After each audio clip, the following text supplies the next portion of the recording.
Alright. Logging, guys.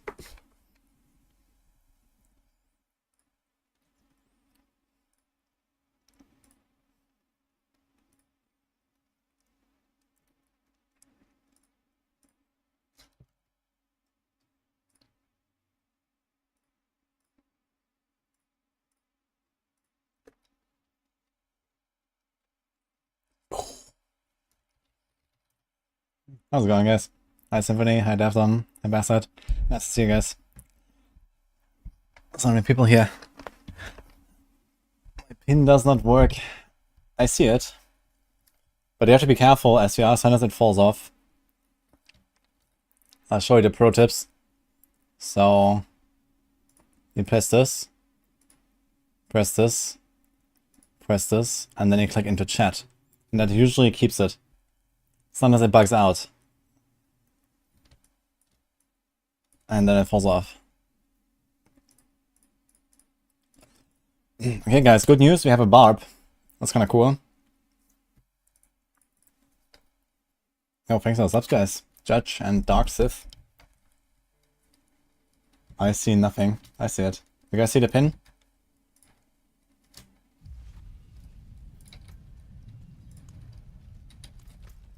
Any world bosses coming? No. It's a blood main though. You can do that. Starcrafting and Dario Rogue, so fun. Yeah, it's pretty fun.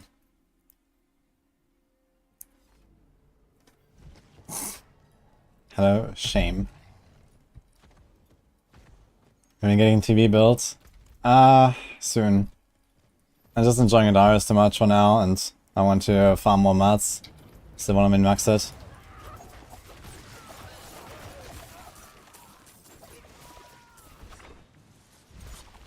Ah, someone is doing a maiden, nice.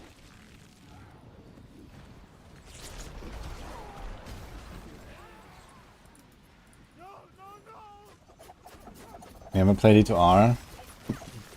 Or the latest Diablos. Yeah, I am playing the latest Diablo currently.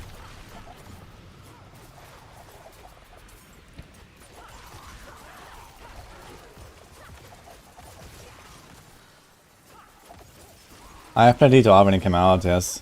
And I've played the original D2 like very long time ago. But I'm not such a big fan of D2, so I don't really want to go back to it right now.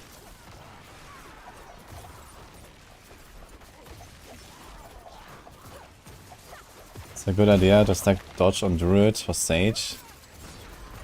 On Hurricane I think I actually have that in the setup, yes.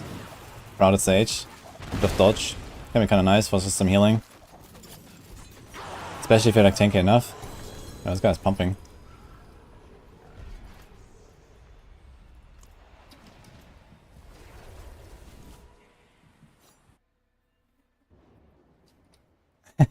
Thank you, Ardok. Yeah, we uploaded the old run today actually, and I will upload the last night's run probably the next few days. As like a standalone upload on YouTube. Yeah, the first one had a bit of a delay. I'll do a shorter delay this time. But yeah, at least the first one was also without buff. But also less optimized and stuff. So we could probably like after the buff is over, maybe we're gonna try to do it again and do like a really nice time. Hey Sarx. Thank you. Show the Paragon board, you can type exclamation mark, build for that.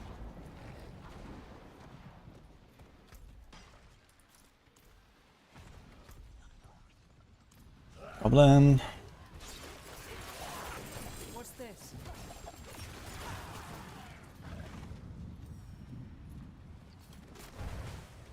Meow. Hast du dabei? Ein Dance.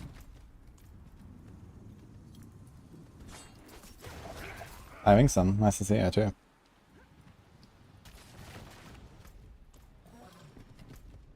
Is there a chest anywhere?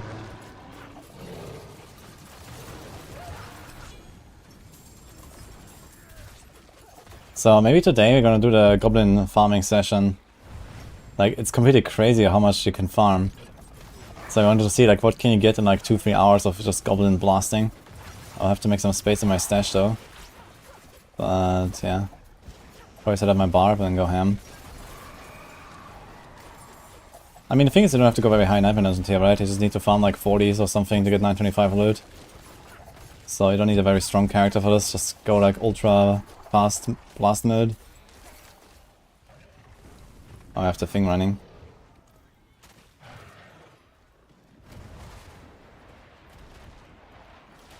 It's kind of funny, I'm riding around and I suddenly get cinders because people killed some stuff and my cat is picking it up. Kind of strange.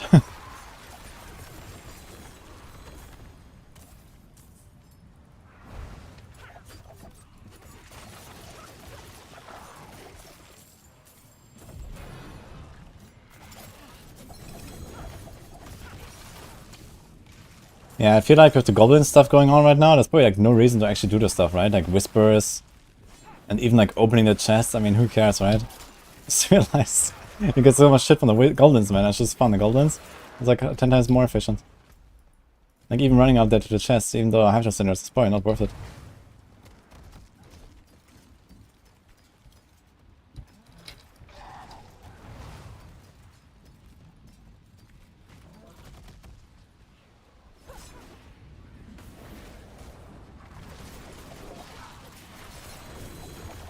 Anyway, we'll go back to the pits.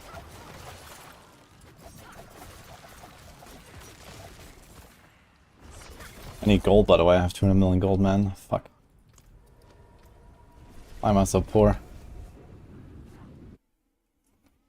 Hello, Casper. What build I went for the rogue? This is the Andariel's rogue. You can find the banner in the description on YouTube. It's based on the unique helm. Very good build. Oh, double ring. Ooh. That's not bad. I like some nice dive roll sometimes. It's fire res. I'll save this thing. Yeah, 35 mil. It's easy to run out of gold, man.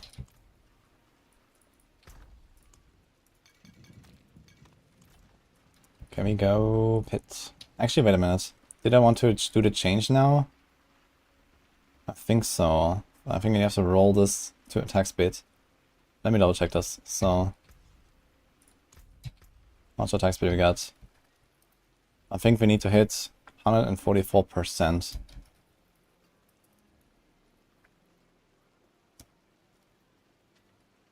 Let me see the attack speed breakpoint. Can check this here. Rogue, puncture. So you want to hit 2.93 basically. Okay. So for this need 144% attack speed bonus. So flurry, elixir, close quarters again, rapid, and Dariels. Yeah, so we need 5% from a ring, basically. So I have to roll this to any attack speed value, which is gonna hurt. We could also roll this. It's only master to 12, so I'd have to reset it and not hit the attack speed again. And it's just like a small roll, so I think I'll do that.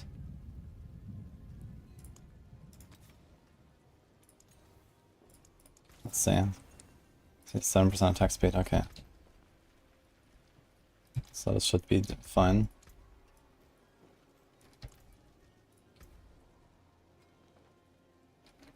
Now we imprint.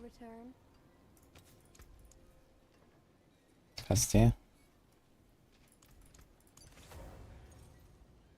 And remove elements, I guess. First thing. So we are ascending to the final form, guys.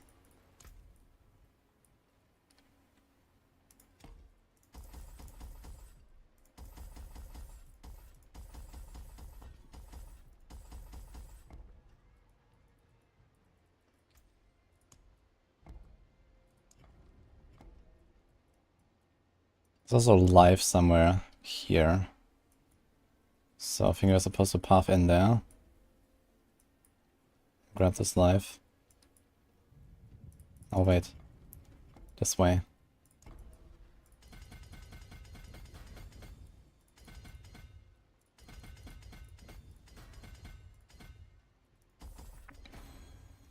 There's one left all point. Now we remove a diminish. Put Bane. Also missing 5 strength. Boom. Okay. It's very easy respec actually to make this work.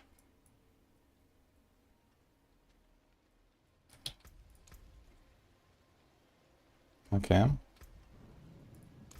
Can we do any swaps? We can. One more decks.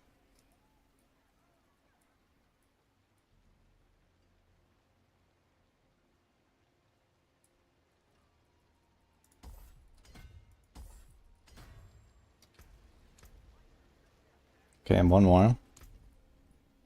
Into decks maybe.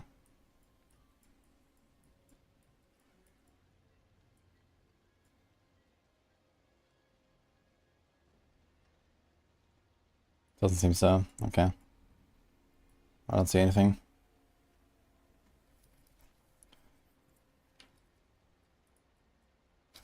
Alright.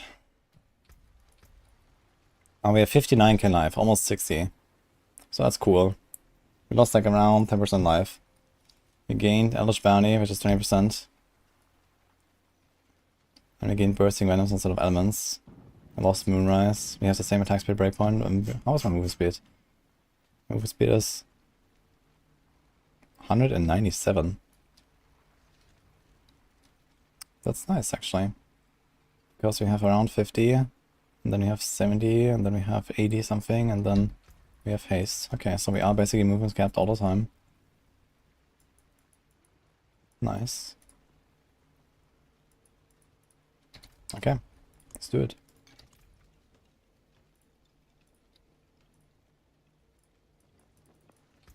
So I was having 88s last time. Let's see how much better that feels. You can also turn on some damage numbers.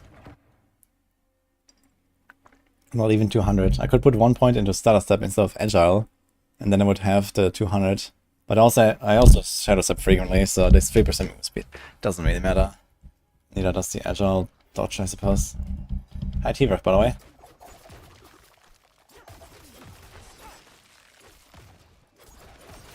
And the only thing I don't like about this setup right now is that I lost 8.7% lucky hit. But I think it'll be fine. Because I have the Bursting Menace pools now. My lucky hit is still 60 with potion, which is fine. And now we no longer have elements, so this makes it smoother. I gotta say, these Dark Shrouds with the wings looks a bit weird. Now that I check this. It looked better with the elements aspect. This elements aspect is like a larger circle.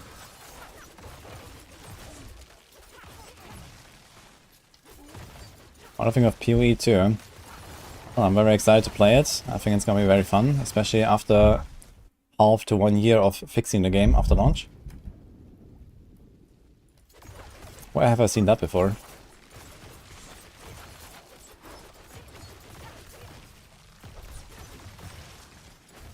When it comes out, eh?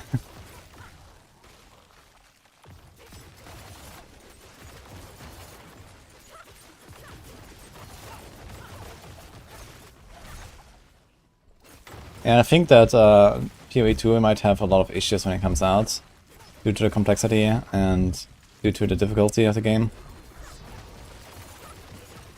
And this is like, you know, basically on purpose. And I think they'll have to do like some turnarounds there, similar to D4. But we'll see. Maybe we'll be pleasantly surprised. Either way, I'm very excited for it. So if they bring it out, it's like super hard, and I will actually enjoy that a lot. But I know a lot of people won't. Okay, very smooth, very high damage output right now. Should go higher and see. Since I nerfed the bosses.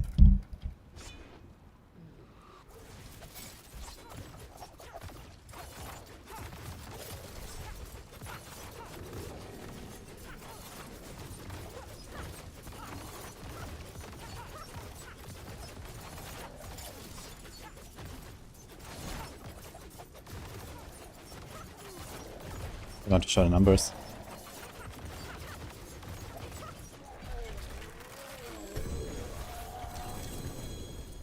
What? No stone.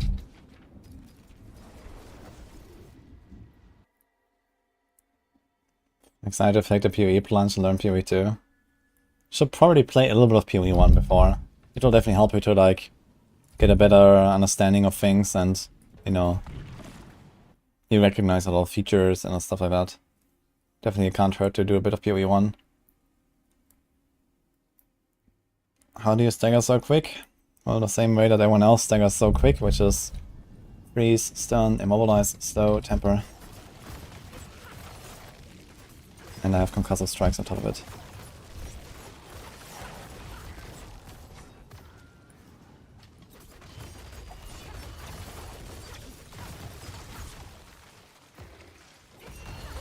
It's kind of nice that the burst of just box the Andara sometimes as I'm running. So occasionally I'm actually killing some trash monsters. So it should actually help with the consistency of the clear.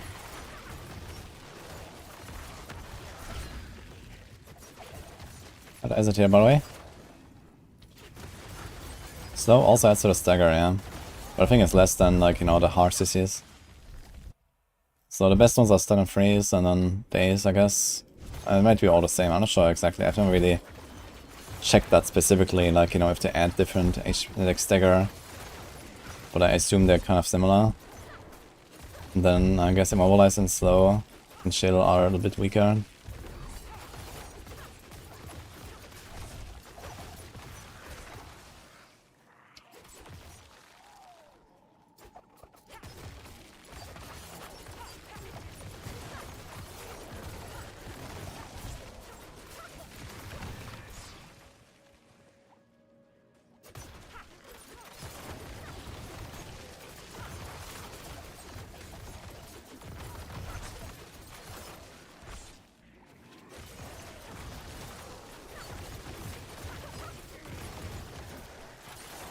Where's the champion?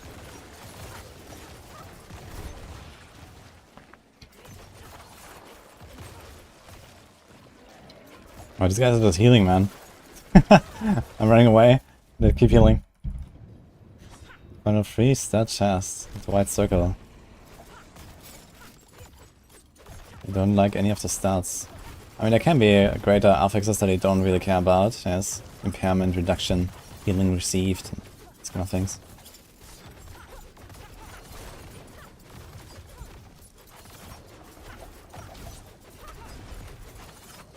Okay, we're killing Bramble in like 1.5 staggers, and there's a stun. Let's go. Let's try 90s for a little bit, and then I might go higher. It's very built good without Andariels. I have it in solid F tier right now. Yeah, I should turn on the damage numbers.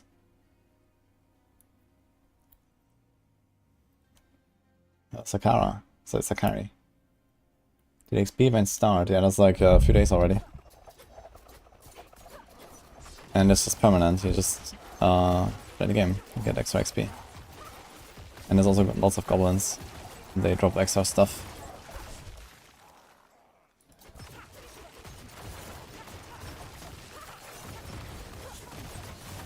I'm not trying to say it's trash.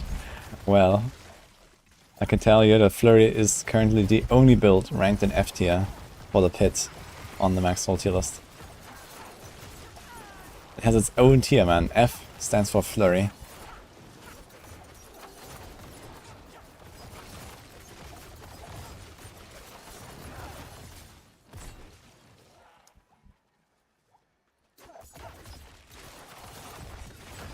We have Chance to Freeze, Tempers, and Shed Misery.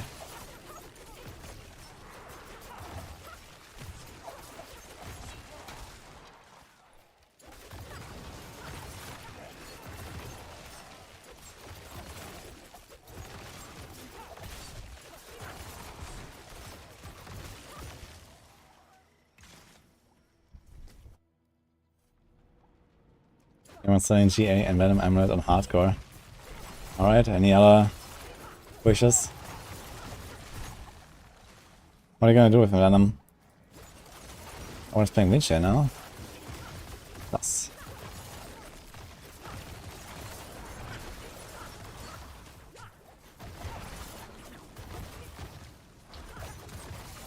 Yeah, sometimes these guys aren't freeze, which is a bit annoying.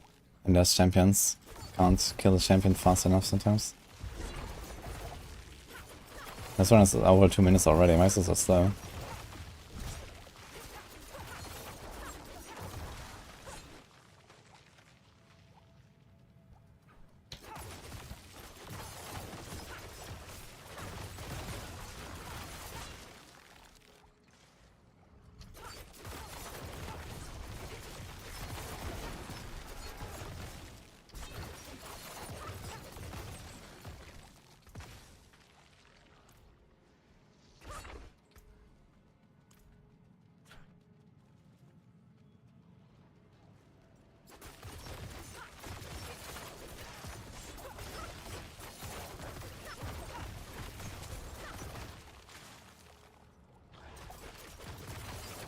Should maybe rework these gloves for double lucky hit crit.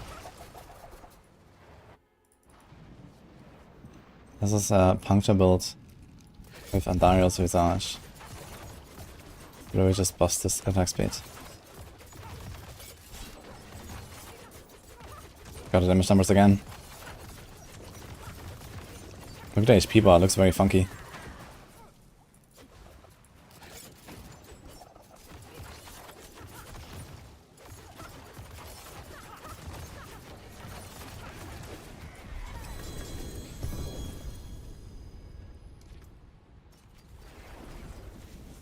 It's kind of strange. I think this might be because of the bursting venoms.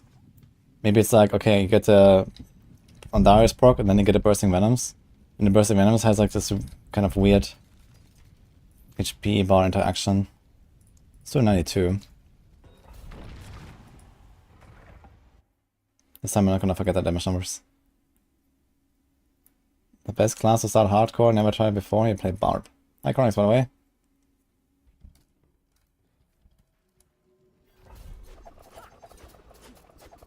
Are wings on some special slot?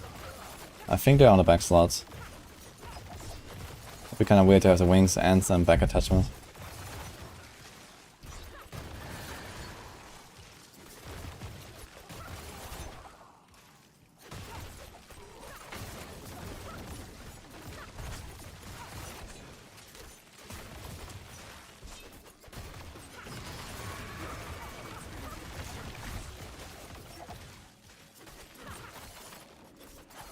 How's the leech work on Andario? This is somewhat unknown, at least to me. But yeah, deal damage and you get lifesteal. But it scales down with the monster level, so you don't get like the full value. I think there's a table somewhere. But since you do like, dozens of millions of DPS basically, you heal the full basically instantly, even with like a huge penalty. So every time you take damage, boom. As long as the poison's sticking, you're fine.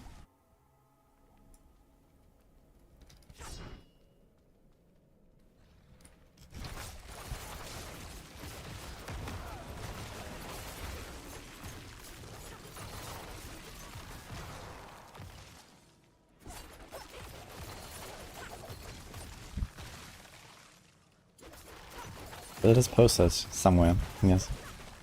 For example, an exchange mark of build.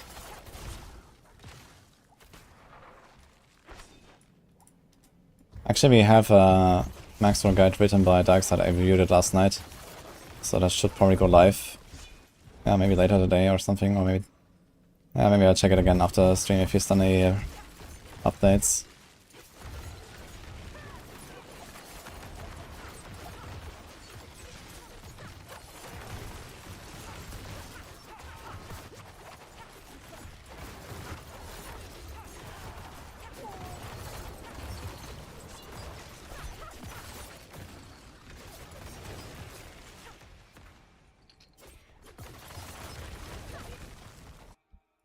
Rip when? Ah, we had enough rips already. How many do you want? Got the numbers. God damn it.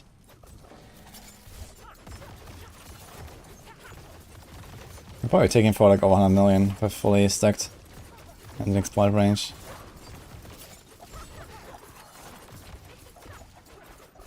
Should be at least.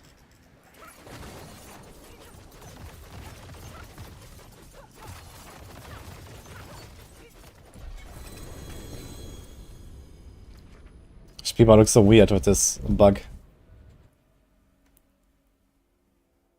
The more the merrier. I do agree with that actually. But right now I've lost enough rogues, I think. I can kill a Sorc soon though, maybe. I think I'm gonna salvage all my meteor gear because I don't want to continue with that. That's kind of a bit disappointment there. I got a stone somewhere. Okay, 92 was nice.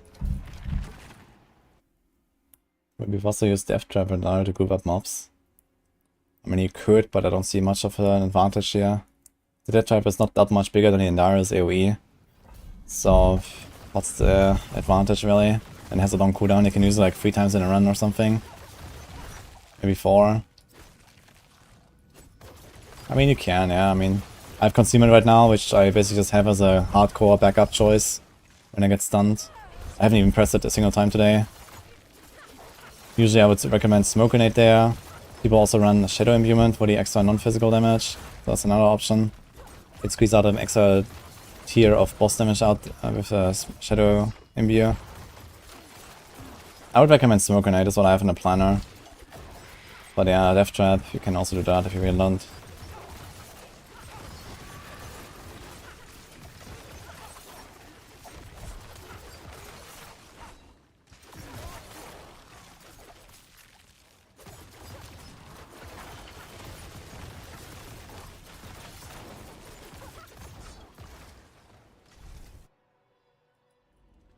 Yeah, Shadow Imbuement is 12% non-physical damage that you, well, sometimes apply on the packs and mostly on the boss.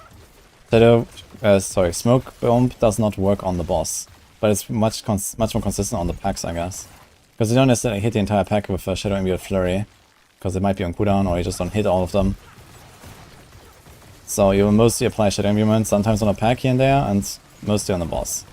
Whereas a Smoke Grenade that will usually hit the entire pack, or almost always hits the entire pack, but can do nothing on the boss. But it does 25% extra damage. So here, like, you know, you just walk up, boom, Smoke Bomb. It's so good. Because in the pit, the elite packs are usually like very stacked. So like immediately diffuses the danger. That's not a very super tanky build either. I have 60k life, and that's, you know, I have like one defensive aspect really, outside of Umbers or the Dark Shrouds. No Shaco, so gotta be a bit careful. I really like Smoke Bomb, but yeah, it's a bit of a preference, I guess. The main issue is killing the boss, and in that case, Shadow Imbuement helps you the most.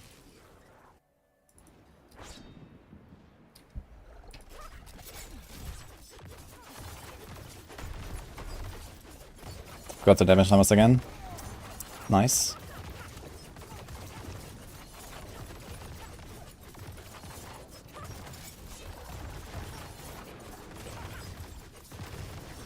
Actually killing him before the stagger. Almost.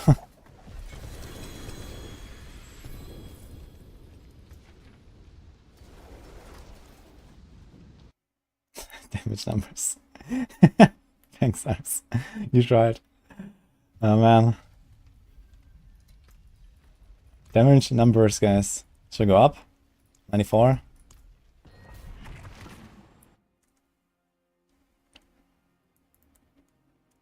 The Poison Nova is not chilling.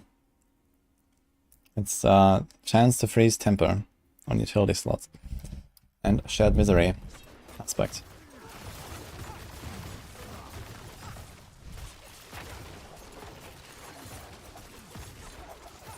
I can probably still really consistently kill the boss in 2 staggers. If I can kill the boss in 2 staggers just like that, then this is fine. This keeps it pretty safe, I think. But I do have to be careful of goats. I'll probably die to Lightning Shamans with this character at some point, because we'll just get like 2-tapped by some lightning projectiles. And that's it.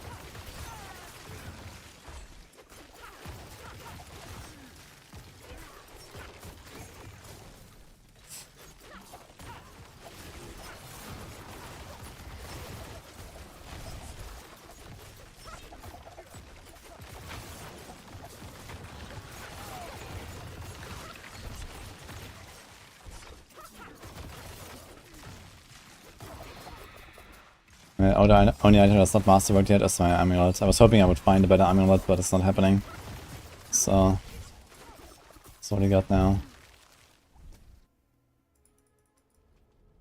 You enjoy this build, just finished pit 100, nice.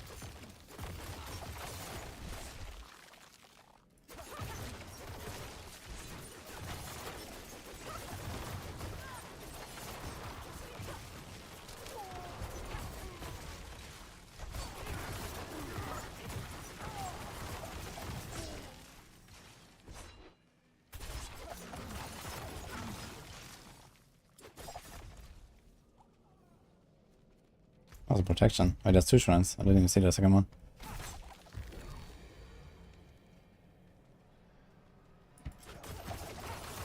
Cooldown's not being instant cast is the worst shit on Sorc.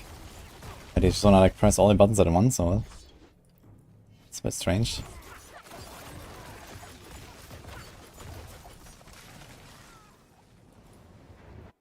I'm still reaching the boss in 2 minutes.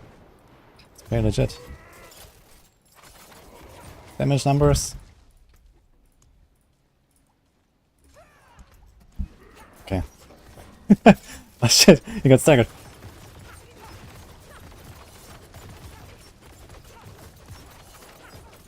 Nothing easy over 100 million actually.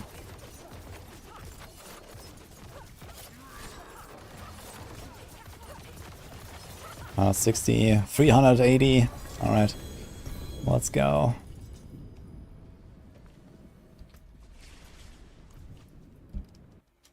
My heart.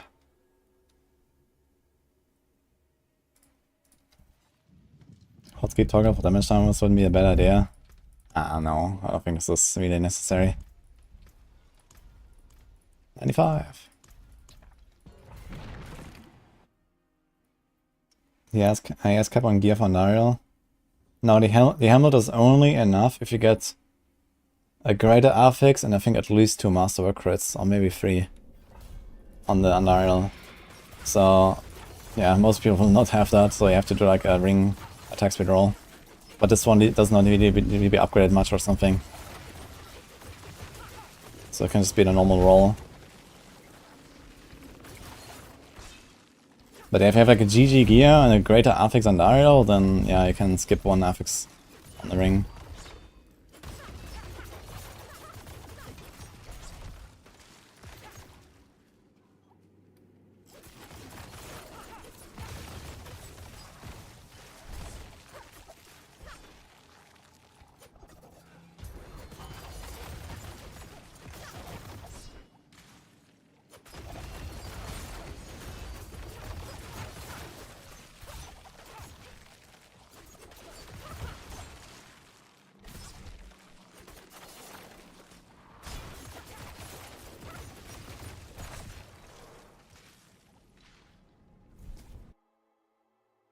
No reason to use Poison Trap. On this build there's no reason. You don't have Ambush Glyph, you don't benefit from Deadly Ambush, and you're already poisoned for debilitating toxins anyway. So not really a point in this build. In other builds it's really nice to have Poison Trap.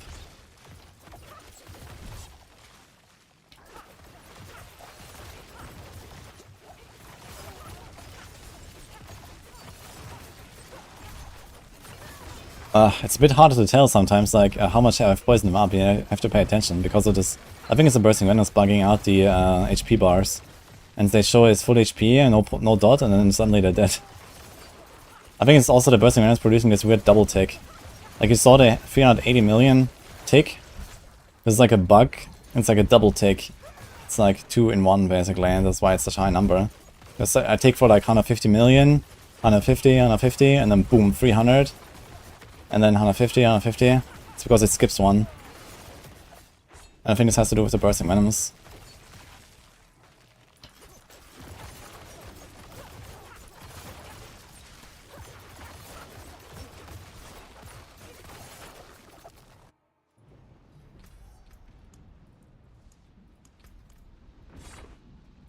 Slither.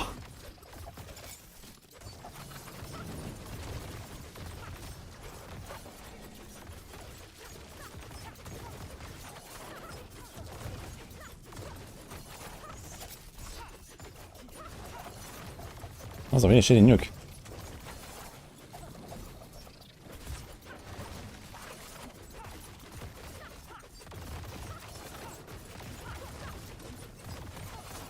So it is 400 million there.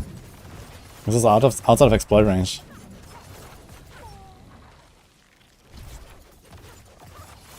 Oh, almost first stagger actually. Bit long, but Silver is kind of tanky, I think.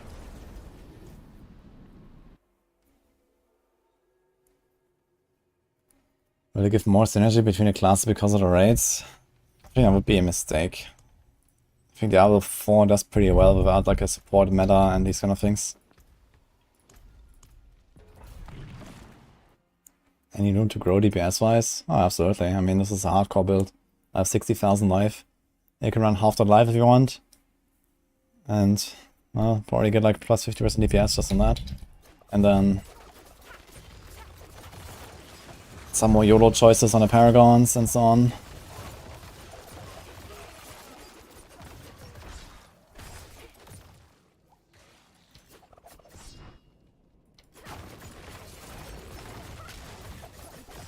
I mean, I have 0 passives on my neck currently. It's a lot of room to grow, to be honest. So, if I had like a, you know, +6 or +7 Frigid Finesse, yeah, this would be already 50% extra damage on a stagger, basically. So those 400 million ticks will go to 600 just for that. I have capped movement speed, which is unnecessary if you care about DPS.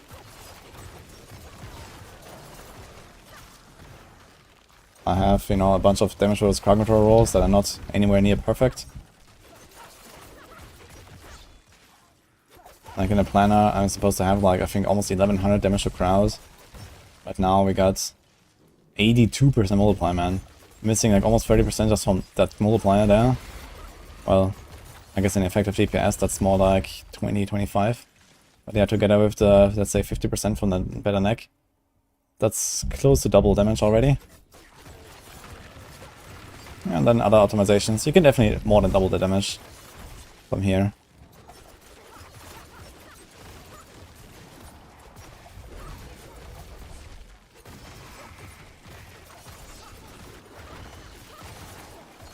This is even without giving up a lot of life. Just having a better neck, having better crowd control tempers. Damage to crowd control tempers. So yeah, can probably get like another 5 tiers for free basically. Just farm, you know, hundreds in 2.5 minutes. Probably higher.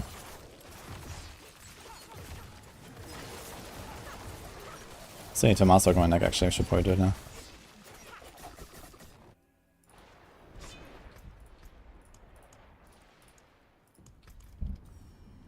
Bramble! Exploit and Malice versus Exploit and Frigid Fate. Well, Exploit double dips with Victimize right now, it's very powerful. Malice is just a normal passive. Typical 3% DPS passive. Nothing special there.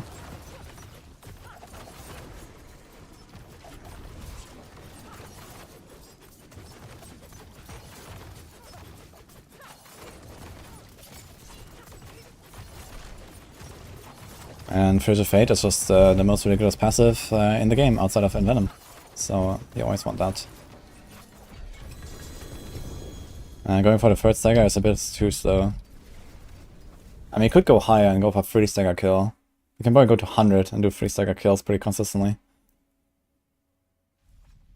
You can try to go up again.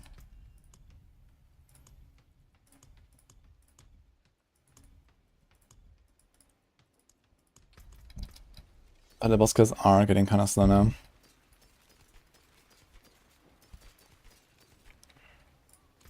An equitable transaction. Oh no. Well, hello, shiny. Not a bad toe. Hello, too bad, friend. Oh, the loot's so quick. I have a fancy little cat. So most of it you can just walk through it. This is an exploit neck, but I have so many of these exploit necks, I don't think I actually want to keep that.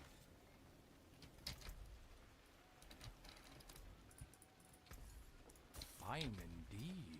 Attack speed crit exploiter. It's not terrible actually for getting started. Anyone wants this? We have exactly 550 Neve Iron. Send it.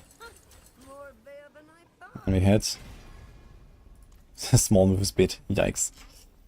Well, now we kept, I guess.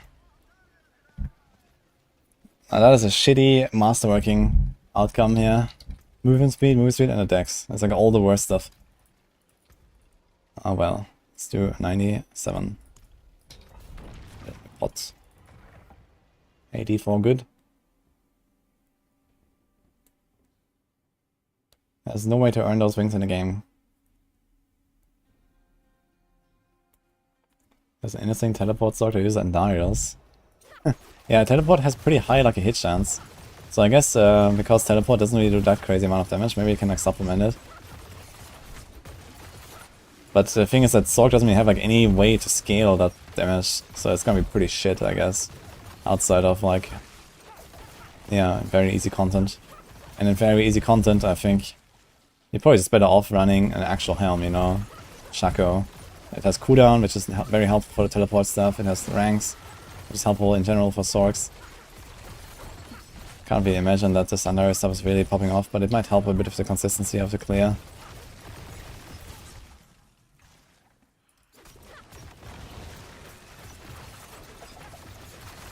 But yeah, I mean, even on Druid, I was barely able to scale the Enquiries damage to like, you know, a few million ticks. Like, it was 20 or 30 times weaker than the Rogue, yeah, I'd say. Really weak. And on a Sorc it's gonna be much worse than that.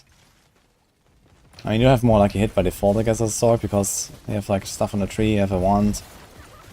Teleport lucky hit is not terrible, but can you teleport more than like produce more lucky hits than I could on the Druid, for example? Probably not. I had a lot of lucky hits on the Druid as well. And we had like, you know, tracker glyph and these kind of things. And generic damage buffs.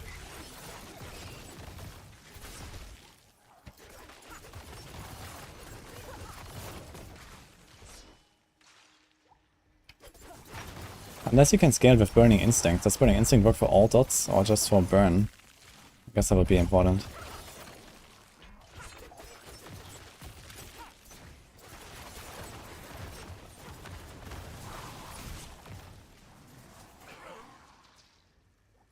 So Victor's explosion scale with non-physical damage. I think it mirrors the original damage type.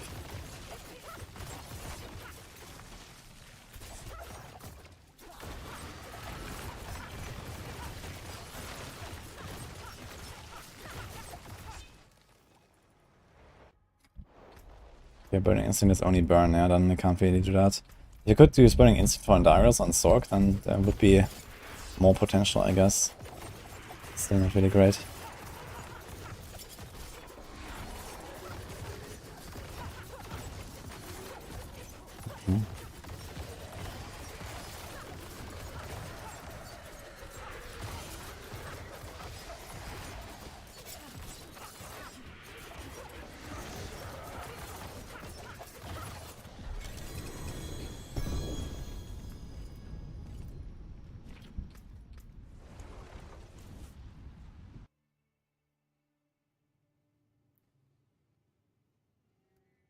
Yeah, I wouldn't really call it pushing. I was just like trying to find the next comfortable level.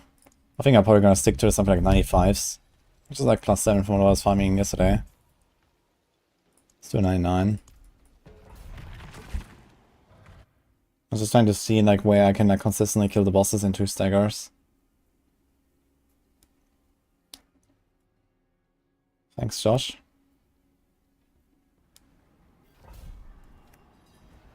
Looks like everyone caps except Sorc falls short. Great game design. Yeah, I mean, there's no issue with that.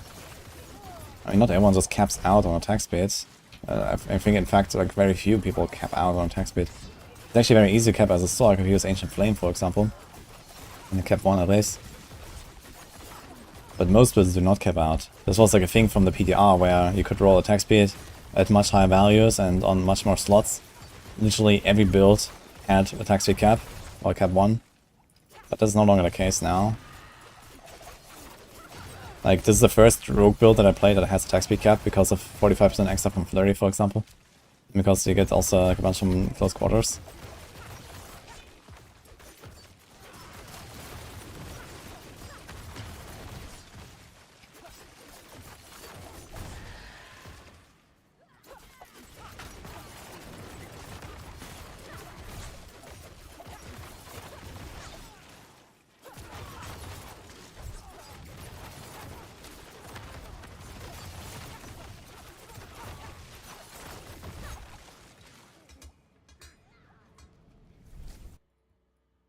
Could use 200 weapons on PTR and he can't on live.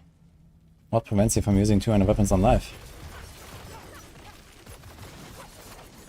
I've played plenty of builds of 200 weapons this season already, including on Sorc.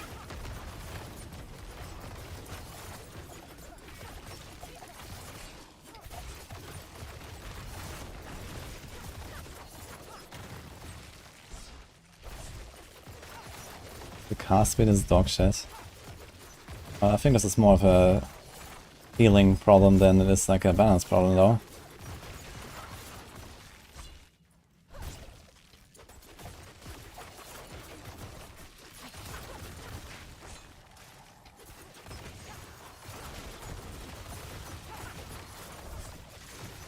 I mean, it's like a bigger thing that many Sorc builds just rely on a lot of cooldowns because you just put like all defensive skills in your build. So you want cooldown reduction, and in this case you want an offhand. That's usually how it goes.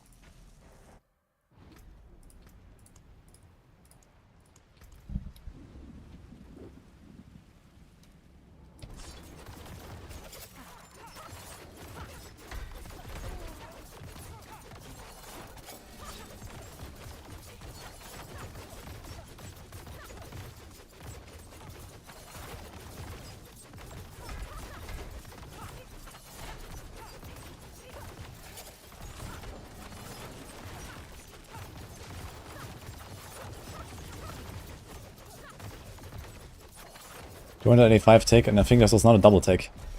Not bad.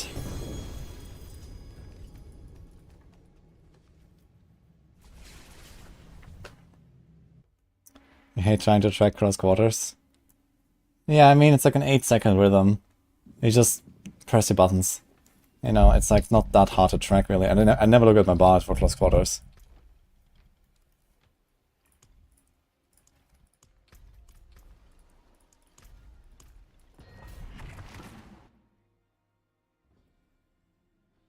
I'm not the only one, Philippe. Zayo also made a Andarius build. He also, I think he played last season already. Or was it season 2? Anyway, he's like a big Andarius enjoyer, so he was doing the first build that I saw with Andarius last season. With some flurry stuff.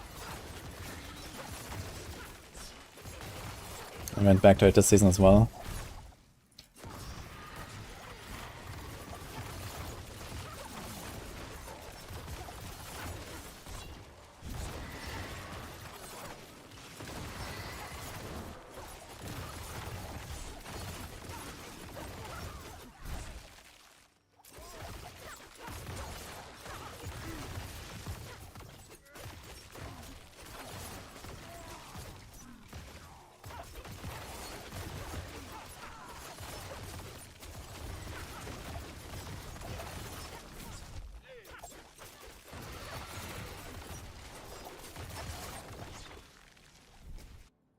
Now twin weapons have no use case.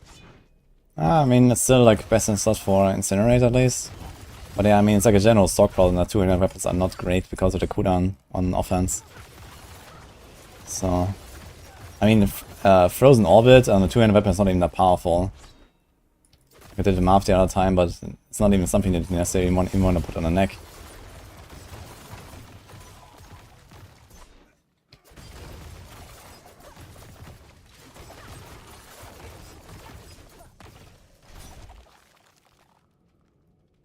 Any Barbarian builds that compete with Bash. It has Thorns and its Flay. I think I'm gonna build my Barb towards Flay for now. While we're giving up for Bash again. Because I want to do some big boss sessions. Although, I guess before I do that, we have to do the Goblin session. I wanted to try that. Big goblin farm for like a few hours and see how many mats we get. That will be fun. Probably like insane amounts of loot. Actually, I can farm the loot on my Barb, like the goblin bags on my Barb, and then open them on any class I want, right? It's actually kind of nuts. So I can make like, I could save them and then open them on like, I don't know, Necro for example, just get my entire Necro for all the builds. Should probably do that. It's also very like efficient, like in stash space to do that. Maybe I'll save all the bags.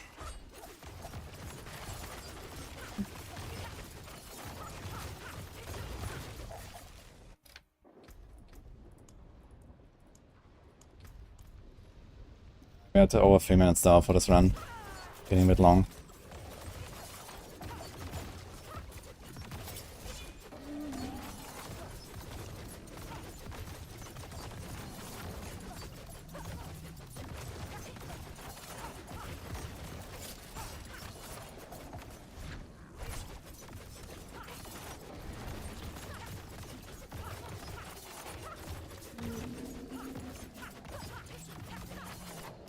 This is over 3 staggers on a Blood Bishop, man. Blood Bishop is a very squishy boss. It's a bit surprising, yeah.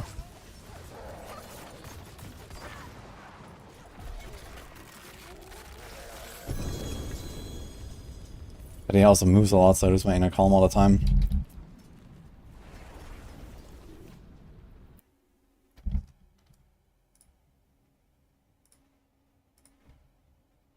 Okay, enough of the number shenanigans.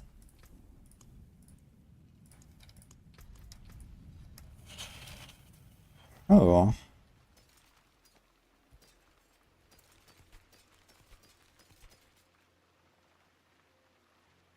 Do you want to use this on a Barb? I guess we really want to go Tusk Helm, right? Is there a world where I would not go Tusk Helm and go normal Helm on a Barb? Why not, right? Tusk Helm is very powerful.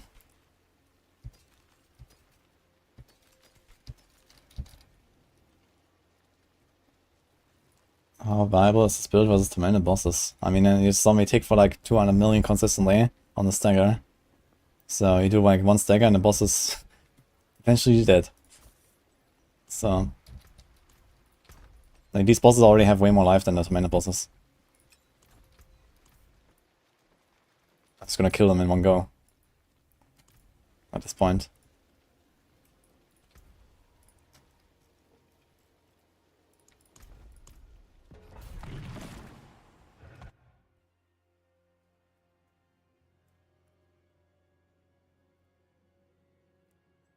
Thanks, enoughs.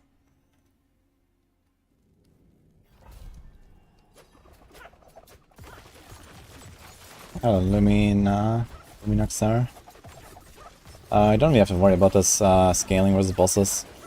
I don't know exactly how it works, but I never really felt like this was a problem. It's basically just that you don't really invoke up the bosses and instantly kill them, even if you have a lot of damage.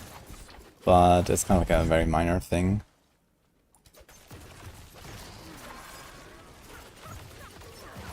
But yeah, good boss damage is still rewarded in the game, so... Last epoch is pretty fun. I'm gonna play it again, I think in... When is that? Early July, right? You get Last Epoch, Cycle 1. So... There's gonna be a nice world first race again and stuff, so we're gonna be there.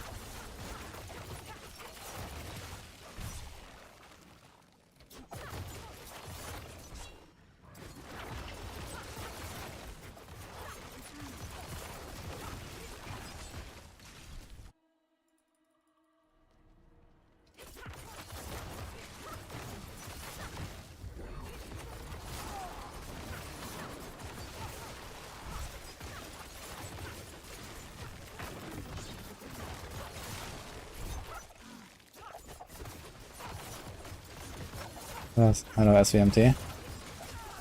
The speedrun went well, it was really nice. We did 2 hours, 45 minutes, 2 to 100 yesterday. That was cool. And I got a Barb now. Again. That's cool too.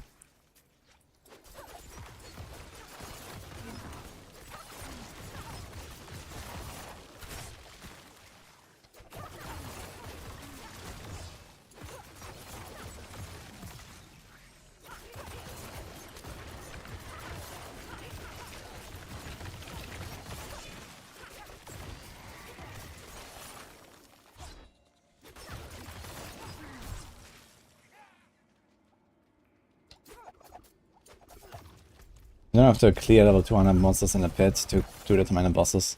You can do it way earlier. If you can do like pit 80s, you're fine. The bosses are not necessarily hard as long as you play the mechanics.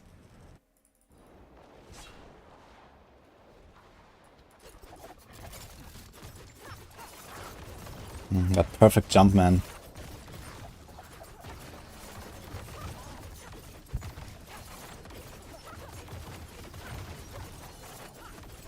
Ooh. Some big ticks here. Could almost get him. Oh! Too bad, man.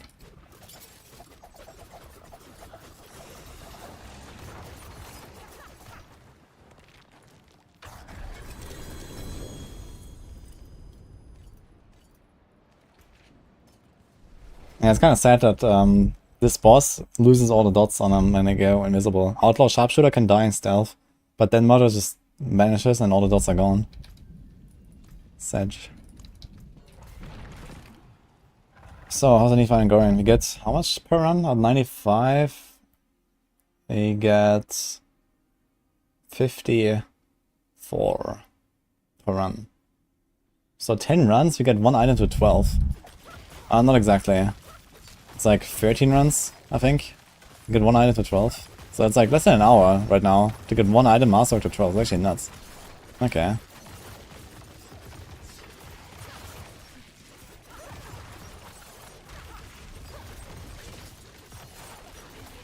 I should probably not kill unstoppable monsters.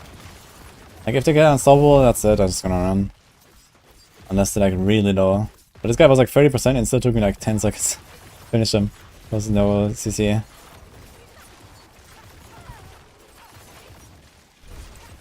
Hey, Chastnado. Thanks, man.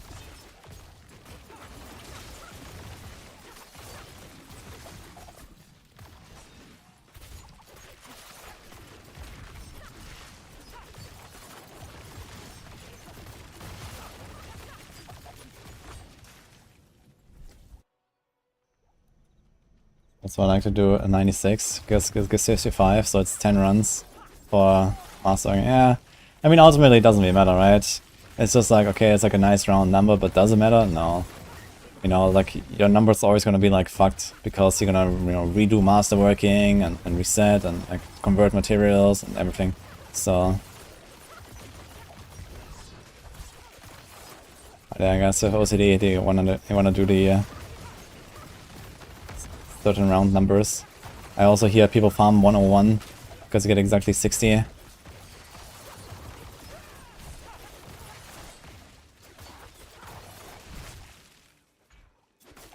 Is there any rapid fire enjoyers in chat?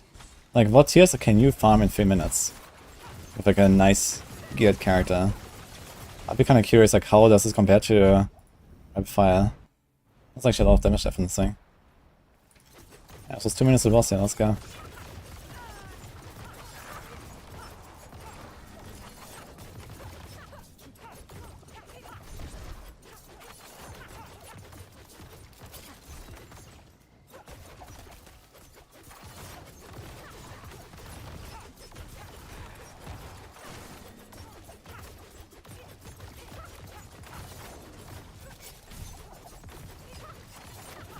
Kinda shitty boss nuke here though.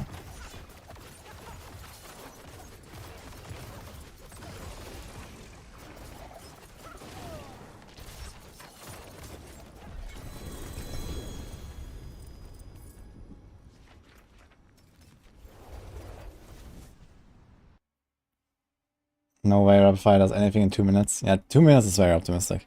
But 3 minutes, including boss? Is everyone doing that? And what here? Did 101 in 3-4 minutes. If boss is dead in 1 stagger, 10 second. Okay. I mean 101 in 3-4 minutes is pretty good.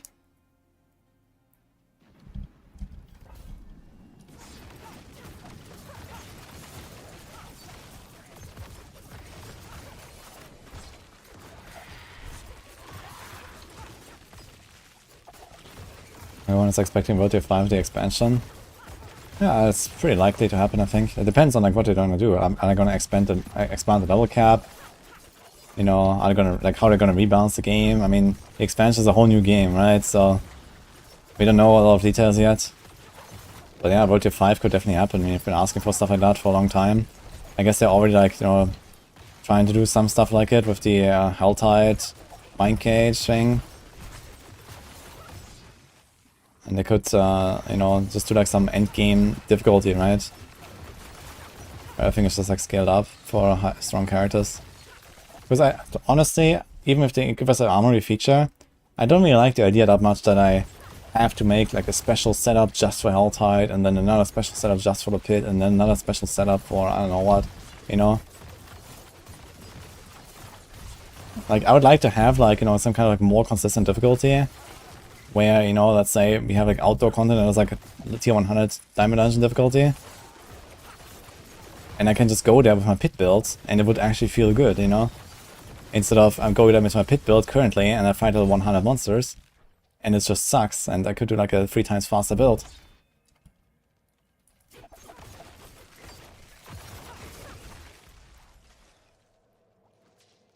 So if you have like a World Tier 5 that is actually scaled towards, you know, some, you know, high-end difficulty everywhere, it would just feel a lot better. We don't have to like make necessarily like different setups for everything. Maybe some slight tweaks, you know, okay, I go to like Helltide and, you know, I'm gonna run dash and shadow step instead of just dash or whatever, right? But I don't like change like half my build around just to like have a good Helltide build, because you need the power of a pit build to actually succeed. And then this would, yeah, it would just feel a lot better.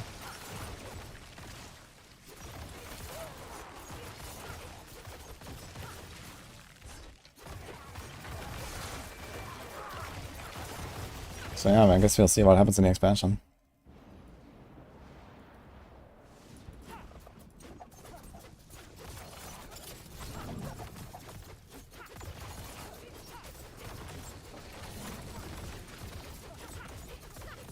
Also big free have abandoned Twitter, X, Sony, Nintendo and Microsoft.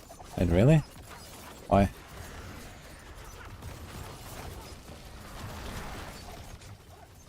Oh, this thing did like no damage. The skull did like 20% of my life, what? It's down.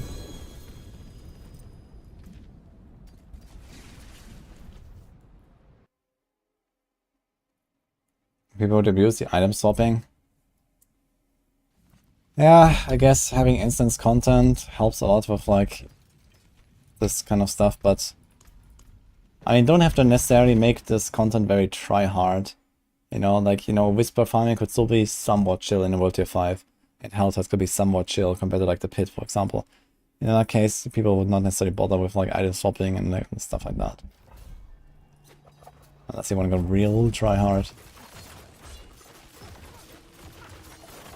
As long as all of the, like, you know, high-end and competitive stuff is, like, you know, locked behind instances and stuff, I think it's okay.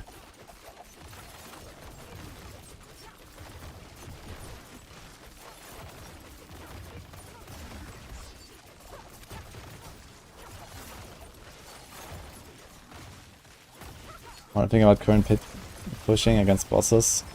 Yeah, they definitely have to do, like, some updates. Either they rescale the pit bosses, or they change how much HP they get versus monsters per tier, or they give us like better single target tools. I mean, there's many options they can explore here. Right now it's definitely a bit whack. It's not like 80% of the time for the boss, but it's more like half for like a high-end push, and then only specific bosses. So yeah, there's like some ways to solve that, and we'll see what happens, I guess, in Season 5.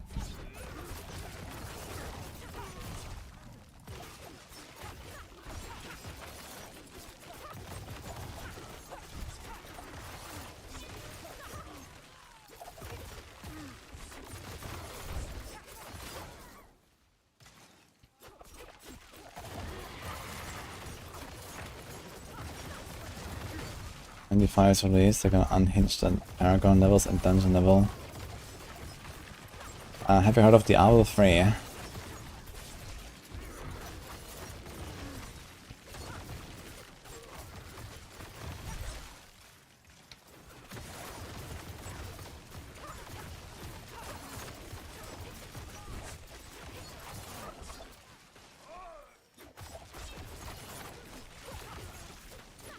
Doombringer is good in this build, it procs a lot. I mean, Doombringer procs, that will happen somewhat frequently, but it will not really do that much damage, I guess.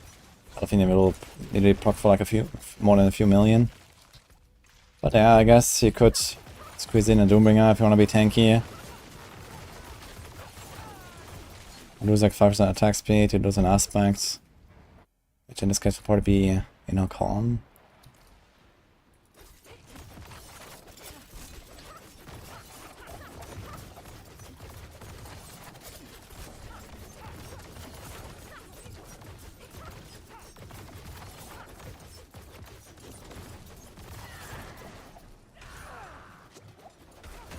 Whoa.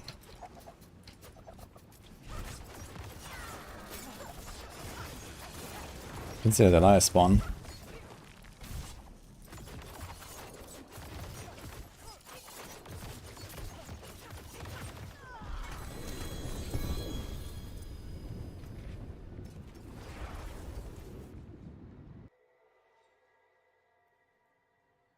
Think we have a short season 5.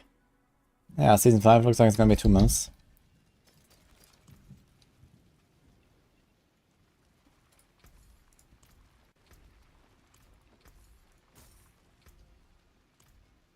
That's the spirit.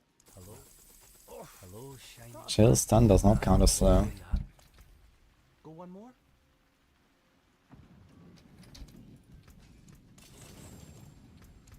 Also my crystal count actually. Angel Bar is 1300. My crystal is 4k.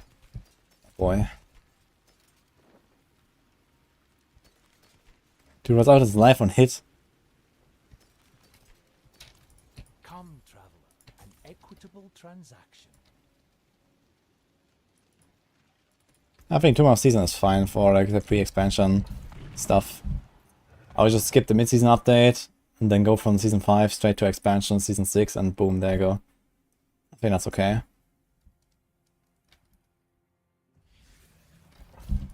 Outer Ring of Started Skies for Tornado. Yeah, it's very good for Tornado. Once you have that, it helps a lot with getting... I mean, for any resource hungry build, Started Skies is really good.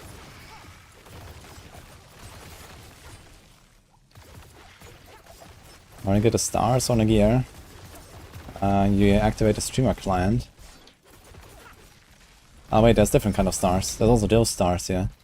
So for this, you just go to the blacksmith. And then you press on masterworking.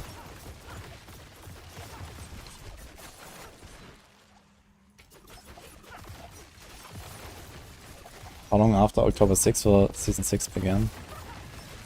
Actually, I think it's gonna be with the expansion launch. If I had to guess. Or maybe like right after, like 2 weeks maximum. I mean, in Season 0, people were upset that Season 1 launched after like 6 weeks or something, or 5 weeks. But, you know, leveling was like 10 times slower than now. You know, most people can level up to 100 in, you know, maximum a few days if they play like a few hours a day or something. So, it's not like really crazy and you're not really gonna miss out on most stuff. Compared to like Season 0 where leveling was like, you know, probably 100 plus hours for most people.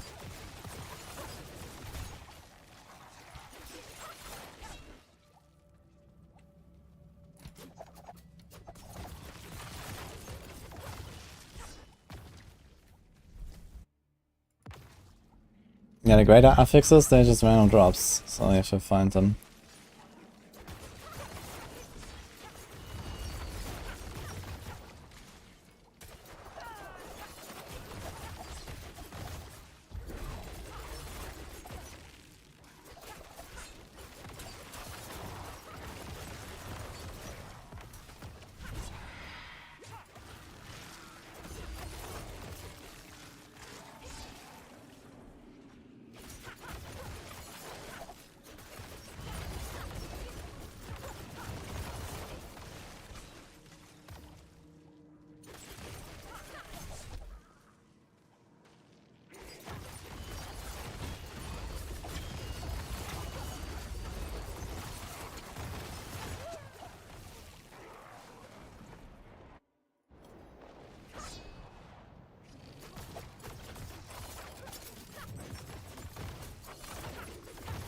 Expansion free on Game Pass.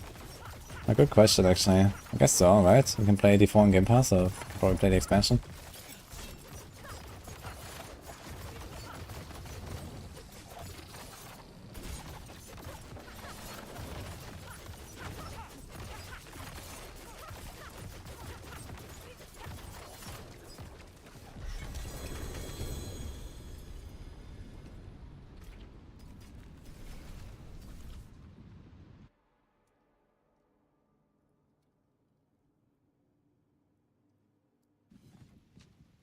The reason I don't play Victimized Heartseeker.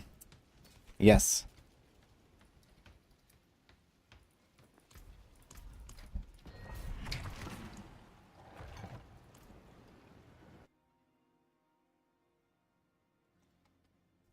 This build is not better than Heartseeker, but it's actually pretty close. In fact, I'm actually farming higher tiers than I did with Heartseeker back then. So there's that. Maybe I could have gone a bit higher on Heartseeker, but for farming, seems like they're at least very close. Heartseeker pushes a bit higher, but I don't really care that much about pushing currently, so... Maybe for end of season push, I will do the Andarius push. Because we've already done the Heartseeker push anyway. Well, a small one. But I'm not gonna like gear up for it anymore, I don't wanna play it more. There's also a moderate chance that Victimize is gonna get fixed in the mid-season update. And then Andarius is maybe the best. Nah, Rapid Fire is probably, but still.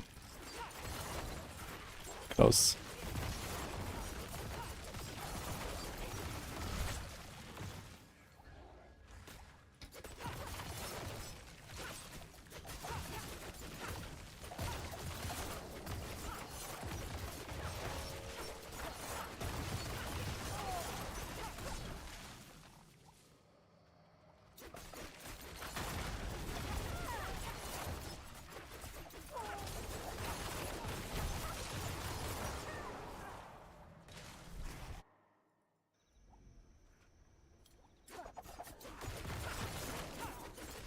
I think the expansions will eventually be prohibitive to new players if they don't drop the cost of the base game.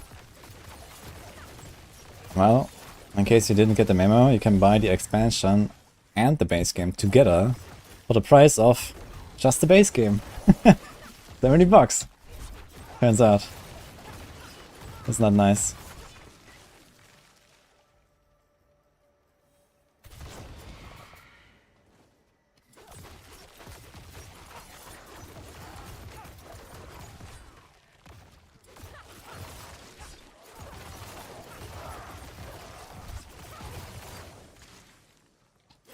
Think Blanchard and Invigorating Strike will ever be viable?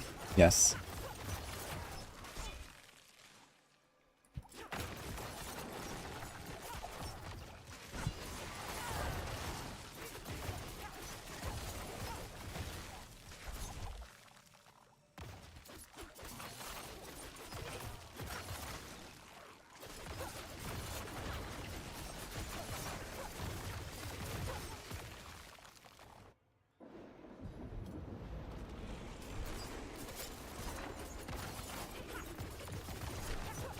Oh, the unable rank. We're gonna put it in 8 here probably. For now.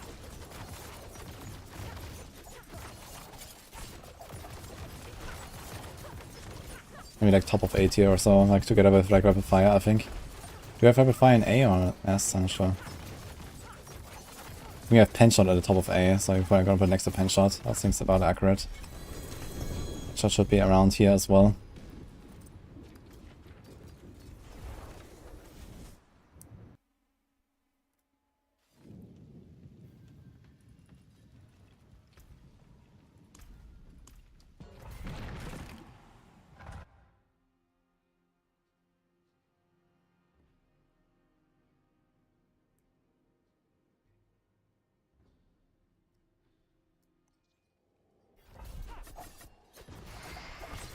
Wow. The fucking environmental effect. These fucking soul shots they're called. Did like half my life, man. Insane. I think no might aspect, no dark shrouds. You get like 5 of them. Good thing I tuned them down. On PTR they were actually just like one-shotting you straight up. One of the ghosts on the soul shots. These are the little breakable things. I said guys, you can't do that. And they didn't, so that's good. Yeah, these things.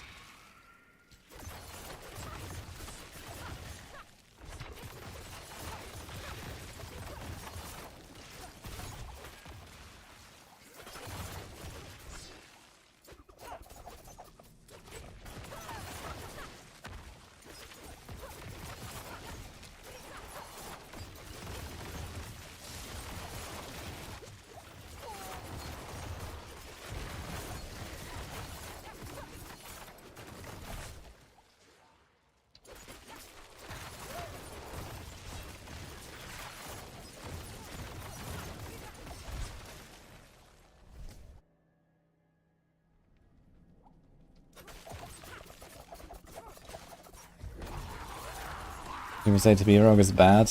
Yeah, I've played it this season. But I do have a plan B for TB that I've been working towards.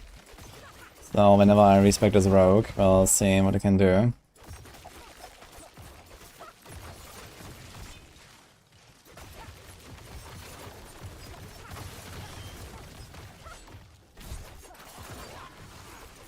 Dude, 2 teleporters. They go to the complete opposite side of the room. What the hell is this?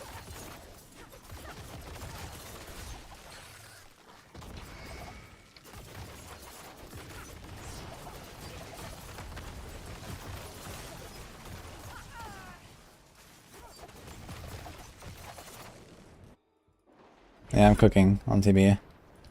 And if that works, what I have in mind, it's gonna be very interesting. So I've been preparing some gear for it.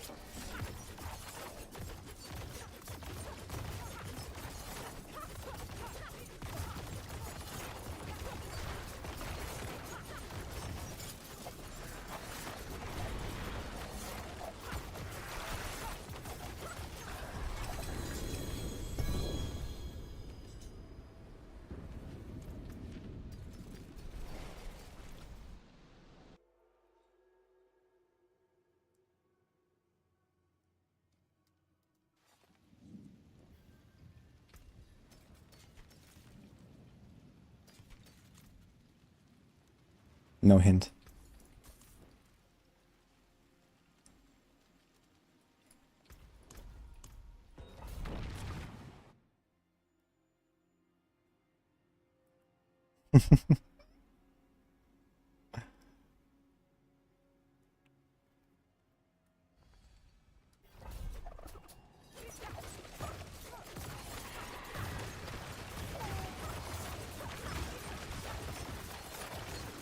Oh, thanks, what's up?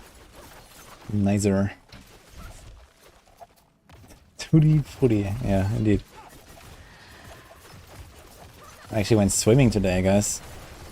First time since the summer started. Because it was a bit too cold back in like May and stuff. I mean, maybe I could have gone, but it wasn't really comfortable. Then so I've just been on the grind for the last few weeks now, blasting D4.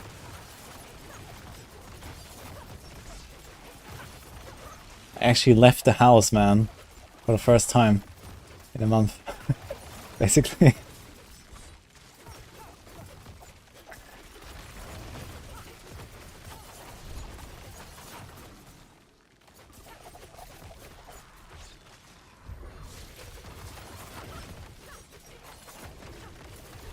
Oh, Ma, thanks for suckers. Oh. Okay, there's something up here. Right. Skip touching grass, straight to water, yes.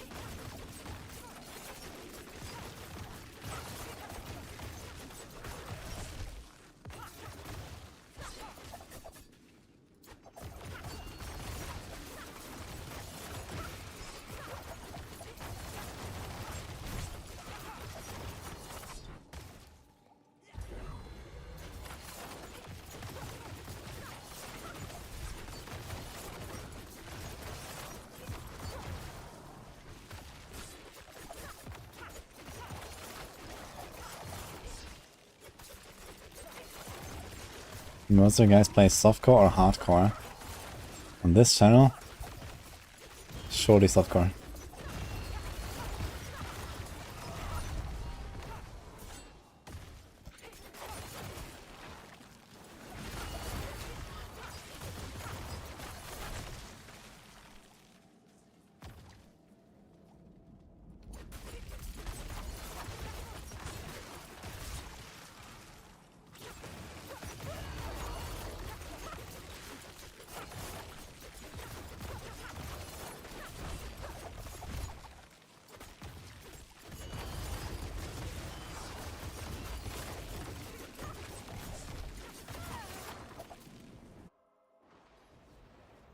You play both, but your hardcore characters are all dead.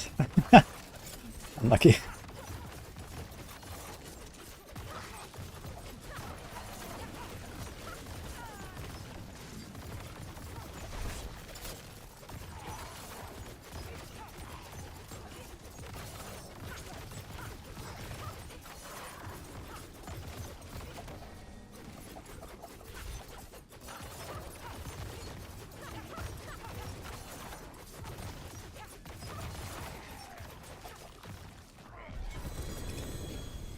Triple glove.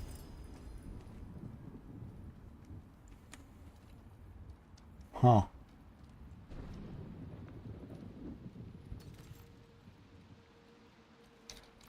Interesting.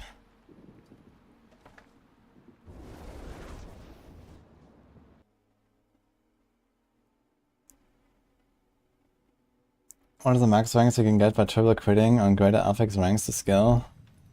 It's gonna be 8, yeah.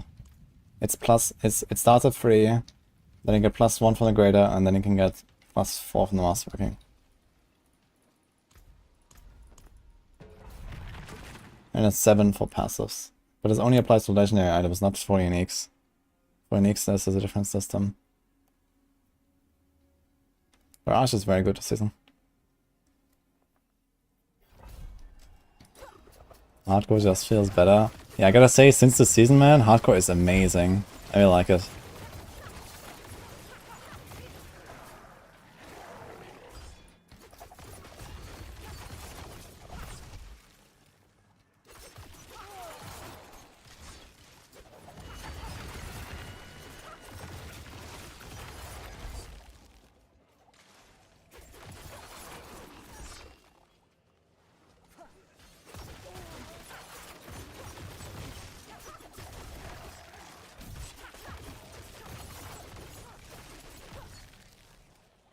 There's only a rogue Enquiries build. I tried to make something with Druid, it didn't really work out at all. And that's not a class that really has like synergies of it, I think.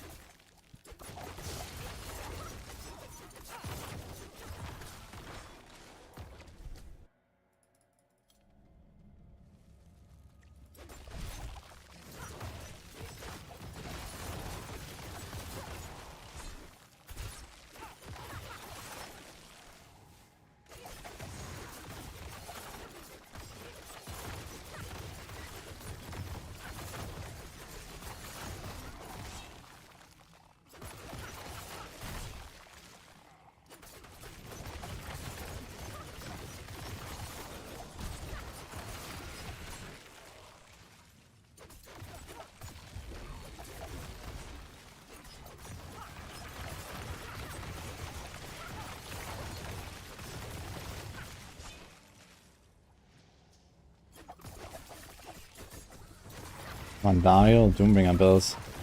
Yeah, you can fit a Doombringer into this if you want. Wanna be tanky, because Sandaris is not a very tanky build. So if you feel like you have too much trouble, you can do a Doombringer. But the proc of the Doombringer will not really contribute damage. So it's just a good damage loss for toughness gain. It's always what Doombringer does. It's damage loss, toughness gain, that's it.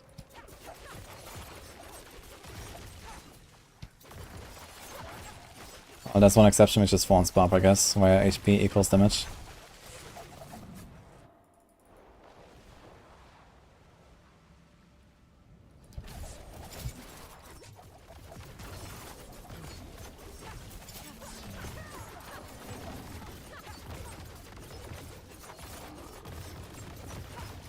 Something else happened for Diablo 4? Yeah, the expansion stuff mostly.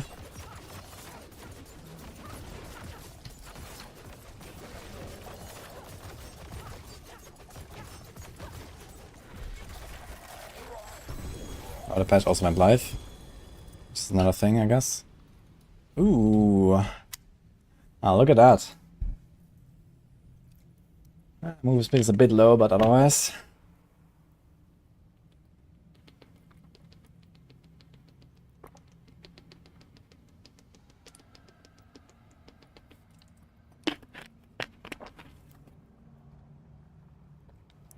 My attack speed is 2.9 per second.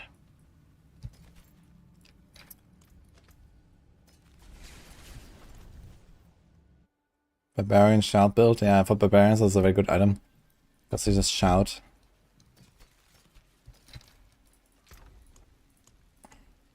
Let's put this here.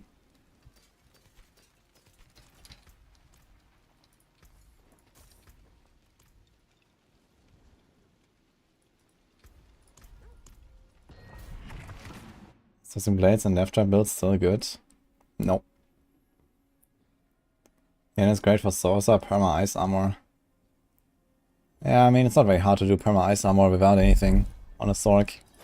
Thanks to the upgrade that it has now of the reduced cooldown thing.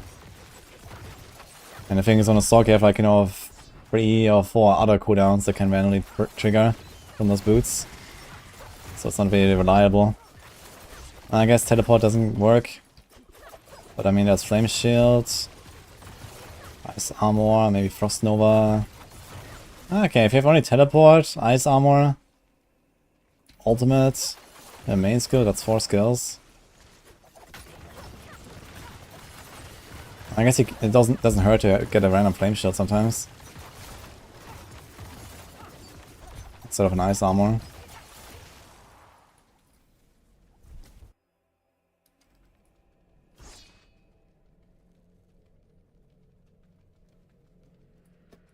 But then we usually have like ice blades, something as well.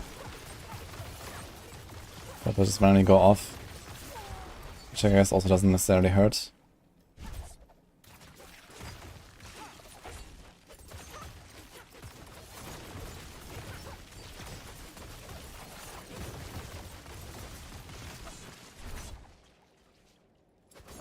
Inspiration for my name. I made this at a time when I was studying Mandarin. So I wanted to make a new nickname at some point, and I wanted it to sound a bit Chinese. Didn't actually look up any kind of Chinese words for it, but I wanted to make something in that style.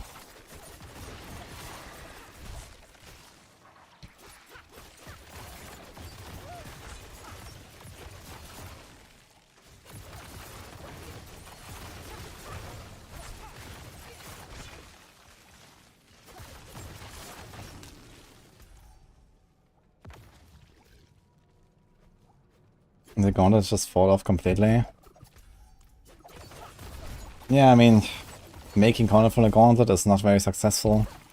There's not too much interest in that system. Neither from the viewers nor from the creators.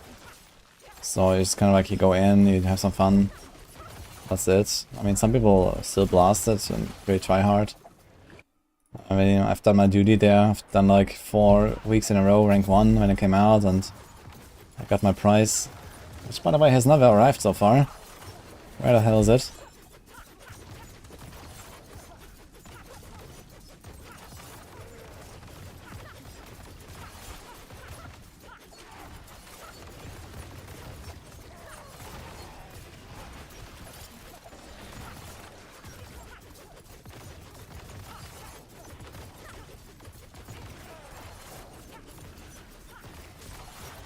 But yeah, I mean, the thing is that also, like, with just like how much they've changed in Season 4, no one really wants to do Gauntlet much, because there's a lot of other stuff, right?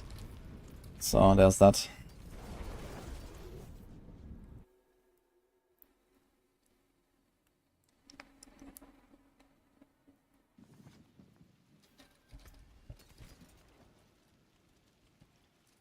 Yeah, the weekly cash for 8 minutes is actually really good. You get 4 uniques, and I think 4 or 8 legendaries. For 8 minutes, that's not terrible. Especially when I like just do some run, you know, something else. Which Uber is the best to go for first as a rogue? Harlequin.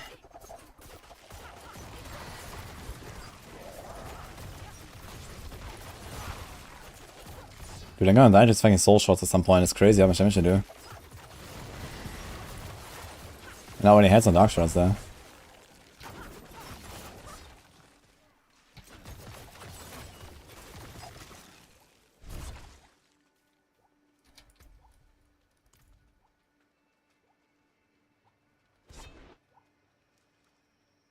Monsters? Am I lagging? What the fuck is going on? What?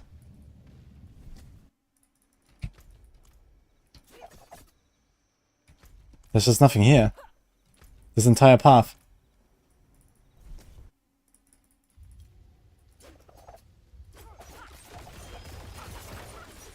I need a clip of that. What the fuck?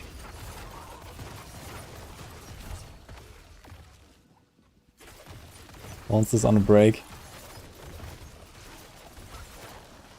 Yeah, I thought I'm lagging or something. There's nothing there. We caught a little progression at like 20% or something when I entered floor 2. I wonder if I can finish, let's see. Gonna try to like just play normally.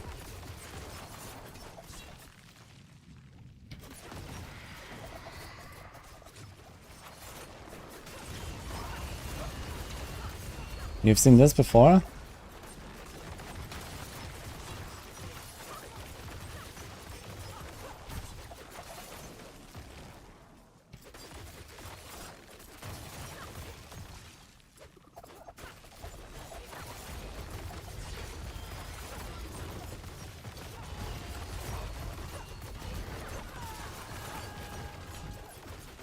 Oh man.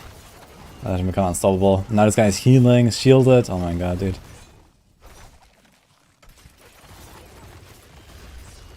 I wonder if there's enough progression here.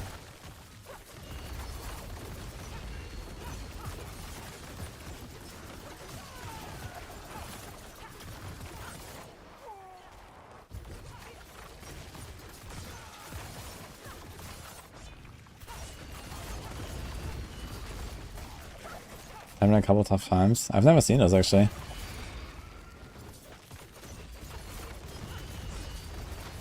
Okay, if it's like not that uncommon, then maybe it's already in the radar.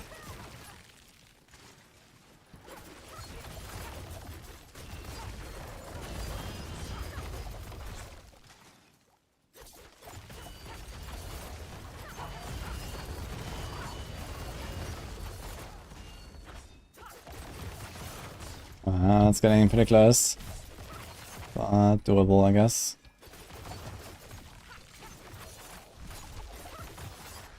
Uh-oh. It's one more pack.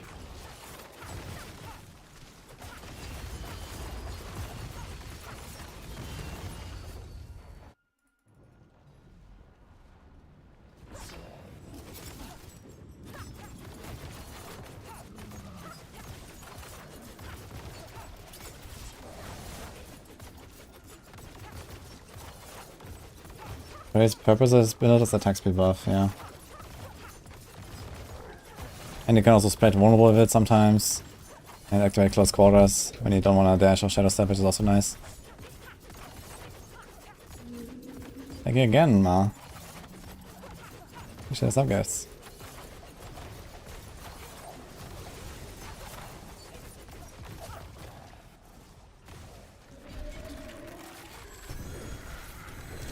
Stone.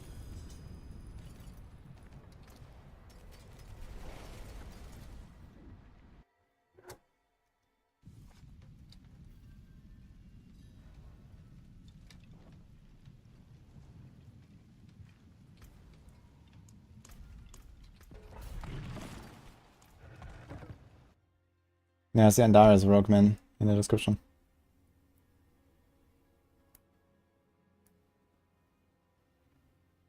Starting with uptime on Imbue with 2 times 5 cast tempers and resource issues. With starters on the barrage builds.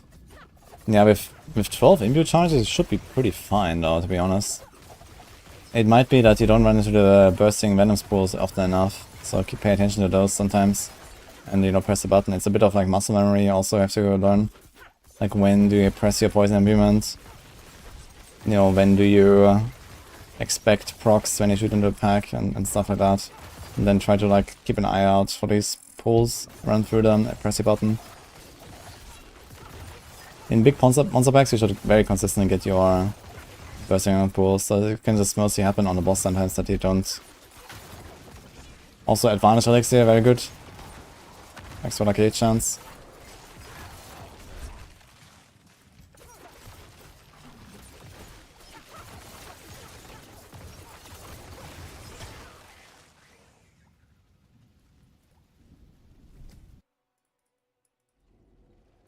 When he's taking a boss super quickly, does he summon Lilith at all?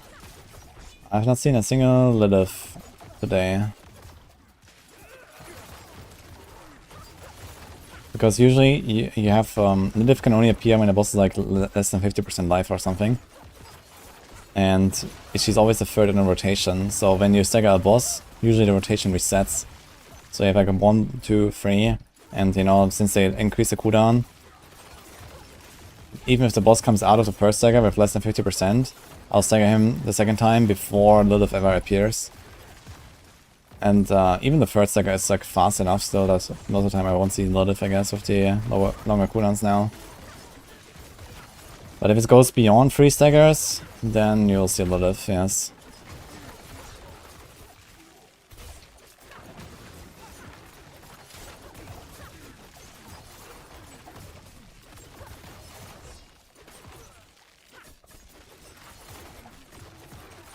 Or if I somehow like, you know, have to dodge around a lot and don't actually attack the boss and don't stagger the boss.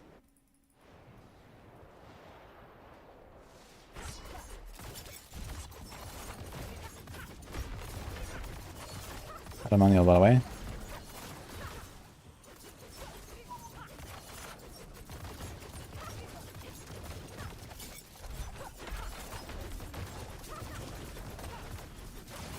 You see here, like, you know, Succubus comes out, stagger, Succubus again, and now if he comes out of stagger, it will be Succubus again, and then whatever, second shadow, and then I'll probably stagger him again, and then Succubus again, second shadow again, and then Lilith at some point. So Lilith doesn't have enough time to come out and actually do something right now. This is Andariel's rogue then.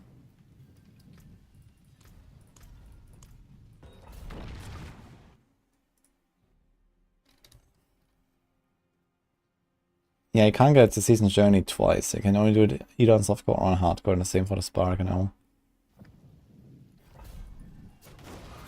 I guess it's not the biggest deal, but... I mean, for Season's Journey it makes sense, because that's like a one-time thing. I guess the Sparks, they could technically split it, I guess. So I can do it on both.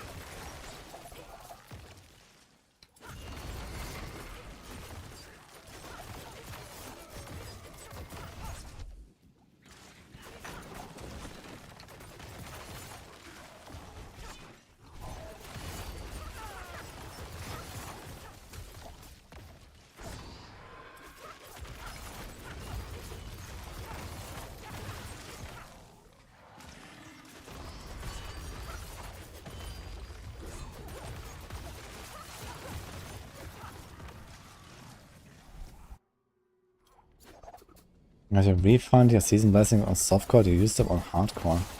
Really? What? That's kind of funny. I wasn't aware of that. So they just don't apply when you switch to hardcore and you have to like redo them, or what?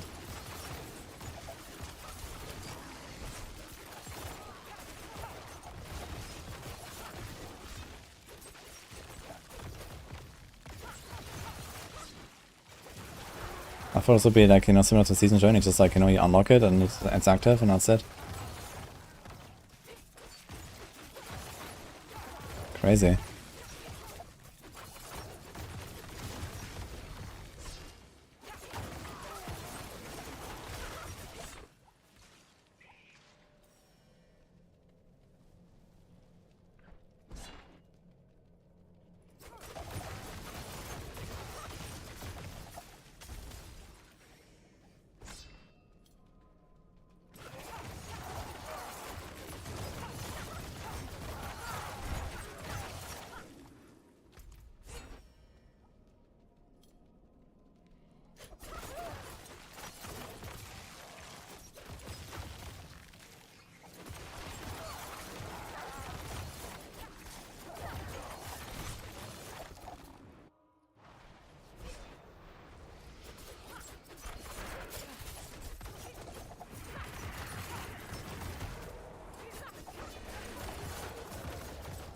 Interesting that the ads are not staggered.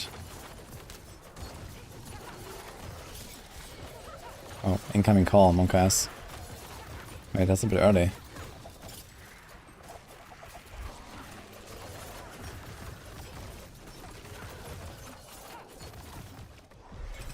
Check Discord.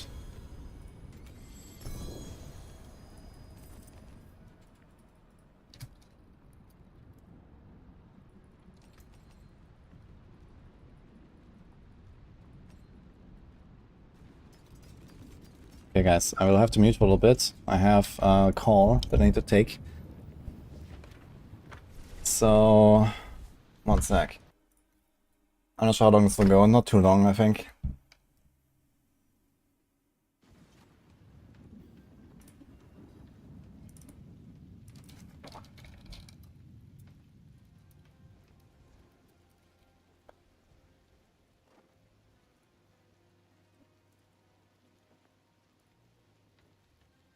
Okay, so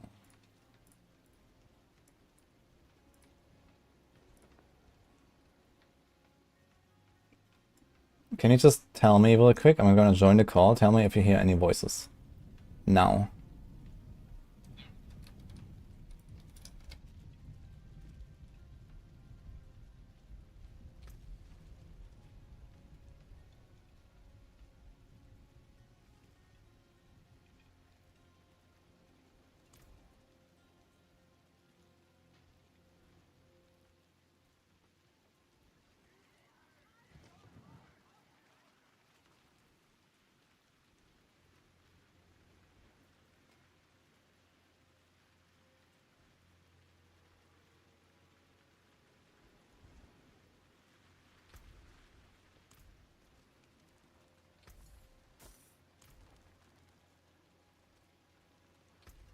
That's the spirit.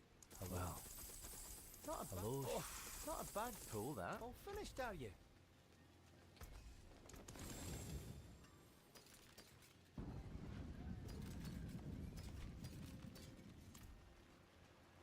The finest cuts and clarity. What suits you?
equitable transaction.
Okay, guys, we are back. Hello.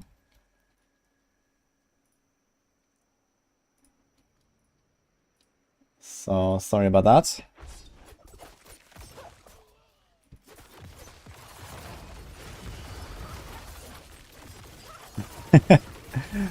Yeah, it was like, what was it, 20, 30 minutes. But yeah. Yeah, I couldn't like rearrange the timing for this, unfortunately. And I didn't want to start streaming like 4 hours later or 3 hours later. So here we are.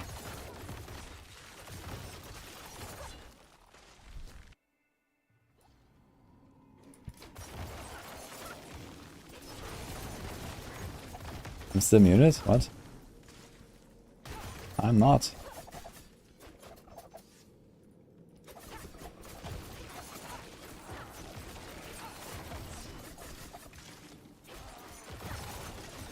What is the call about? We were discussing some big plans for Maxwell that you will hopefully see in action soon.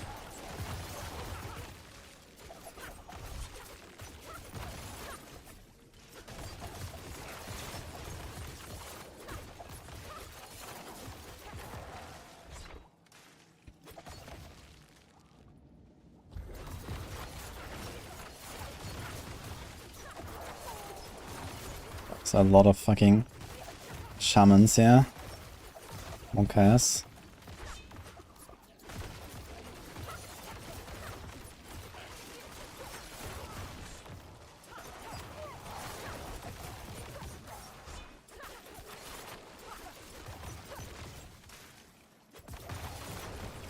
Public mineral. Yeah, I mean, the big launch, man, for mineral.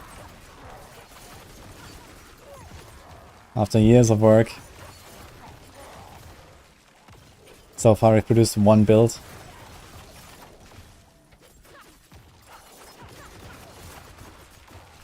But that's quite the one.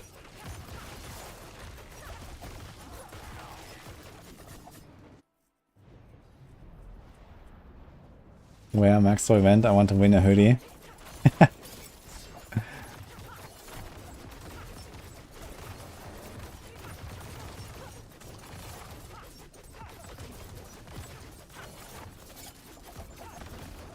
So a little bit less effort for mineral. Yeah, exactly. Minimum effort. But you can expect the season 4 guides for mineral in roughly a month from now. So big stuff coming, guys.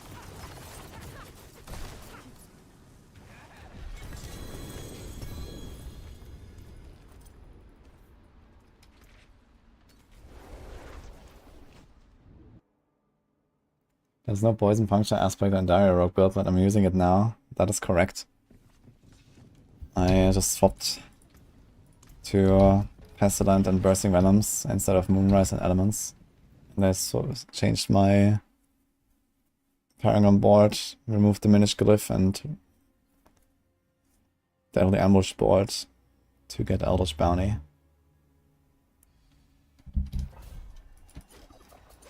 Worst builds only on mineral. Can only be opened with Internet Explorer. Let's go.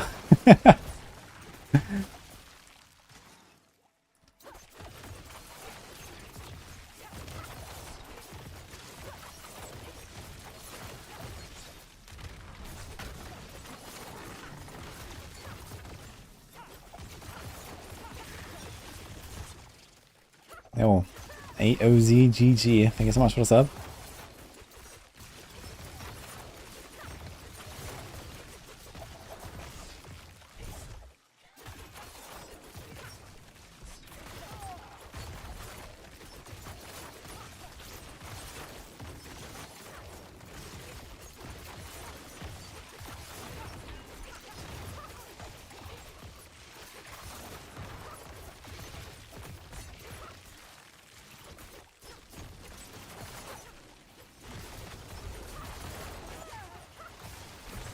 Oh my god, this fucking Cold spiders, dude. Crazy.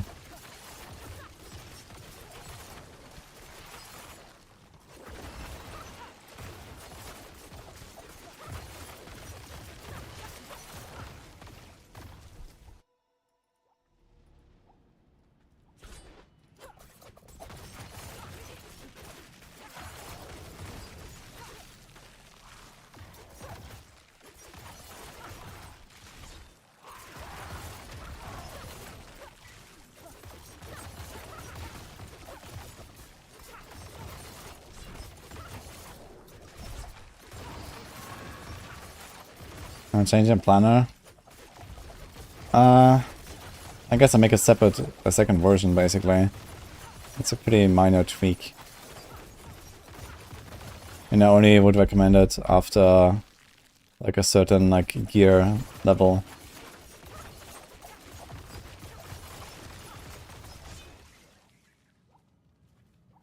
Because before that it's probably gonna be too squishy. Like I lost 10% of life and also 10% damage reduction for physical attacks.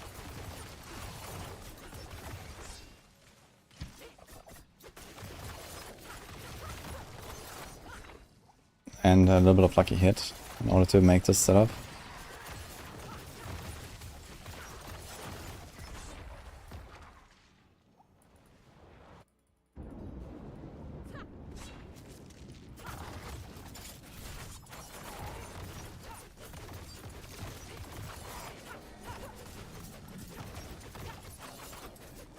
Six hour trade worth in one-shot build?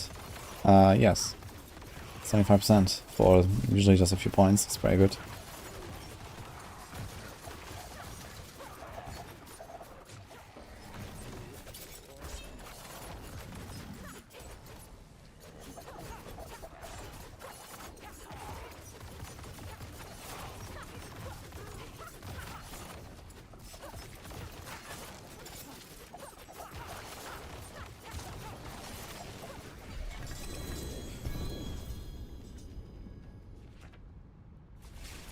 Oh, my potion was out actually. So here's the Andariel Rogue.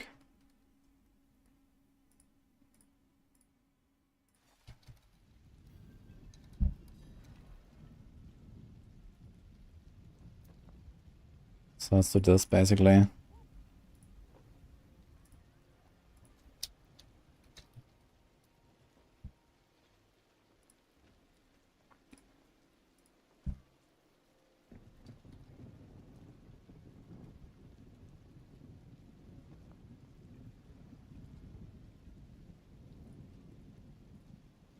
This is unrealistic, so let's just remove that. And then you have to put like one... How much life does it have? 52k.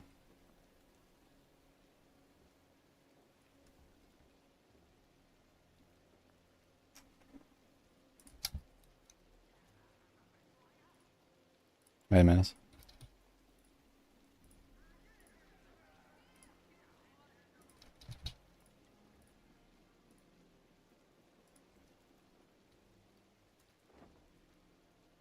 So like this.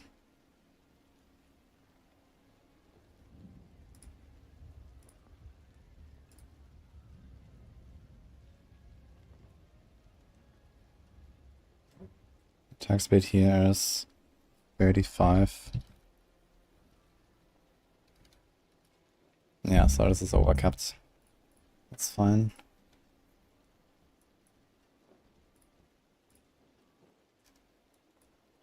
So we do this. Bane. Take that 1 point. Eldritch Bounty.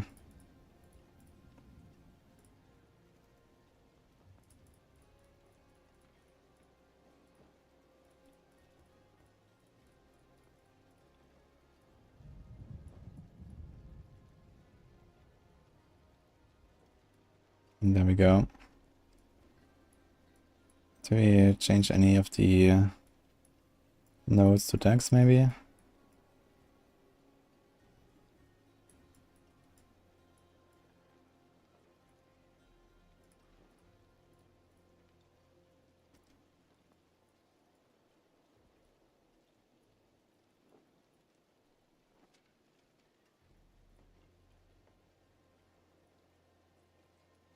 Yeah, so that's basically it.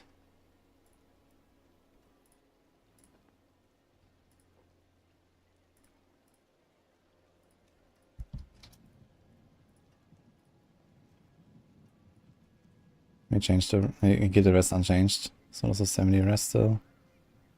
0.0, 0.2 over. Okay. Can we do this here as well? Okay, okay.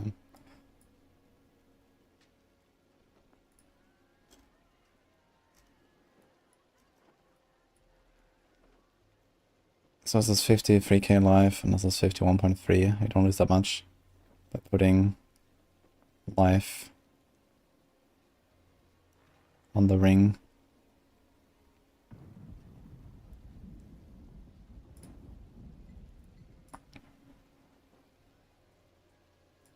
I didn't put like an extra life roll here, to be honest.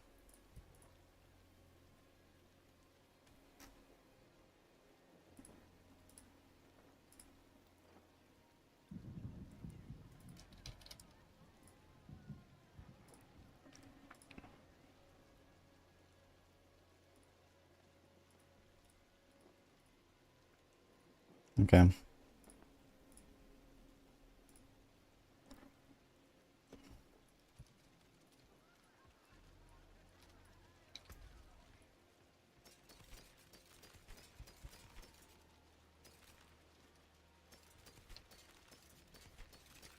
I can up the music again a little bit, right? I only lowered it a bit because I didn't hear anything from the call. Alright, here we go. Fine indeed. Hello D, how's it going?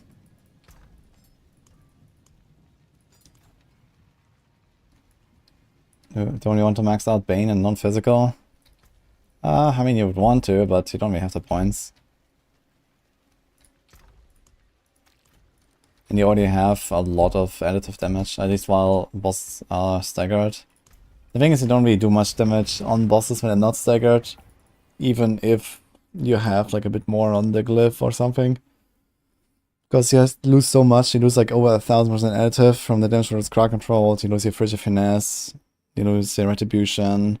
Like your damage on the boss is just like 10% when it's not staggered, basically. And okay, you can like maybe boost that to 12% if you invest more into additive damage.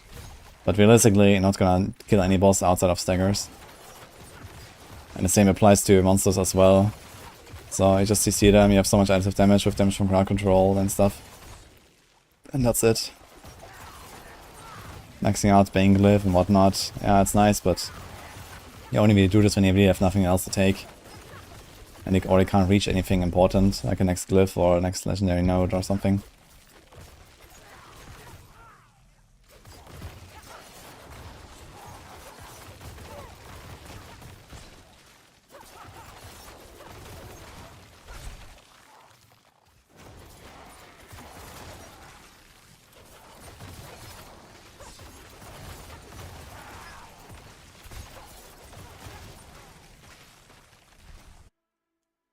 Three greater affix cows, the nameless, good. Yeah, it's good for the vendor. If it was 4 greater affixes, then maybe you could sell it to a collector. But yeah, that item has never really been used for anything. Thanks Fentos, what's up?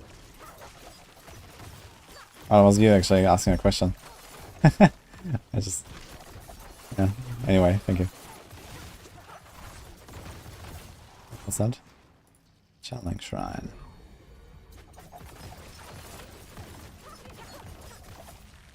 Protection Shrine.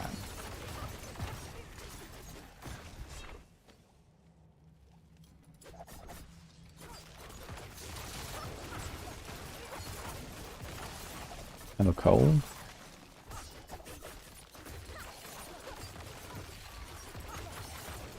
Best bar build for damage is Flay right now, I'd say. Single target damage at least. It produces like some billion damage ticks with dots.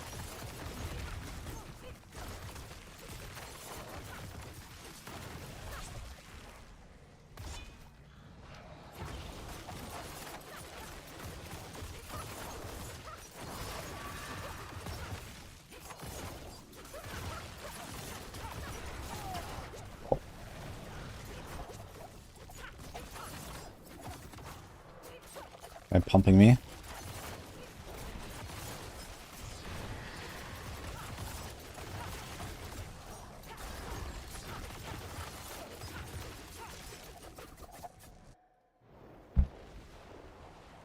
Bash Barb does a lot of damage without any gear.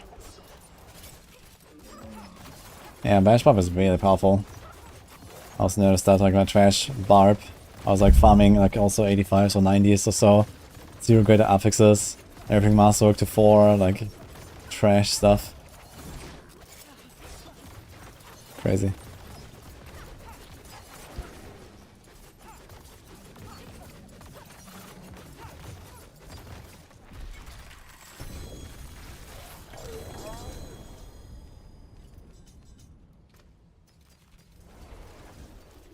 Can you ask Chronics and Condas if we're gonna do some goblin action today?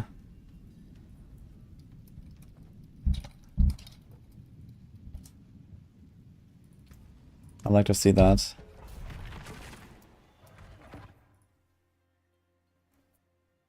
If you get a dot roll. That dot and damage rolls are the same, Dylan. For this.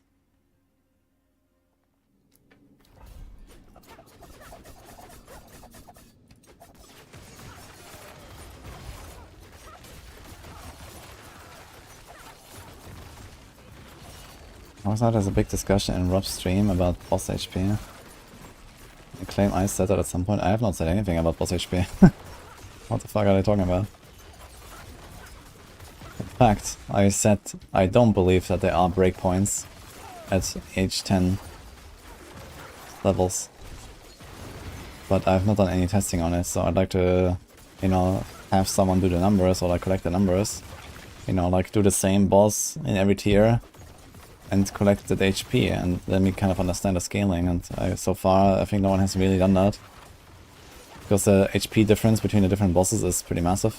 I need like a build that bonks really hard in like one go, so I can see the HP change basically on the bar. Like basically something like a death blow Barb or some, I don't know, something I can hit for like 1 billion basically in one hit. To understand how much damage we do against these bosses. Yo, Max Snare. Thanks, man. Appreciate that. Welcome.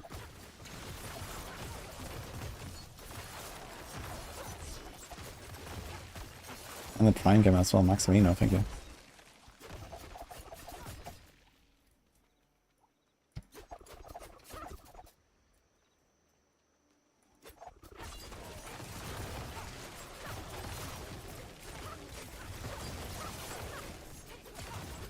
I think one of the reasons why people say that 100 feels much harder than 99 is because, you know, 100 is a very high tier.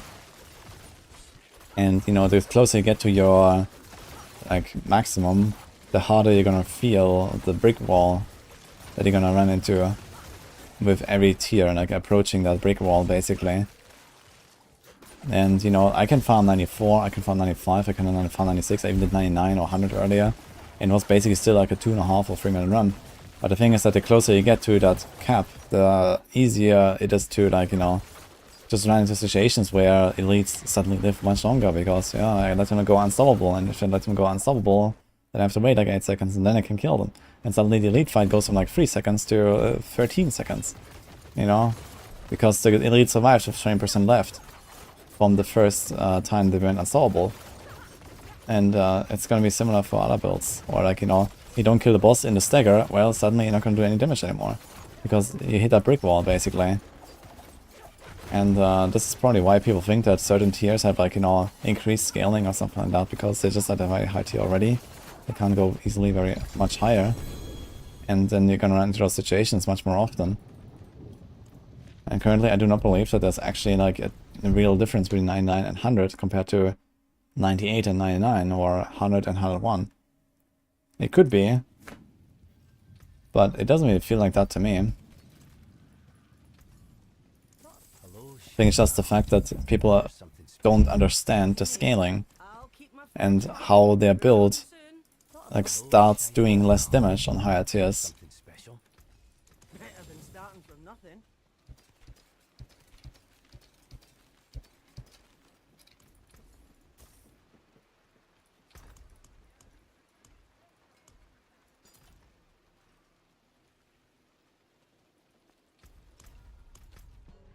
It wasn't Chain Summon. Oh, that's you, Max Arena. I see. Thank you.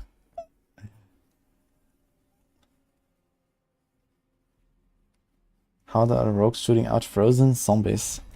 This is the accursed touch aspect.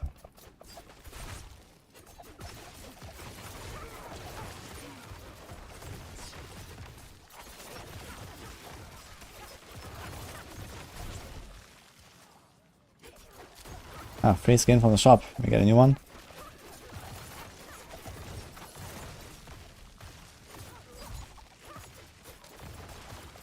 Oh, Reizüberflutung.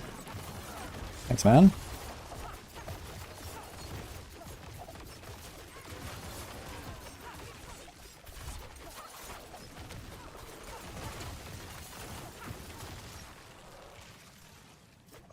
Hey, Zach.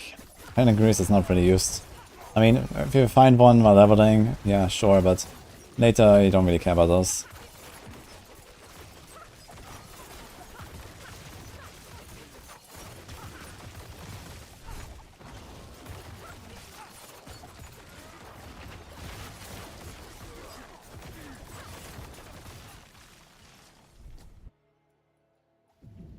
Different dungeon, different mobs, hard to compare sometimes.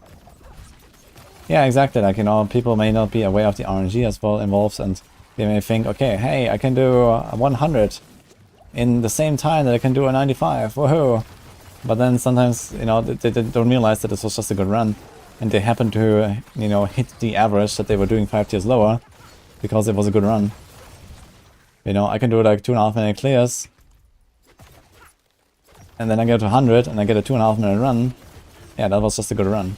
But the average is going to be probably closer to 3 or 3.5 at that point, or something like that. And that's what I said, you know, like you're going to run into those situations where stuff just lives much longer than before. Much more often, because especially for rogues with the crowd control, this is very noticeable. Like if these elites live longer than 5 seconds, then the fight will go from sub 5 seconds to minimum 15 seconds. Because I have to wait 8 seconds before I can CC them again. And without CC, I do 0 damage. So I have to wait for the entire ensemble to fall off, and then I go attack them again, and then I have to poison them up again, and then they die. Then potentially, you know, they spread out, and I have to like play defensively and whatnot, right? And here the same story, like, you know, if this boss doesn't die after 2 staggers, well, I have to go to the 3rd stagger, and that just adds like 20 seconds. Or if the boss somehow doesn't die after the 3rd stagger, then, well, we're gonna add like a straight minute or something to the boss after that. Because I can't really easily get a 4th stagger. The boss gets very resistant after 3 staggers.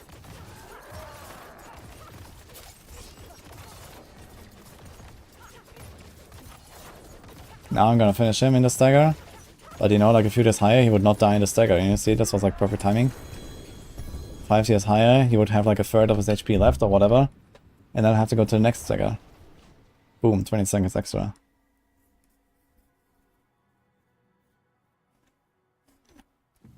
Hey, Brino. And Vitamin Dave, thanks guys. What's the next rogue build? I have one more rogue build planned currently, which is some Twisting Blades experiment. I've already done Twisting Blades, but I have a very different idea for a Twisting Blades build that I want to try.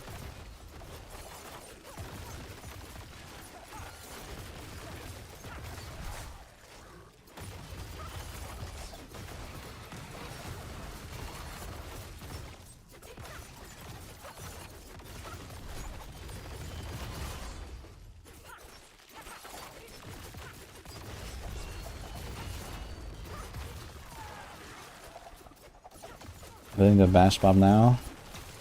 I need to redo that one. Luckily we didn't even lose any good gear or something.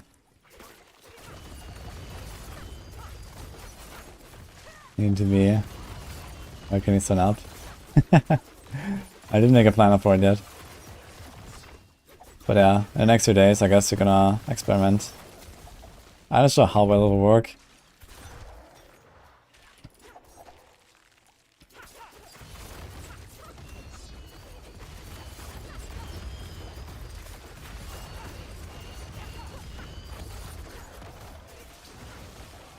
So I mean here, look, these guys just got unsolvable and now I have to wait 8 seconds.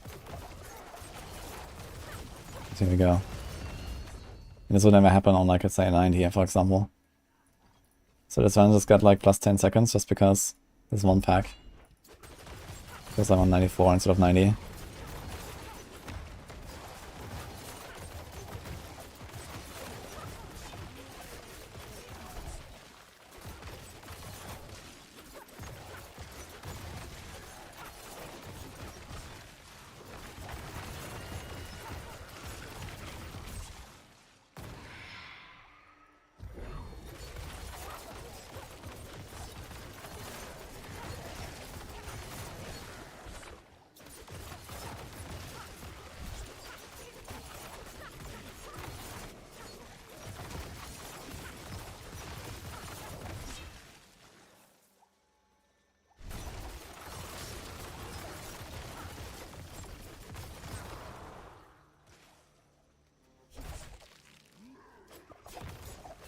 How do you use obos for Umber's aspects?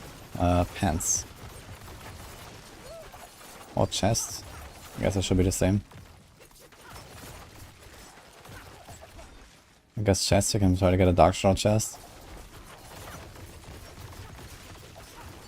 Pants are easy to get.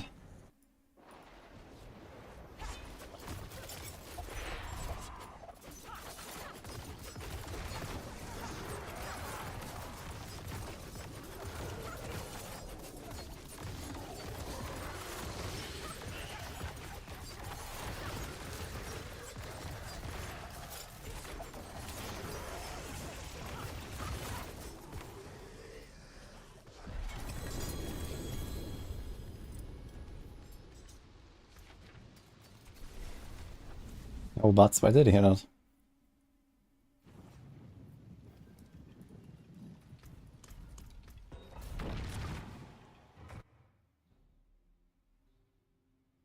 So no hope for Shadow Step Rogue? Yeah, I mean, no hope of it becoming a top build, but if you really want to play the build, you can. But it does have some clunkiness issues.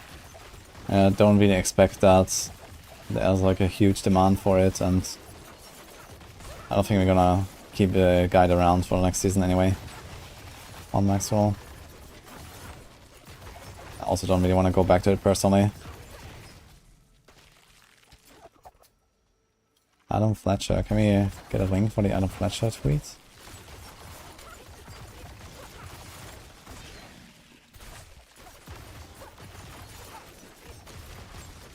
What happened to Overpower Bloodlands? It's so bad now. The pit happened. And the pit shows which build really sucks. And which one doesn't. Previously there was no such content in the game where a build could suck. But now builds can suck.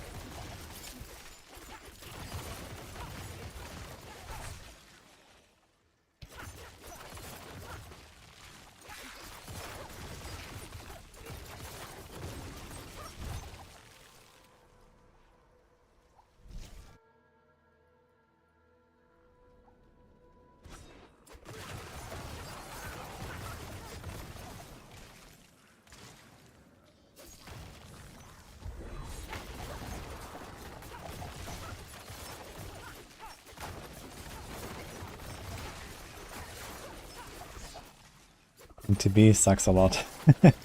Not as much as Bloodlands, I guess. Bloodlands is probably still worse than TB.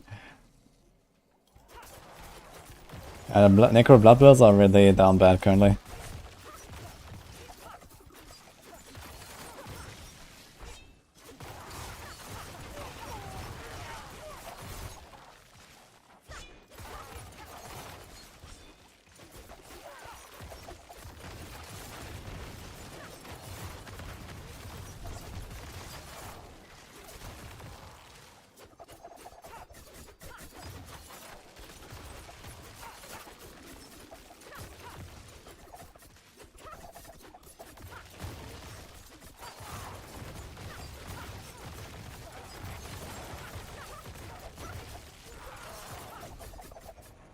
Logos and S tier, but already worked on Heartsinger and Penshot IS now. Rude. Just as they were enjoying Barrage. Wait, what did I miss?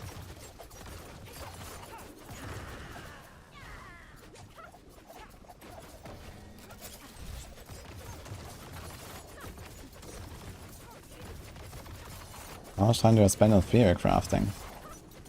Oh, I mean, sometimes a lot, sometimes very little. I spent like 2 weeks in default planner after the PTR, so that's that, I guess. Made a lot of planners for the season 4. I have like 30 planners or something right now on my Discord.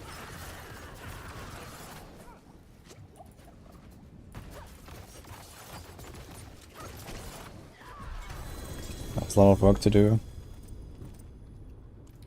I mean, most of the time I just kind of like load up a character and start leveling it, and then I make the build on the fly with just, you know, whatever I wanted to do.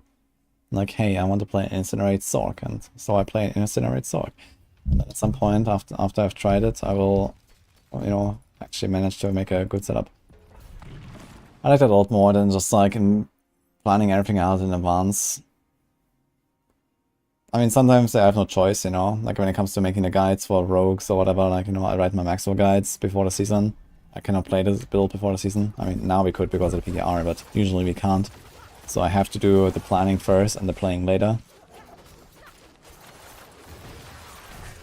Because, you know, we need to have the guides out before the season starts. But yeah, I mean, it's like mid-season and I just play like some random builds, and yeah, I just like to go without planner. Very enjoyable. And then we make a planner because then everyone is shouting, ah, I want to play that build, please. And then when people shout enough, at some point I'll make a planner. And here we are.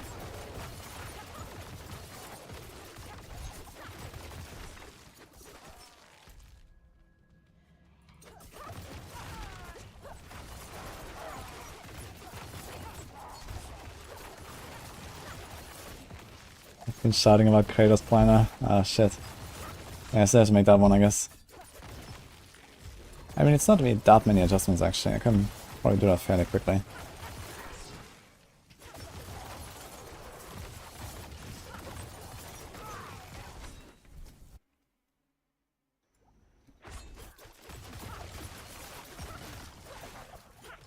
Make a planner for 5 basic skills built. I can. But you're gonna have to donate a lot.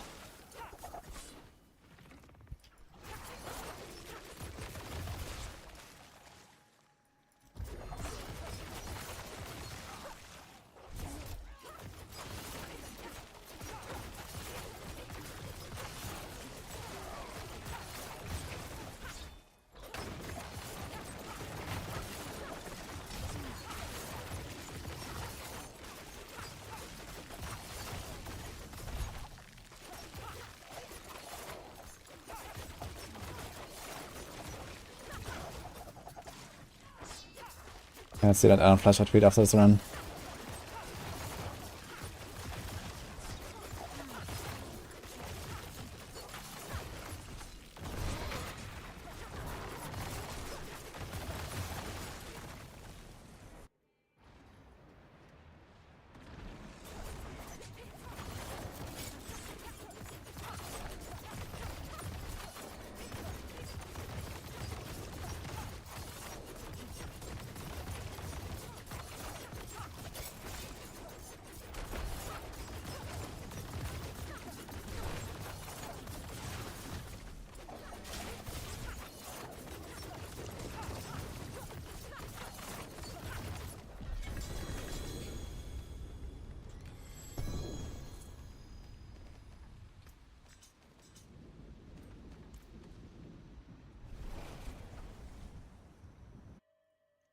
X.com.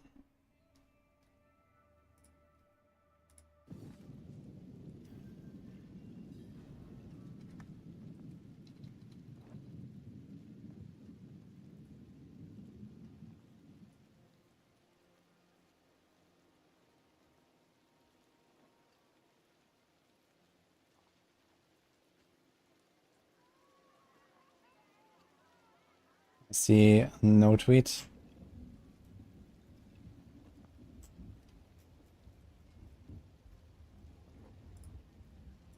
Maybe here.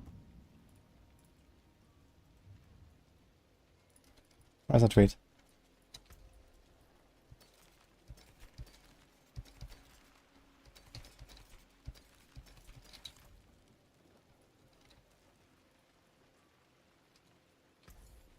Much thanks, friend.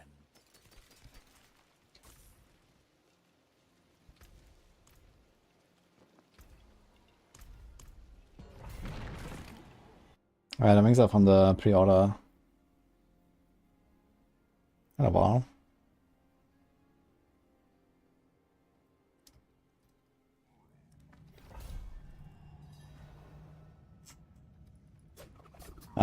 Yeah, for frame breakpoints, you can check the Maxwell attack speed article as well. For some classes and some skills, there's already the table, including for puncture. So you can check that out.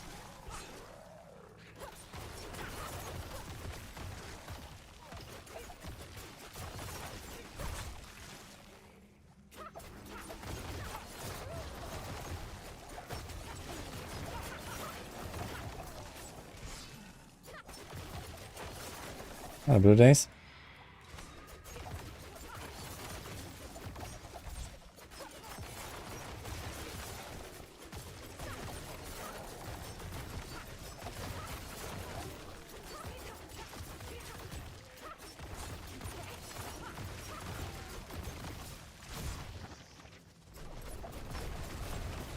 Yeah, can someone tell me where I can find this ominous Adam Fletcher tweet about a mid-season patch? I'd like to see it.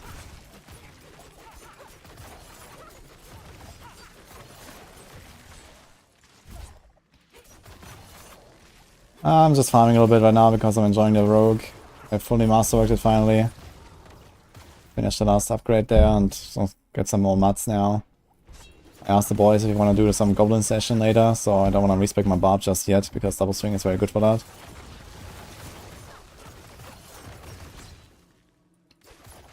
Both in 10. Let's go.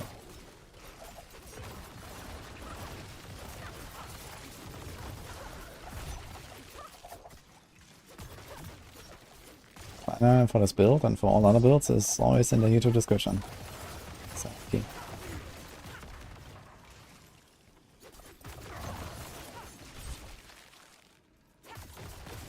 There is a good way to farm goblins, which you'll hopefully see later in action. Extra shrines, sigils, and party.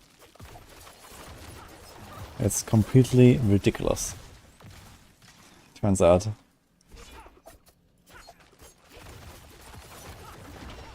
You can get like 100 goblins in a dungeon. You're gonna get like hours of boss materials in one go. Like insane.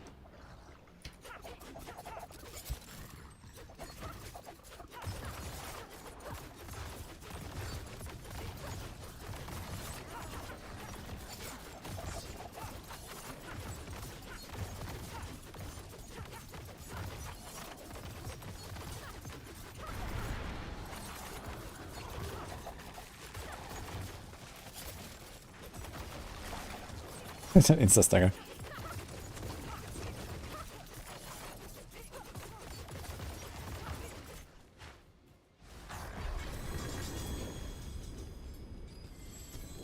Guess I can do one more quick run.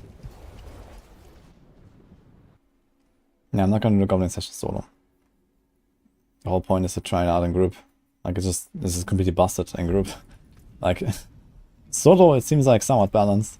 Group is like completely out of control when it comes to goblin farm, man. It's insane.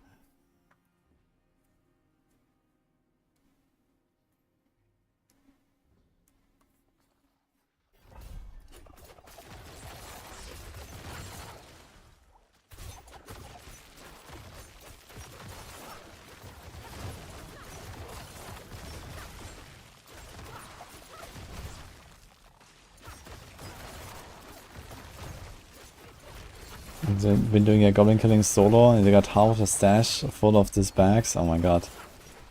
Yeah, now imagine you could have your entire stash full at the same time in a group. Or more.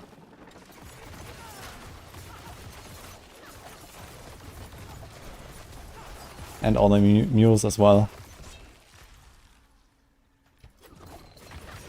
Yeah, we tried it. I mean, we didn't try it. It was like accidentally doing the run. This is like skip the goblins, but yeah. I was gonna do this for like 2 hours. I'm gonna get like a few hundred boss mats. With all the decision stones I'm getting as well, I can just do like all the bosses, man, forever. I don't even need more Ubers, really. But at this point you can actually like start crafting Ubers. so we can try to get greater affixes or whatever. Or make a twink set, just for lulz.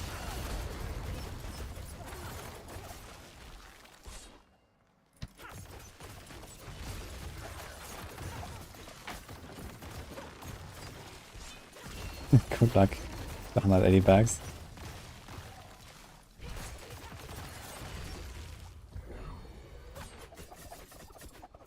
Nina V in chat. Look at that. Hello.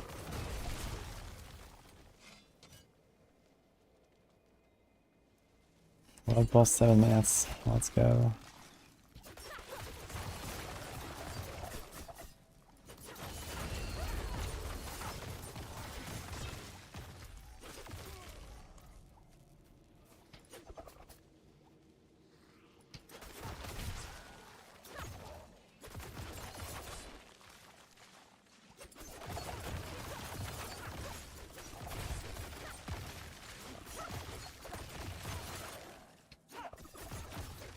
Didn't check Discord. I did not actually. I think now Nini wants me to check Discord and show it off. Is that correct?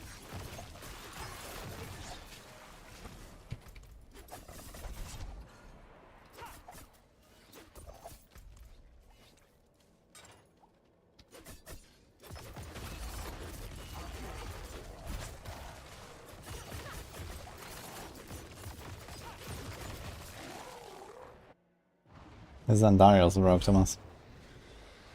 Find it in the description.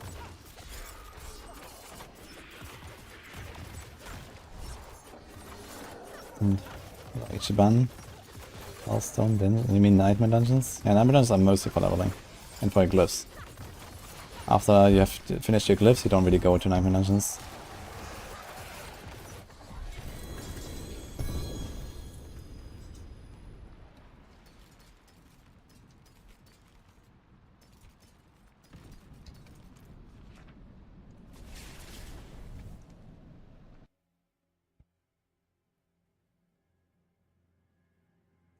Okay, on Saturday, Adam Fletcher said in a response about someone asking about Scando's Kiss. Mid-season update which is coming sooner than most think. More on that next week.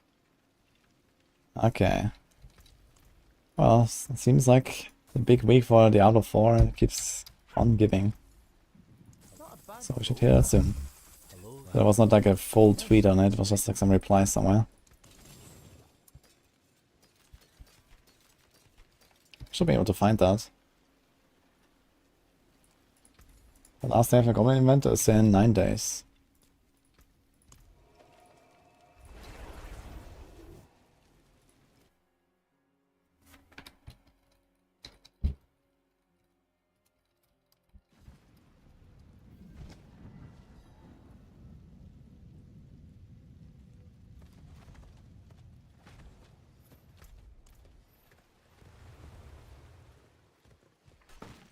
You see 57 points used on a dire rogue build.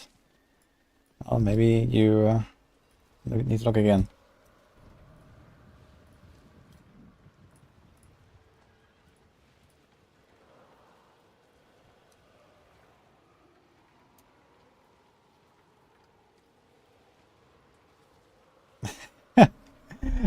Nini went to the hairdresser today, guys.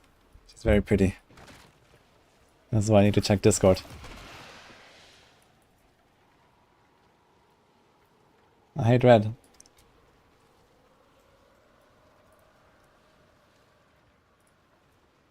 Should post it in a selfie channel. How about that, Nini? What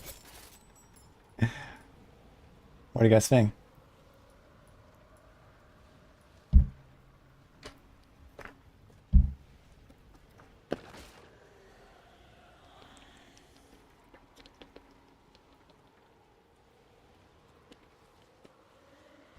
Hello.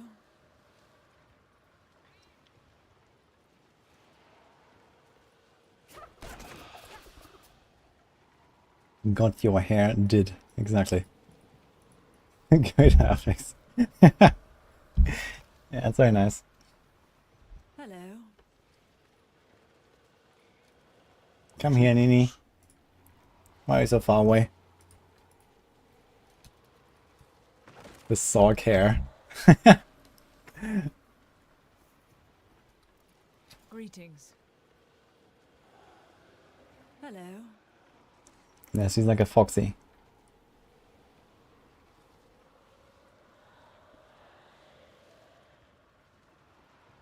That's Devin water, yes.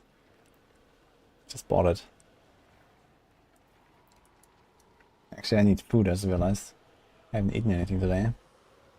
Should probably get something.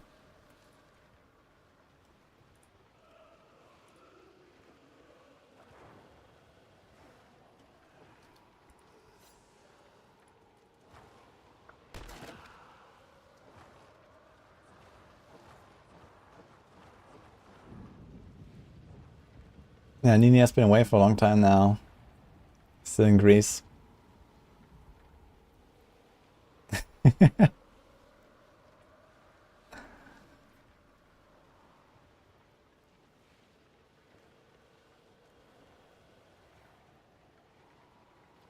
I think it's a reason for Golden Gems over basic attack once.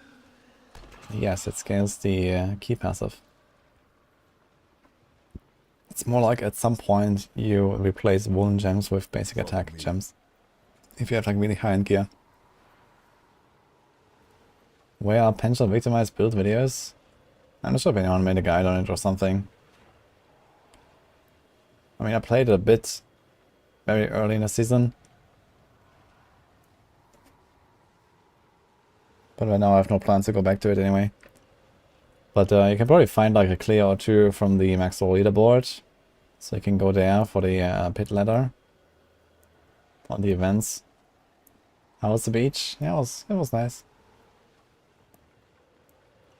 Yeah, I went swimming the first time this summer, I guess.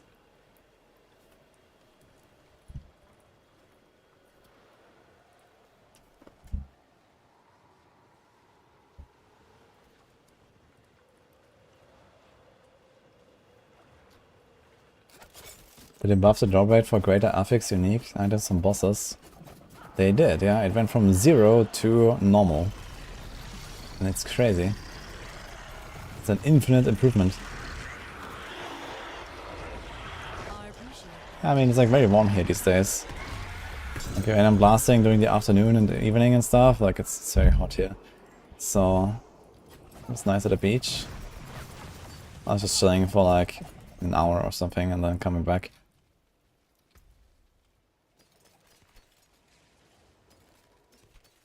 First swim.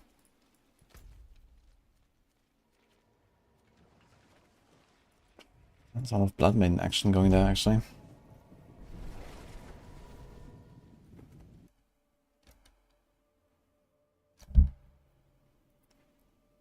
What about the Puncture Overpower build? And now we're talking. Puncture Overpower, that's where's that coming from? Oh man. The Puncture Overpower build. I guess if you somehow attack 33 times per second, you could even get 1 overpower per second. Nutty.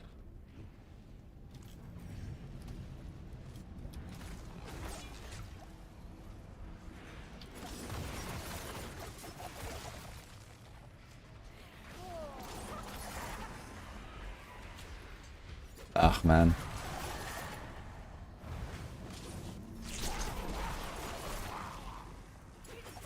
You know, any good bondlighting build besides the one on Maxwell? Oh boy. No, I don't. But I do have some bondlighting stuff prepared I want to try, but I don't really expect that much of it. Just want to get a feel for it.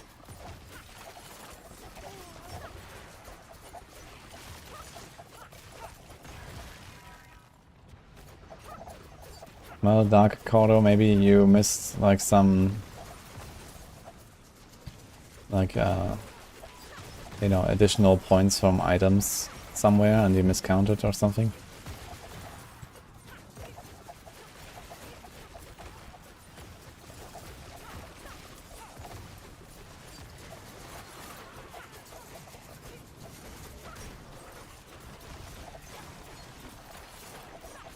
Hey, Mad Medley.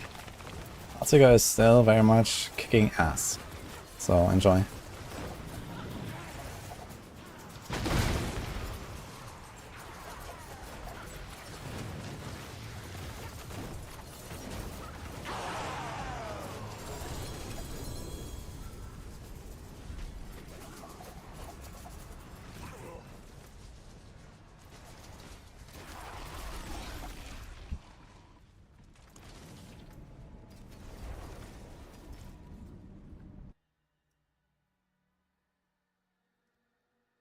Best Sorc and Druid leveling build.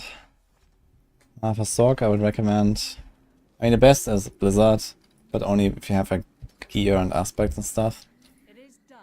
So if you don't have already a Sorc, then I would recommend actually Incinerate. Incinerate was very nice to level with. And for Druid, Da Vinci Pulve or Lightning Storm.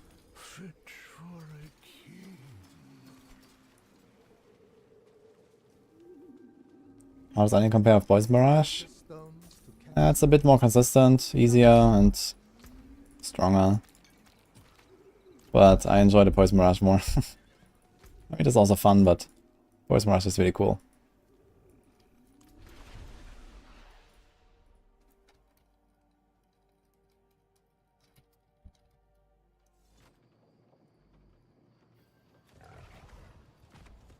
Oh, rogues this season. Very good, actually.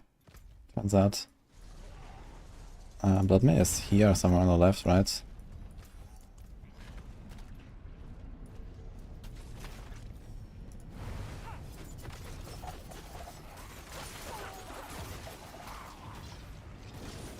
Should I go on the other characters? My Druid right now is not functional. I'd have to respec my Druid. How's it going? I have a Frozen Obsoc though, that could come here real quick. Not sure if I care enough. But it's double Blood Maiden right now, it would be kind of worth to log in. Just do the Blood Maiden.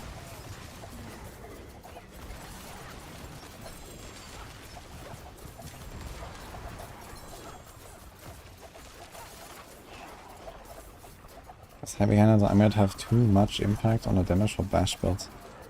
Too much. I mean, heavy-handed is a pretty good passive, but it's not like extraordinary strong passive. So you can also do a counter offense or even pit fighter or something. Warlock used to be a very powerful one, but that for some reason no longer exists on Neck. So they removed that.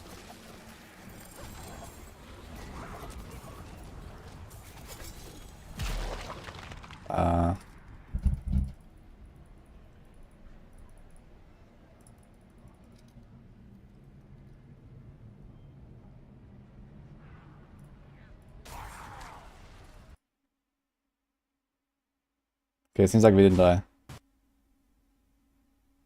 What the fuck is going on with my OBS here? It's my OBS actually. Nah, we didn't die, seems fine. That should trigger the scroll. I pressed the scroll like 5 times as well, like I was spamming it. So either it went off or the CC should do it.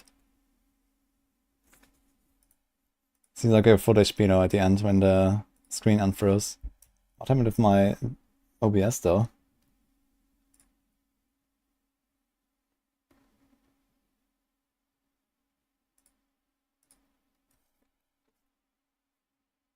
Okay, we're here. I'm not sure if I had 1 or 2 scrolls in my inventory. We can check if you're still there now.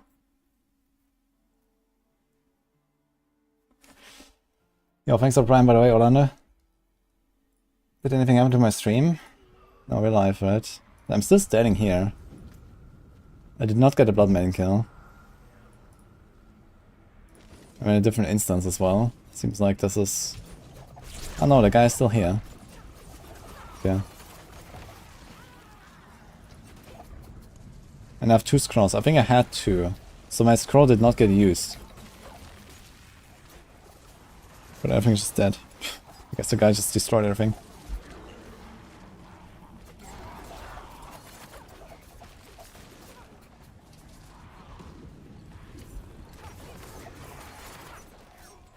Oh, strange though.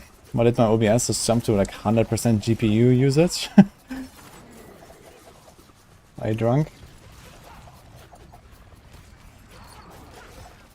Because that's usually way lower than that.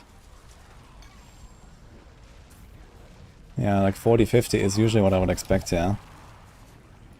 With dual stream plus recording.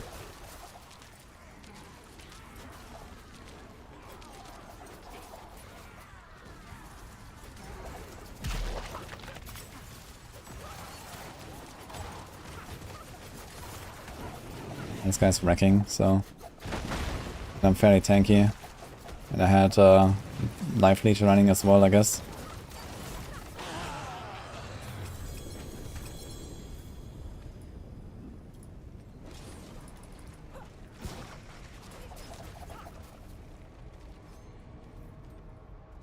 Not here to farm the maiden though. Where's the thing? You can go down there.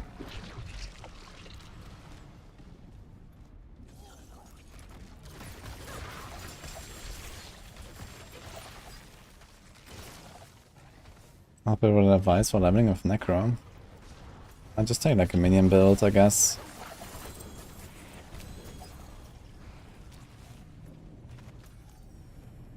They're very powerful right now and it's pretty straightforward.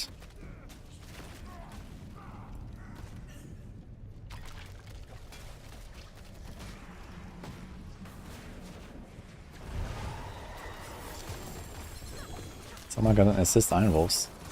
Can I find one more Iron Wolf somewhere? We can actually turn in.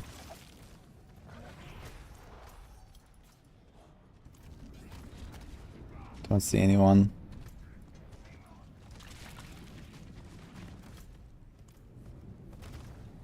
This.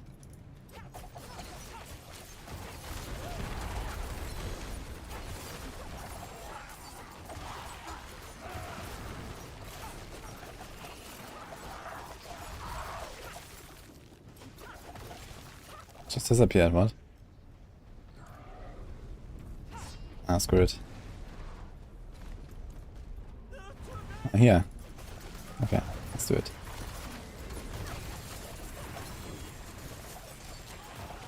I killed Lilith with this build? The first time around actually when I played it like 2 weeks ago, yeah. I mean now it would be like no challenge really. Stack her and she's gonna insta die basically.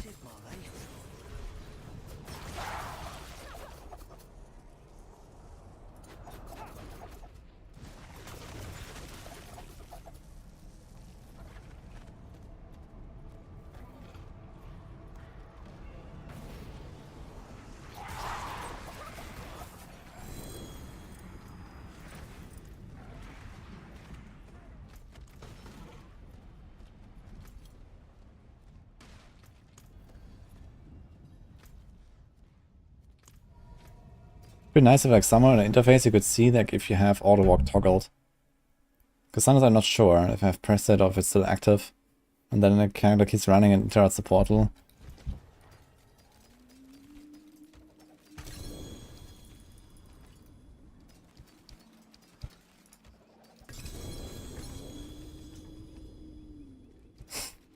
Character affix Eagle Horn, man. It is done. Incredible.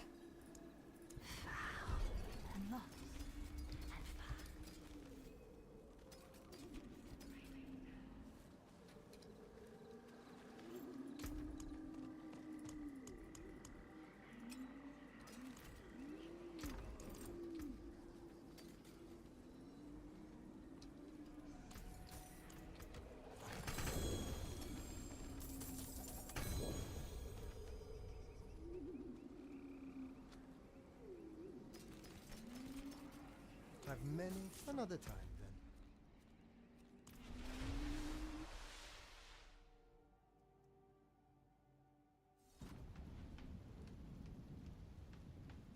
Any place in Farm and Darius Visage solo? I can only do it from the bosses. So Duriel, Andariel, or Tormented bosses. This is where you get it. It's one of the uber uniques. You have to farm those bosses.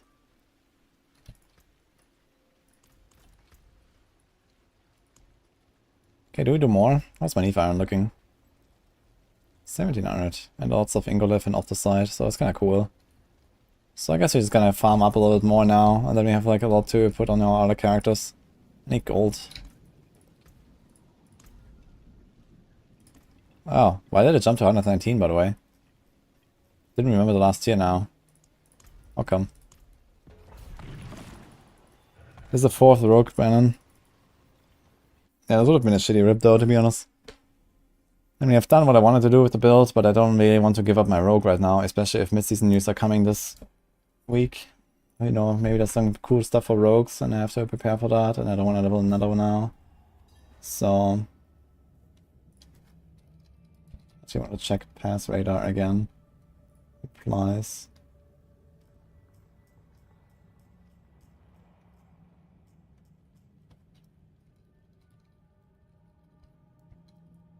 Don't see it. So apparently there's sometime this week. Yeah, someone told me about this tweet from Adam Fletcher about mid-season patch. But I cannot find it, even if I search his replies on Twitter.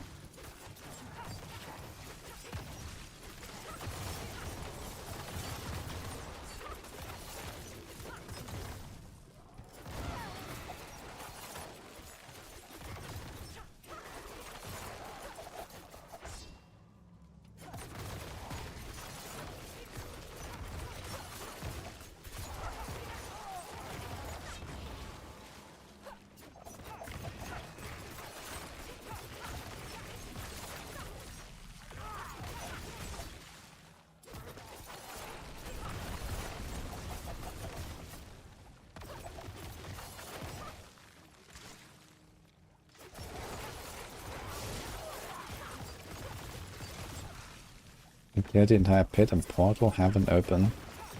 There's no portal if you mean after the boss. You have to TP out. Or I mean there's no portal to level 2. Found the tweet. Okay, let's check it. Mid-season update which is coming soon, and must think more on that next week. So this was on June 8th. That was 3 days ago. Okay.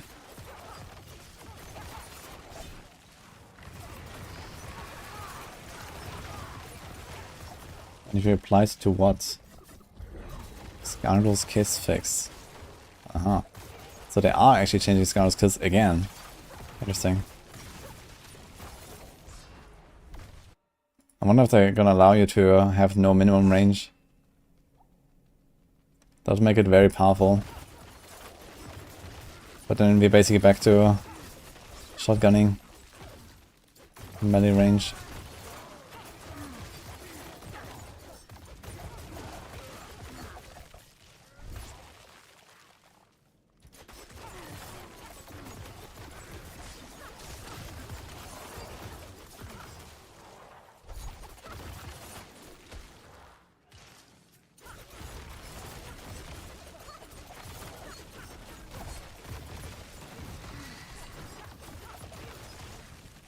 Would you like the pet? Invisible. So we use the cat, which is close to that.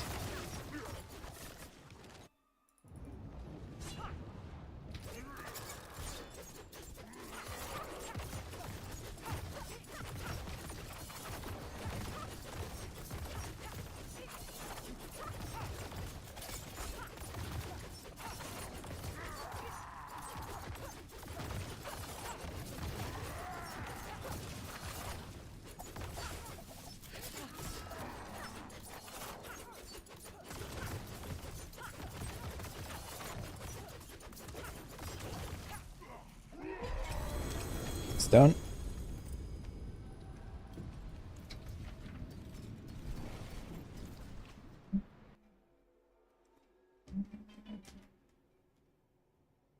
This is an update for make a rate of errors build viral copium.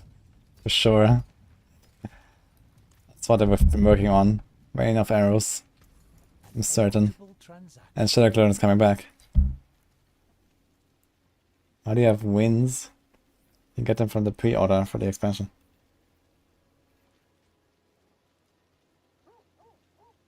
How do you make use of the scroll in hardcore? It seems like when you die, it's all over in a split second. You have to like... I mean, I don't really use scrolls actively very much. They're mostly just there for the disconnect protection. But, yeah, I mean, occasionally you can scroll out when you sense danger. You know, when you realize this is a losing fight, you're stuck in a boss arena or whatever. Or, you know, you start lagging. Yeah, this is the time to press your scroll button, basically. So here's the tweets.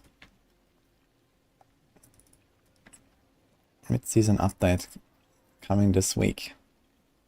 Mid-season like more news on mid-season patch. So and news on Blizzard updating uniques to make them more competitive. Yeah, in case you haven't heard, there's an expansion coming in 4 months.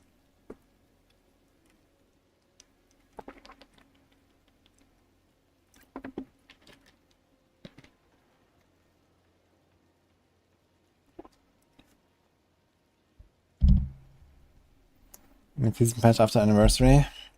Yeah, I mean, anniversary goes until 20th, right? This is Thursday. So mid-season could be here. Like, usually a patch on Tuesdays, so.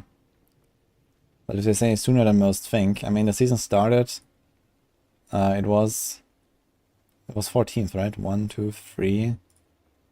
Are we at 4 weeks now? Wait, was it 21st or was it 14th, right? 1, 2, 3. It's 4 weeks now.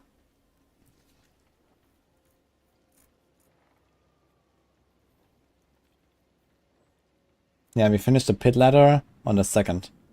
That was 1.5 weeks ago almost. Okay. This was 2.5 weeks in, so we're at 4 weeks now. So the mid-season update should be normally on the 25th. But they're already cutting this season a week short, so it may actually be here. What's wrong with Scoundrels? And people don't like that it shoots all in the same place now. So they want to see that changed.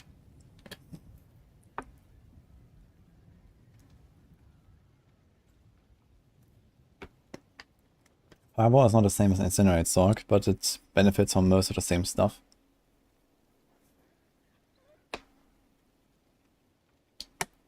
Yeah, they're cutting season 4 like a week short, and they're cutting season 5 like 4 weeks short. So it's, I guess in season 5 there's no mid-season update. That's just gonna be the season and then the expansion.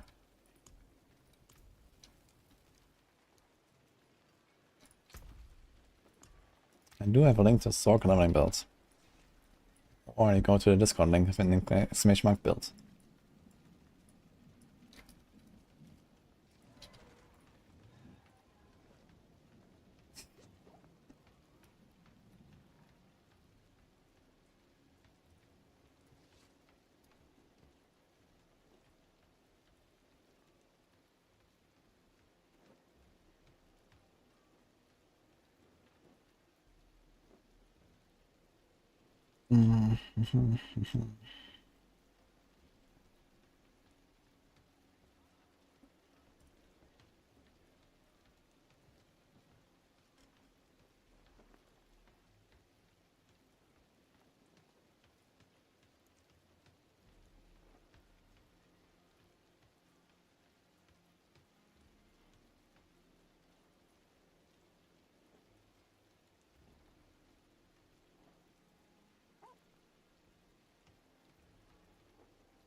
Yeah, sorry guys, I had to fix something.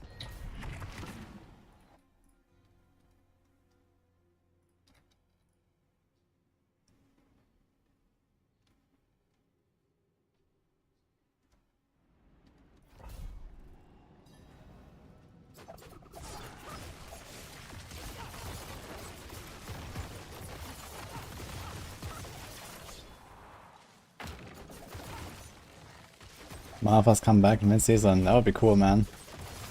Hope so. Malphas was a really cool fight. And I would really love to see like a level 200 version of Malphas. Maybe they're gonna make some new uniques. Should be interesting if they make new uniques that are supposed to be viable before they do like an actual unique rework.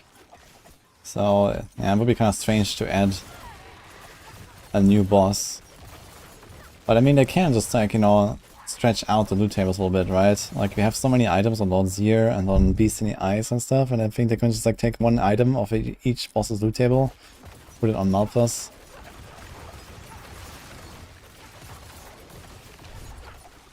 That'll be a pretty good idea too, I think.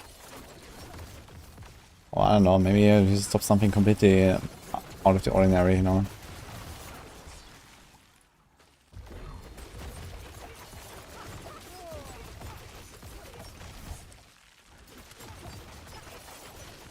Yeah, clearing the Malphas vault was really shit, so they need to make the Malphas fight without the 4 paths.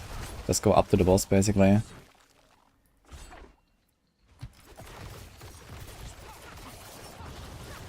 Yeah, that's what I would like to see. That would be nice.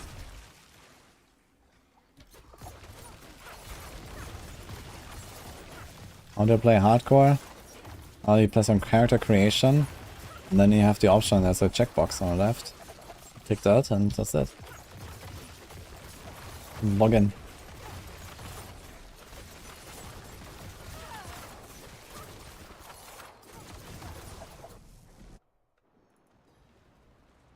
You're scared AF all the time. Oh no. Yeah, I'm not really scared when I play. I mean, there are obviously like, you know, intense moments and you know, adrenaline and that stuff sometimes, especially like for example for the race at the season start, I was like that.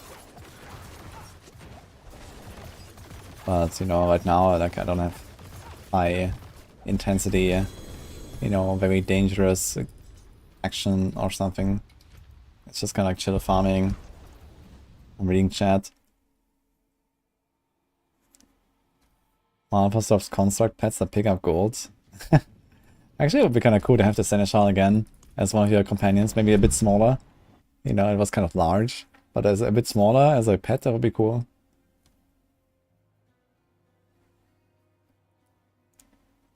Yeah, more chance of greater affix and torment bosses?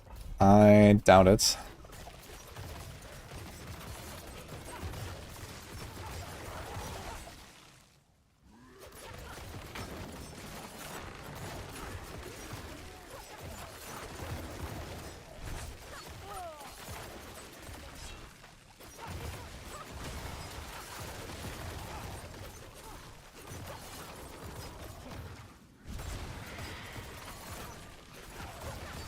You want your cow. Cow pet? I first have to find a cow level.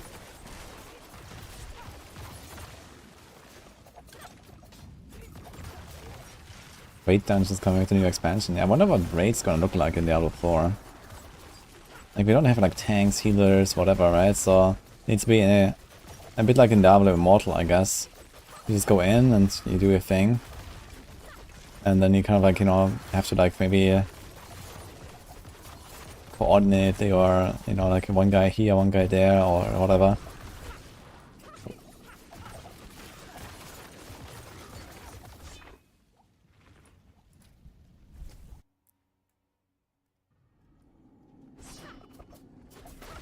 Yeah, Lost Ark. I mean, Lost Ark does have supports, though. Kind of. But I guess it's like... Yeah, I guess it works pretty well in Lost Ark. Without the true, like, tank heal system, right?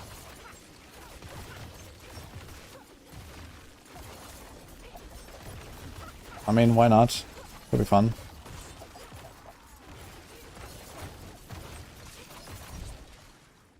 Yeah, apparently this replayable stronghold stuff is not coming right away. So that was purged from the Steam page.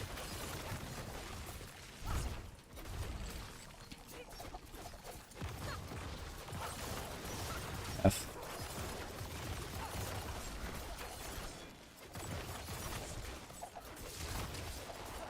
Replayable strongholds.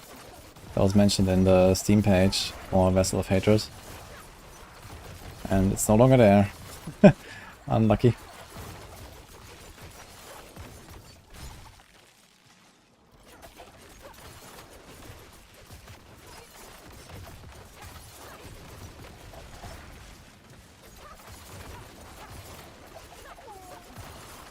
Hey, Randy, by the way, thank you so much for the sub.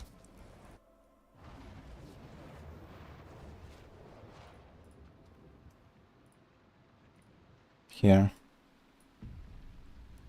But now when you do this, it says 1 out of 1, but it just moves you to the bottom of the page, and you don't see it. Like they changed the Steam page, and it's hidden now. So very strange.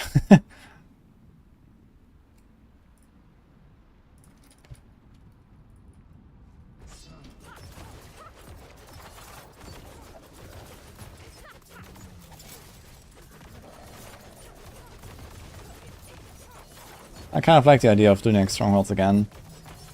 I've been waiting for something like that, but okay.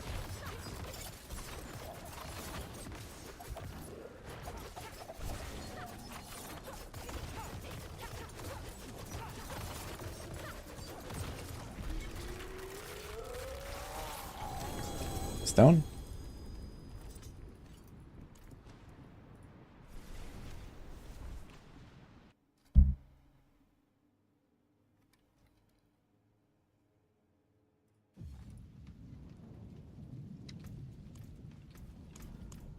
Now the raid thing is coming.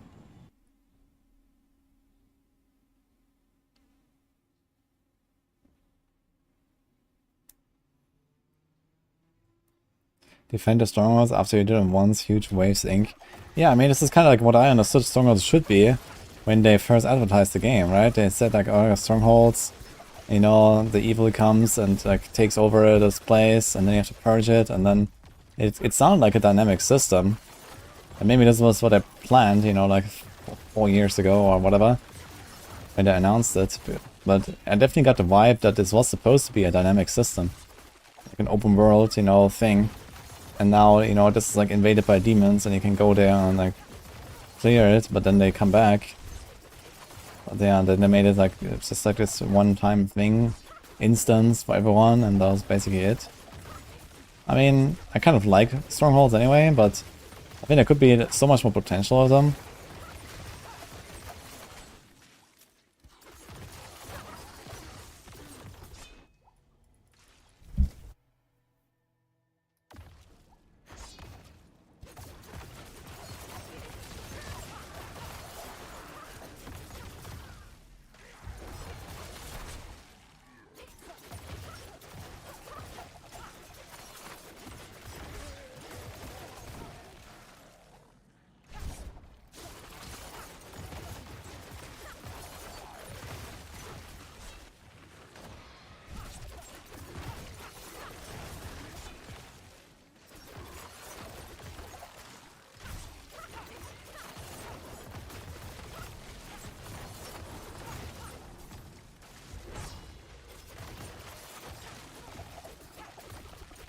PoE tower defense style of the strongholds. That'd be so cool. Yeah. I mean, Blight is probably one of the most disliked League mechanics in all of PoE, but okay. And personally, I kind of like it, but yeah. If that was like, you know, much more simplified, maybe. Could be interesting. What's our total time played in D4? It should be like between 3,000 and 4,000 hours now. If you count all the betas and everything.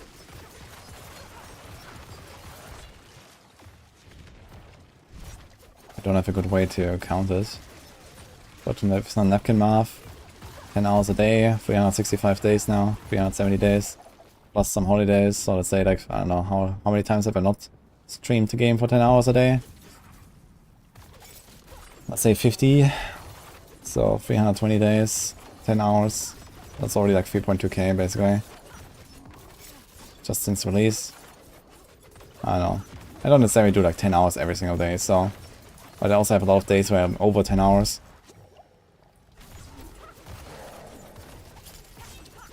At least during the season start months. Like so far I had like, I think like maybe 1 or 2 days since season start that was less than 10 hours.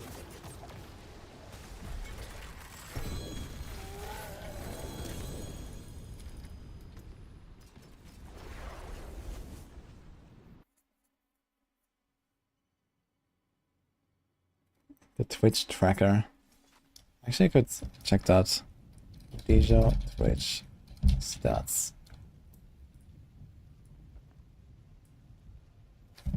Oh boy. Games. So Diablo 4 I have. This is... Can we do all time? Ah, shit. No, I can't do this here.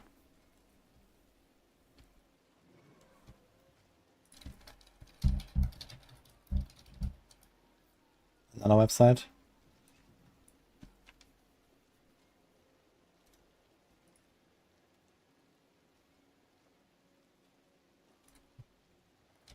It's uploading.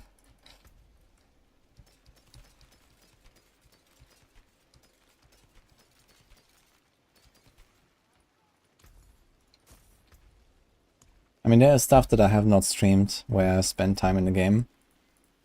Especially pre-launch. Rank is 357, woohoo.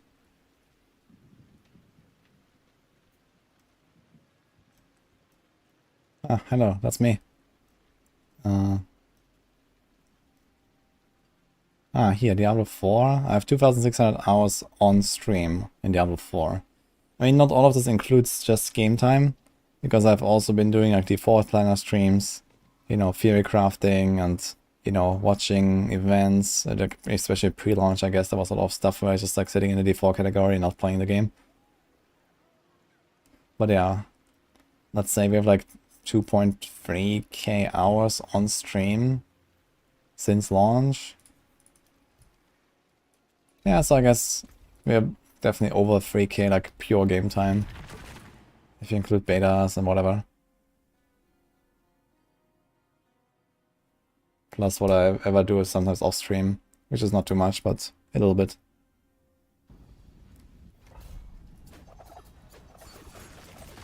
Average viewers 2.8k, well done. I gotta say, you well done.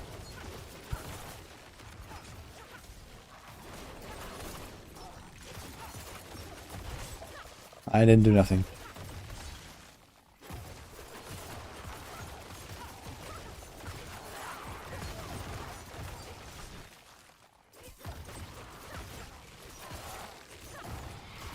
Let's say 6 hours D2. Yeah, I mean, it was, it's just D2R basically.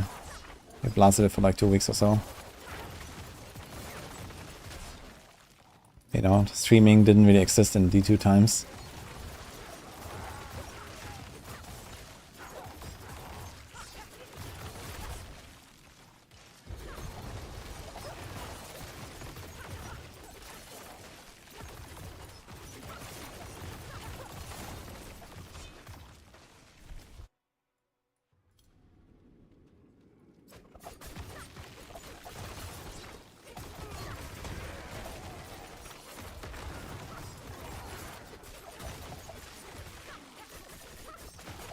News on the Dr. Edgar and Rob sponsorate for season 5, season of the oatmeal. Oatmeal, man, let's go. No news yet, have to ask Rob, I guess. What's the situation?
I can't always read the chat properly in these pits, but most of the time I try to keep track.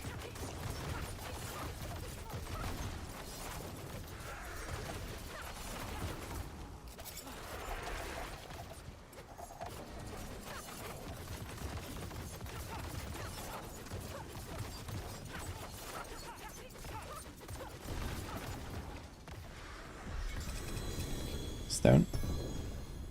We're getting so many stones, man. Love it.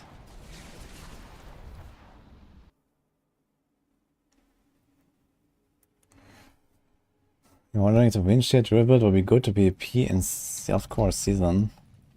Surprisingly, I actually heard from people that Windshield apparently is kind of good in PvP. I don't believe it. But apparently, at least on the casual end, it might be alright.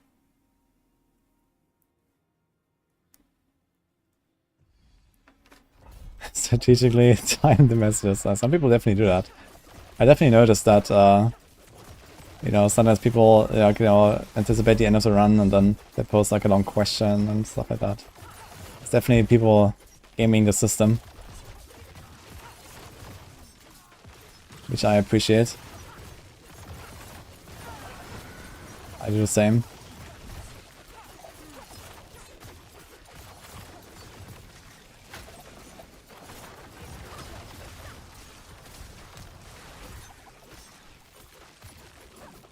Who would possibly do that?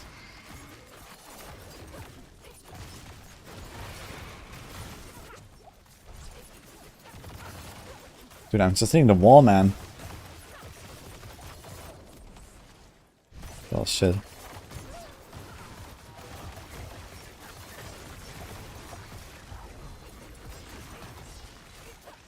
Yo, Ma, again.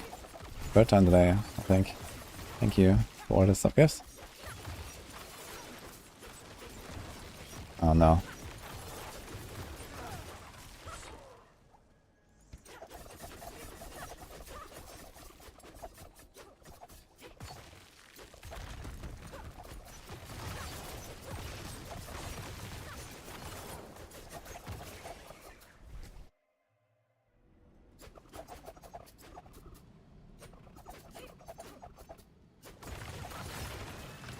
Shadow Clone works with Heartseeker, but not more than that.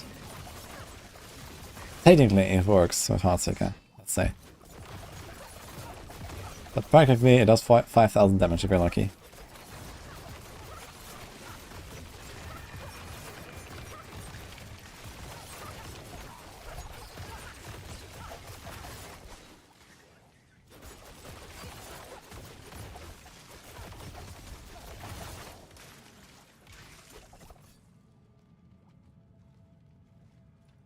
Anti-rogue was fun in casual PvP until rogue Thorns Barb, yeah.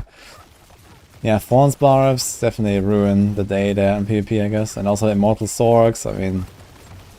I guess Immortal Sorcs at least don't kill anyone. Compared to a Thorns Barb that he hits and he's invincible and then you just die instantly from hitting him. I don't really think that Firebolt Sorcs are a threat, right? It's just like annoying because they don't die. That's my guess here.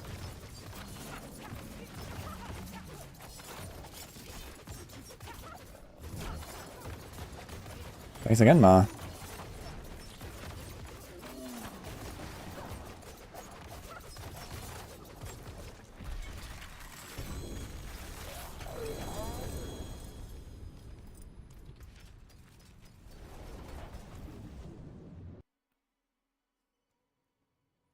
I wanna see a Fawns versus Fawns fight, man. That must be so scuffed.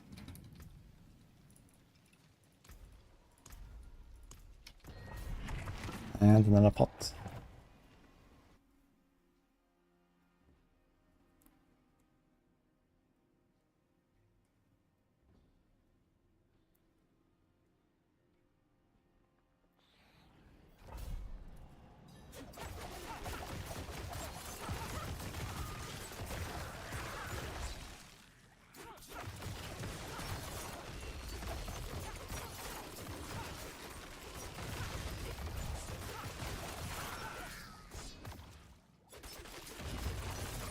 I'm not sure if like a T16 Eminence drops the same gold as a T100.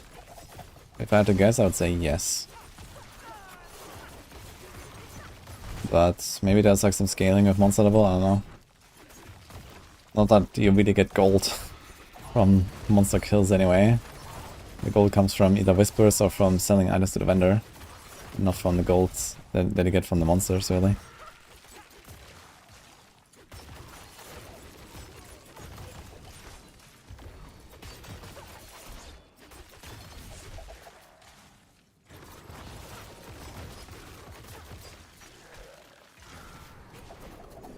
It's pretty Heartseeker, do more damage overall. Heartseeker is a bit stronger.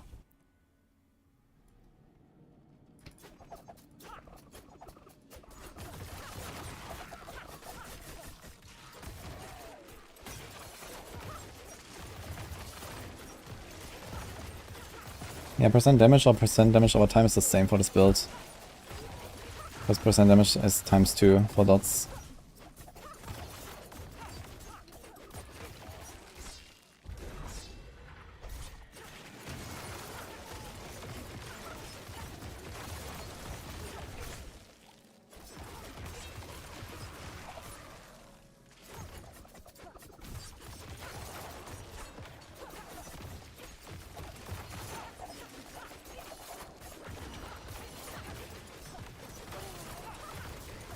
You feel shameless of buying a beauty in Sin Pack and Wings. Ah, well. You like pretty characters to look at? I mean, this is an entire business model. It works. People like pretty characters, turns out.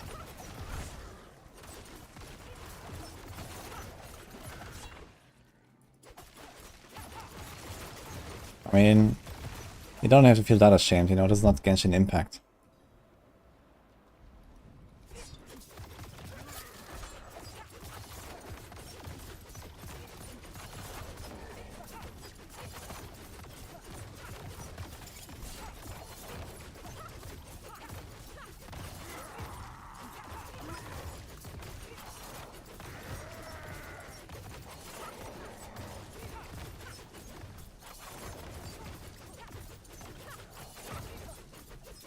Norfa plays Genshin. Yeah, I heard so. Norfa is a weep. I mean, nothing against people that enjoy Genshin, I was just joking anyway. But you know, people can spend a lot of money in that game to make their characters look pretty. So, I think buying some cosmetic in Diablo 4 is not really the biggest deal.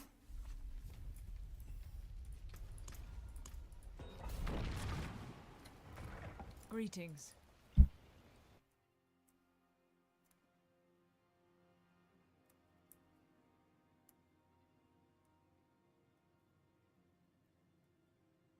Do boots with greater affix movement speed exist? They do, actually. But unfortunately, it's pretty rare. The movement speed is not a very high weight for some reason on the rolls, so you don't see it often. It makes like some mediocre weight, actually. It's not very high or low, I think.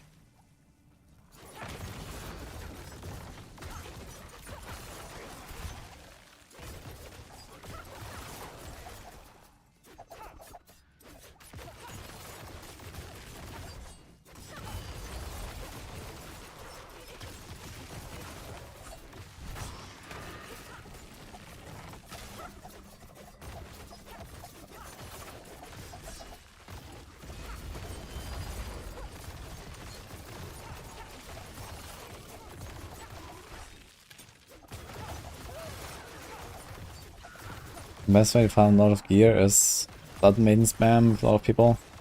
Or the Goblin stuff right now. Goblin stuff seems to be pretty crazy, but the thing is that you mostly get gear that you cannot trade. So you can get a lot of stuff that could be valuable that has no value to you.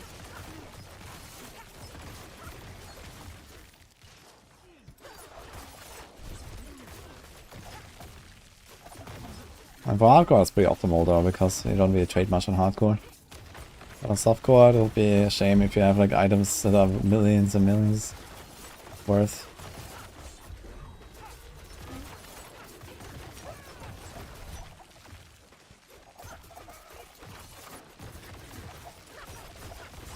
You craft an Uber unique at level 35, you have an Uber unique. Congratulations.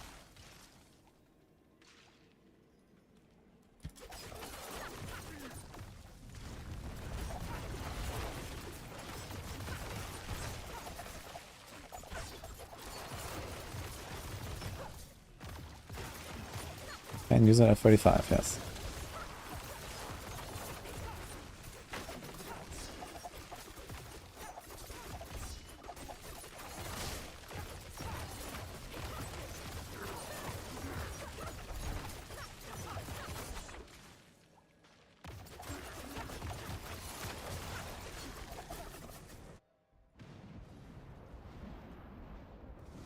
Yen's Blessing useful for Barrage Rogue. No, I don't think I would use Yen's Blessing on any rogue build really. Like I usually just go for like concussive strikes or something and just have like 20% damage on most targets basically. I mean, what do you want to cast exactly with Yen's? Your imbuement? I mean, relying on Yen's Blessing to give you imbuement is a pretty yikes solution to say the least, I think. What else? Not really much else you can cast with Yen's.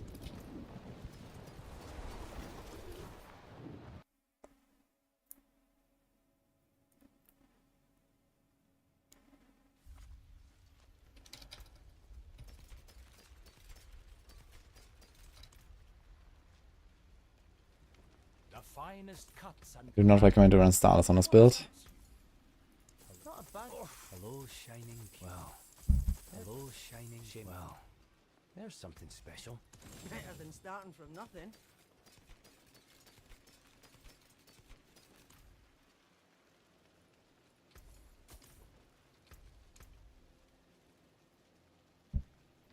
Actually, I have a lot of crit chance, man. 28% in town.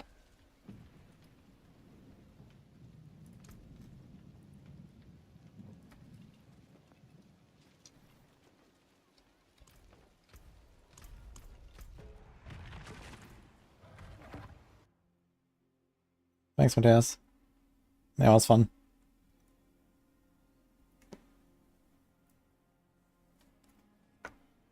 Which class spec do you recommend if you want to clear tier 100 and kill the Uber bosses? Bash Barb.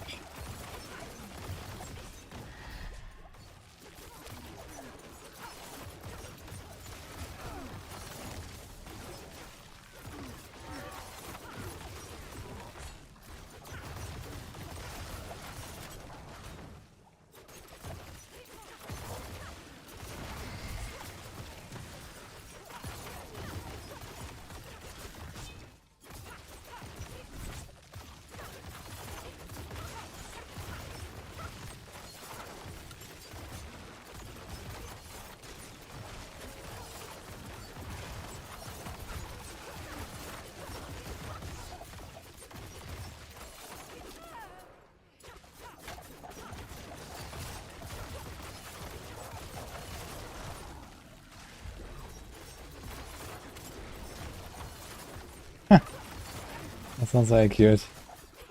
The chipmunk.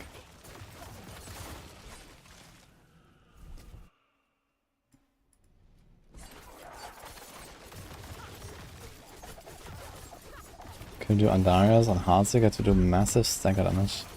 Andarius has nothing to do with stagger. In fact, it actually lowers your potential for stagger because you don't have a normal helm that could have a crowd control temper.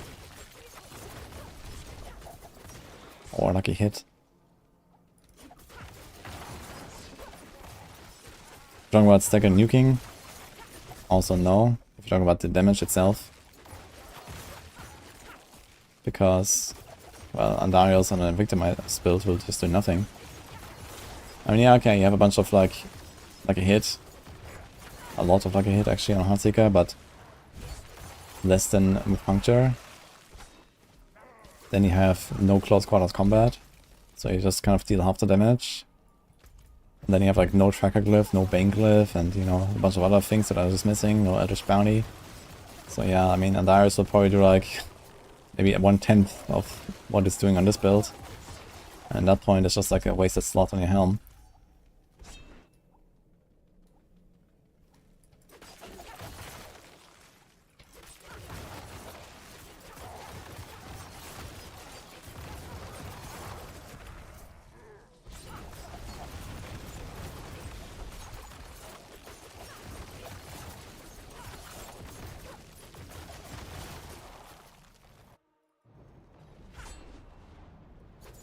Attack speed and dodge is no longer a thing. That's on Scoundrel's Kiss, and I think that's pretty much it. Maybe some other weird unique.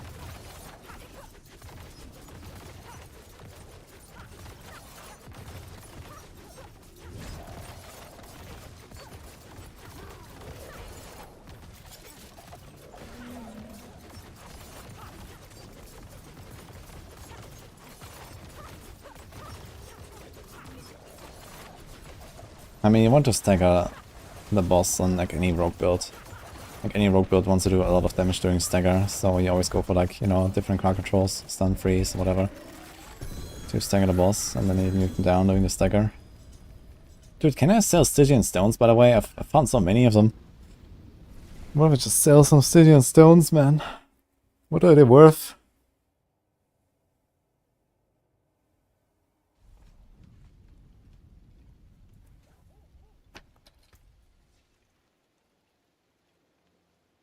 They sell good on hardcore though. Anyone tried selling them on hardcore? Wait, what? They're 30 million on softcore. Wait, the price went up? What the fuck happened? Weren't they like 20 million like even like 2 weeks ago or something? How did the price go up now after the patch? What the fuck? I could just be getting like 100 million just like that per hour. What?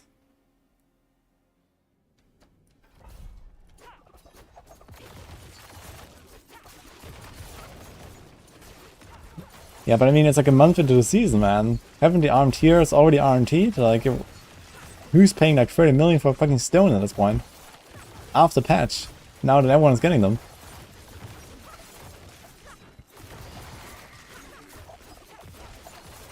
Greater affix chance.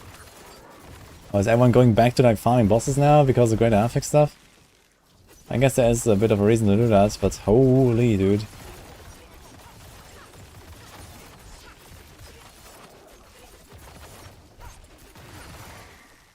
That's insane.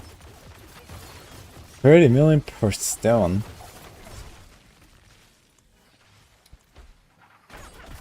Okay, what can I get on hardcore for this?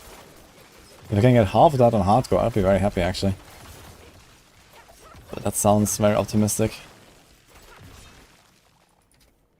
I guess a quarter on hardcore. 7.5 million per stone.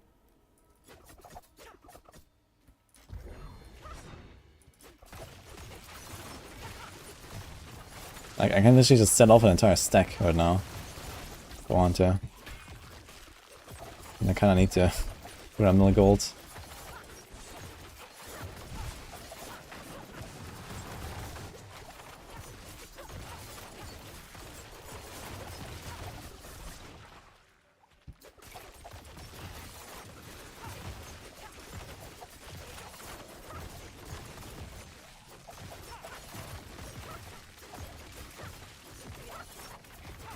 Okay.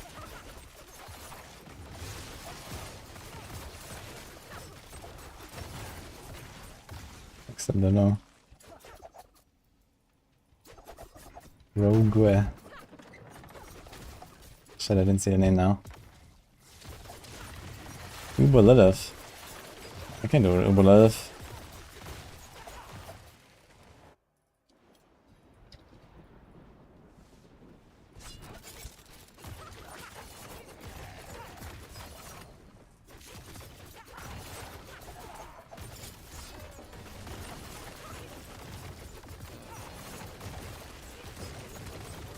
Stefan. I don't know, thank you, man.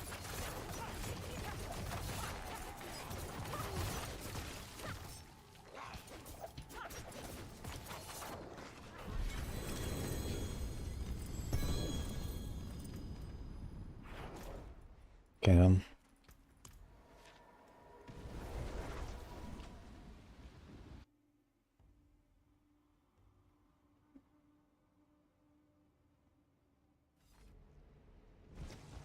Has anyone been trying to buy or sell stones on hardcore? For what price?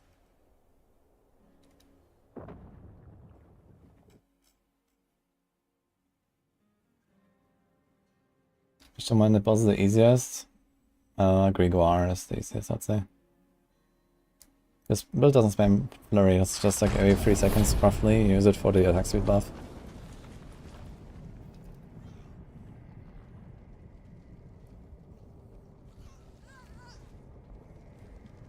Is 2 exploit better than 3 Malas? Yes, for Heartseeker. Halt.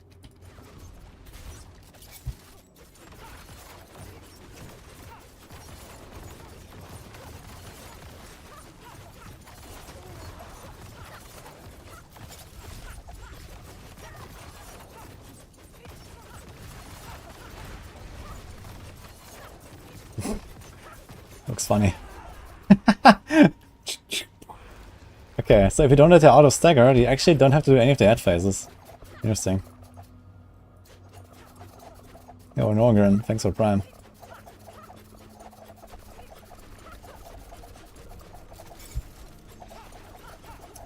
I still run Concealment actually.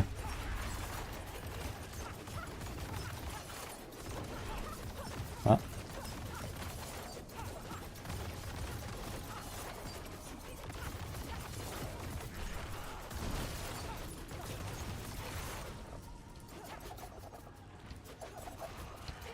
So that's Uberitive.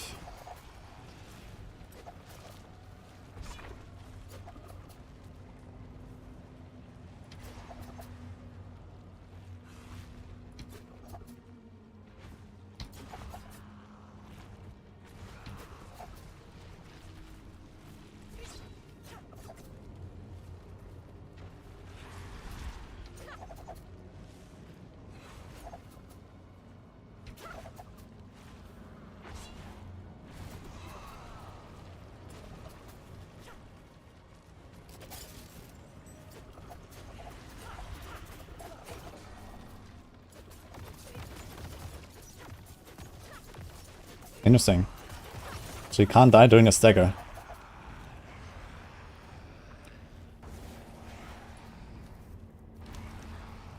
But she can die during a stagger in phase 1. Oh look, got 2 items. Alright.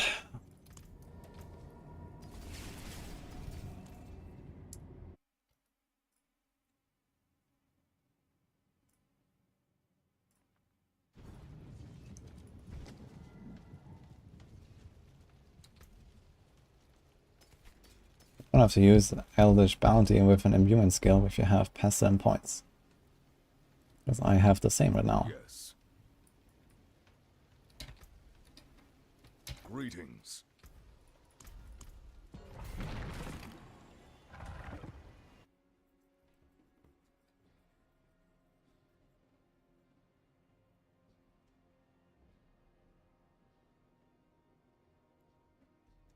This is not a text video. I asked for a new mechanic to test. Can you make a suggestion? I'm not sure what you're referring to right now. Go ahead, but sure.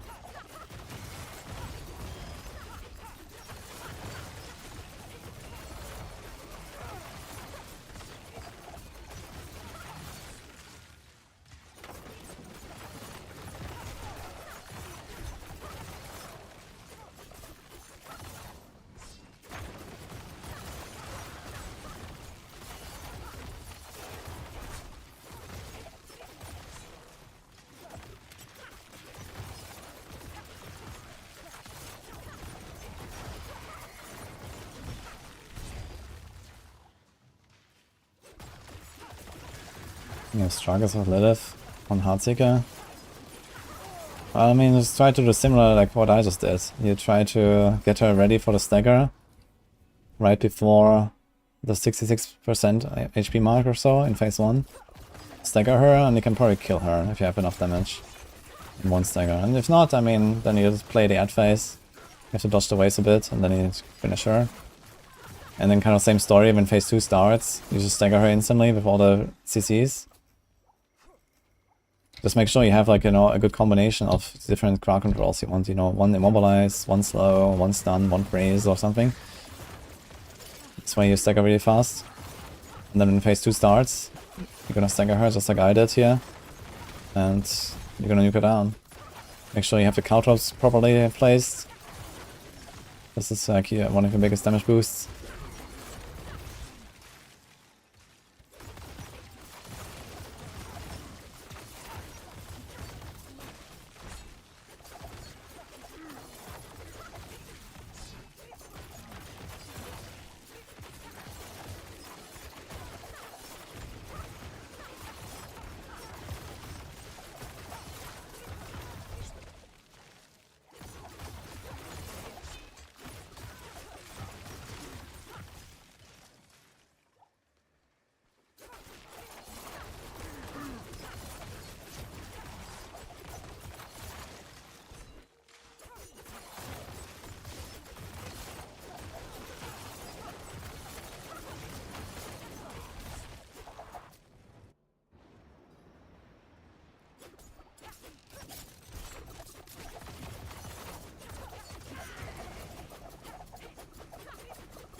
Like the stagger is very short on this guy compared to other bosses. Is that just me?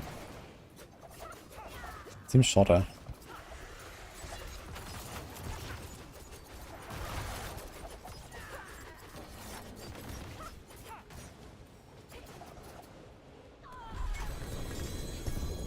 Three uniques. No, two. Okay. By weird a patch that buffed companions included Barbarian in the list and its ancients will be only companions, so in testing Coda see if they got buffed. Okay, what has this to do with attack speed though, Knucklehead? Ah, that's what you mean. Okay. The pin. Okay. I didn't really quite get what you meant this. I did actually test Call of the Ancients build on the PTR and was abysmal. So there's not really any potential there.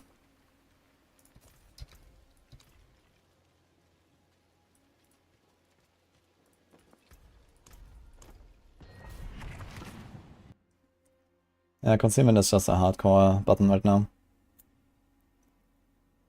I've pressed it once today, I think. Outside of Helltide for opening a chest. If you time it well, you can open chests while concealed. Which is kind of helpful sometimes.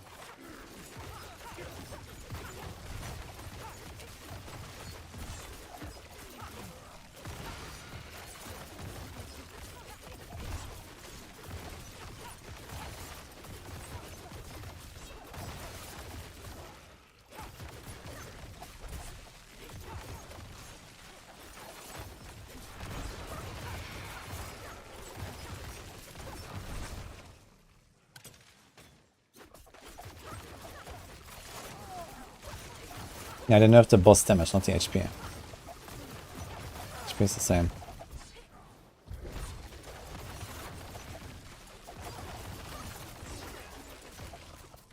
Want OG Hoda to come back? I mean, it never really left. It's just outclassed by Bash and stuff, but I mean, Hoda is still like some probably A or B tier build. I'm not sure if we like I have it listed right now. But something like 50 million plus hits are quite possible with Hoda. Seems very OG to me.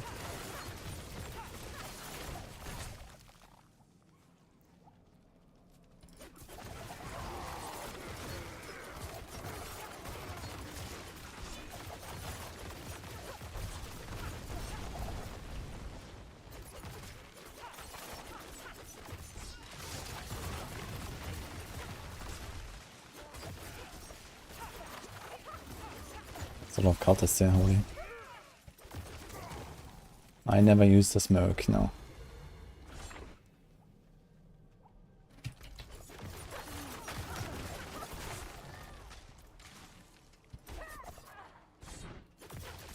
If I never have to use concealment, then everything is going the way it should.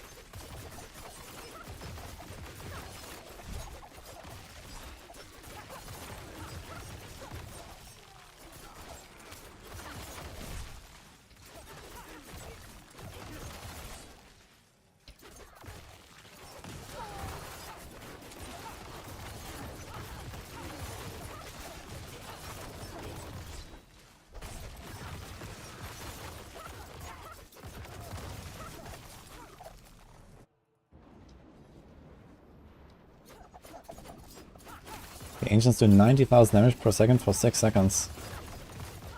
Nice. Yeah, if you can add like 2 or 3 zeros to that. Good luck.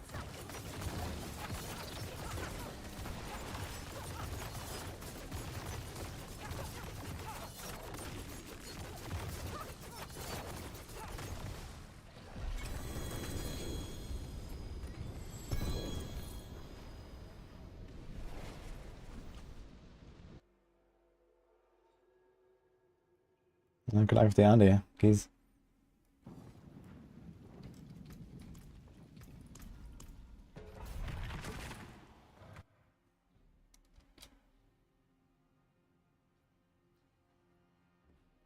What a strange question to ask for a first time chatter who just followed. I'm not really up to date. Silverback versus Grizzly Bear. statistics.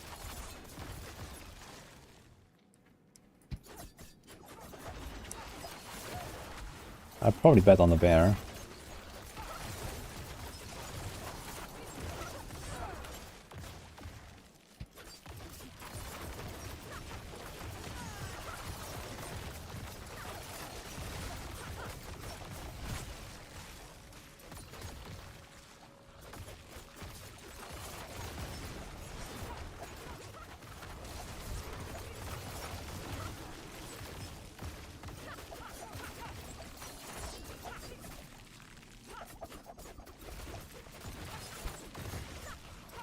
T4 is on login, exactly.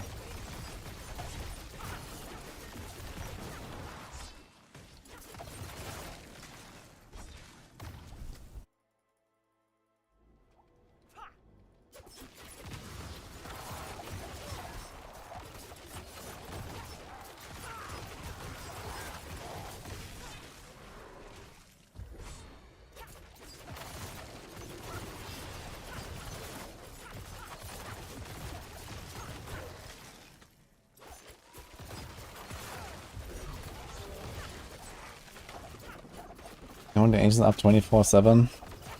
You can get pretty close to that actually. But they kept cooldown reduction at 75% now. Which makes this a bit more difficult than on the PTR. On the PTR you were able to like cap it, like, go as much cooldown as you wanted everywhere. Now you can't do that anymore. There is like really powerful tempers for Call of the Ancients cooldown. But I mean Call of the Ancients are just to buff you, they're not doing damage themselves. I tried and they got nowhere close to even a meme build, basically, so...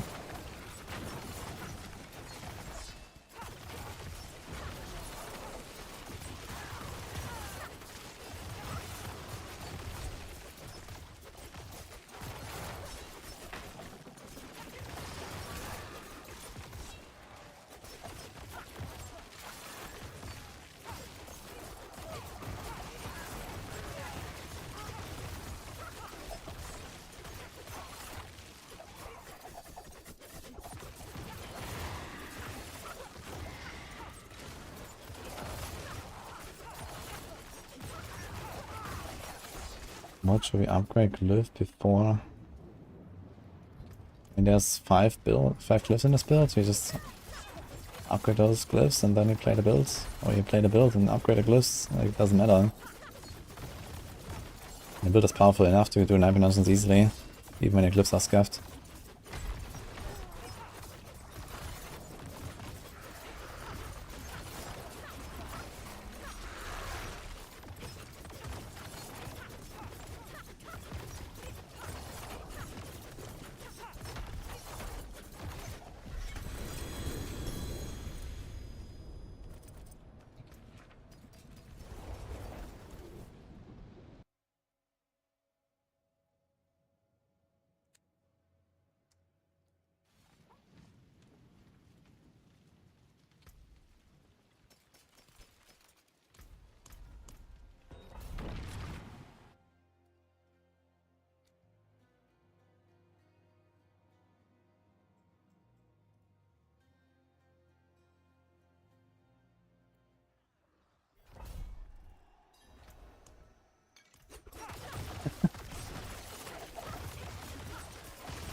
How many materials I want to farm?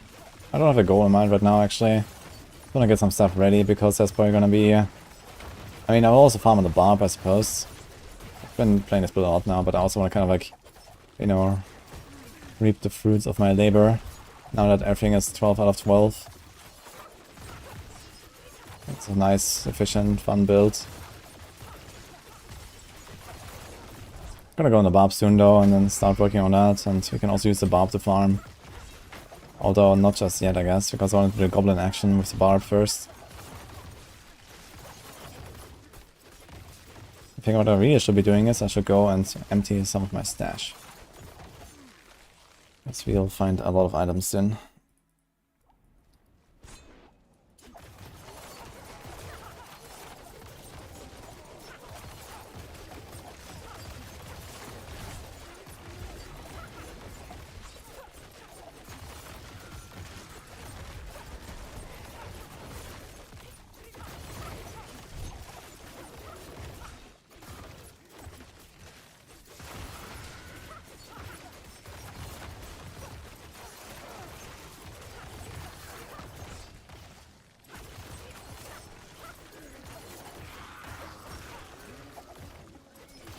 Why don't we do a solo race first over 100 if start with the same character?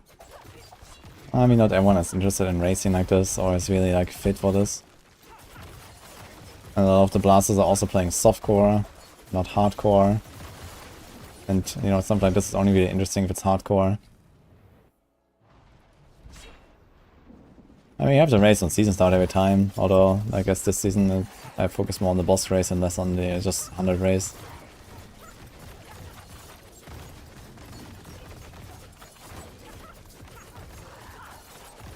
It's kind of same old right now, I guess, with like leveling up to 100.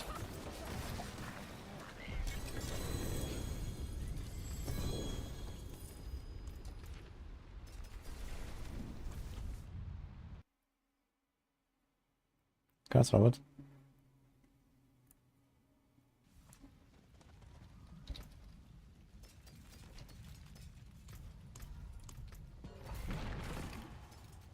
Impetus and alchemical advantage, man, what a combo.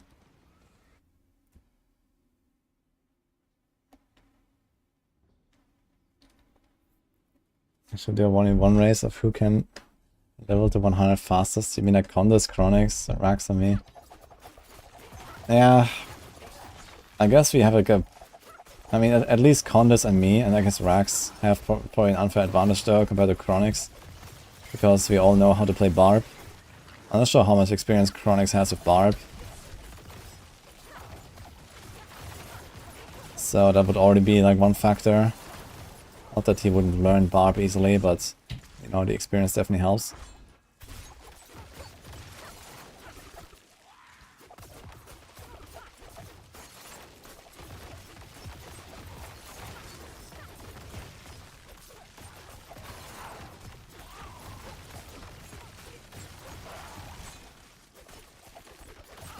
I mean, I would much rather do like other interesting races, you know. I have some ideas for like events, you know, remember like, for example in Season 2 we did that with the Prima race to Capstone Dungeon with like hard mode rules. That was fun. So I would rather do something like that again, like a race to Elias or a race to Curator.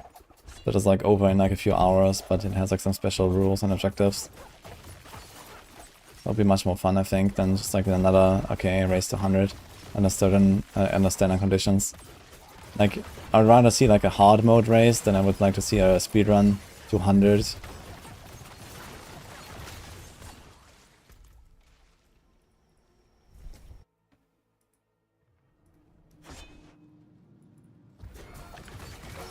Like, you need something like a gauntlet, basically, from PoE.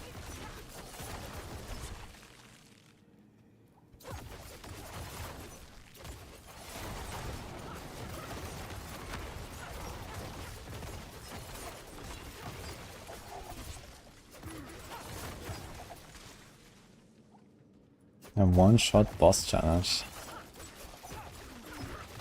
Well, depends on like how one-shot are we talking. Is it fine with a setup during the fight and a stagger? Or is it fine with like multiple hits in one attack, like rapid fire or not? I mean, we know that there are specific abilities in the game that can one-tap bosses, and there's other abilities that can one-tap bosses if you count all the arrows.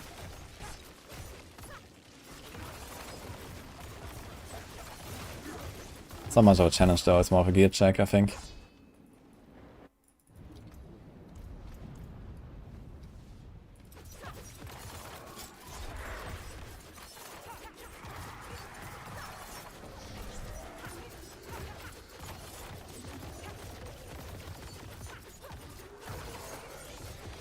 Zoomed in race sounds good. I gotta say, zoomed in is really awful to play. Do not recommend.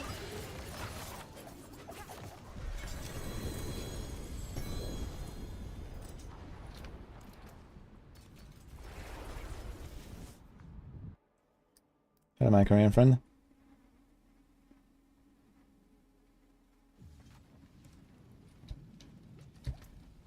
Good luck on our conquests, by the way. Much thanks, friend. We did a min roll competition, and that will be something. And the last to finish gets the prize.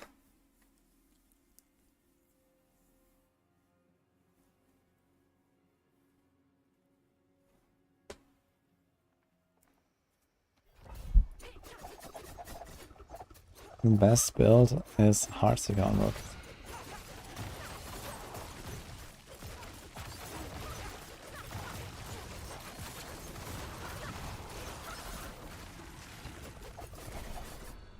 I'm a mineral champ. Hall of Fame. A mineral.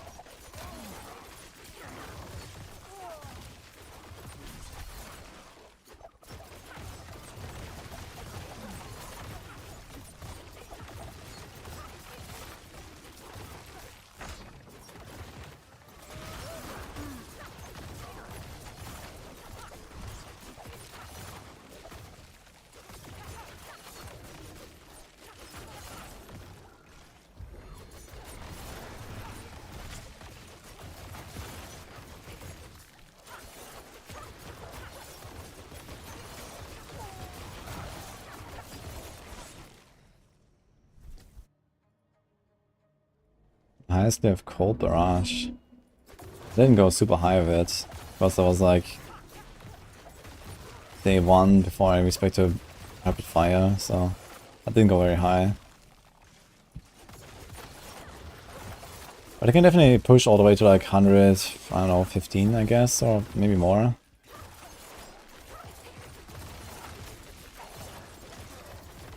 Especially now that the bosses are safer.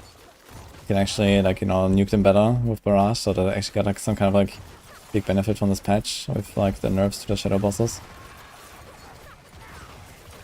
This positioning is so important on our build.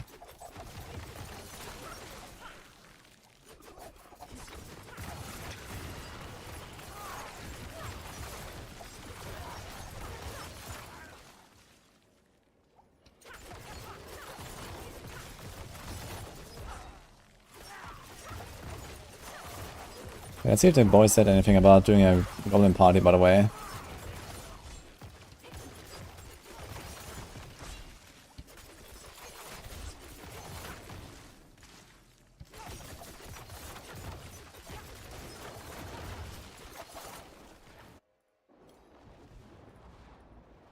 So Chronics and Condas are in. I haven't heard from Rax, I'm not sure if he's up for it. Worst case, you can just invite someone else, I suppose.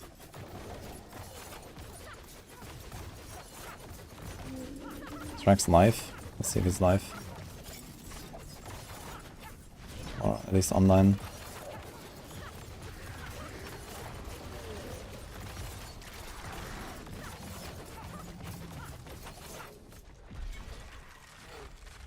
Nope. Okay. Unlucky. Seems kinda late. Yellow build 100 rush. Blue is where it's at. We've done that as well last season. To tier 100 actually. Blue build. Shine on, my friend. That's the spirit. Well, hello, Not a bad pull, that. hello, shining. Well, there's something special.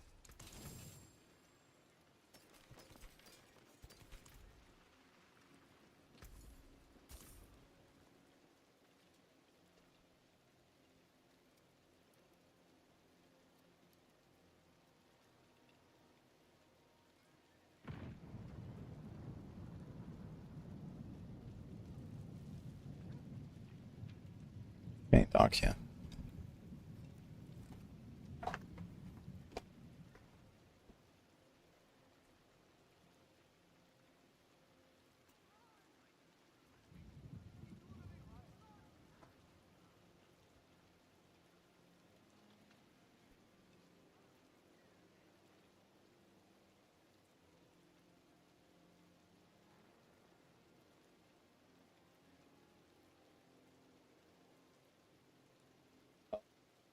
Second.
Oh, that's a yikes.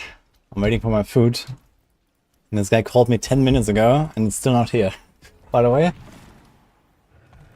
I'm just gonna keep blasting.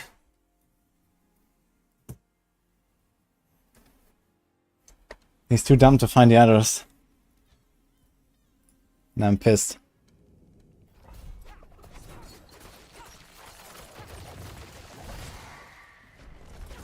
So, what did I miss, guys?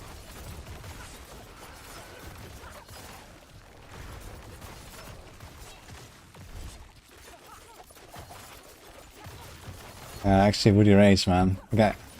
The thing is, it's, I paid this with a credit card already, so I kinda wanna get it at some point. It's not like I can say, okay, it didn't deliver, fuck it.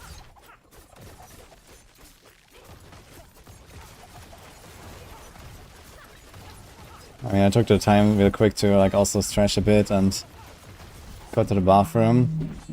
But I was just standing outside waiting for this guy after calling him 2 times. I'm trying to explain to him where to go. And I think he's still not finding it, so I'm just waiting for him to call again. And until he's actually here, the address.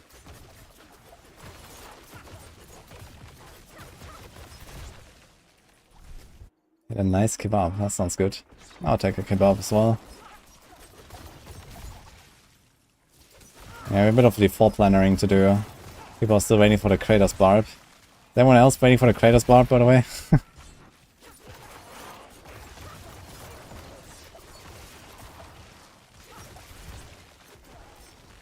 Let's see if rack supply, by the way.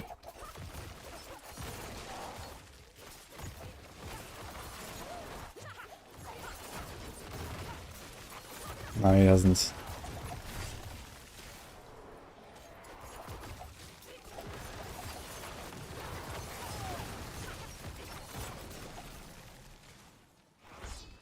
It's calling again.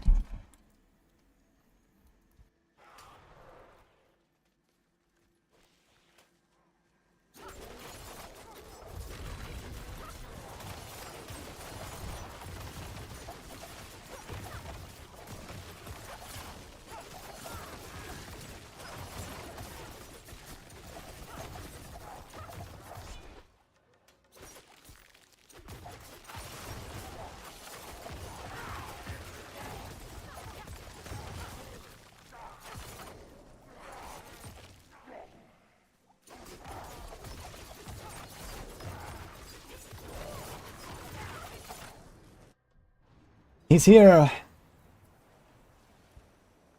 Poggers.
Alright, Rebecca's. The reclaimed medallion of the Iron Rose can't be marked as trash. I mean, why would it? It's a quest item. Like, can you mark quest items at all? Like, any of them? I thought I tried that. Now I'm getting a call from Nini as well. Holy. 1 second.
Guys, say hi.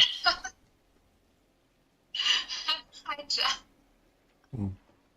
Okay. Hello. Okay, I'm muting again.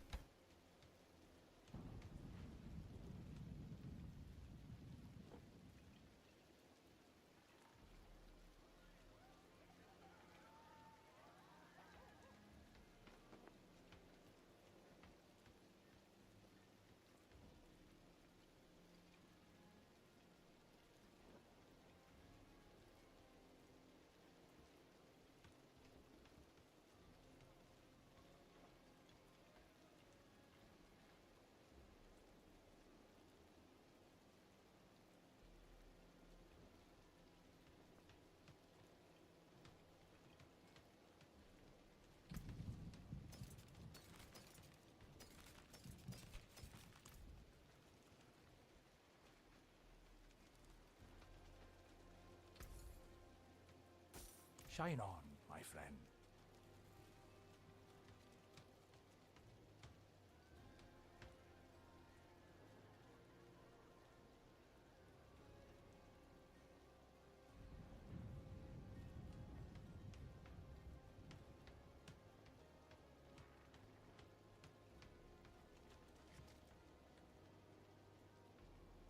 Okay, Nini's asking me for a free wink, guys. So, I guess we're gonna do this. What? I said free wink, yeah. Alright. So, okay.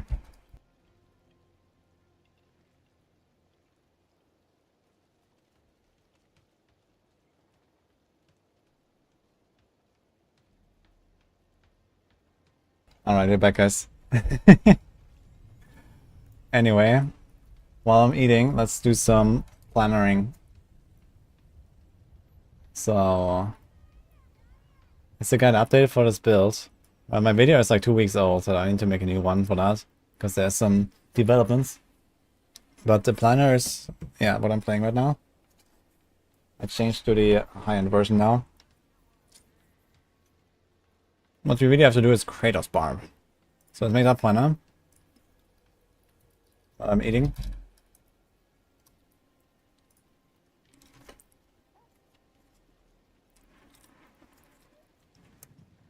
That's goodie.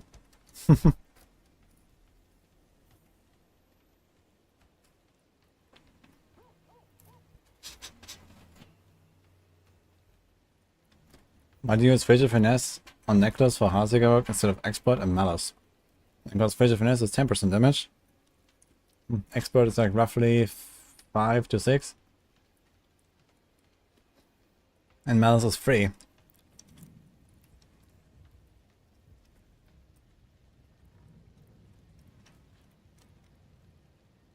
Suggestion for a build of Tyrios Might. It can be used on some Druid builds and some Barb builds.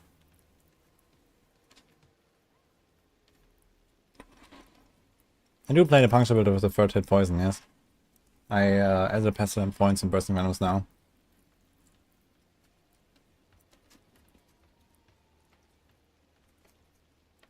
Thought you were double dipping with exploited Malice? Nah, Malice is just normal passive, there's nothing special about Malice. Exploit, yes. But Exploit is generally not a super powerful passive. It has like the typical, you know, 3% damage per point, like any other passive. And then you double dip on it, so it's like around 6. Which makes it pretty good, because it's always working. There's no condition really. You know, outside of the HP thing, but you know, for fighting an enemy, it's kind of like always happening. So Exploit is really nice for Victimize right now, but the best is still Frigid, because you always fight enemies while they are CC'd. It's just for pushing, where Frigid kind of slowly falls off, because you have like 7-minute boss fights, and only like 1 minute of that is going to be a stagger maybe. So in that case, Frigid kind of like loses value.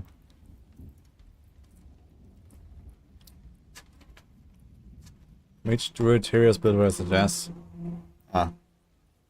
It's like a general, you know, there's no Tyrios build. You know, you either use it or you don't. It's just like a defensive item.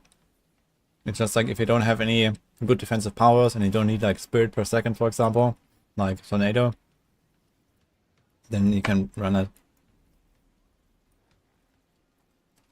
Tiana 20 took like 9 staggers. Yeah, at some point you can stagger the boss again. But 9 staggers sounds almost impossible. Like, you can usually do 3 staggers quite fast, and then the 4th stagger, like, you know, pretty hard. And then, like, maybe, you know, 1 more stagger per 2 minutes or something like that.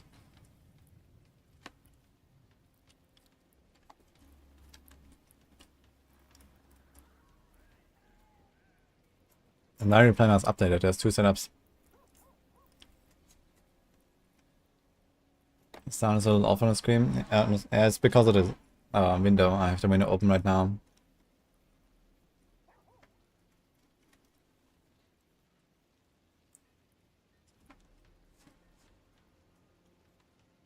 You have a date in mind for when I plan to try the TB rogue? We can do that soon. I want to do some Barb stuff in the next days as well. So I think I'm gonna stay on the Andara build for a little bit. But I mean, worst case I can just respec back, right? It's fine. But yeah, maybe it's Tuesday now, maybe on Thursday or Friday.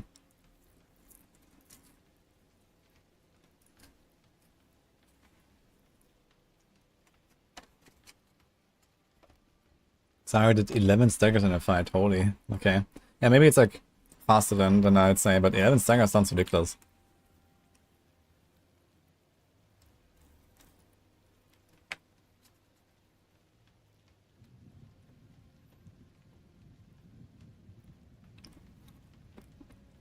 Vinci better than NATO for boss fights? Yeah, Vinci has probably a bit more DPS. Also just easier to make work because it doesn't have any real requirements compared to Tornado that, you know, needs like pretty high-end stuff to even function properly. You saw the Spiritborn spells data mine. Oh. Sounds fun.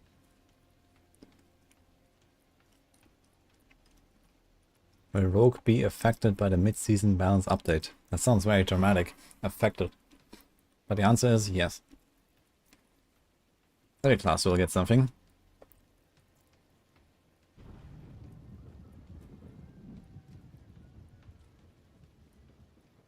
Do you have a nice video we can watch while I'm eating? Okay, it's burger.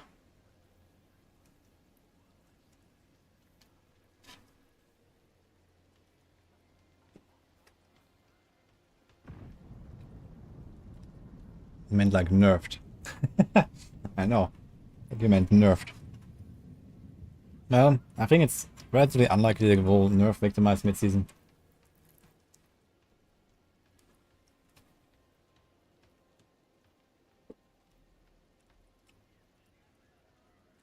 Mid-season update, Doggo gets seneschal powers. Okay. Then they start shooting fireflies and lasers.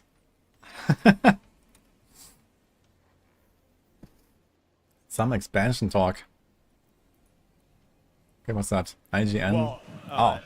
Tiffany, you guys at Blizzard actually when was that? arguably Wait, didn't we watch this? out Okay. violenced. No, this is 10.5 hours in. At the Wait a showcase minute. today with that cinematic trailer. What is this? When the team is going through that and storyboarding and in crafting. Ah, here, there's Tiffany. Okay. Yeah, I know her. I've met her at BlizzCon. It. Is there a point where you have as a group you go, we should make this like more gross, or like do we dial down? So it's the version that everybody saw today is actually the dialed back. Oh man! Okay, let's see. So if you haven't seen it, definitely check it out. I've seen it be developed over the last couple months, and we toned it down. We didn't want to upset everyone. Are you going to release an uncut, like a full-blown version where it's extra gross? No. I'm actually looking forward to seeing the reaction videos online. I know I've seen some of just people that we work with at Blizzard, but I think it really sets the tone for the story of the campaign of Vessel of Hatred. It's a really good time to jump into the game, and I'm really, really excited because I'm a big fan of Mephisto, and seeing the impact that he has on the world of Sanctuary is pretty incredible. Well, Vessel of Hatred, so I personally am a I go all the way back to Diablo 1, Phil, I think you do too. And the Diablo expansions historically, Diablo 1, Hellfire, 2, 3, they have a long history of adding a ton of stuff to the game. We got the 5th act for Diablo 3 with Reaper of Souls. So what has the team been focusing on for Vessel of Hatred to kind of live up to that Diablo expansion standard? For sure. There's a lot, so I'm going to try and remember all of it. But obviously, the campaign is kicked off with this incredible cinematic that you saw today. So we're following Neyrel into the new region of Nahantu, so it's a jungle region. And we're going to see the impact of Mephisto on that region itself. We also announced the brand new class today, which is Spiritborn. It's the first time this class has ever been featured in Diablo, so super exciting that brings us a brand new class, because the base classes of Diablo 4 obviously revisited some of the classes from the original game, so it was really amazing to be able to develop something brand new that really grows on the region and the culture that they come from. So we have more to share in July, but I know people are excited to see the Spiritborn today. There's been a lot of chatter about what the class is going to be, and so it's been exciting to finally reveal that. Obviously, with the new region, there's going to be new dungeons, there's going to be new strongholds, new monsters to fight. We're going to have mercenaries, so if you're a longtime fan of Diablo, mercenaries are coming to Diablo 4. They're going to be able to level up with you. They have their own skill trees. Again, not too much to talk about today, but there's more to talk about in the future. And then we're going to have a new co-op endgame feature, an activity that we're going to be able to talk about again more in the future. Very excited about that. There's just so much that's coming to the expansion. Obviously, we're growing upon the original 5 classes. There's going to be new skills, new Paragon boards, new legendaries, new things to do with the Tree of Whispers. There's just so much more game that we're adding. So, who's your main in Diablo? Who's your class, Phil? This year, season 4, Necro. That's right. Yeah, Infinimus Necro, L100. Nice. L100, Well played. Tiffany, how is Game Pass, you overnight you probably had a massive influx of players. How has Game Pass, if at all, how does it, the game's already built to be supported and improved upon and added to for a long time, but has Game Pass kind of changed the way the team approaches anything about Diablo, or? Not our approach. So I actually got to work on the original console version for Diablo 3. I'm a huge, long-time Xbox fan, decades of fandom here. So, coming to Game Pass for me was like a dream come true. And I think Phil said it best when you were talking to him earlier, the more people that are playing games, we're all winning. And so to be able to expand the audience of Diablo, bring people to Sanctuary that maybe haven't had the opportunity to try it out before, has been incredible. Yeah, someone linked it earlier. And I don't know, seeing people's reactions, and then now, they can try out Vessel of Hatred on October. That's very, very exciting. Yeah. Phil, when do you get to, when the switch flips and Diablo 4 goes into Game Pass, do you watch the back end and just watch everything spike? I do. Is that fun? And it was really great to see all of the players who came in. I mean, sometimes you think everybody who was going to play probably has already played, and that you put it in Game Pass, and you've got a couple million people who come in to play it for the first time, and you're like, more people getting to play the game. So good. Miles, you've been on the Game Pass is kind of huge, every right? Black Ops since the beginning, which is insane. Black Ops 6. OG Black Ops. Black Ops is back, of course, with Black Ops 6. We had the Call of Duty. It's also cool to see that some people like Phil are actually playing the game as well. He's actually level 2 on it. For me, an old hat, I love the campaigns. I mean, multiplayer, full respect. But I still love a good Call of Duty campaign, and it seems like you guys are leaning harder into campaign this time around. Is that fair to say? Well, I think it's fair to say we're leaning everywhere hard as possible. Yeah, I think this was it for Black Diablo Ops 4, 6 is really trying to give the story campaign players more, the multiplayer players more, the zombies players. Really coming back what we try to is the team, but when Okay, before I get demonetized, let's close this. Okay. Nice though. So some details, mostly skill trees for the followers. That's kind of what I expected, at least some kind of like progression. Maybe it could be like vampiric powers, but they say actual skill trees, so I guess we'll see. And this means if they make skill trees, maybe they would actually, you know, include options like maybe the follower is not permanent, but he only appears every, you know, so often when you do a certain thing or something like that. So you have kind of like the still like, you know, solo experience. But we'll see. At least something like that would be relatively easy to add.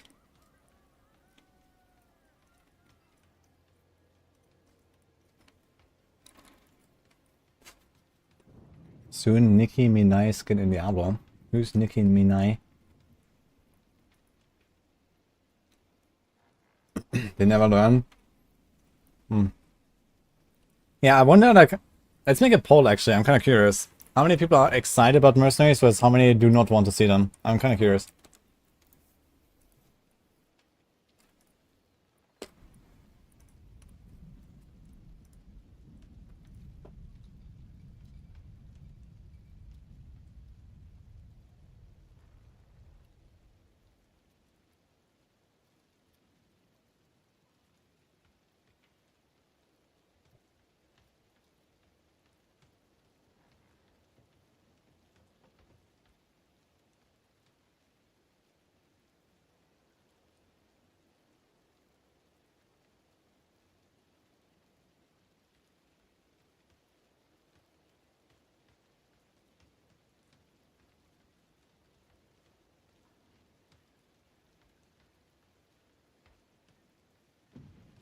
Nicki Minaj.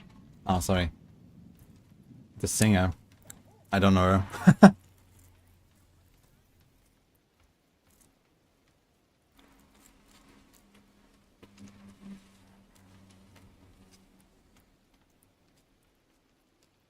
Where's this poll? At the top of the chat. Interesting. All people say don't care. And then it's like, it's very funny split here. A quarter, half, and a quarter.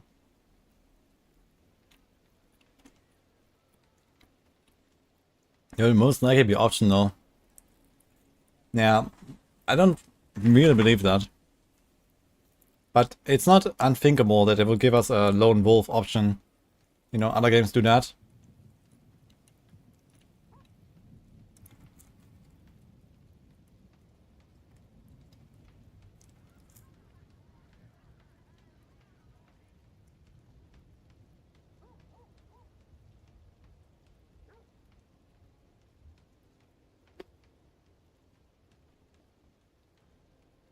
Singer is a generous way of putting it.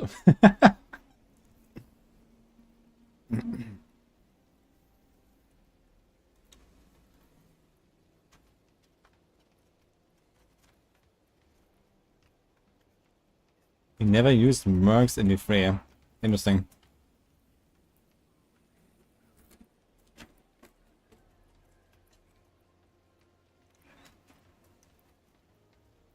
Now I wonder, like, what happens in parties, for example. In Diablo 3, if you have a follower and they go into party, then the follower disappears.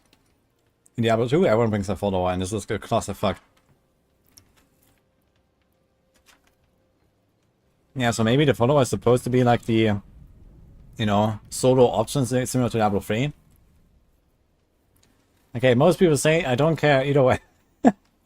That's the result, guys. And almost a third saying nope.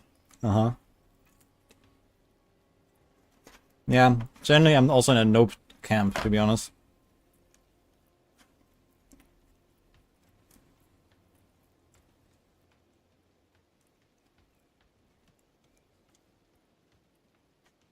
Maybe you can use them to solo raid. But if the mercenaries are good enough to help you in the solo raid, then it sounds like the raid is just not going to be interesting at all. Because how can you make that content interesting when the follower can help you with it? But we'll see, I guess.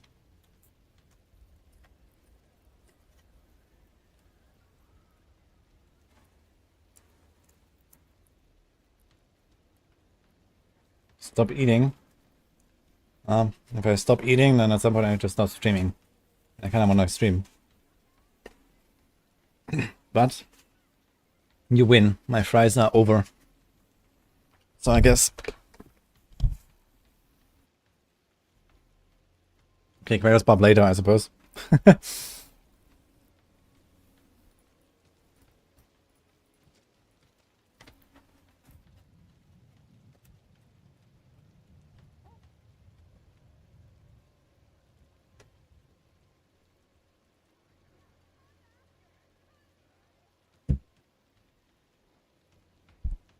I find it hard to imagine they figure out a way to make them interesting and strong, but not also necessary. Yeah, the thing is that they have to like hit a really fine balance there, right? Because you're gonna have like 4 or 5 different mercenary options. We saw that on the screenshot. So they need to bring like, you know, their own stuff to the table. I mean, in Diablo 3 it kind of worked out. There was like definitely some kind of balance between them, but it was mostly due to the fact that their abilities didn't really matter that much most of the time. And what mattered was the Emanate system, at least after Season 23. Or like, you know, the Oculus Ring or something. So there's that, I guess.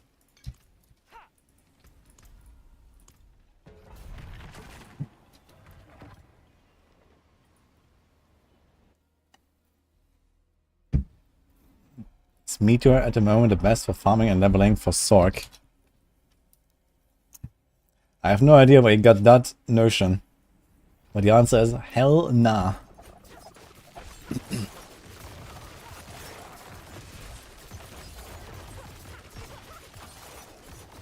Yo, iced coffee element. Thanks for the photo. We just watched some interesting tidbit about D4 expansion. We talked about follower skill trees.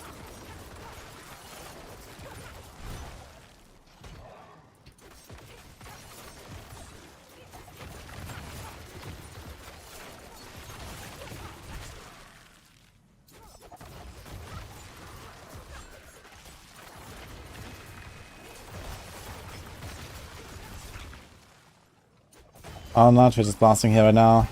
I respect my Dire's Rogue. Did 12 out of 12 finally on all items. Oh, I didn't fully respec, I just did like some tweaking here on the build. Now we are farming 94s apparently. I'm like 2.5 minutes. It's very nice.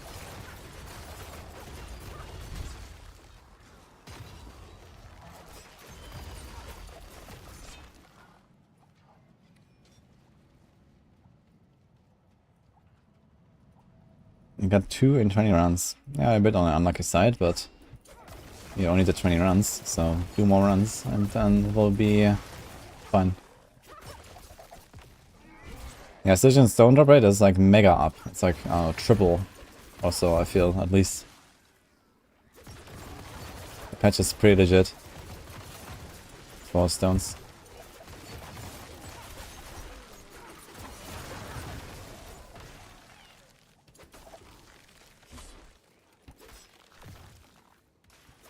I'm losing chain lighting right now.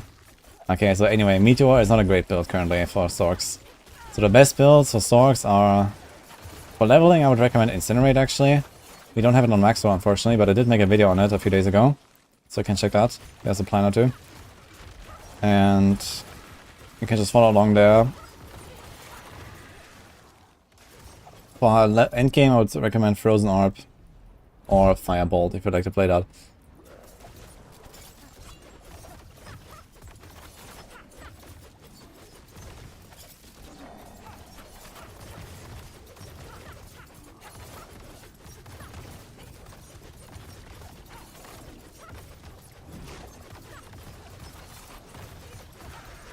I have a problem that I don't see the icon for the bash crits.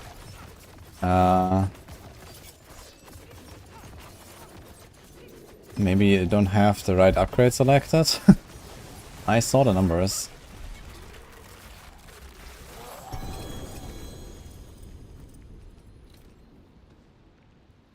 Is it built on Maxwell?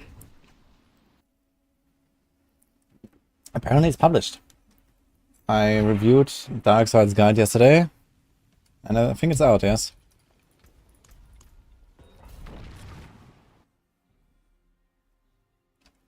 The problem with Seagrass is way too clunky. Yeah, if you have, I guess accelerating should help with that.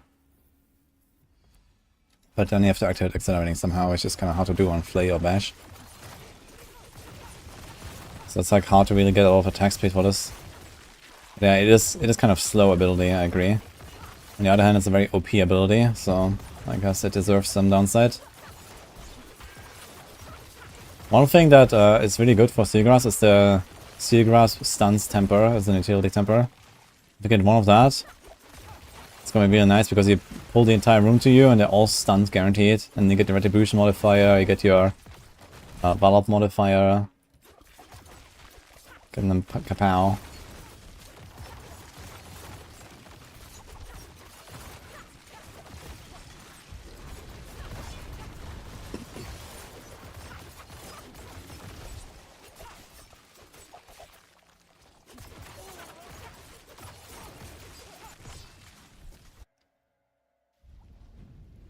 And Daniel's Puncture Rogue, there we go.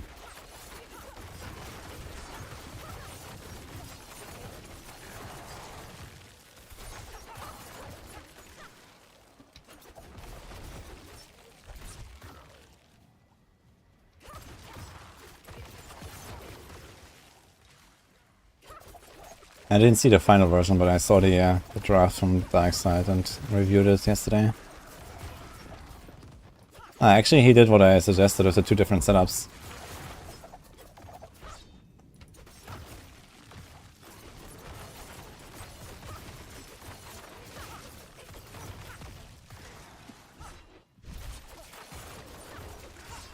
Yeah, I have kind of the same stuff in my planner basically, with like the starter version that I played basically until now, and now respect to the Pestilent Points thing.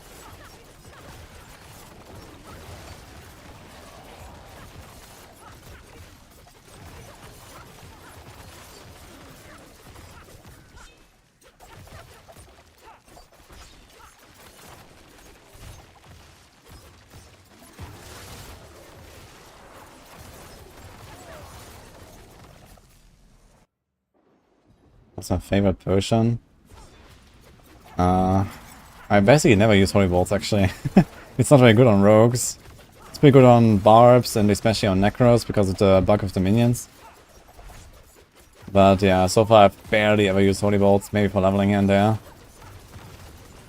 It's usually just Advantage Elixir because I've played a lot of Heartseeker Rogue and also this build here, but Advantage Elixir is very powerful.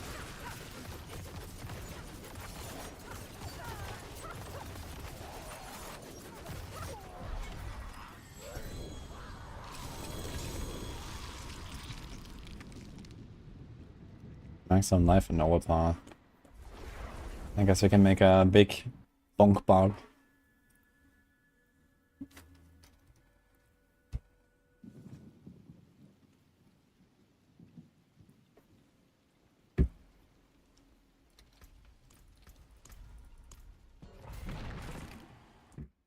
Did I fix the Scar's Kiss AoE? Apparently something is coming in the mid-season patch, which apparently is getting announced this week. And this week already has 2 days behind it almost. So, soon TM. But yeah, apparently they want to change Rapid Fire a third time.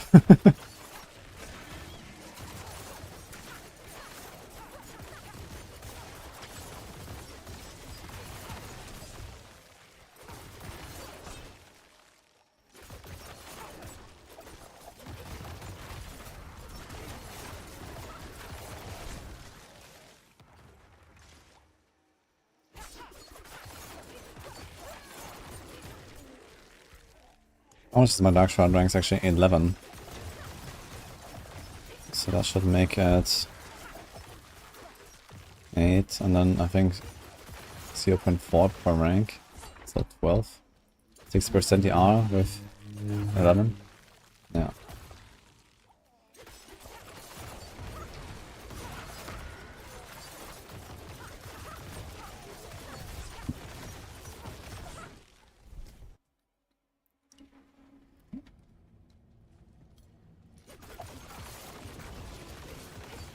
Well, it sounds like there is another patch coming for Rapid Fire, yes?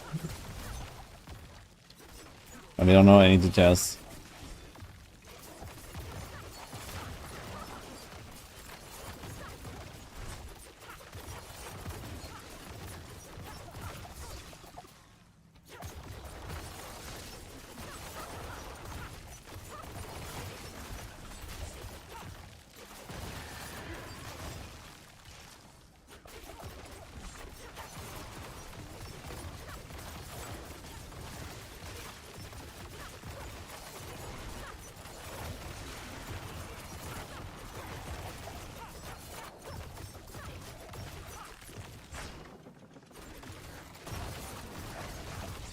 Actually, now I think about it, I think it's relatively likely that we're gonna get armory feature in Season 5. They have not talked about it at all in the scope of the expansion. And if there was an expansion feature, they would certainly have mentioned it. So I think it's very likely we're gonna get armory next season.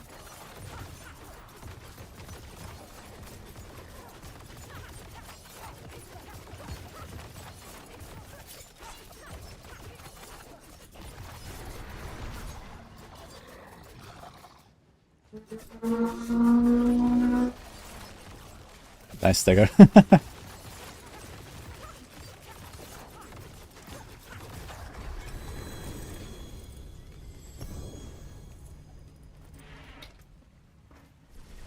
Armory. It's like a free feature where you can save a build and then salt to it at any time.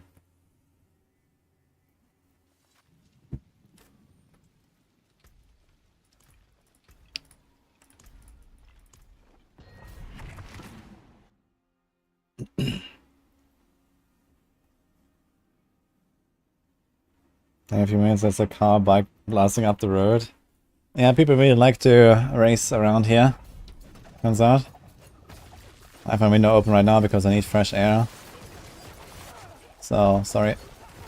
The filter is not perfect that I'm using. I just use the standard OBS microphone filter, which does filter out some background noise, but it's not good enough for the real loud ones. I gotta close it soon. Yeah, I live pretty close to a avenue here.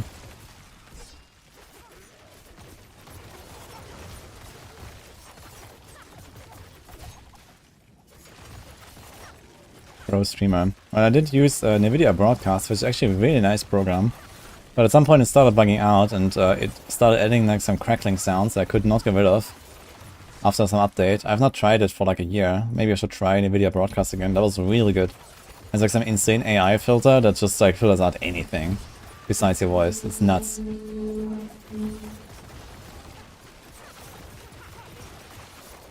But yeah, that kind of started bugging after a while. Hey, so by the way, thanks for the sub, man. Nice to see you. Yours too, man.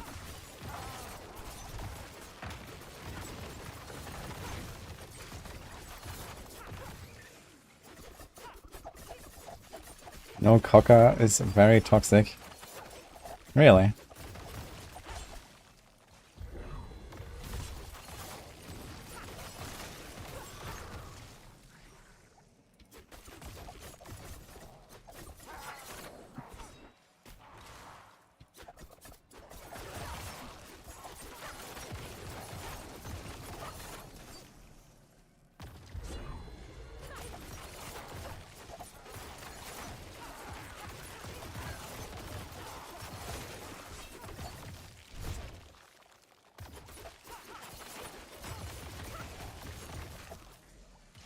It's usually the virtual inputs and similar.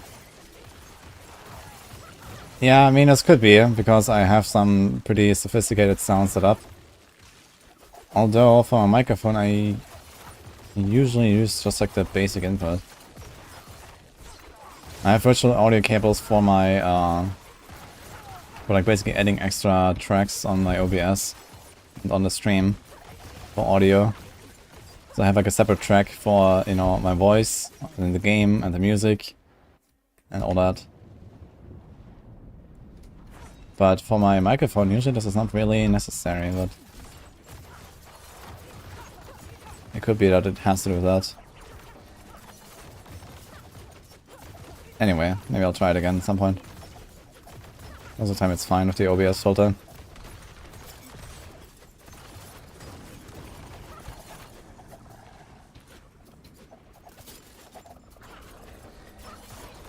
But you didn't summon that. I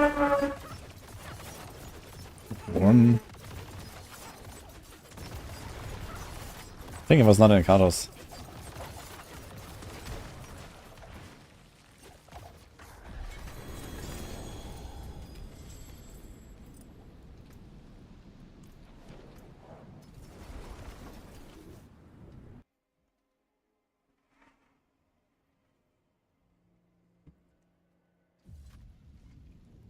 What is the name of the program? The Video Broadcast. Very impressive filter for microphones. But I did have some issues with it at some point, so I stopped using it. I'll try it again. I was always like, okay, maybe at some point I will go back. Because I really liked it. Let me close the window.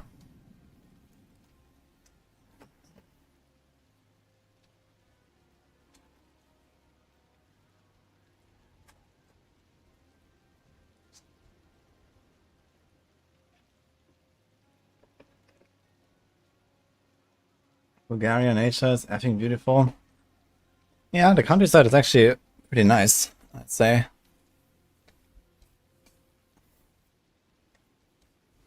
When we get the next balance patch? Oh, looks like 18th. Maybe 25th.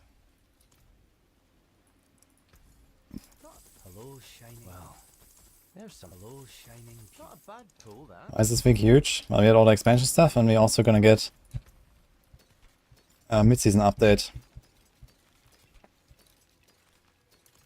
So I expect that maybe, you know, sometime today, tomorrow, Thursday.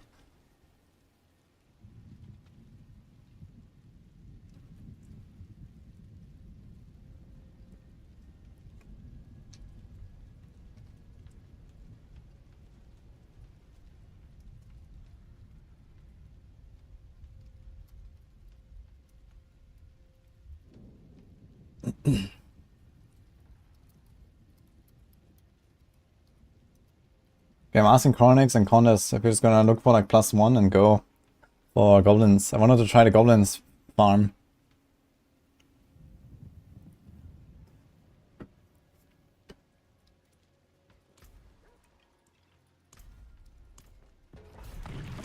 A fan of Fahrvergnügen. Well, my car is not really made for it. I'm driving a Chevrolet Spark, a very old one. Not too much Fahrvergnügen.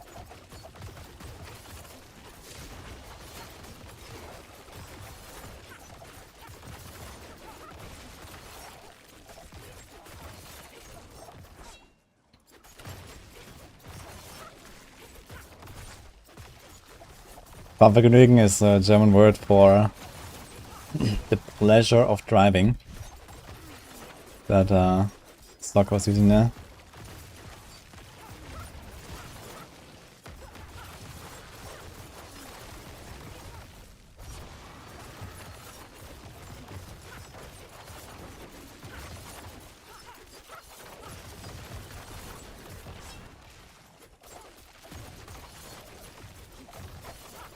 S-tier car. I mean, it does the job. Well, actually, currently it doesn't, because I have a problem with my battery. I actually tried to use it today, and I kept having issues with its battery for some reason. I even replaced it once, and I still have issues sometimes. So that's a bit fucked up. I hope that like a nice recharge will fix that. I don't use it that often, so the battery like slowly discharges. I think that's the main reason. But I did drive it once last week, and it was fine. So I'm kind of surprised that like just a week later, like it was just discharged, but maybe it was like really low. Apparently it's like not, like I went to a mechanic once and he told me that the, I don't know what it's called, you know, the charging spinny thing, dynamo, I guess, dynamo, is not like working that well for the car.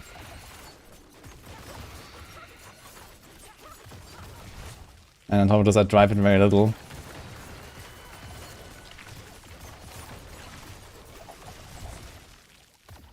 Alternator. Yeah, that might be it. Dynamo is for like a bicycle.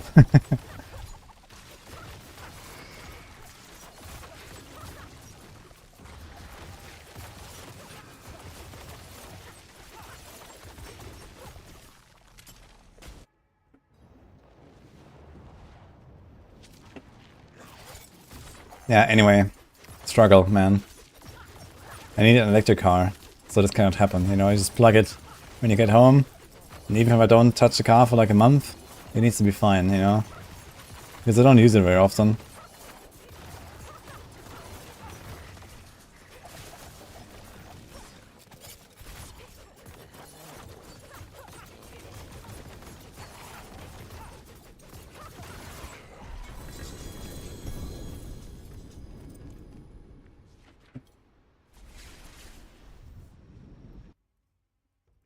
Play Diablo 4 on a Tesla Roadster screen. Yeah, maybe I should get a Tesla at some point. Should ask Elon for a discount.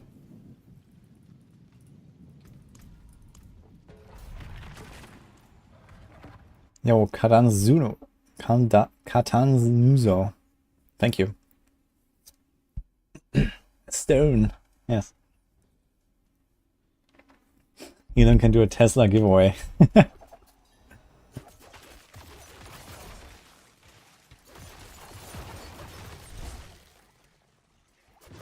I love my Tesla. Yeah, Tesla cars seem really nice. I think if I ever upgrade, I might shoot for one. But yeah, I mean, first of all, I guess my streamer life has to end, and who knows when that's happening. So I guess we're gonna stick to our good old Chevrolet Spark for the next few decades. And then we'll see.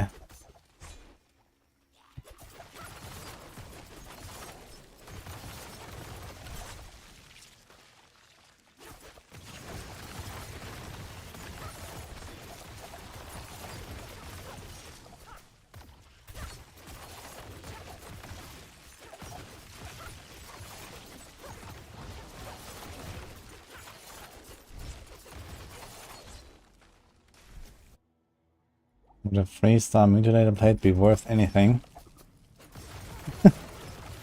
Holy. You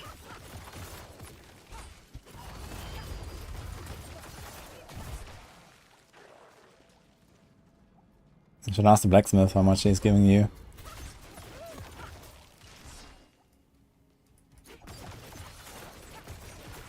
Get new BMW i7 long. I'm not too much of a fan of BMW, but I guess some of the cars are pretty good. Like, my favorite brands are probably more like Mercedes and Audi.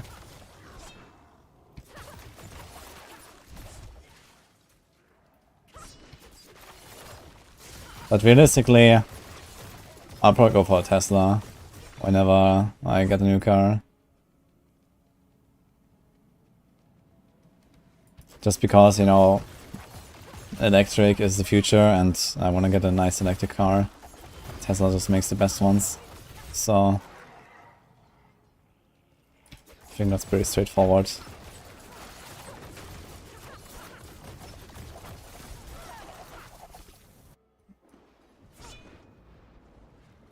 Am I helping people?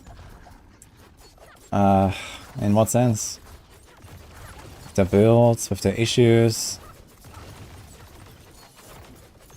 Like, yeah, I'm like part-time psychiatrist, I guess. Mostly I'm just blasting though.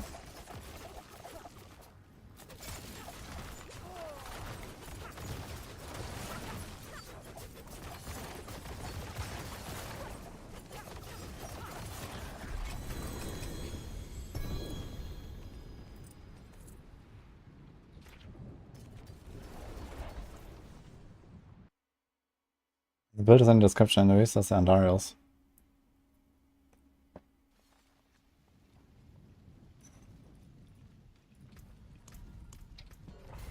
Don't even think about BMW i-Series, they have money guzzler. Yeah. I don't really want to get the BMW.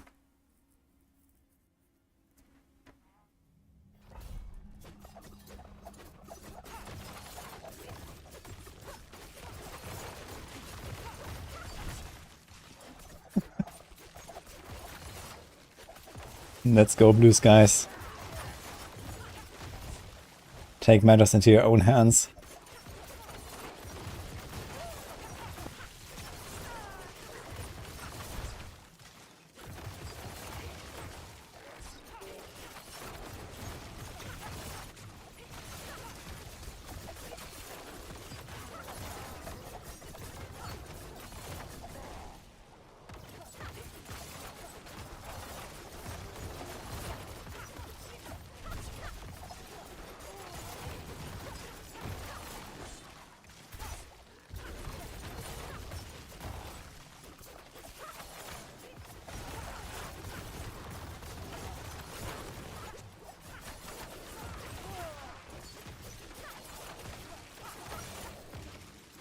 Don't trust people with gas, petrol. What? What do you mean with that, Wonkus?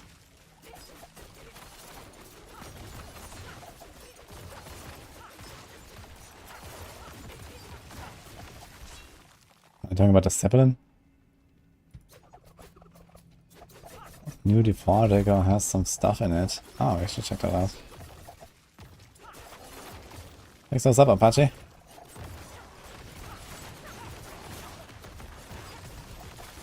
Dude, this map is forever, man. Full of Moon Clan. Oh my god, man. I'm at 70%. Let me out of here, man. Where's the exit?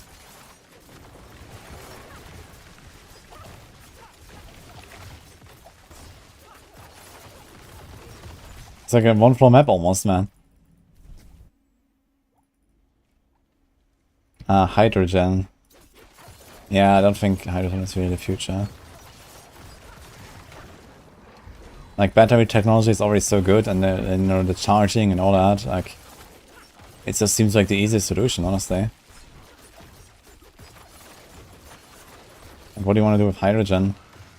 I mean, it can be useful, I guess. Because I guess it's like easier to like extend the range with hydrogen compared to a battery. And in some cases that matters. But not in many, so...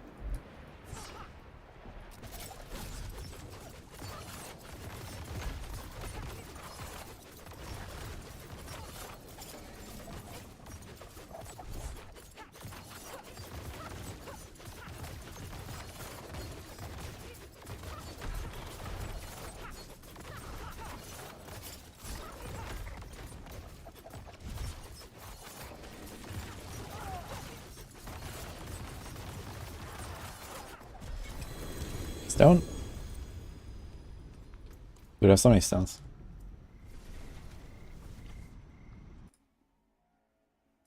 Okay. We definitely heard the feedback. We know people are excited about paladins. Out of 4 lead talks about taking a new direction with the Spiritborn class and more about Vessel of Hatred.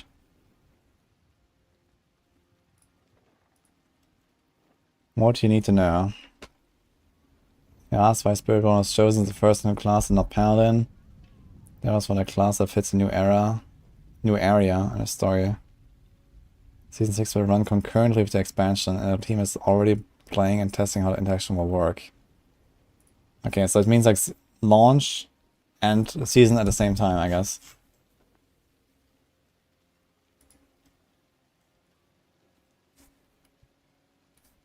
What else? Yeah, for launch, assuming the players wanted to do a loot grind of Diablo 2 and a negative reception of the Uber grind led to a lot of realization amongst the team and change we see today in Season 4. Yeah. I mean, it's fine that loot is like really hard to get. The grind was just shit. So, you know, the problem is not that it's hard to get the loot. But okay. I hope they understood it now. Okay, we got a new trailer. Okay. Why not a paladin? Ask the burning question. Players have been crying for a sword and board style class since the launch, having paladin, Diablo 2 and Crusader.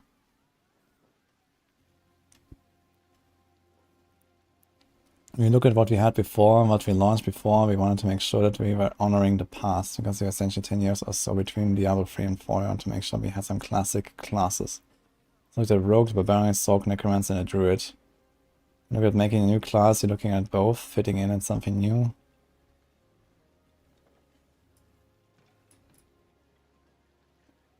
What are different playstyles you don't quite have yet? Like there's some things that you want to have to play different ways. You're going to look at, oh, could probably lean on this part of the gameplay. Okay.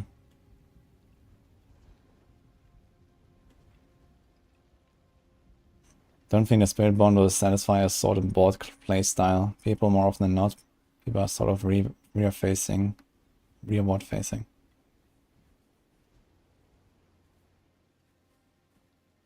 Okay. We know people are excited about paladins or sword and board gameplay, but they also knew that Like, I mean, it did a lot of nostalgia in the first 5 classes. Okay. How long is this interview? Holy. Is there anything else in there? I don't read the full thing now.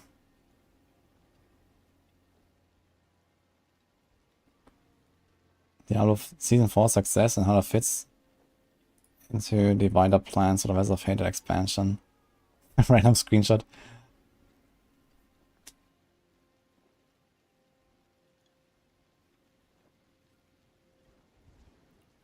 New Reborn is just a start for Diablo 4 improvements.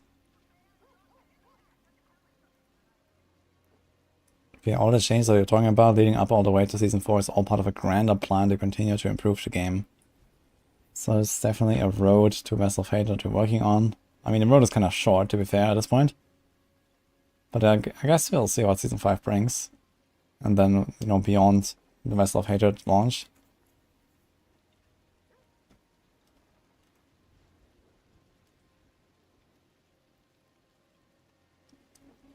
I've heard feedback about what Season 1 was like, and obviously what felt great about Season 2, and then Season 3 maybe didn't live up to the same level. As at other times Season 4 exists the way it does, so the success is having because of the other 3 seasons. It's part of being a live service. Okay.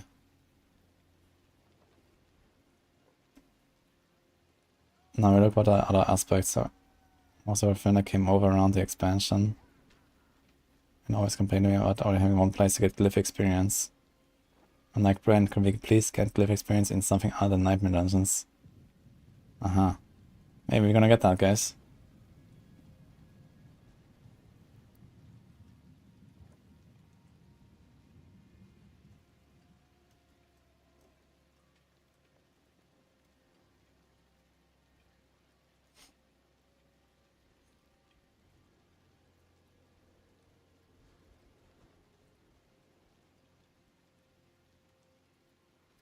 That's interesting. Vessel of Fate will impact a game regardless of its players' purchases or not. I mean, realistically, I don't really see a way forward for people that don't buy the expansion. Like, if you look at like D2, D3, like, especially in D3. I guess D2, the expansion was kind of minor compared to what, for example, the expansion did in Diablo 3. In Diablo 2, you could still play the classic version. It was kind of similar. In Diablo 3, like the classic and the expansion are completely different games. And I think it's gonna be more like that in Diablo 4. And there's like no way that, you know, you cannot play seasons, you can only play Eternal, and without the new stuff, and without the new class, and with potentially not even mercenaries, and whatever, right? So, I mean, yeah, like if you don't have the expansion, you're not playing the game.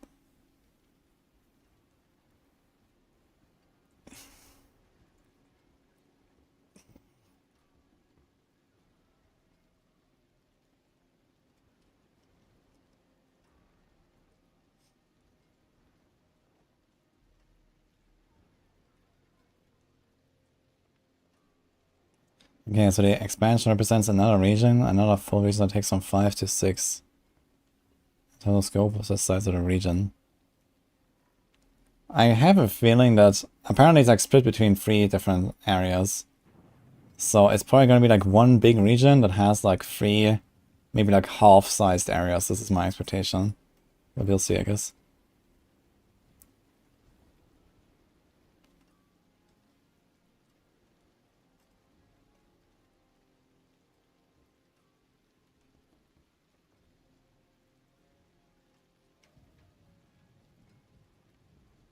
Yeah, okay. Vessel of Hate will bring a new dynamic to Diablo 4, but familiar throwbacks to Diablo 2.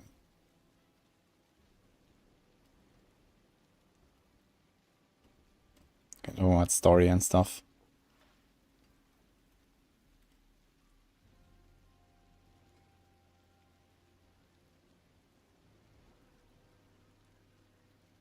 Okay. Any other like info in there that someone maybe scanned?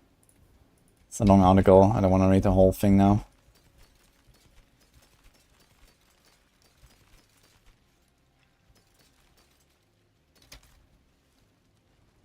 The finest cuts and clarity.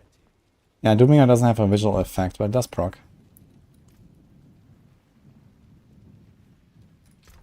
But you need like quite a lot of lucky hit for it to really work well.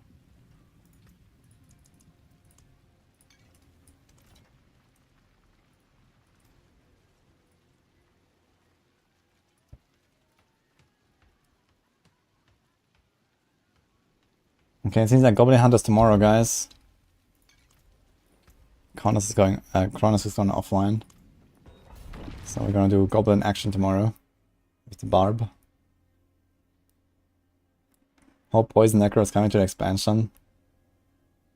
Yeah, I'm actually gonna make a video about like my hopes and expectations for new skills and stuff. Let's see how far off I am. But yeah, poison, a poison line for Necro skills would definitely be welcome, I think.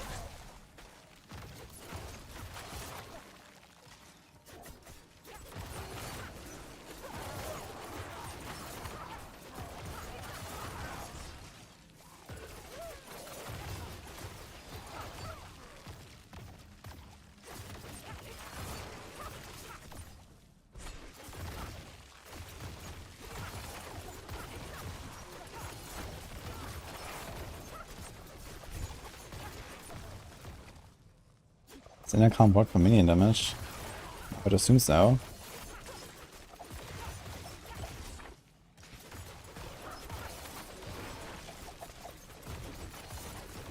Armor piercing enemies with tempers on armor.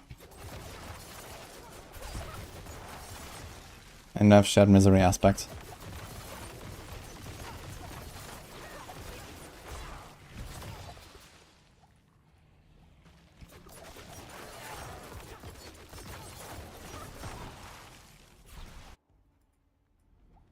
I'm going to give poison to a new class, Spiritborn. Yeah, I mean, nothing wrong with that. You can still have a poison Necro. Like, I don't see why not. Necromancers in both D2 and D3 had poison skills. Fits pretty well with the theme of the class. Like, I'd like to see like a poison Necro, fire rogue, or grenade stuff. Or both, you know. Like a fire imbue and then maybe a grenade core skill or something. Or some other device stuff. Or like some extra melee core skill would be cool too. And then like a ranged Barb. There's definitely some potential there. And then you can have like a fire Druid as well.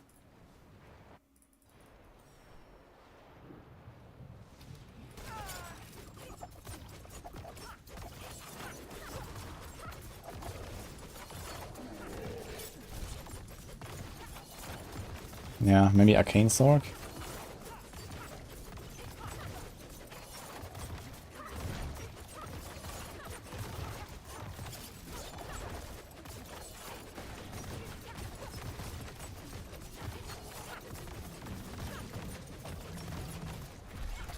Barb and Hero equals range Barb. Okay. Not quite, but yeah. And the thing is that this Tyrus Might stuff with Barb is gonna die very soon anyway. You know, once they Omega nerf Gushing Moons, that's over. And it's not even like a real range playstyle. I was talking about like, you know, weapon throw, you know, something like that. Since they're not giving us a shield class, I don't expect that Barb is gonna get anything with shields.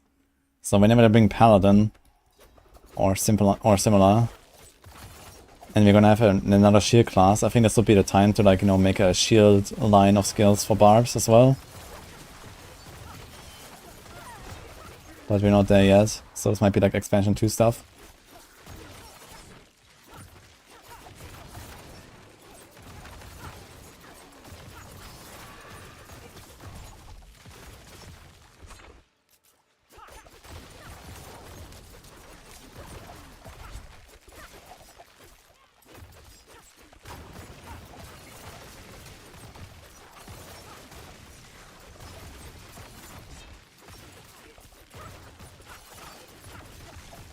Technology isn't there. It's not about the technology, they actually did have that technology for Barbarian shields. back in the open beta, Barbarians had the option to unlock shield transmogs.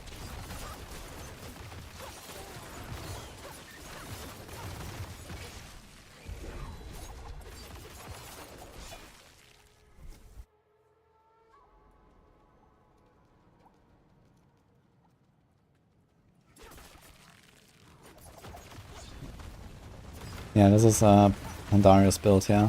Flurry is just for support.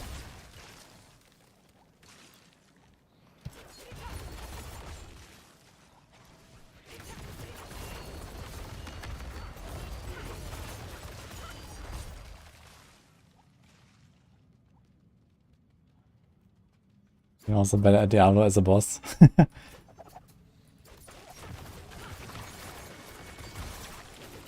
Yeah, Diablo is probably the second expansion as well, and then Bale third expansion. So I guess they're gonna do like exactly the same trilogy as in Diablo 2. Because if you listen to the dialogue in the campaign, they talk about, I think, terror begets, no, sorry, hatred begets terror, and terror begets destruction, or something like that. So it sounds like it's gonna be exactly the same trilogy as in D2. But maybe they just wanted to reference D2 and not necessarily make the same combo. But we're starting with Mephisto again. So there's only, you know, Diablo next or Baal next. Or like, you know, any kind of like intermission from like any other evil, who knows. But when it comes to the greater evils, it should be something like that.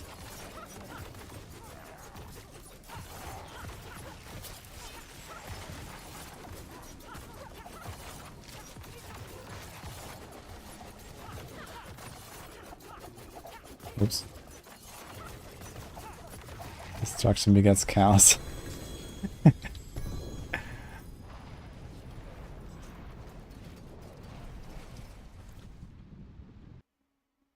Need evil angels again? Maybe Enquiries? I don't know. Enquiries is not an... I mean, he would be like a renegade guy, but not an evil angel, I think. Enquiries is like too much of a badass to just turn evil.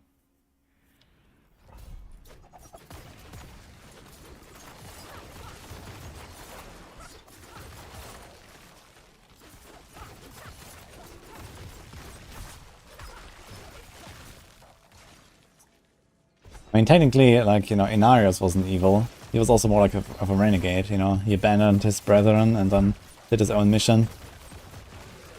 But he was still fighting hell. Well, with kind of questionable means, I guess. But he did. But I mean, the angels in general are pretty questionable in this game, so...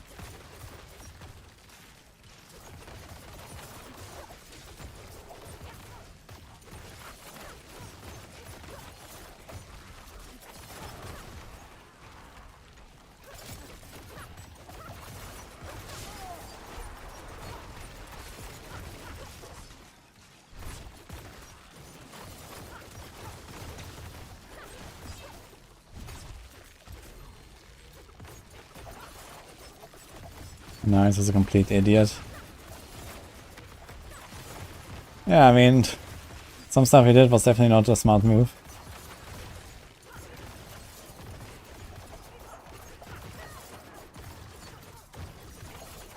On the other hand, if you hadn't, like, you know... Like, he just got tricked by Lilith in the end, right? Like, he had her, basically. But yeah. Stupid move. F.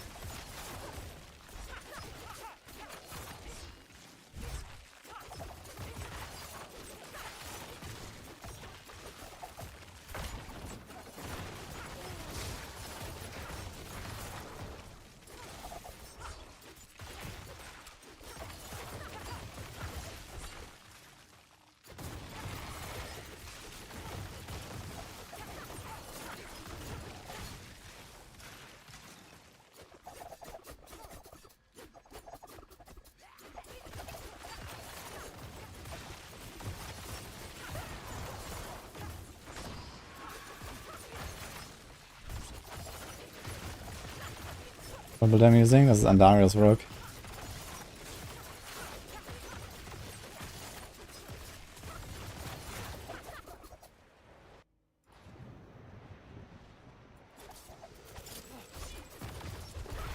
Now his biggest flaw was his cutscene bricked 3080 GPUs. Uh-oh.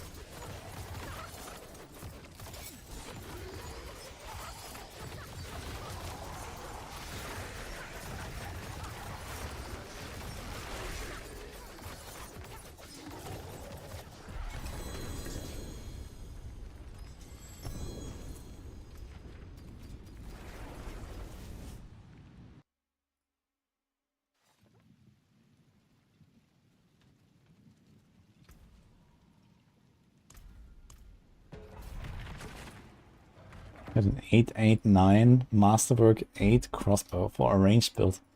That's a very questionable move here as well. I would not change from the bow. Like, why do you wanna... What? Why do you wanna go for the crossbow when you have this bow? It says 2 graders, decent temper, a decent temper again. Like, why do you wanna even change that? Even if that was 925.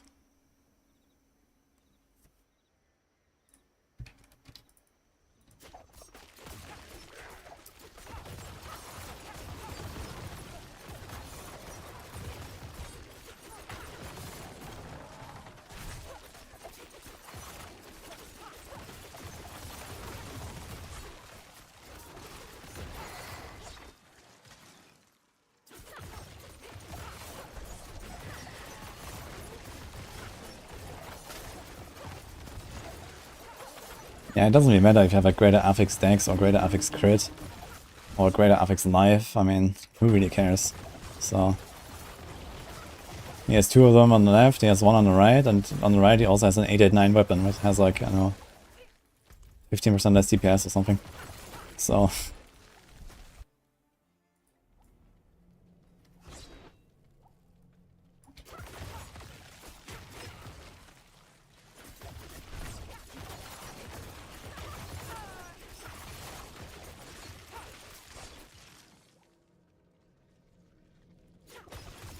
how far was I able to push with the pen shot? Didn't really do much hit with pen shot, to be honest. But it has pushed like close to 130, I believe, in the pit ladder. It's a pretty powerful build right now.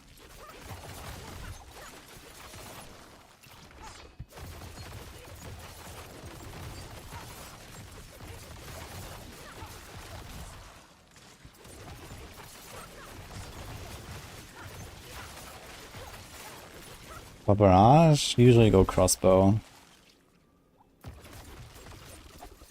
Unempowered doesn't matter on the melee weapons.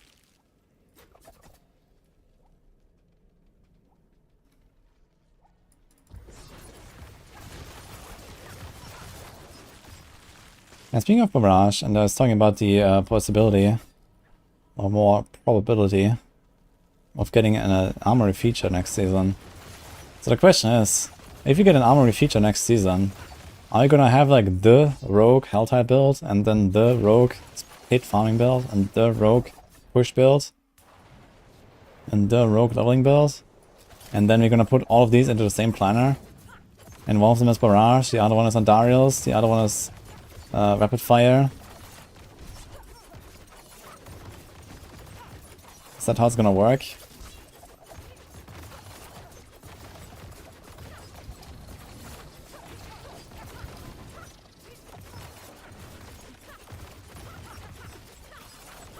It actually has some pretty massive implications for our Maxwell guys as well. If it's gonna be like very simple to save multiple setups. Like, question is, should we even still make a speed farming version of a build that is not suited very well for speed farming?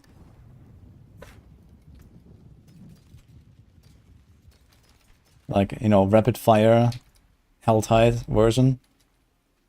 Like, who wants to do that when you can play barrage in Helltide?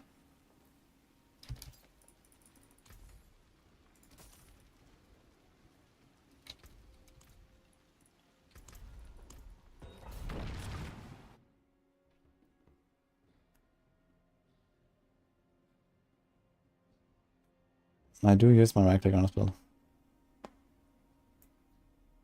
Armory won't change tempers. Yeah, I mean, of course, you need to have the gear prepared for all of those setups, but I mean, that's easy to do.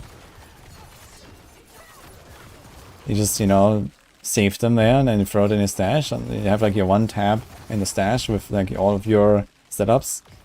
And there's like your speed farming gear, and there's your pit pushing gear, and there's your pit farming gear, and there's a bossing gear. And you just have it all there, and that's it. So tempers, like, of course, it's not going to change the tempers. He's going to make the items, and then he saves them. That's it. That's no problem at all. You get a billion items, so...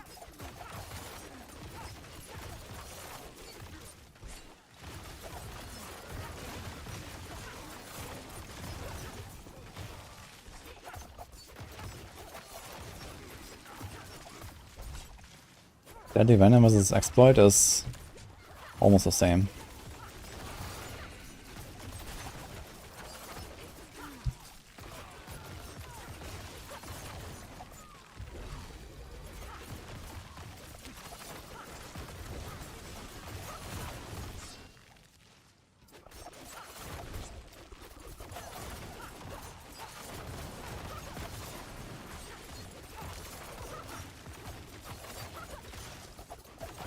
Actually, fix the Sorc, make it so stuff has a 20% chance to trigger 3 cards of any basic skill on your bar. I mean, that's actually something I would like to see in general with like weapon types having like more interesting effects than just like a bunch of bullshit stats. I think they should take like the barbarian, you know, weapon passives as a baseline, you know, and then start adding like cool effects to all of the different weapon types for everyone, you know, as the implicit, instead of like 20% close damage. I mean, who the fuck cares? Like, I want to see some real difference. Some actual, like, proc or something that makes it special. Like, why do I want to use a dagger over a sword? The answer is, most of the time, like, who the fuck cares? And I do want to care.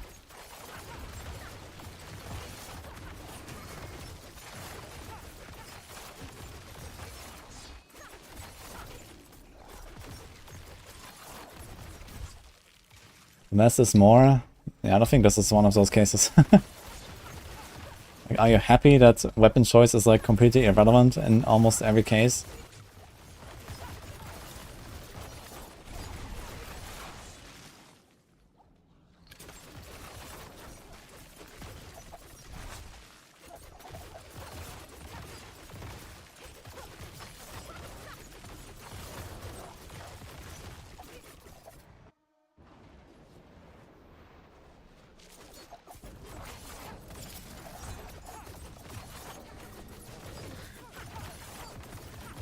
We out of 4 basic are absolutely bad and have 0 use case.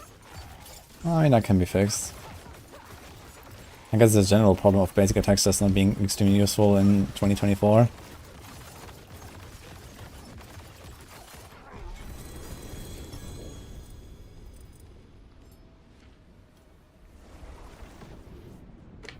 How to not get bored from D4? I try to not play too much.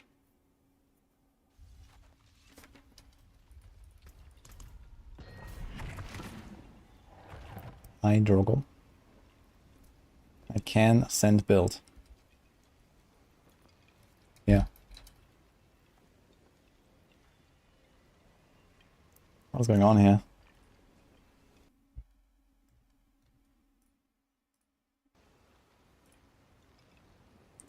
Unlucky, I guess.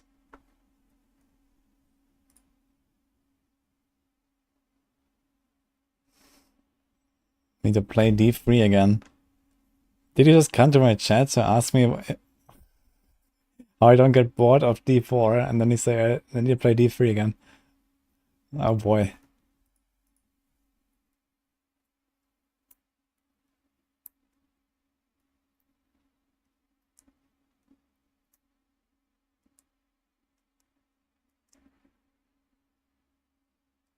Yeah, I do agree that, you know, you can still have fun in D3. But, you know, D3, no patches, old seasons, old meta, and it's D3 after all. You know, I've played it for like 10,000 hours.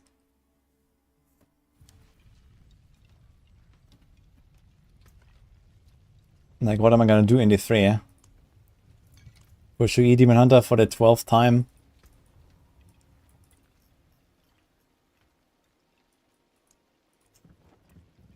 So interestingly, when you relog, it resets the memory of the pit level.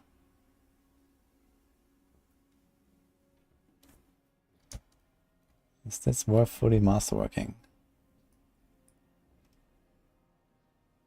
And the barrage is kind of low, and the crit is also kind of low, but it's triple greater. I'll probably do it.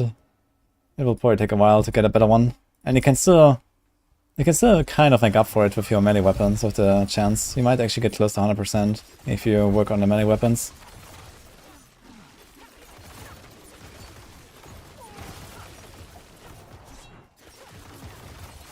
Maybe you want to try to hit the barrage cast twice. You want to hit 100%. And actually, if I'm not wait a minute. If I'm not mistaken, I think you can hit 100% with no masterwork crits if you have perfect rolls. So if you put like one masterwork crit on this, and maybe like 1 or 2 on like a melee weapon somewhere with a decent roll, you might be fine.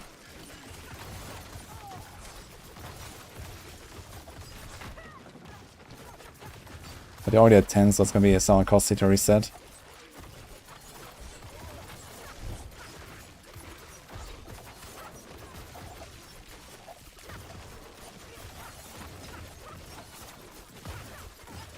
Should probably play around a little bit in the planner to see the options with the barrage cast twice. You want to hit 100%, so see like, you know, how much you need on the melee weapons. Do you really want to remaster work this crossbow, or maybe you're fine? Like, what are realistic options for you, basically?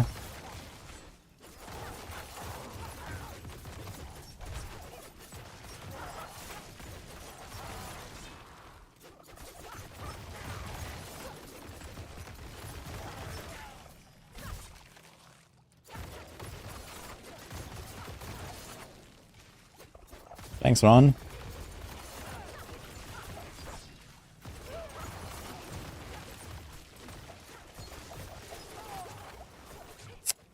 Moon Clan, man.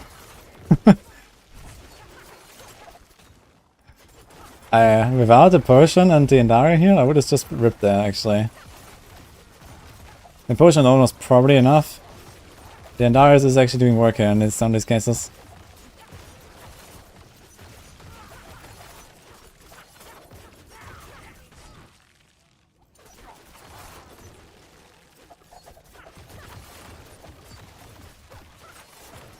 Yeah, it's just 4 months man, for the expansion. It's crazy, actually. It's gonna be bam, bam, bam, you know, like one thing after the other. Mid-season patch, Season 5 stuff, Season 5 very short, expansion. Like, crazy, man.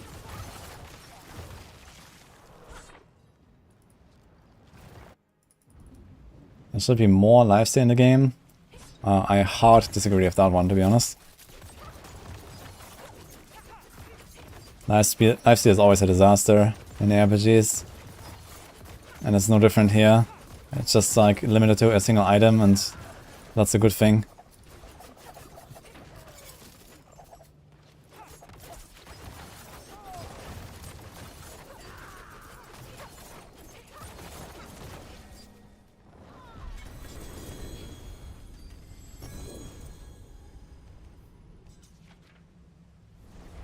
What do I expect from Season 5? Armory.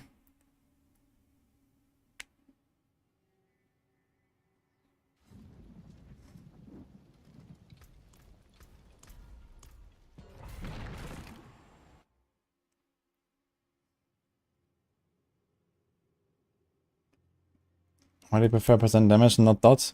Because it's the same for dot builds. Percent damage is ×2.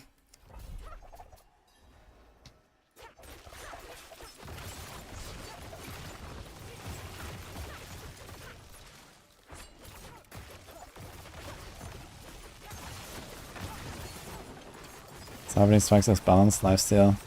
Yeah, it's not really lifesteal, it's just like heal proc, right? Lifesteal always implies that it is based on your damage done, but Siphoning Strikes is not. Yeah, and Siphoning Strikes is, you know, it's a very powerful effect, but it's still like not game breaking. Like lifesteal just breaks the game really fast. And you can see this here. If you're tanky enough and you have Andariels, and especially if you have the dot build, it works with dots. Like, you know, anything that doesn't one-shot you, bloop, full HP. So, without even like attacking, you know, you can just like apply the dot and then run around for 10 seconds. And you can see this sometimes, yeah. Basically anything that's damage over time here cannot kill me. And anything that doesn't one-shot me and doesn't like immediately follow up with like, you know, a second hit or something also cannot kill me basically. Because of lifesteal. And this is just like a, you know, really shitty mechanic to balance around for the game, you know.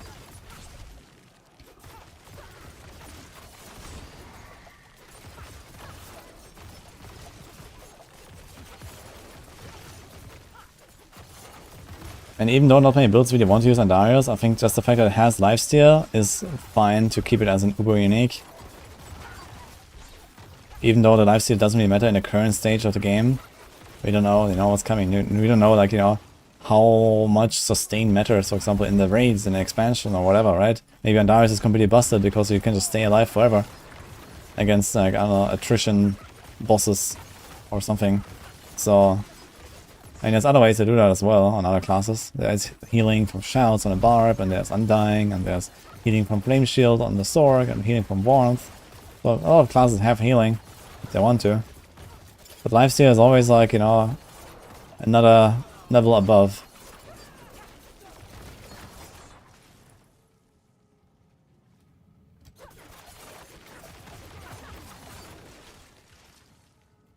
Blood. Bloodhowl login, man. Let's go. I mean, to be honest, it feels kind of good to have Bloodhowl on the bar and just press it. But most of the time I feel like I'm just pressing it to transform or to buff. But it is kind of nice sometimes. It's like, okay. I save a heal port, just press Bloodhowl, easy.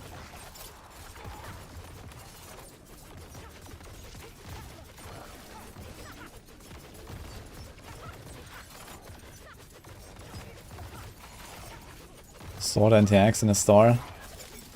Should check it out. This is why I froze.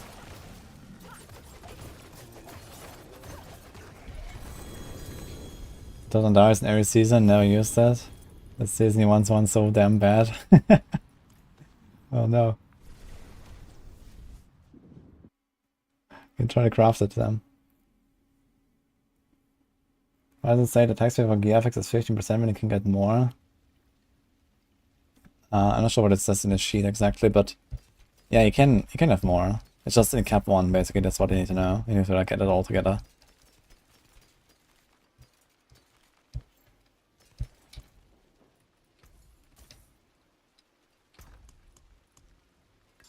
Uh-oh. Uh-oh. Full stash. Okay, Blight Necro is good for pets. Yeah, Blight Necro is pretty powerful as far as I know. What did I want to check? Sword and tax.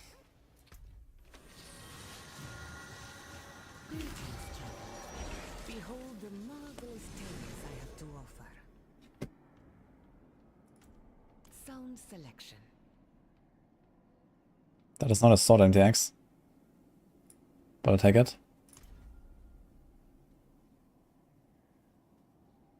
It calls to you.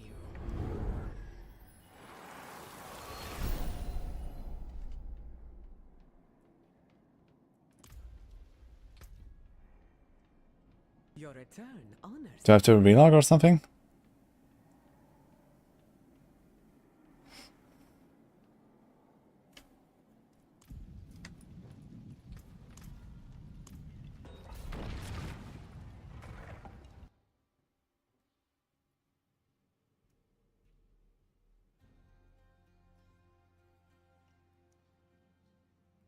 $3 minutes. Wait, you can only get one per day or what? So I didn't claim it yesterday. Now I got yesterday, so now I have to wait until tomorrow or what? It's kind of weird.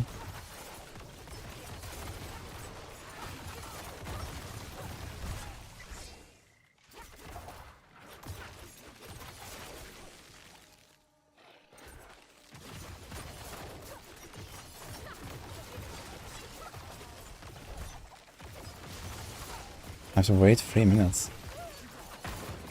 Okay, I'll wait 3 minutes. Let's see if we can do this run in less than 3.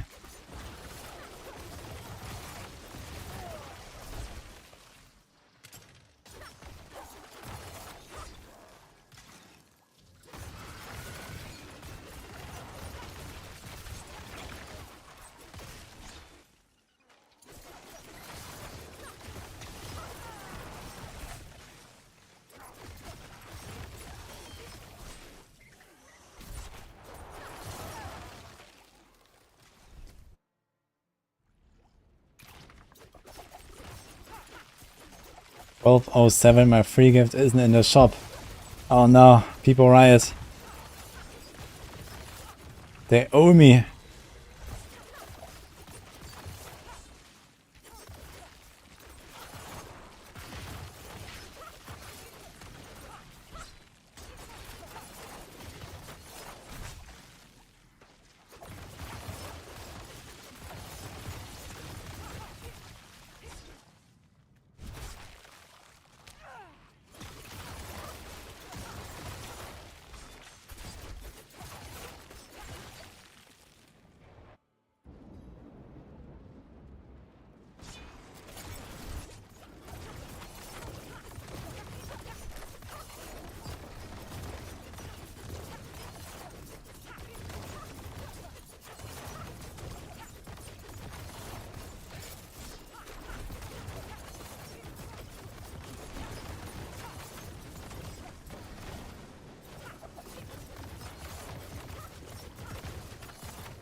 No, full obos. I didn't check the time for the clear. Ah, the blood sword. I remember that's actually really cool. The red one, right? Can't see. Salutations, wanderer. Come and don the mantle of history's champions. Aha. That's a bold choice. Yeah, this is badass, man. This sword is so cool. That's a really nice transmog. How much could I have charged for this? How much would you pay if this was not free?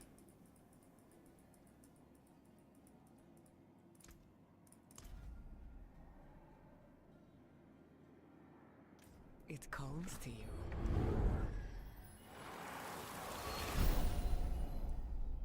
you. 15? Or a sword? It's a cool sword, to be fair, man.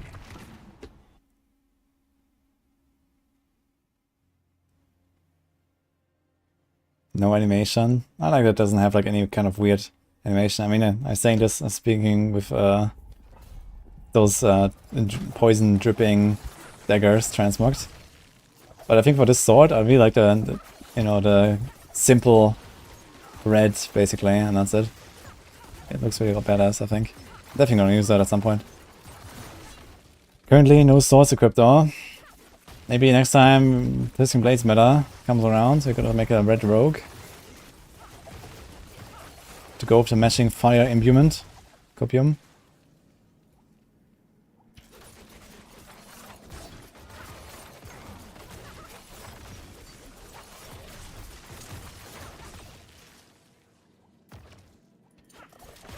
Where is my pre-order? You cannot currently gift a pre-order, unfortunately. I tried it, I showed you.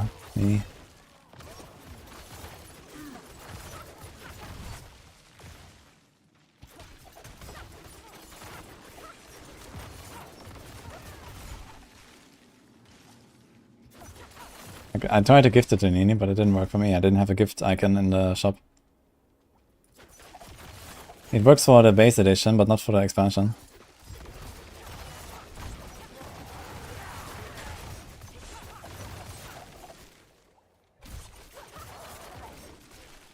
Gift the blizzard bugs.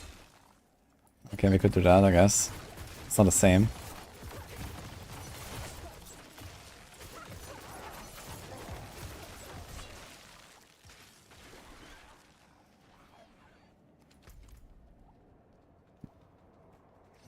What's the easiest class in terms of complexity and build?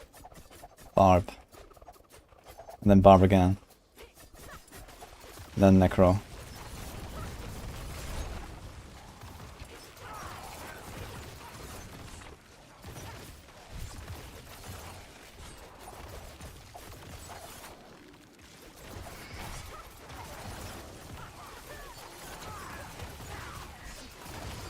Golem, go bonk, and that's it.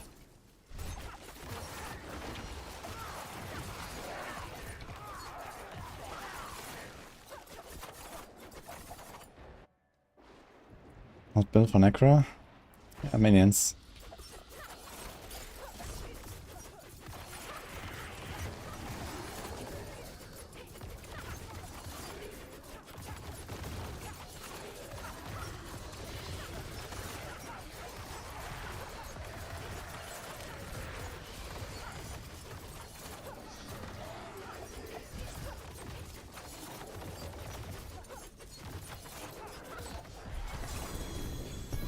Stone?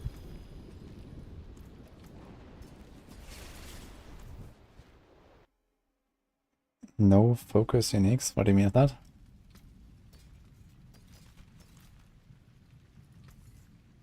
Hello. Well. Hello. All finished, are you? What's left, you ask?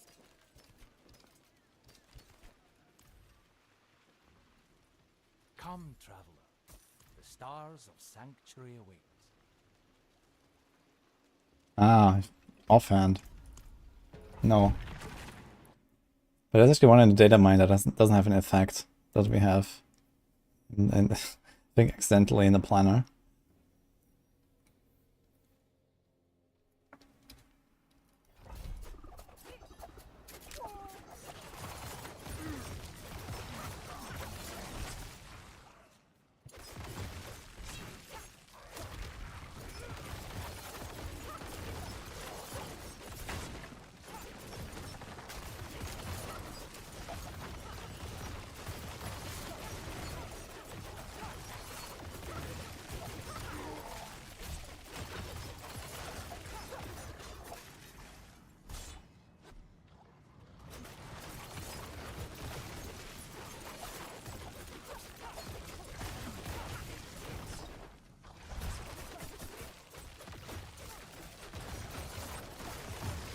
Mark Rauk.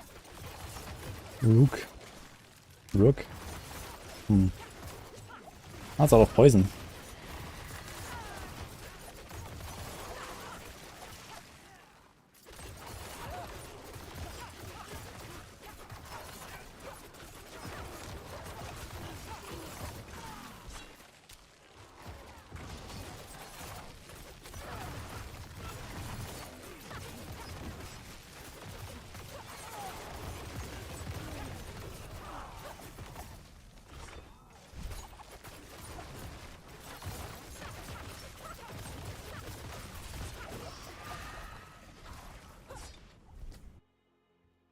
No, I don't use flurry aspect on this build.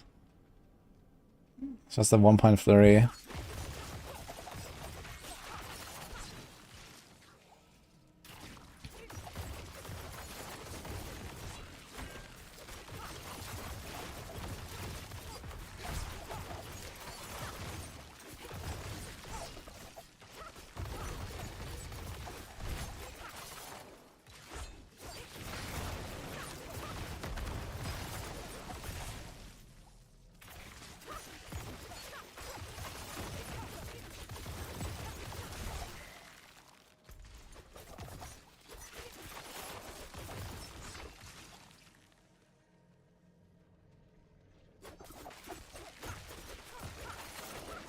What Toasi said is actually incorrect.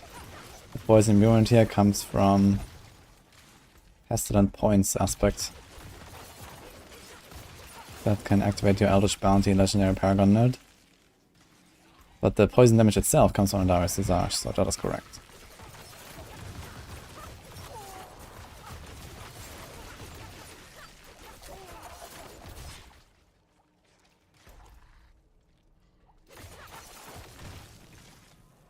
Nah, Flurry is not for the heal, Flurry is for the attack speed buff from the combo points. Mostly, at least.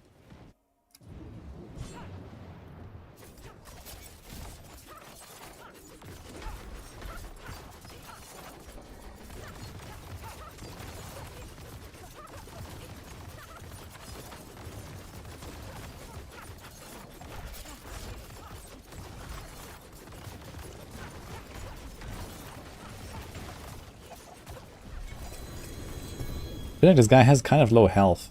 Is that just me? The Scourge of the Land.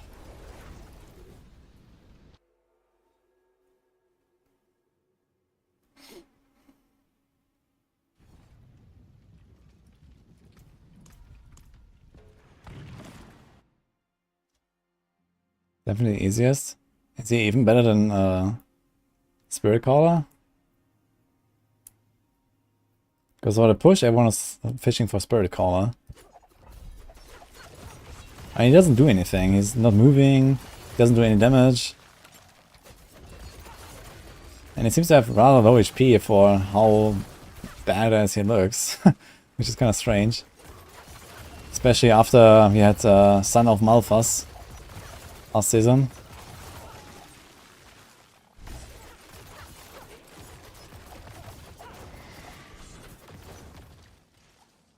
Dude, what if we don't get Malphas, but instead we get a level 200 Son of Malphas?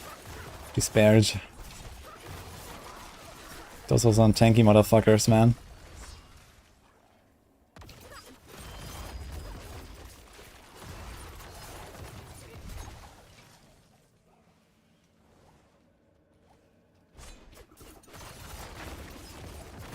Can't wait for Uber Mephisto. Let's go.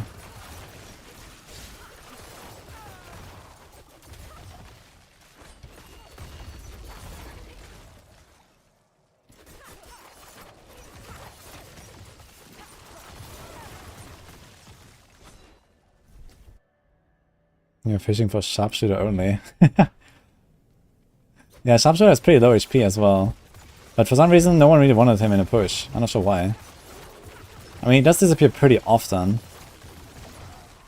But yeah, that's our build, I guess.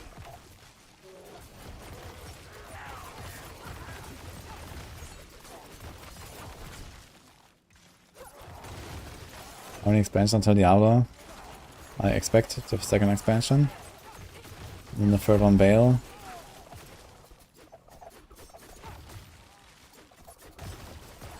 Oh my fucking god, dude. There's moon clans everywhere. Champions.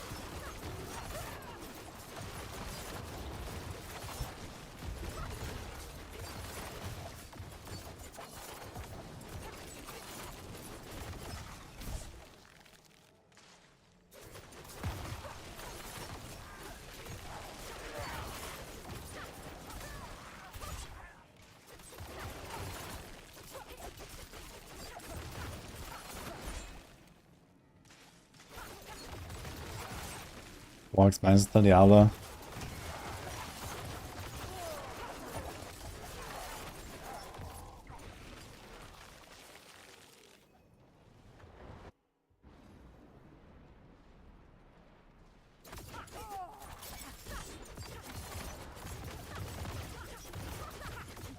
Yeah, maybe they're gonna do Diablo in like the last expansion, who knows.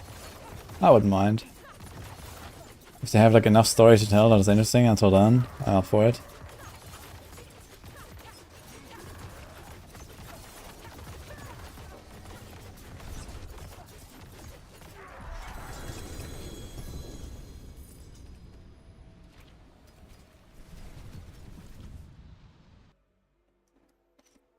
I've not tried this build of Victimize, and I won't.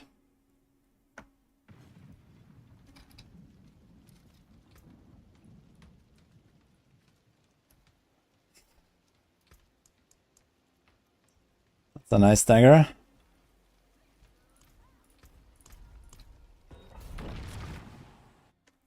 Yo. Darko, thanks for the sub, man.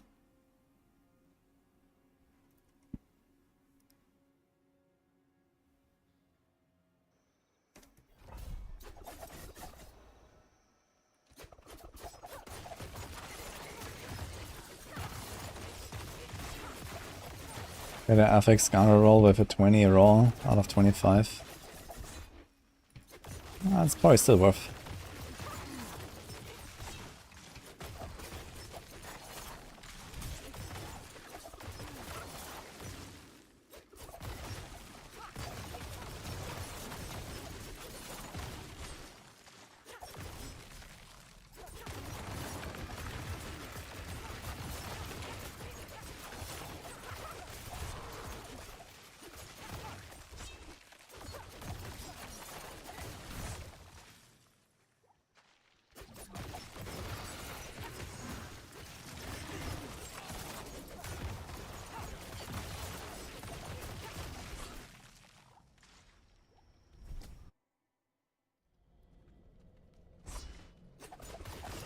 My highest pit I cleared was 117 with my Heartseeker. And I got +2 tiers unlock in that run.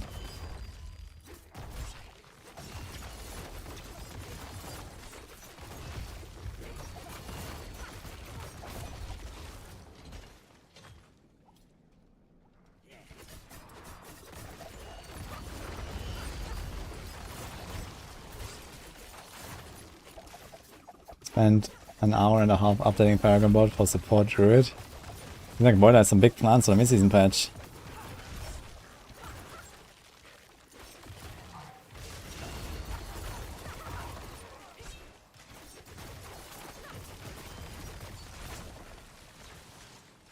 So, how many points did you squeeze out in 1.5 hours though?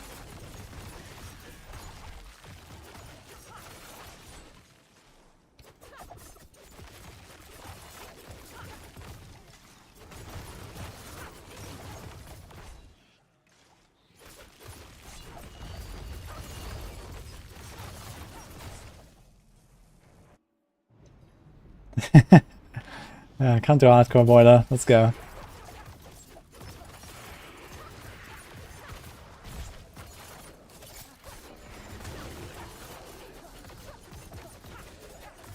Boss on 5. Yeah, we can squeeze in one more run.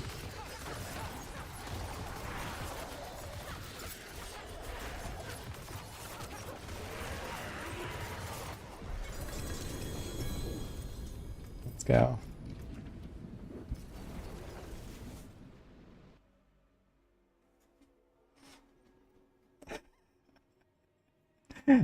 Nice, Boiler. So that's the result. Is Barrage still the best spec for leveling? I'd say so, yeah. Barrage is very good.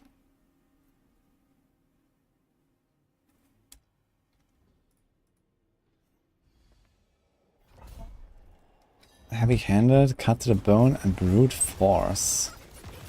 Cut to the bone is a bleed passive, right? Heavy-handed is pretty good. That's for crits. So they don't go together, those two are like exclusive. And what is the other one? Cut to the... no, not to the grounds.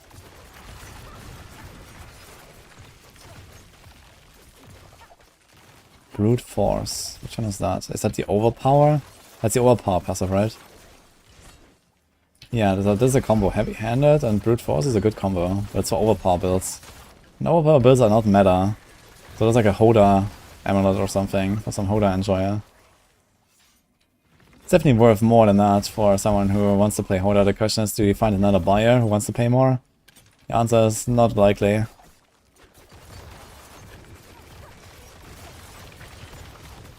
It's only for some enjoyers.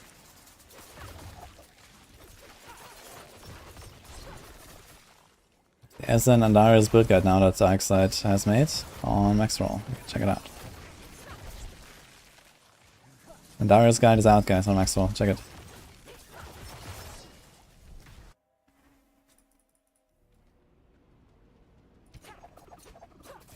Am I interested in selling bosses instead of doing too many bosses? Well, I have a lot of stones. I have like 2 stacks of stones almost or something. Like, yeah, I want to do some of the bosses.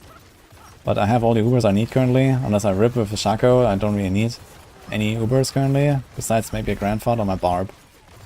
But I could also craft that if you wanted. So for now, we're just kind of chilling. And yeah, I mean, I will do more pits as well, right? Like, I'd rather sell the stones now and, you know, get more stones anyway. Doesn't really matter.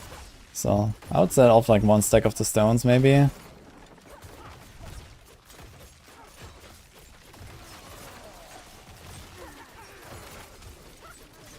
A few of them were also gifted to me, so I definitely wanna use those for its intended purpose, which is you doing the bosses.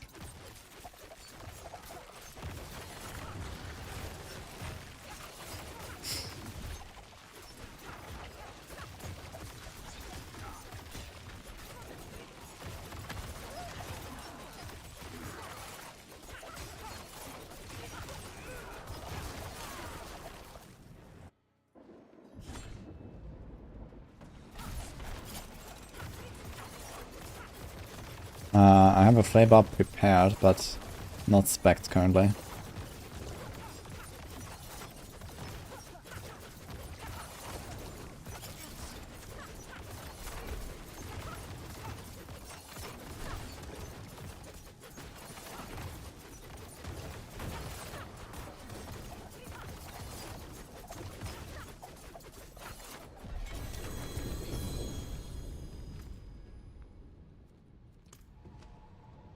Number of failed casts, difference between pushing manually, holding the button down, and using a macro to spam.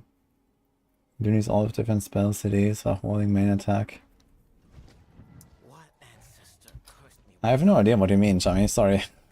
What failed casts are we talking about?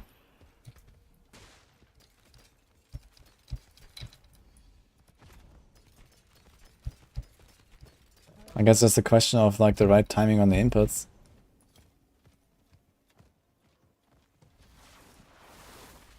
If you need 6 to 10 presses to get a single cast down, then I think you're just spamming all of your buttons way too much or something.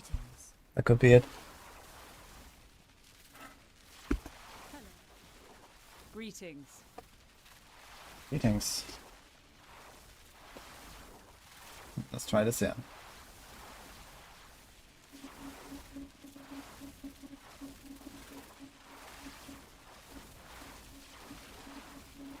Hello. More stronger, Heartsiger or Andy? Heartsiger is still slightly stronger. But for farming, Pit, it seems very close.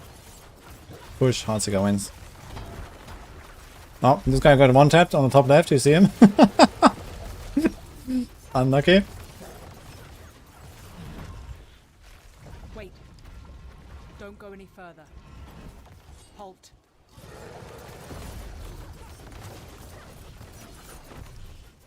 Second world boss, second rip.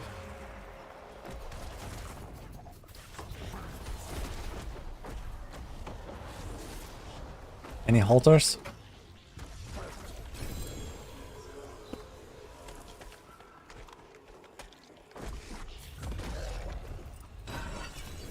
Oh no.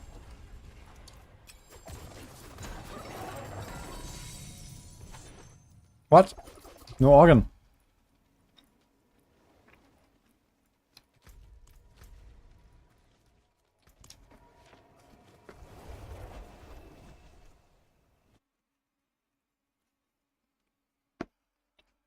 Oh, Gus Robert.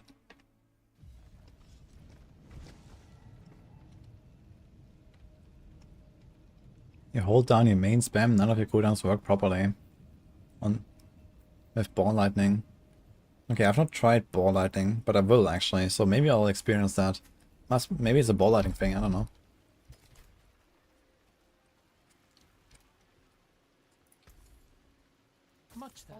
You wholeheartedly believe these deaths are my fault. Yeah, I think the boss was actually aiming at me. This guy got dude, how did he get one tap by fucking Avarice, man? Feels bad. I don't know what level he was. But a one tap is crazy. I mean, this attack is probably the hardest hitting attack on the boss. When he smashes the hammer with the wave in front. But man, unlucky.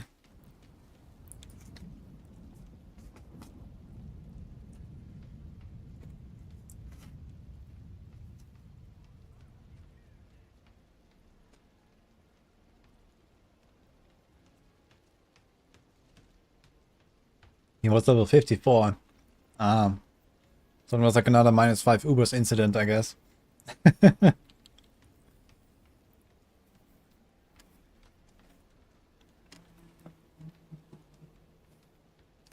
My movement speed is almost capped in town. Or like 197, I think.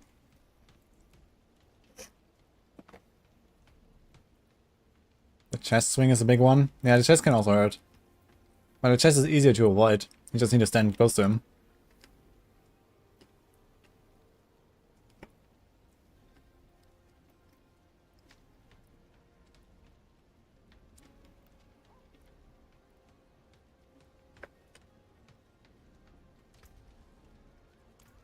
I think while I'm finishing this food here.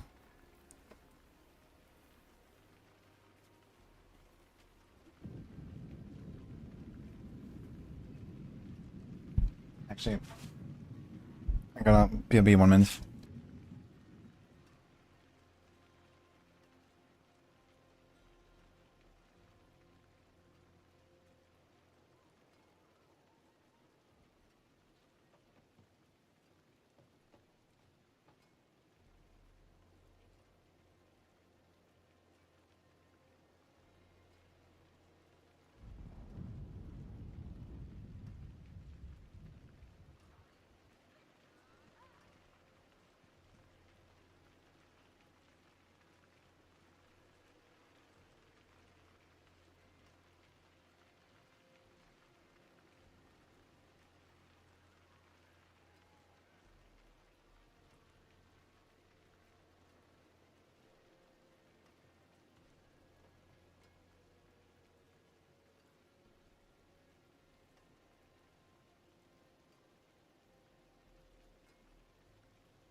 Why risk getting a hit in as a level 54?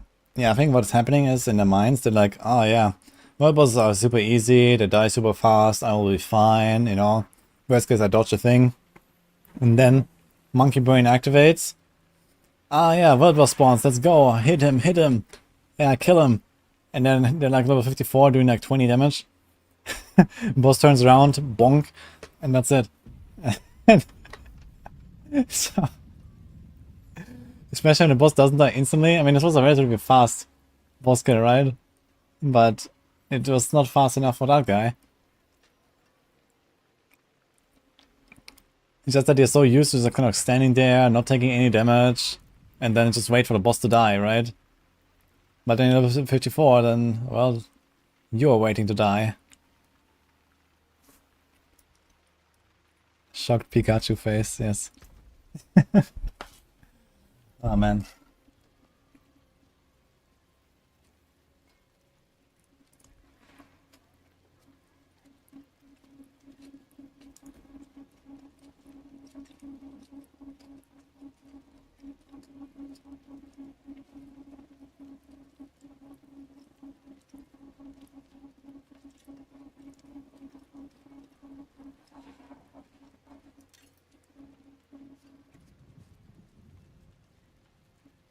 That's a pretty big wand, actually. I'm gonna save this on my Necro.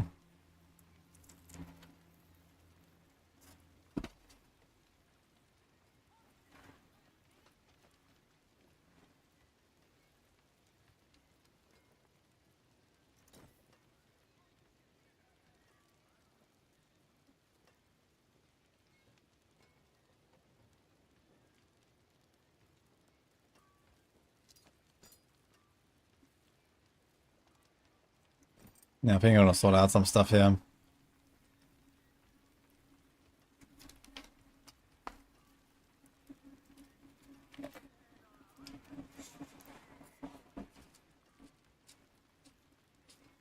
One is full of level 70s doing renown. Oh boy.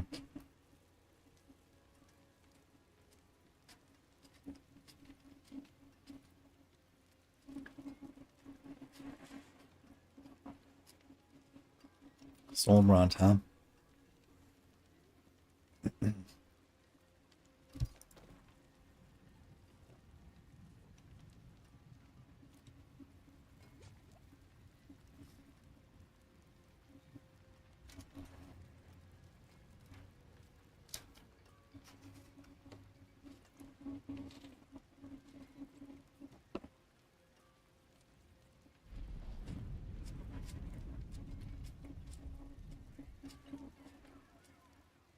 Yes, increasing your lucky hit chance increases the chance for lucky hits. Like any kind of lucky hit effect you have has a higher chance to trigger.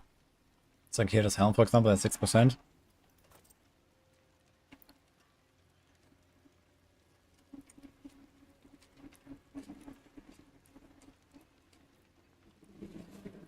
Int and crit neck. That's actually not terrible. That's a lucky hit chance neck. It's actually, this neck is actually very similar to the one I'm wearing. In fact, I think it's better. Is it? It might be the same movement roll, actually. The same lucky hit roll. It's kind of funny. Look at this. Let's see.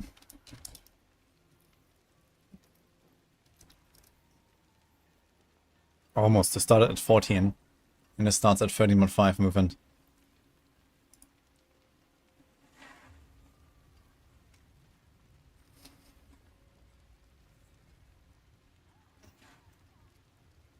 He's a Druid offhand. I'm not sure if I'm gonna do anything with this still.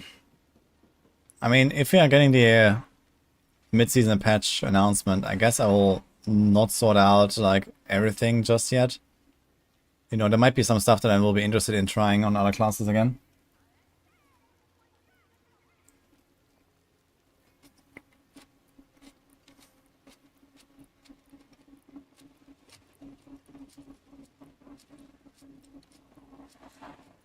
Did it change targeting for picking up items? Using move and act together?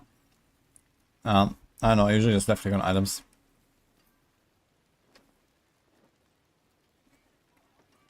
I tried to make an Undire's Druid, it didn't go well. Like, not at all, really.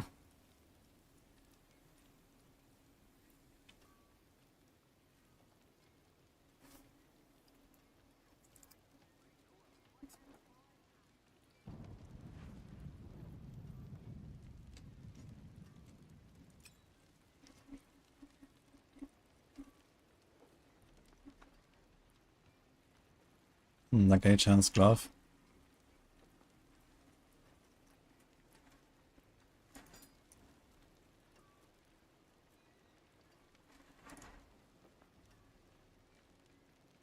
What the hell is this?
Six mana per second. It's a lot of mana. Might be important for the... we have two of them actually. I guess we need to delete this. We have this there. Although, let's temper them before we delete.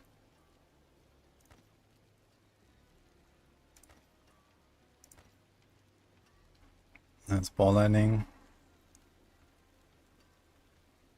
Yo, Crisis. Thank you, man. Plus 3 to call skills. Oh, I got these gloves here. Anyone wants to buy them? 4 rapid fire, greater life.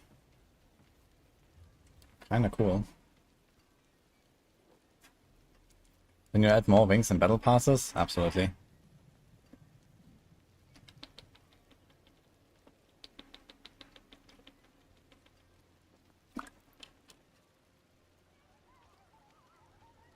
Crit damage is good for Heartseeker.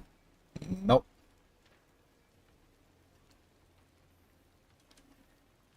Base like 8 chance. I think without potion I have 45. 46 right now. I have a greater, and no roll. And this is not masterworked. 1 and 1. So I should have invested a bit more, I guess, especially on the glove, but like this crit roll here, for example, is not very useful. I should have probably reset these gloves. I could definitely squeeze out more by better masterworking my stuff.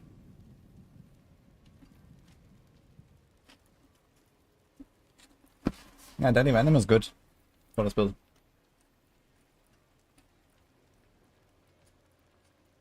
Yeah. Goodbye, Blue Days.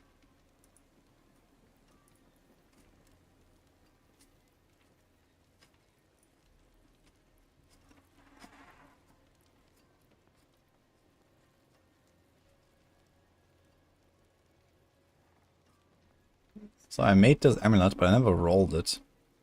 Never used it. I'm not sure why it's here.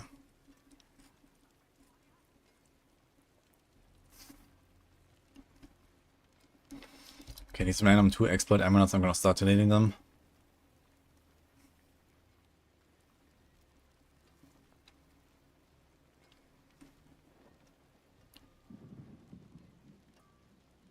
It's not a 4 to rapid fire glove, man. I have 2 of these. This one has life as well. This one has attack speed as well. That's pretty good. Anyone wants to buy that one? Any of these 2? Rapid fire enjoyers. We got these boots here. I'll definitely save those.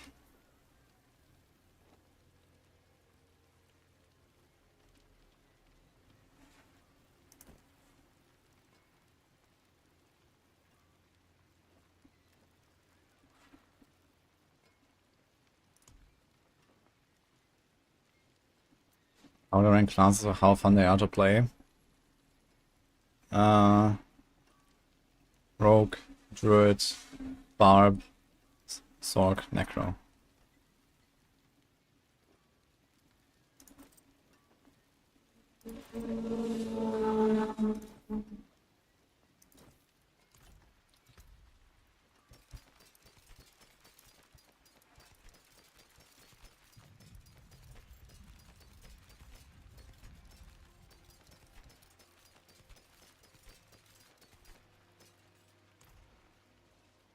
Yeah, I like Druid a lot. Druid has a bunch of fun builds, cool mechanics. Shine on, my friend. I'm a Druid enjoyer.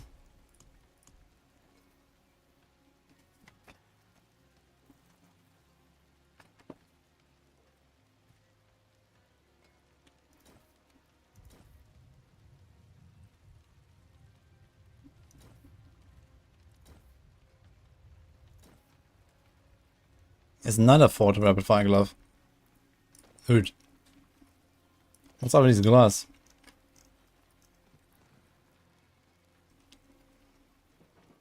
I'm gonna hold onto them. Apparently, they're fixing rapid fire in the patch.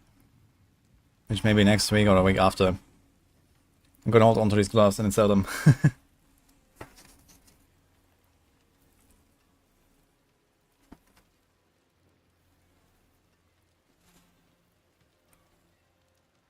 Iceblade has a cap of 3 from self-cast and 3 from the enchantment. And the self-cast cap is the same as Fracture Winter Glass.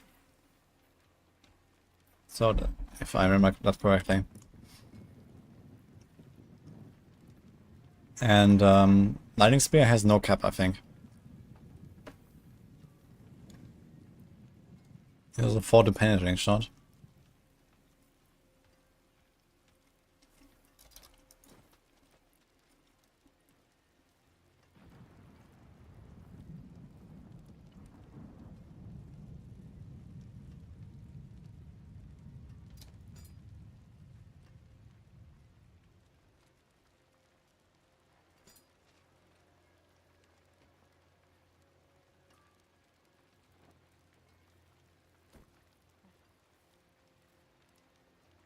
Squish him.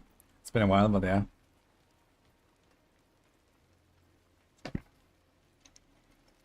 When you say inner calm over frozen orbit. What? I need frozen orbit for frozen orbit.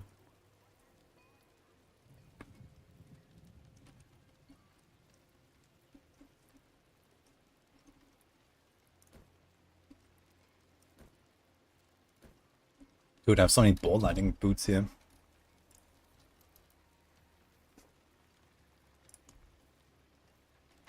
Well, we'll try these, I guess. Hope I don't break them.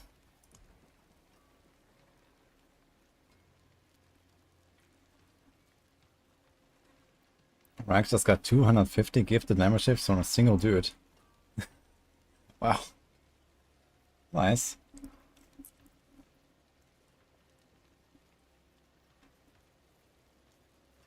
I think that's significantly more than my total. Someone must have really liked the video of us.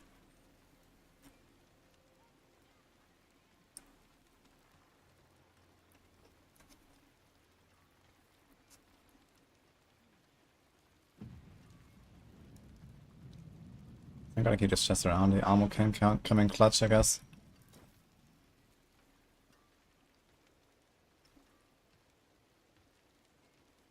Okay, let's keep some of these strength weapons around for the Barb. Spirit per second. Lucky hit chance. What is this? Max life, attack speed, and lucky hit chance not rolled. It has a percent damage temper. 4 tempers left. What the hell would I like this thing for? Apparently I've used it. It's masterworked. I have no idea for what.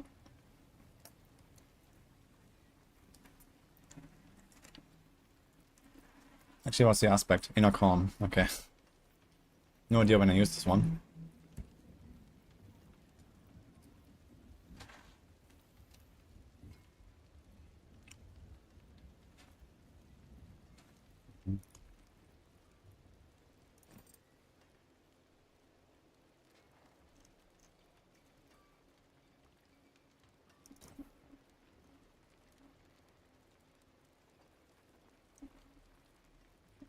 There's a bunch of flay stuff here.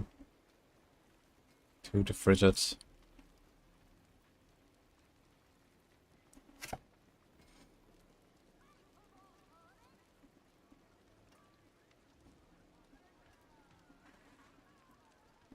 Maybe just stay away from Reddit. I mean, there's also good stuff on Reddit. But yeah, there's very often like also really bad stuff, so unfortunate.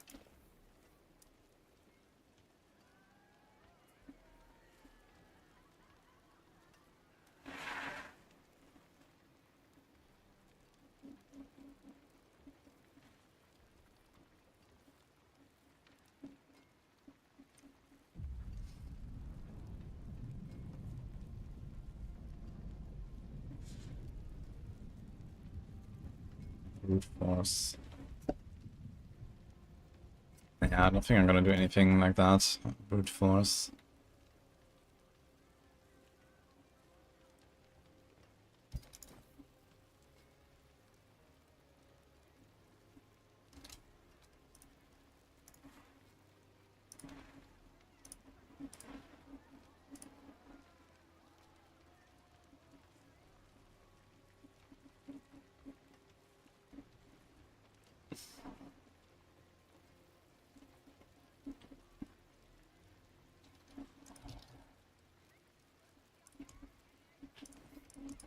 There's 2 Rage of Paragods. This is a 30. That's a 38. 10% DR. 30% DR. Okay, let's delete this.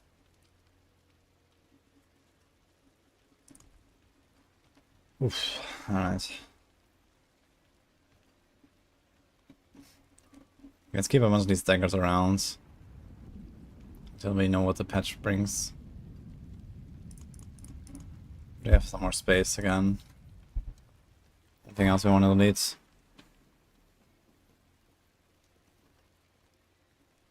These boots are actually not terrible. Pretty high movement and pretty high movement temper. And a good stun roll with Dex and Life. No great affix though. But it could be useful in some builds. Do discount his letters there. 3 to fireballs. Goodbye.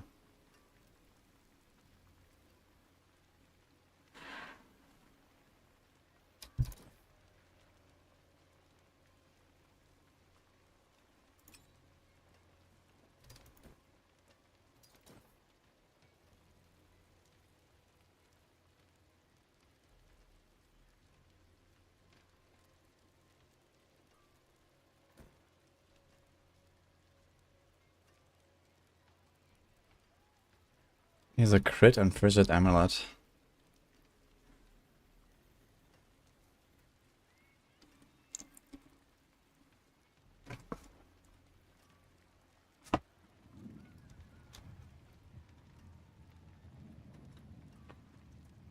What's a greater affix for Grandfather and the Master priority? Life. It has like ridiculous amounts of life, that thing. So you want to try to masterwork that up.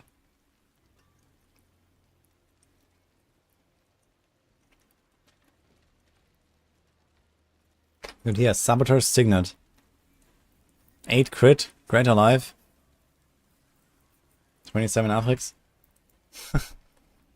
Pretty good roll. Now what do I do with this? It's actually a pretty sick neck here as well as counter offensive and big movement speed. Although you don't necessarily want movement speed on a Barb neck, I guess.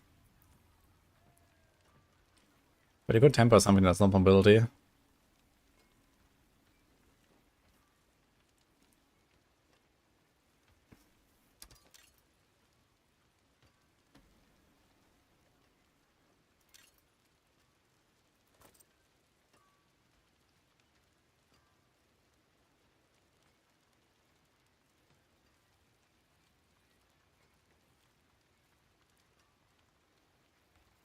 So how much is this per roll? It's at 1.8 million per roll. Doesn't have movement speed. And has evade, cooldown, temper. Which could be retemper though.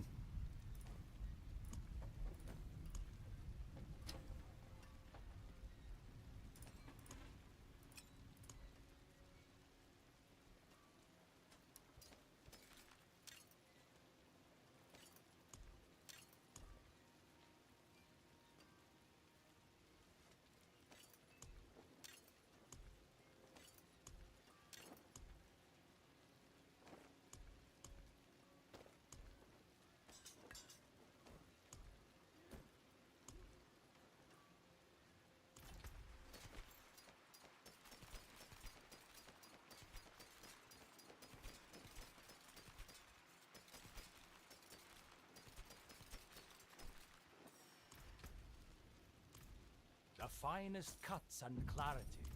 What suits you?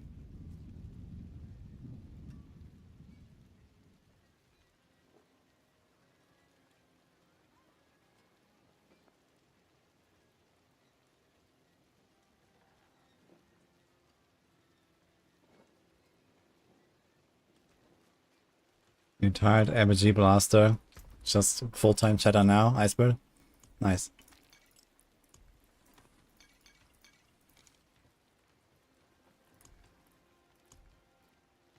No, Quantum.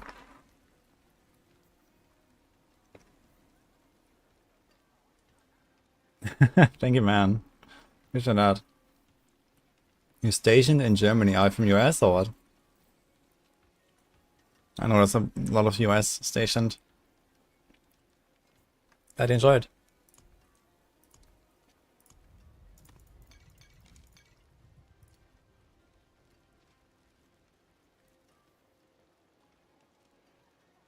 Can I show my bash how make pit?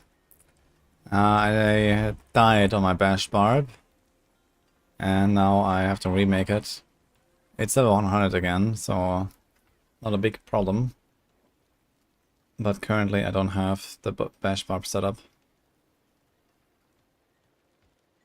God, look at all this stuff again. I have to mule it. Okay, I think one thing I want to do is we're gonna combine this into like the Sorc tab. Actually, there's not much more left on the Sorc, I realized. I think I'm gonna go into Sorc and we can free up even more space by making a ball lightning. Or at least prepping the ball lightning. Air Force Station in Rammstein, okay. Nice. Yeah, no, Rammstein. The place, the base. I mean, I haven't been there, but, you know, it's a big one.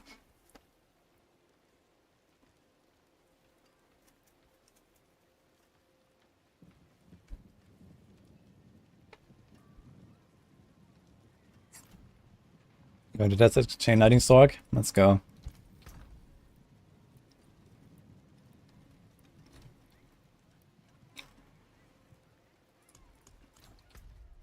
I think I'm gonna go on my Sorc and just delete the Meteor build. Goodbye, man. Taking time to delete one of the Sorcs at some point, I guess.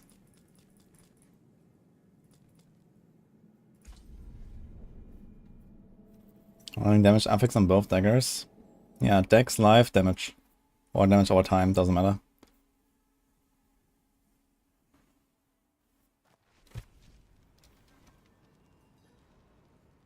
Did I buy the ultimate expansion? Yeah, they gifted it to the partners. All the Diablo partners, basically. I think they got the ultimate edition. So it's basically like all the streamers and stuff.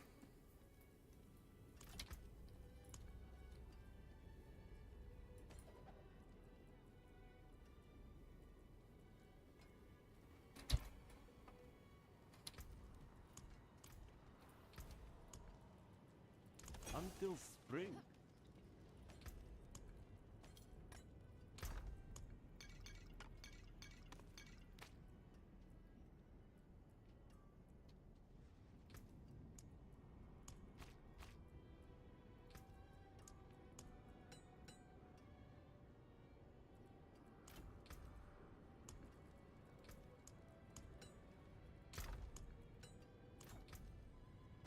Yeah, I don't think I wanna continue with this. I played this a little bit the other time and it was just awful. Holy shit, dude. This love is good. Meteor. Meteor.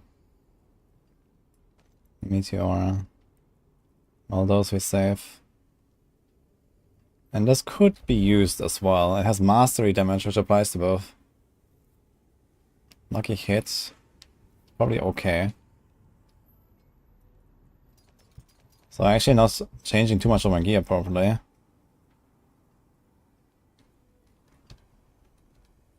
Mana per second here.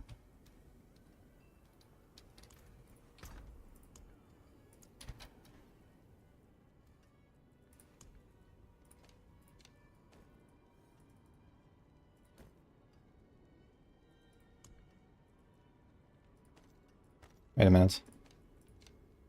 That's like a random ball lighting aspect here. Okay, so maybe we can keep most of the gear actually. I mean, this probably is not gonna be the build.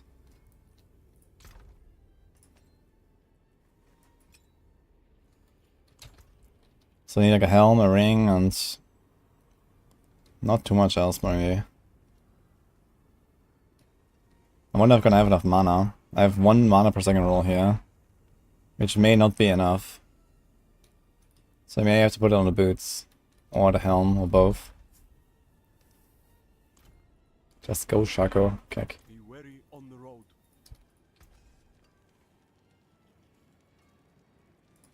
Came apart nice. Got some mats back.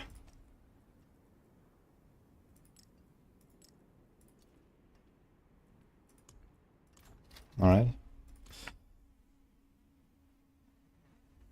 Time to mule more stuff.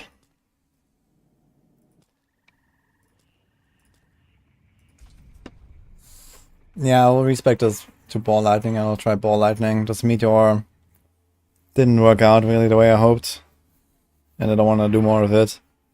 I mean, I could farm more GG gear with the Sorc and then invest more and like masterwork it all, but I don't really want to waste my little bit of gold that I have left on that anyway, so... 1, 2, 3, 4, 5, 6. Holy. Dude, there's almost an entire stack of stones here, look at that. Insane.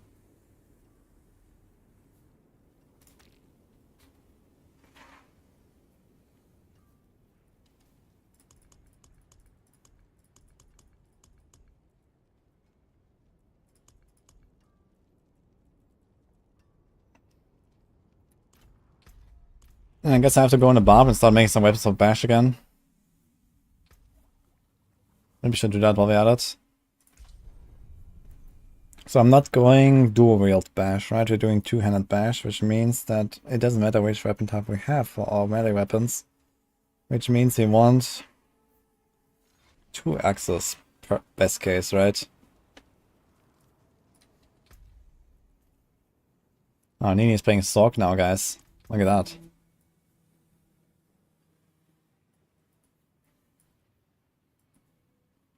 Chain lightning, let's go. She's smiting.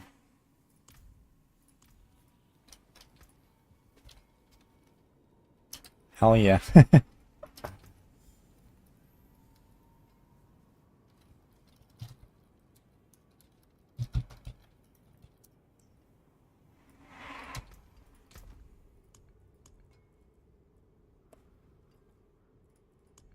Okay, let's see what he got for axe. 1. That's a big axe, actually. I'd actually like to sell this, I think.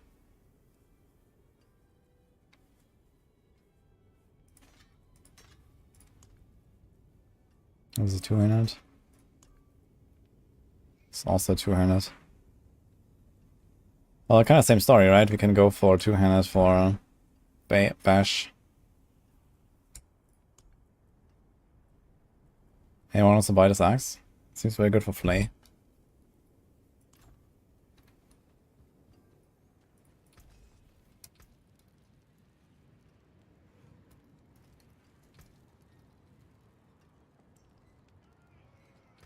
So here in hardcore, I see people selling Stygian stones for 10 million each.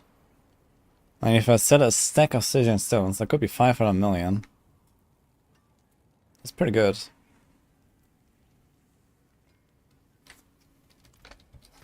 Okay, Nini says she changed her transmog, and I can't see it. Yeah, wait, what are the rules for this profile to update? Do I have to relog? Does she have to relog? Does anyone know that?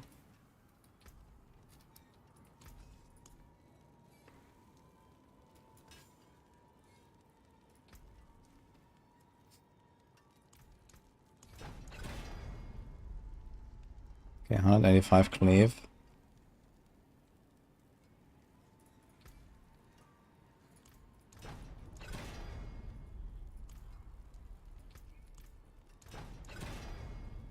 Takes a couple of minutes, okay.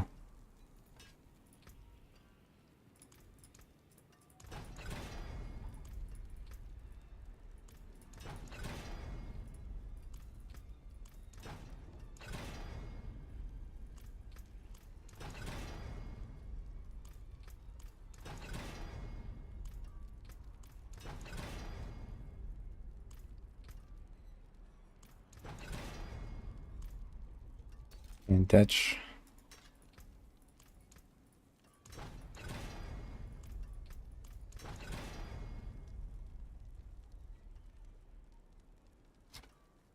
Given the peer pressure, I'm in dual wheel bash. Gotta admit, it does feel a little stronger.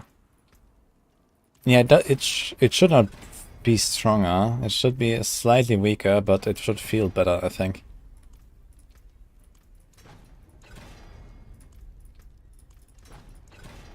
Like, I was calculating this the other day, and I think it should probably lose something like around 10% DPS. But then you have like just faster animations and all that. It's gonna be nice. Okay, Nini locked out. Check again. Ah. What do you guys think? First we saw the IRL transmog, and now we have in-game transmog.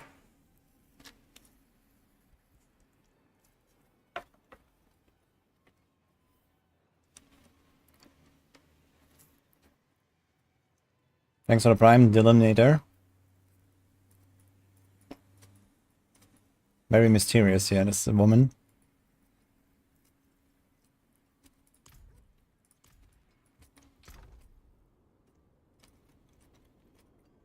Pay to win, this clearly is a win.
Actually a pretty big polearm here as well for Flay, right?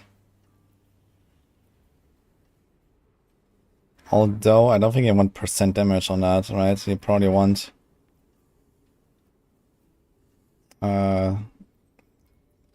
crit. Or vuln.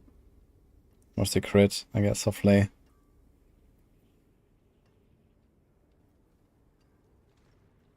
Although I could run both if you wanted. You can do the percent damage. It's a lot of additive. And then skip the life roll. On a Barb, this might be quite doable. Go for extra damage.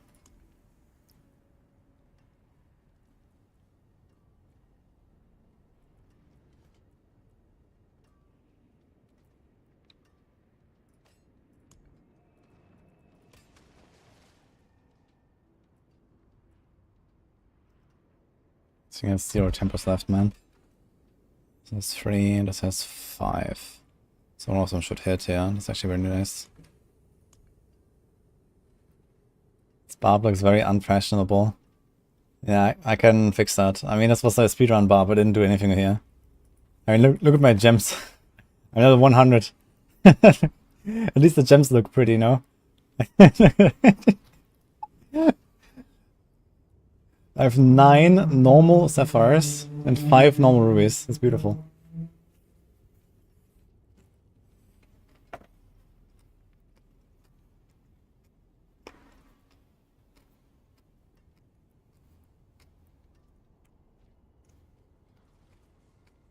Which build am I aiming for? Yeah, this build we're gonna stay double swing for a little bit. I want to do some goblin hunt. I need to pimp this character a little bit though, because this has like level 60 gear that I never changed during the speedrun. So I need some upgrades. And then I'm gonna go probably play, and we're gonna do some tormented boss session. And then I guess we're gonna respec it back to Bash, so that's kind of the plan right now. Father bless. What do you need?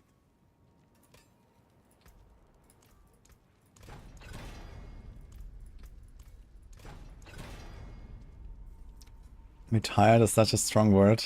It sounds very final, right? But then I realize that Iceberg is in his 20s.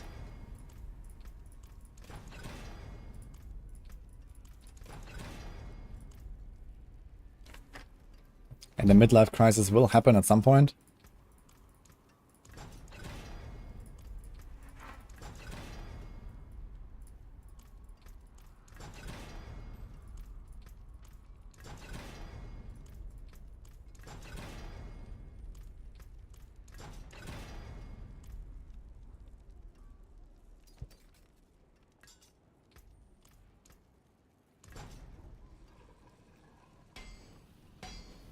Well, how far actually with your studies, Iceberg?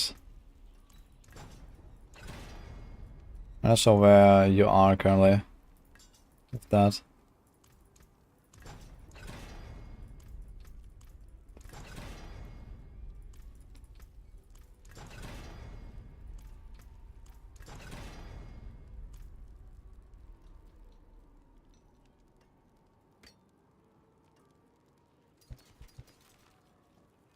Anything breaks, the forge is hot.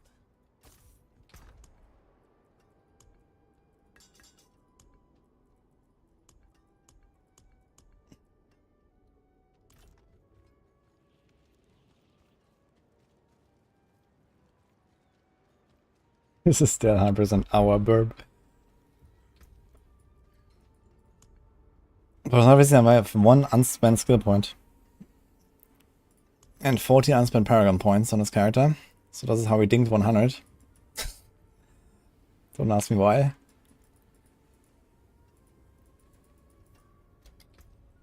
Also I have 7,600 armor, because who cares? Didn't even take the armor note there, or here, or here. Or in many other places, I suppose. Or this fire res node, which would have probably kept my fire res, for example.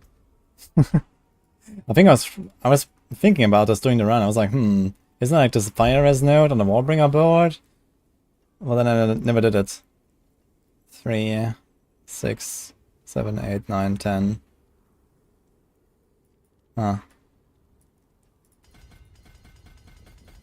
I guess we can just do it now, so why not?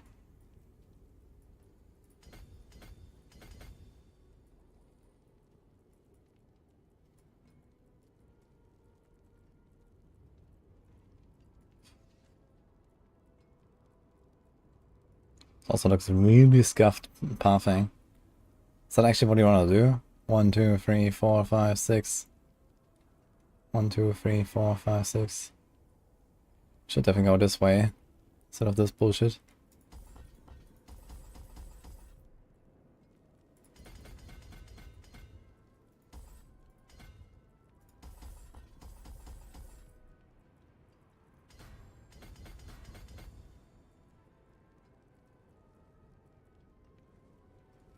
And then we level the glyphs a little bit. So it's like level 1, level 2, level 8, level 14. These are my glyphs at level 100, ladies and gentlemen.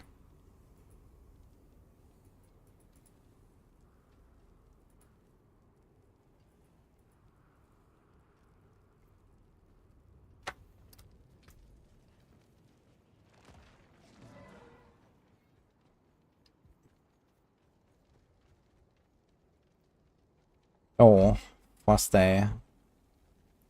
Bishop has to never block in your Rogue and Eternal, but works perfectly fine in a hardcore character.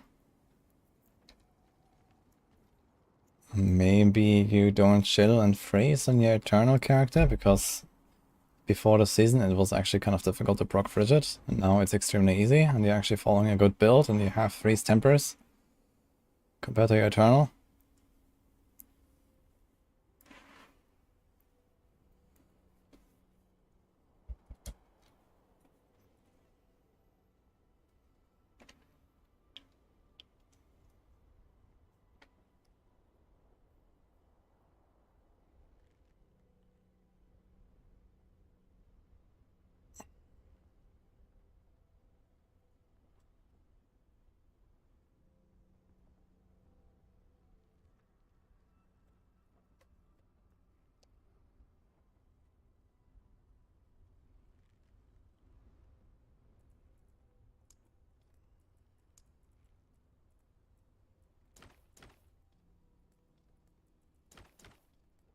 No, how's the stars? Thanks for Prime.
Oh my god.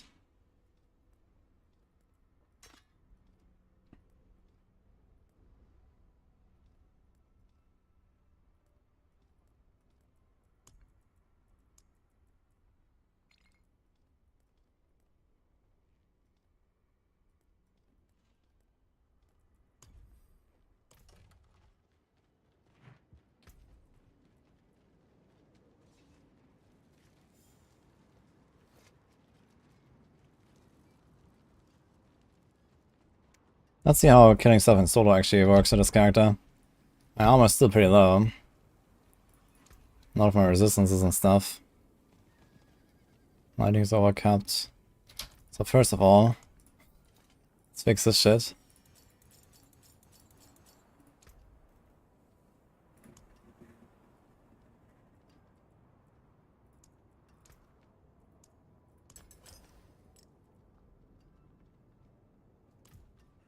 Any other gear that we can use?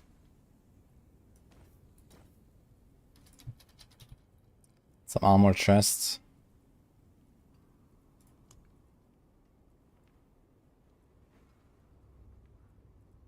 Says always life. You have to roll armor on it though. I could try that.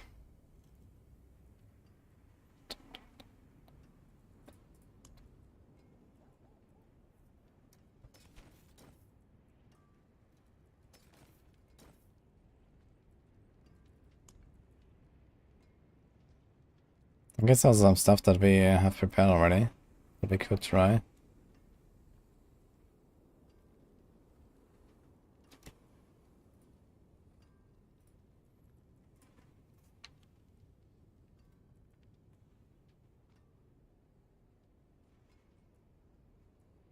Wait, did I just equip this thing and I never rolled anything? This has greater life, impairment reduction. I tempered it, I never rolled anything. It says life per second and impairment reduction. What the hell is this?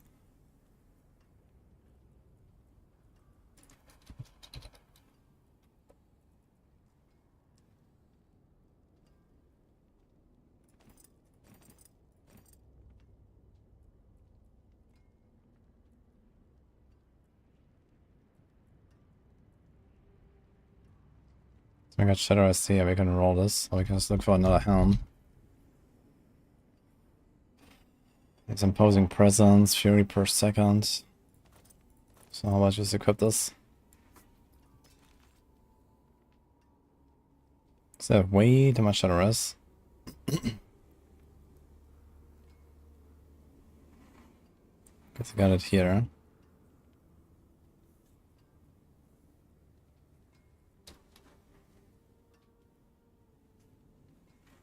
I'm getting like 1 gem here, that's 65 lightning, 65 poison. Fire is over, and my shadow is over.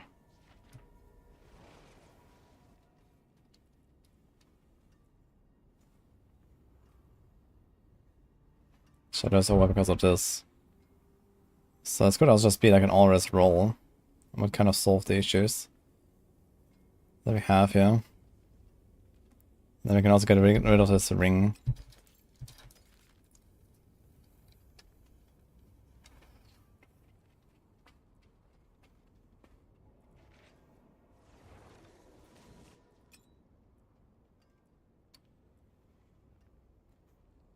And this one, I guess.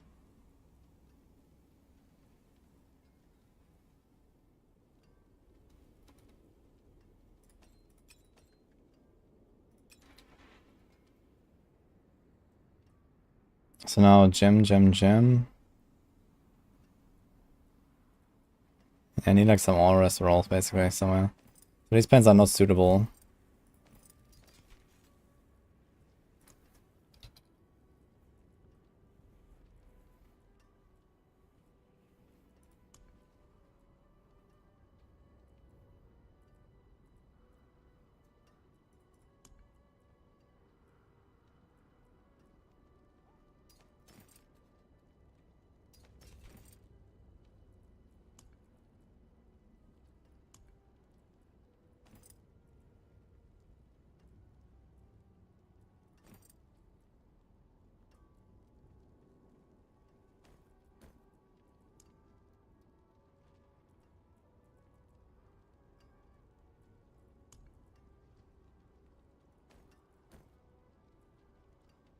Okay. Look at that armor.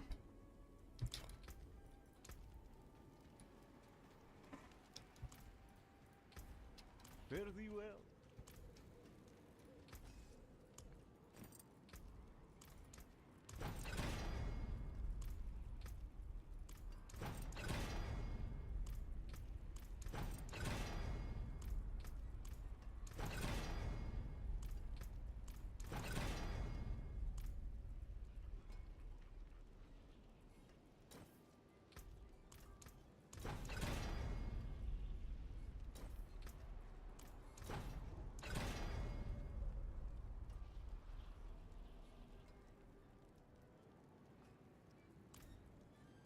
Getting a lot of martial vigor here. Vigor. 2, imposing presence. Oh well. Do we keep these gloves? I never rolled these either. They also have shadow res. Okay. So can we get away with like 2 all-res rolls? If I put one more here, we have like 10, maybe like 32. And then diamond is 24 more. So be far off actually. I need like a 3rd all-res roll. I guess we'll see. Okay. Do we have some gloves so that doesn't suck? Do we have a double swing glove? I don't think so. Ah, wait a minute, we have twin strikes. We can do that one. I'll take it. Okay. I need like a bunch of stun tempers now. How many attempts? 4. Okay, here comes the stun. This thing has freeze. This thing has nothing.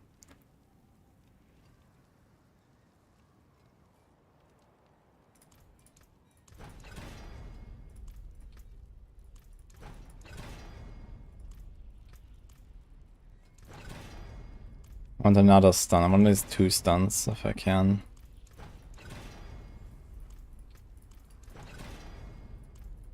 Oof.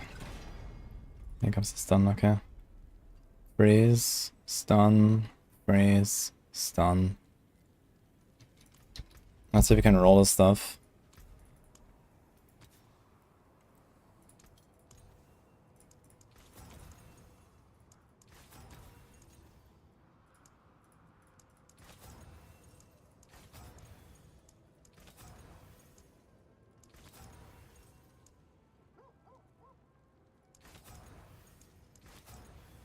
Ah, 10 auras. Okay, that was not too bad.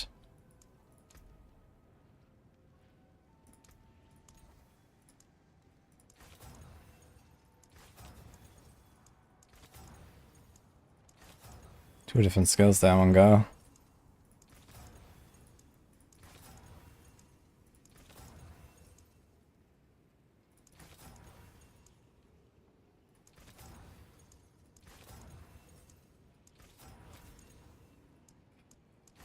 Okay, so what if I just go with this?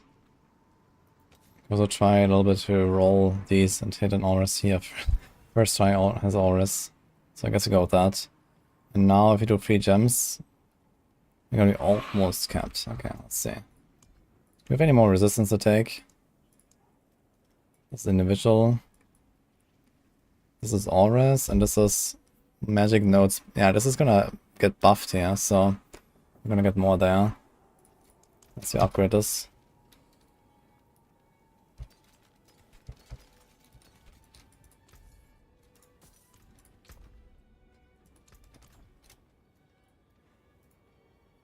It's a nice tune, I'm gonna add to play this. Precious stones to catch the light. Come and see. I'm not sure if I'm gonna give this guy royal rubies right now, so let's do this. 0 sockets.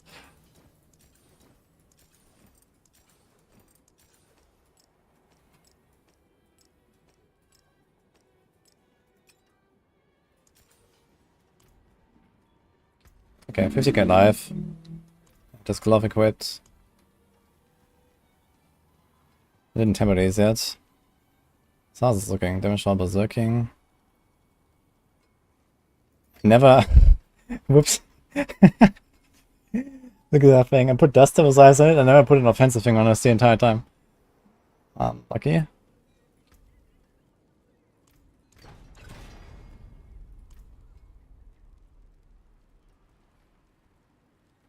Kind of funny. Same here, by the way. Ah, no, wait a minute. This is Rupture cooldown. Okay, let's do Brawling cooldown. Here we go.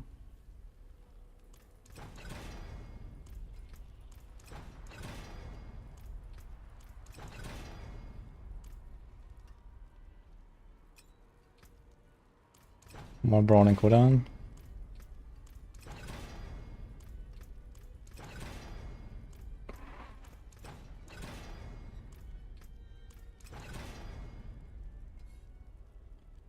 Alright, that looks pretty fine, I'd say.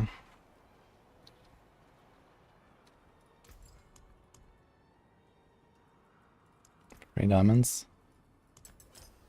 Bam. Bam. Bam. Okay. More sapphires.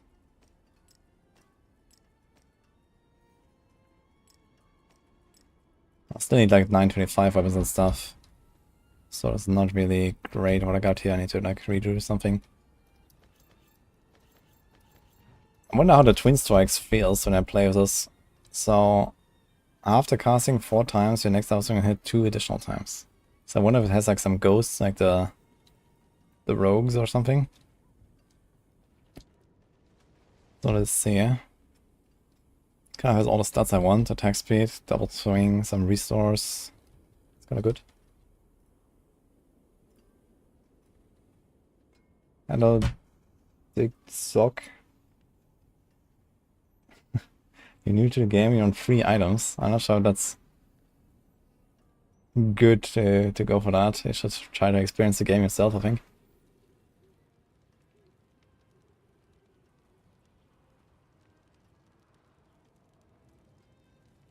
What's my base move speed right now? 151. And then we have Berserking at 165. Do we get any other bonuses? Rallying Cry. Okay, not that crazy otherwise.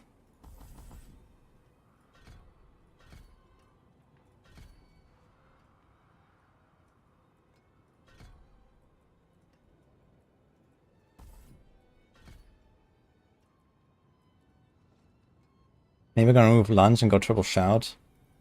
So we're more mobile. Because you have martial glyph right now to reset our cooldowns for leap and charge.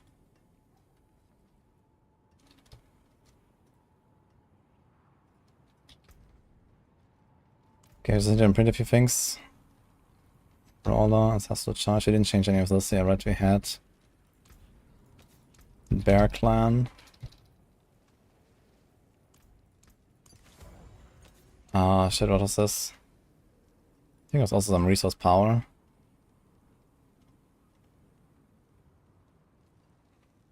I think I used Vocalize and Power, but I'm not sure.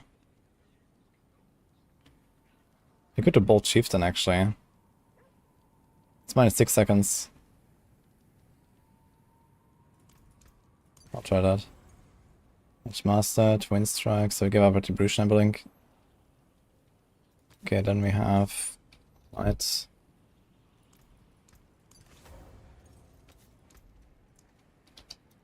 Protecting. Alright, let's try. Let's see what happens. Let's just, I don't know, throw a 60 something. Volt.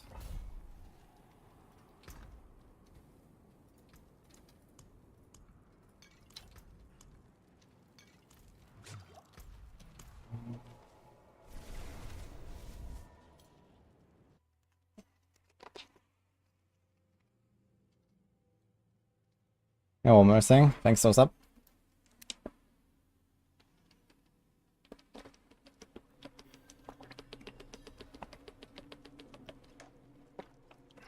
Wondering about Maxwell's Blizzard Sorc. They see no way to progress for poison. Yeah, the only way to get 4th stack is if poison or shadow on the temper. But you don't necessarily want to go for that, you know. It's only like the last resort.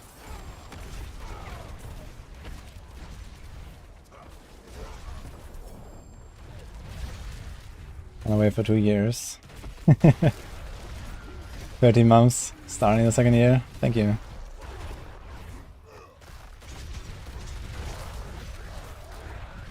Does it have a counter or something?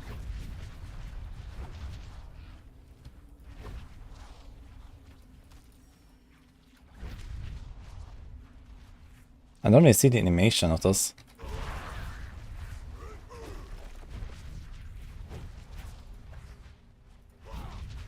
Like I saw the triple tornado here. I see the tornadoes, but I don't see the swings. So, not sure what's up with that.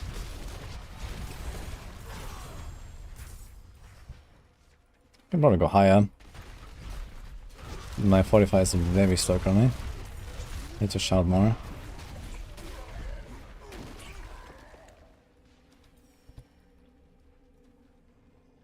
Why is Tarasha preferred over Starless Skies? Because Tarasha is like, it's just in every single Sorc build, that's why. No matter what. Like, there's no question about it.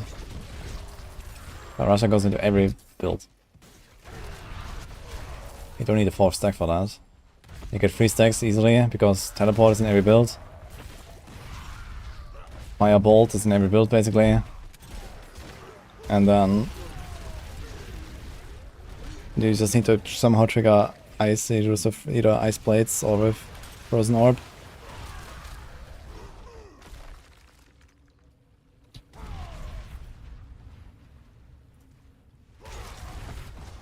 Grass as a lot.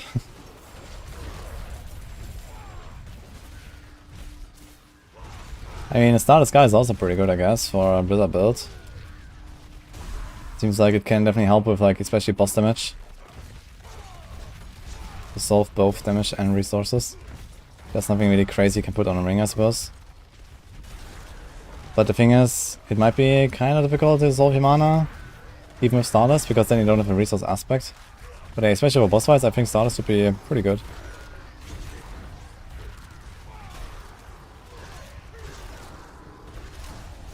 But you want to do both then, you want to do Tarasha and Stardust, you know. Tarasha always comes first, and then Stardust maybe.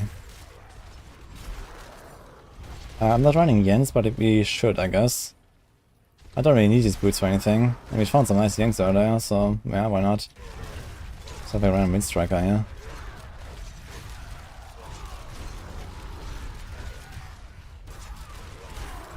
We see like more random shouts, which means more tornadoes. It's like every 8 seconds, right? So it's actually quite often.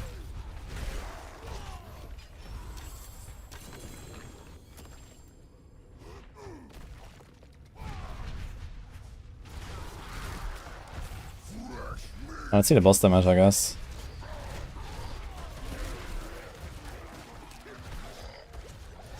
I wonder if the Cornicus are much faster. Yep. Yeah, my boss damage is not the greatest, yeah. Maybe Jens would be pretty helpful then. Let's get more tornadoes. Most of the damage is from the tornadoes. I don't think that the twin strikes necessarily makes that much sense either. But it does give me some extra tornadoes.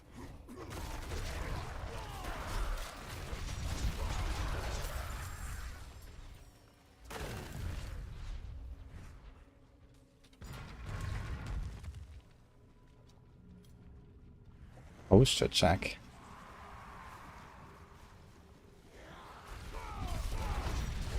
Let's see, no redeem. Ah.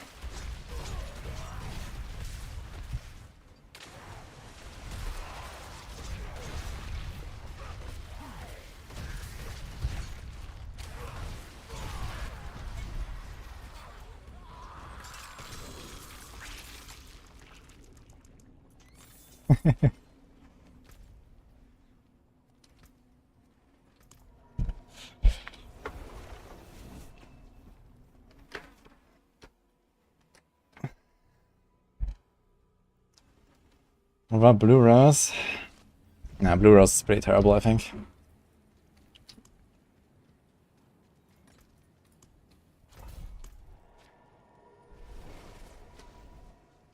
How do you fast upgrade or right click?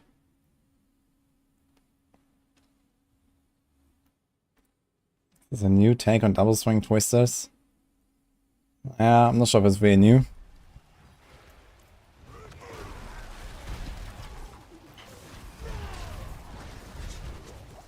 Got to change the boots.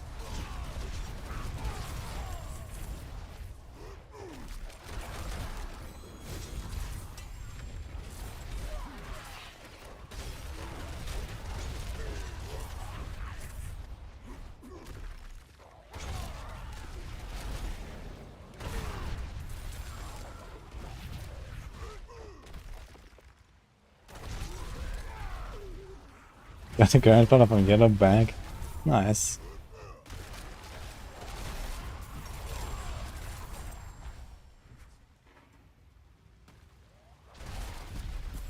Alright, Marshall on a double swing, that's still a plan of mine. I just started this in for speed run. So I'm not 100% sure what I have in the double swing planner.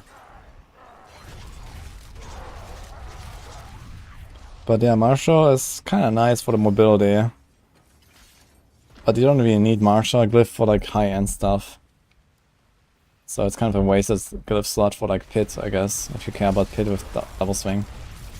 But I mean, most people just play bash in the pit anyway, so.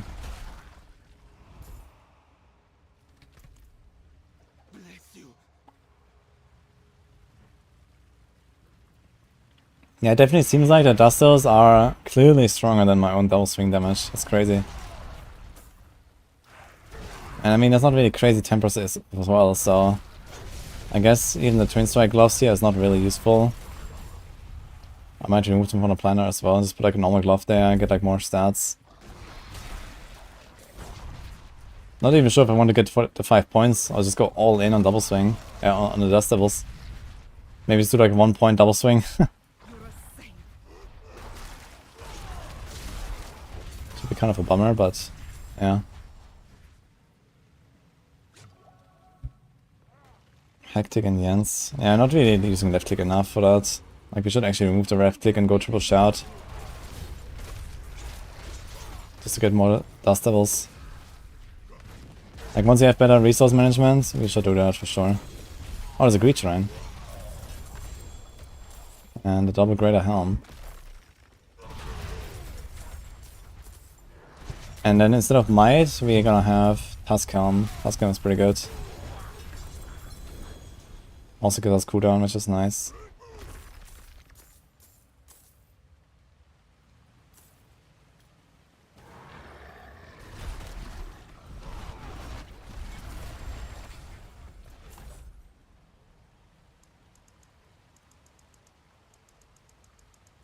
Okay, let's do Twister Glyph a little bit. If you get a lot of damage from the Twister Glyph, you don't really have to temper like Dust Devil damage, and you could maybe go for some generic damage buff. But yeah, maybe we should actually just double down completely on Dust Devil damage.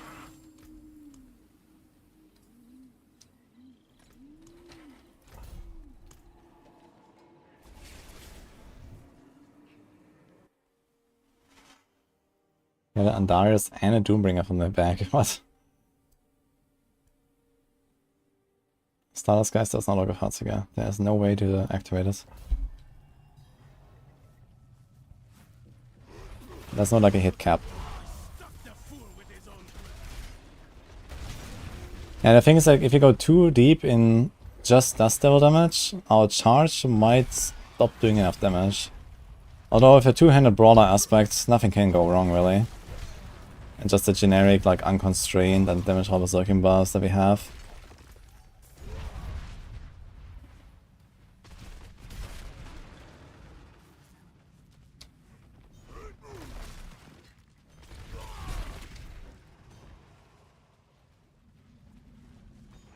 Barb is a faster leveling, that's double swing.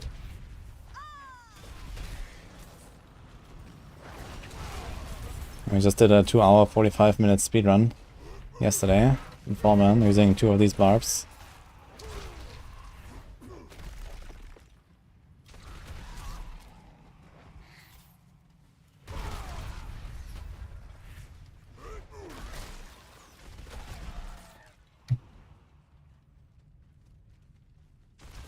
Dude, what the? Where's the exit? Right, right next to the entrance, man. F. Unlucky, man.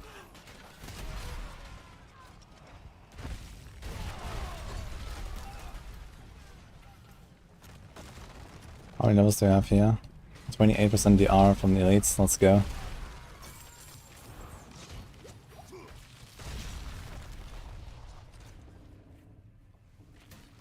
Link to that speedrun. It's yesterday's stream. I uploaded the old speedrun, and I'm gonna upload the new speedrun soon as well.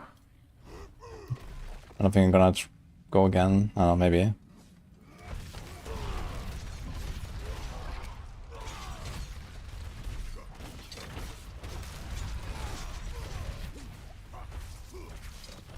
Does just left clicking actually generate? No, it doesn't work actually. Do we have the aspect? Shout skills. There's also charge, wind flasher, casting double swing. Oh, we don't have the oops, missing one aspect. Okay.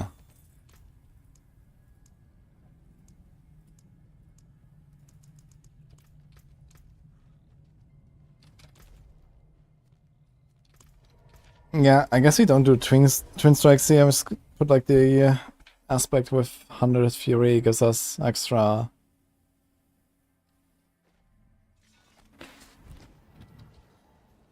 Dust Devils. And maybe gonna go triple shout now. So let's just take this. Let's see how that feels. We have a glove. I bring you luck? It's fair bit. Until next time.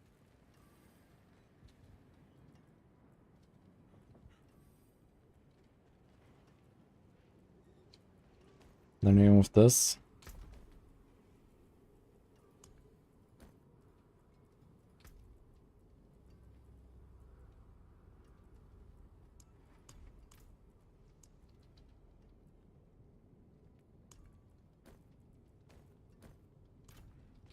Start again. 6 fury per second. And armor.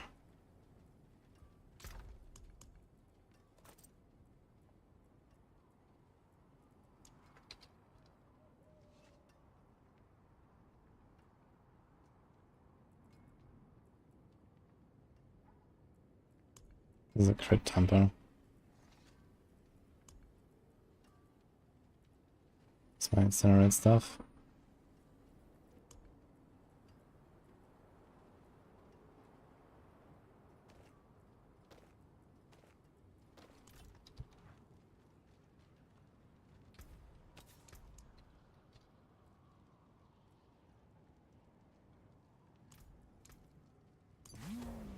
That's a good omen. Father bless.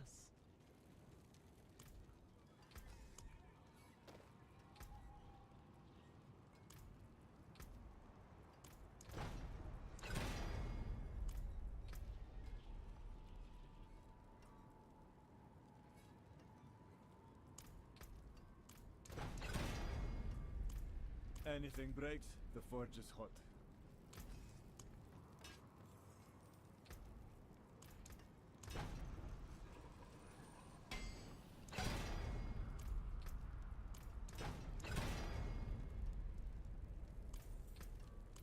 Yeah, boss materials and sigil type would be amazing, man.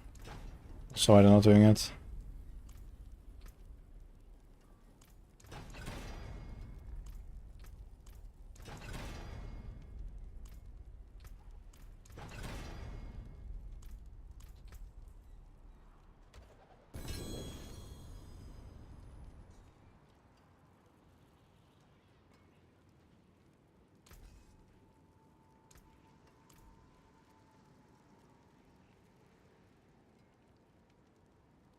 Jeez, I'm moving speed on his amulet here. Cooldown, resource. Already got 4 amulets.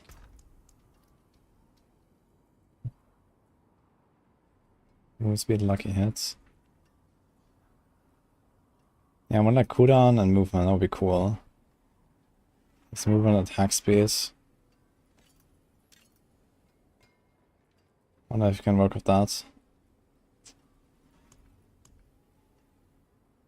Here's movement, attack speed, movement, percent damage. 5 tempers left. I don't need a lucky hit though. Really, at least. Oh, this is actually very nice. But this is like too nice. I don't even want to waste this. But it kind of goes for like every Barb build. It's very nice.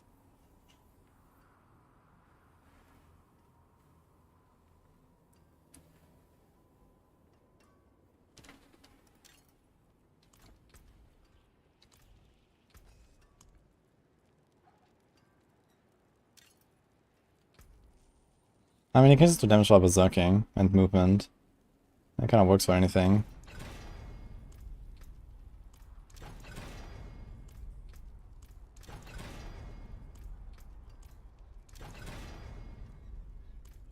Okay. No cooldown on that thing though.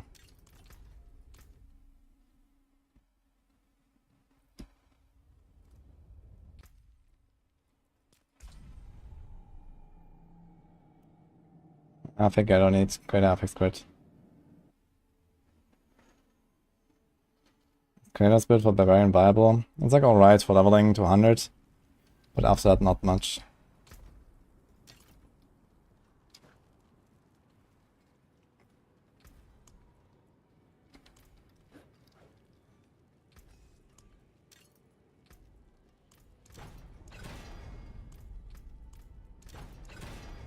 Uh-oh, last temper.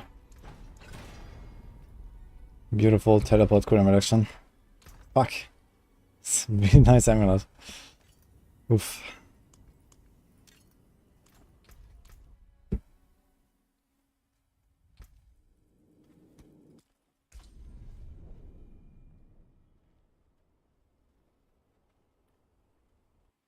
Each patch changed the SC at all for pit pushing? Not really, because it only made it easier to survive. But that was already not a problem for like high-end builds anyway.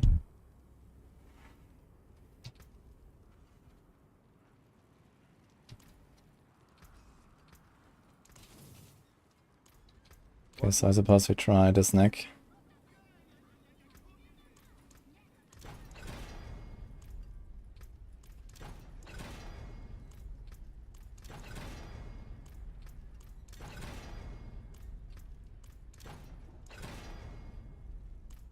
We have 2 attempts.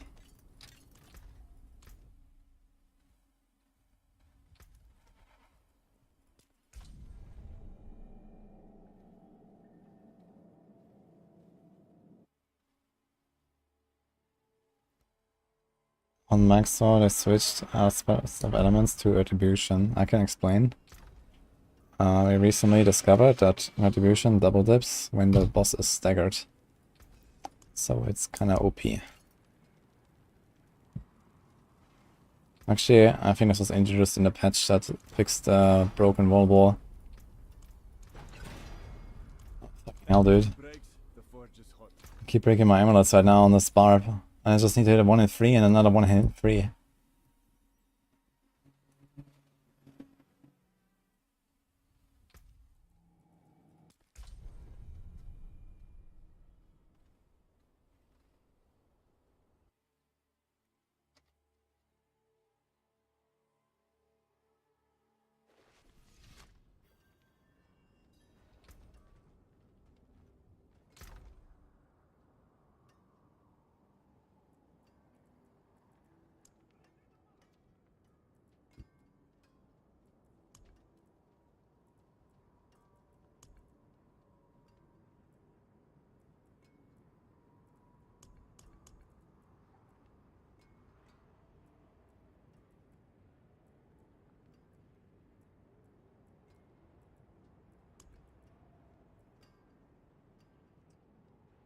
Oh, we can try this one still.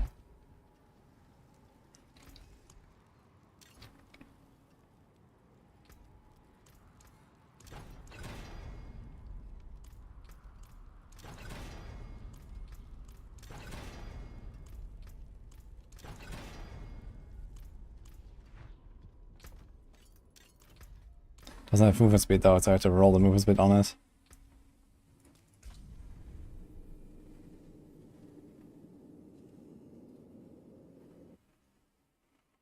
No, control doesn't work the same way with the double dipping. That's like exclusive to Retribution as far as I know right now. Control used to do that actually. Like back in Season 0. If you had like a two-handed control that was 70% damage, I think. And it applied 3 separate 70% damage multipliers. So the damage went from normal to... yeah, times 5 almost. Just from the control aspect on a two-handed when the boss was staggered. This is how Northar originally killed Uber Lilith on Sorc. And then everyone was like pogging out. Woohoo, we did not break the amulet yet. We still have to roll move speed on it. Yeah, they changed control at some point to just be a 1 multiplier.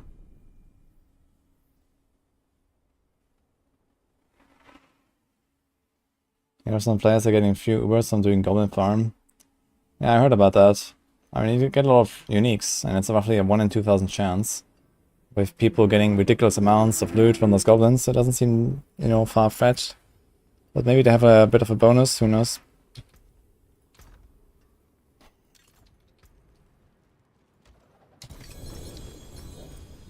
Oh, Tascam. Easy. But yeah, this one bag just gave me 3 legendaries. Look at this, for example. Well. There's a crit this way. There's a Berserking Fury. I mean, maybe actually. Since right now...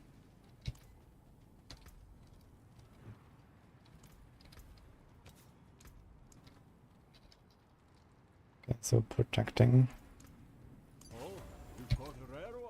This is also... What is this? Relentless Berserker. This needs to be Iron and Blood, I guess.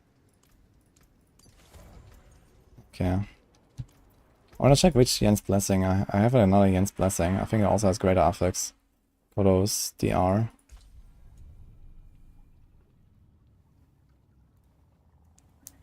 Speedrunning pits has made me billions. I admire you, man. Speedrunning pits only makes me poorer. Because then I start masterworking my gear. And I can't sell any of the stuff. So I get those Jens Blessings. They have 12.5 movement. Want to sell, by the way? So I have another one of 13.5, so I guess we'll keep that. And we can render this and this. There's so many flicker steps. So we have more ping gauges, that's good.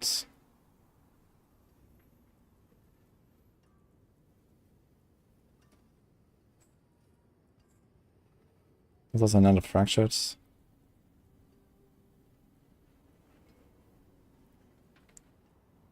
He's gonna sell the 119 ping gauge. Maybe he's gonna sell one of these.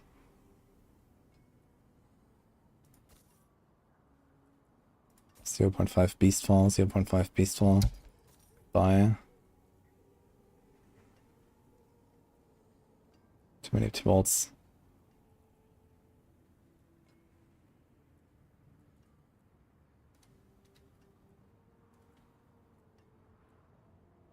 Anything else?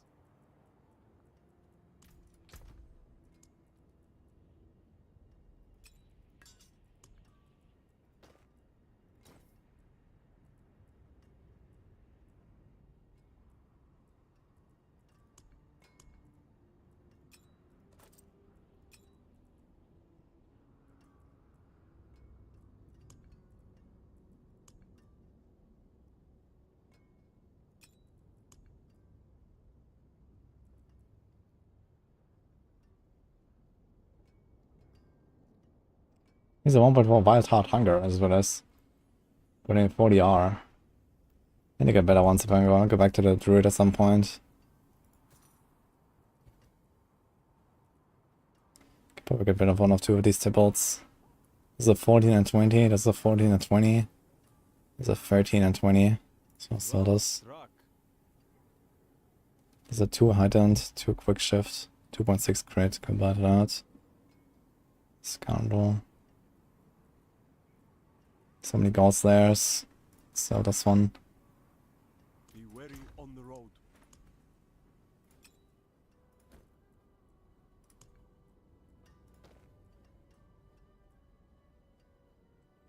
Yeah, I'm not sure I'm gonna use a 0.3 Marani anyway, so.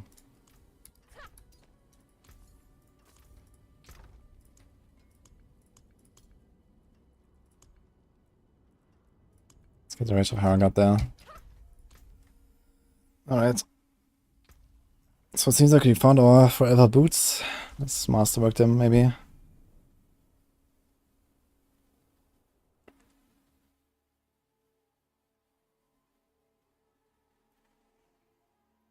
Are builds different if played on hardcore or softcore?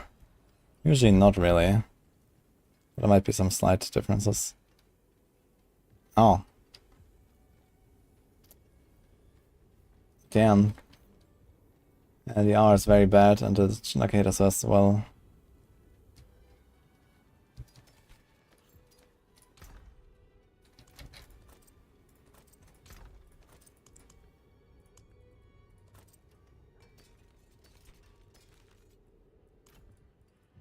Dark days upon us. You need a proper weapon. I guess we can do this.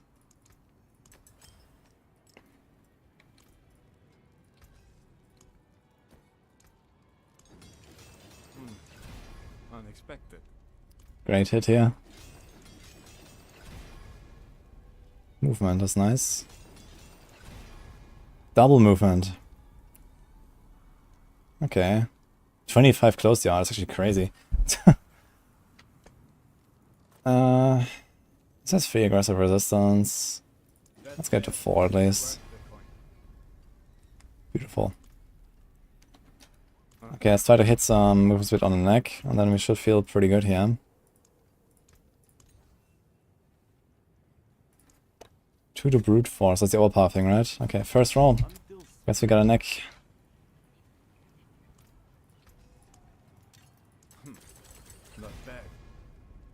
Hit the small movement speed. We hit a big movement speed. And we hit a damage level lurking, which is a perfect roll. Okay. Father bless. What do you need?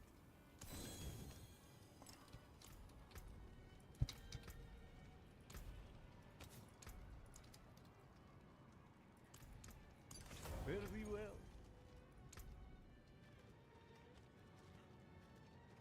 So we have minus orders now. Gotta be a bit careful. Need to level.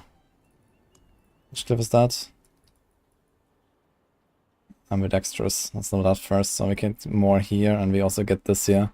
And we should get something like 10 or so auras on that. This thing also has int.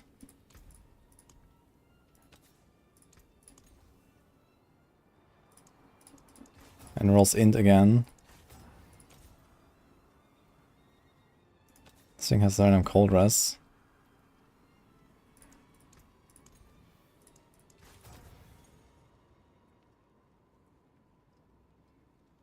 This thing is not rolled. How much crit do we have? 23.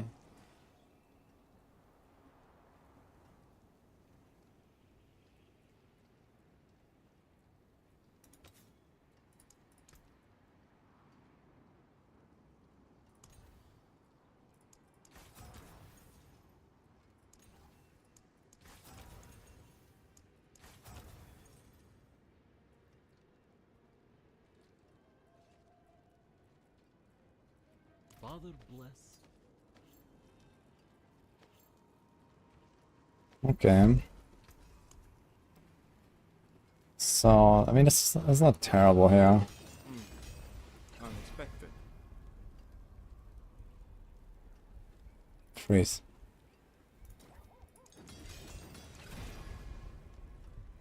Martial vigor. Okay.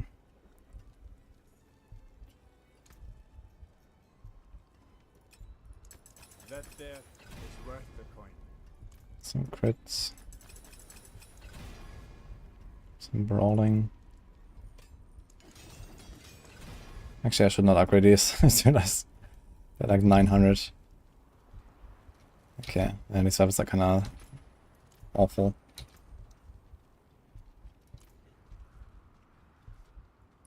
So, let's see what happens. For our newfound power. Let's do a Morgans.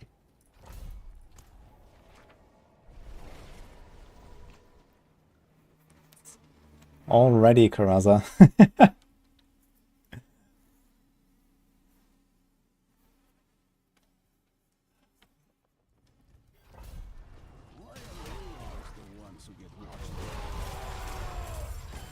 I have no resources.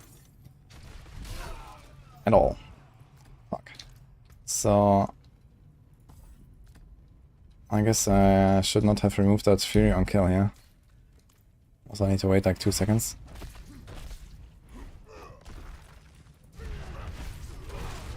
We removed both the Fury per second and the Fury on kill, actually, I just realized. That was kind of bad.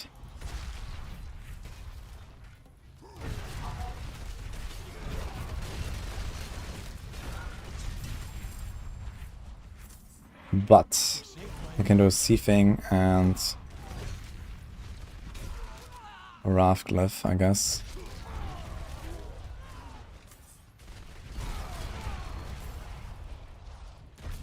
We have a sword equipped. We do have a sword. Oh, bless you.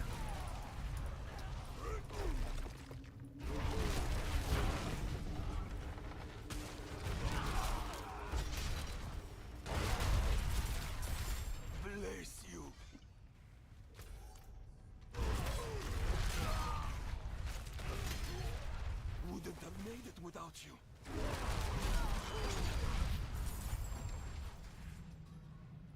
Upgraded pot, very important.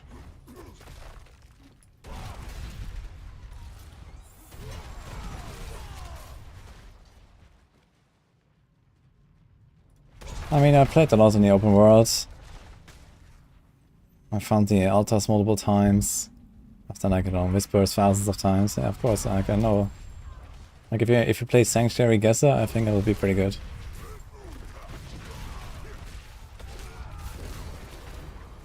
It's actually a cursed event. Maybe I can come back and do 5 waves. Go fast.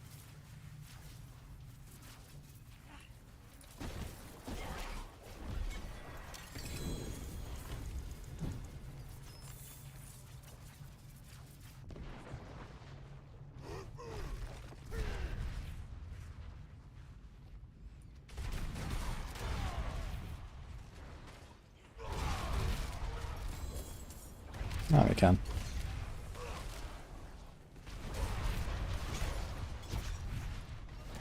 The +2 Conservation Master, Emerald Master and State +2. Yes. We're talking about Faction Winter Glass, which is a unique. Uniques follow different rules to legendaries for skill and passive ranks. It scales directly with the percent upgrades and then rounds down. So if you go from 2 to 3, you need to hit at least 50% upgrades. Which means after Masterwork Crit 1, you're only at 40%, so you have to go to rank 6 to get the 3. And then you have to go to triple crit to get the 4.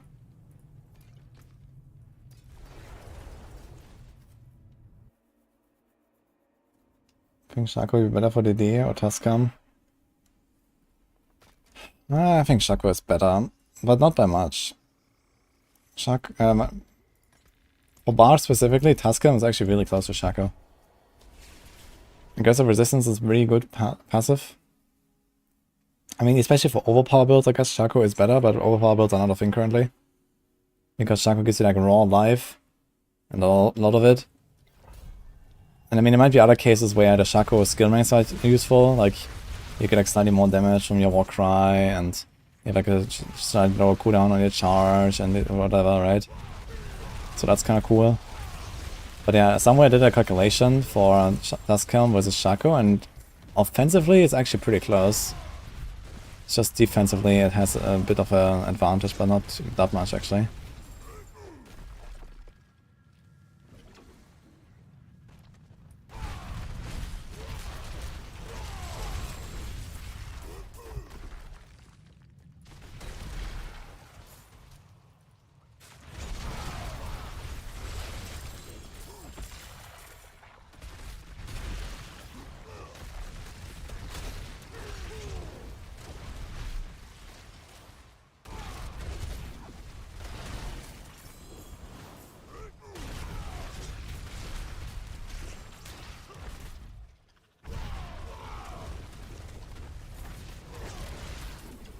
Funny how the tornadoes are flying into the room.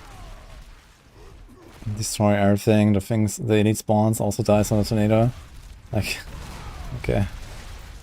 And you basically just walk into a pack, press your shout, and the pack is dead. So that's kind of how this works here right now. Now I get the resources to just like hold right click and not have a left click on my bar, which I barely use actually. But for the bosses I think I'll need a left click. Something hit me there at the end.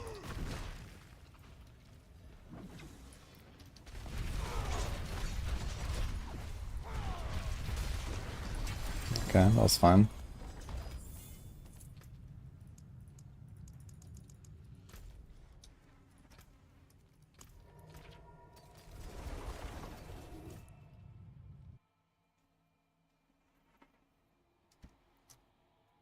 %, the R is impossible to pass on. Yeah, but have you heard of aggressive resistance?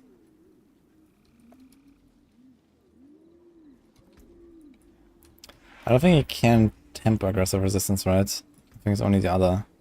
Defensive stance, guttural, your martial, and imposing. Yeah. But yeah, if your masterwork is up, it's gonna be 4, right? If you do 1 crit. With 1 crit you can get to 5, and 1 crit is very realistic. Easy to get. So you can get 20% DR from aggressive resistance. And this is on top of the 12% that the passive already brings. So it has amplified value. It's not just 20 DR, it's actually more than 20. Because it already has 12 and you increase it by 20, so go from 12 to 32.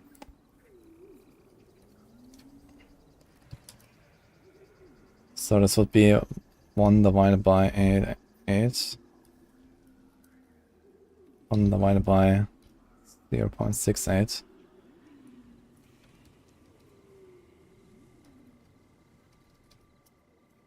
So this actually gives you roughly a 30% increase in toughness almost. It was a Shaco that gives you a 25. Although Shaco also has a life. So Shaco still wins defensively, but not by much. And especially if you run a build, for example Ramalani's builds, that need the maximum fury, it's actually very good, because maximum fury is also DPS. Plus you have the 10% damage, 15% damage on this thing.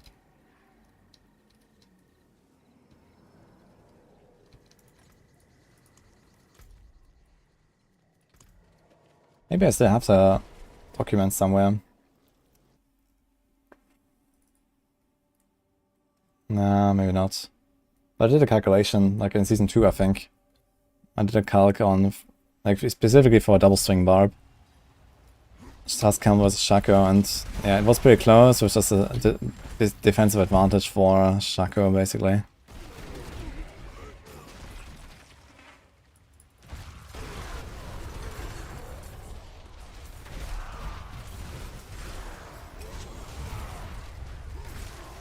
So are we gonna cap our resistances once we up the glyph? Not quite.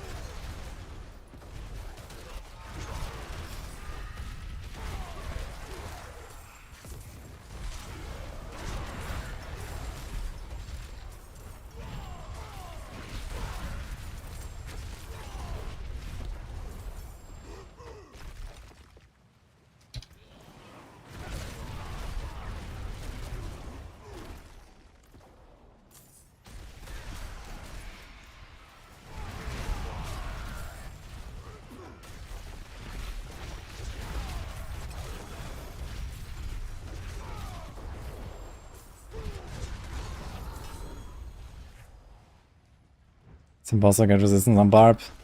Yeah, I just have to go for like 2-3 Aurus rolls. And then it kinda works.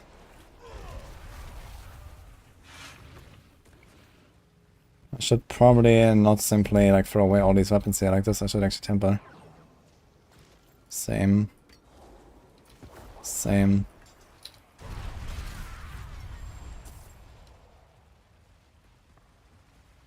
Same.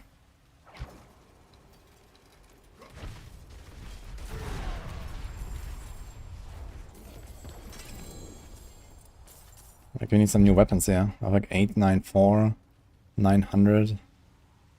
Third minimum roll, chance to cast Dust Devil twice. Huge.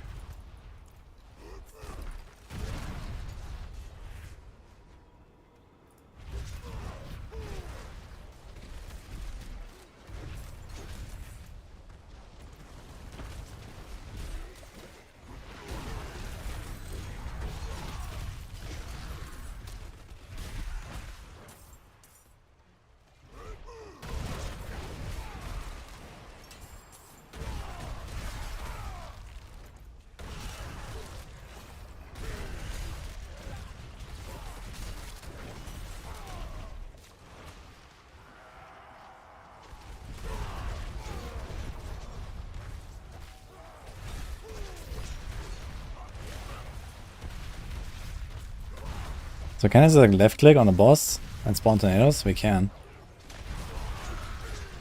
It's kind of funny, left clicking on a boss can spawn tornadoes. Is that enough for 15? It is. Okay. I'm just gonna twist the glyph up a bit.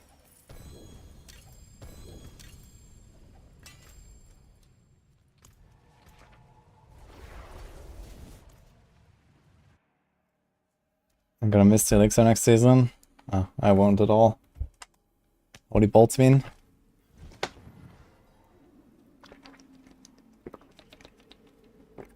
Highest clear from the Iris Rogue. 100 in 3.5 minutes.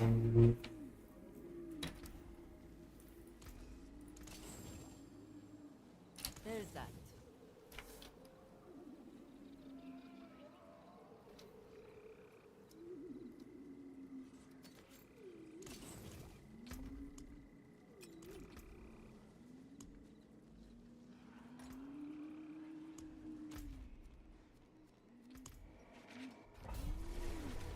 That's Sorc build for Hardcore, that's not immortal. Or it's not.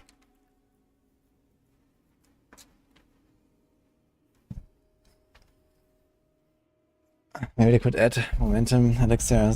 What is it? Holy balls elixir as an enchant. I think you could also have like a unique item. You already have like Tyrius Mind that kind of does that, I guess.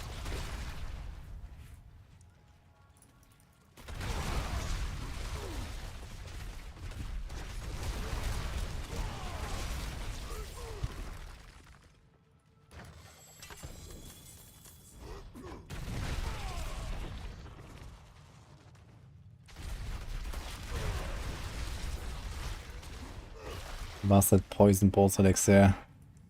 The expansion. Okay. I want to have a unique item that summons fetishes for me. Shoot darts. Stygian dolls. Oh boom.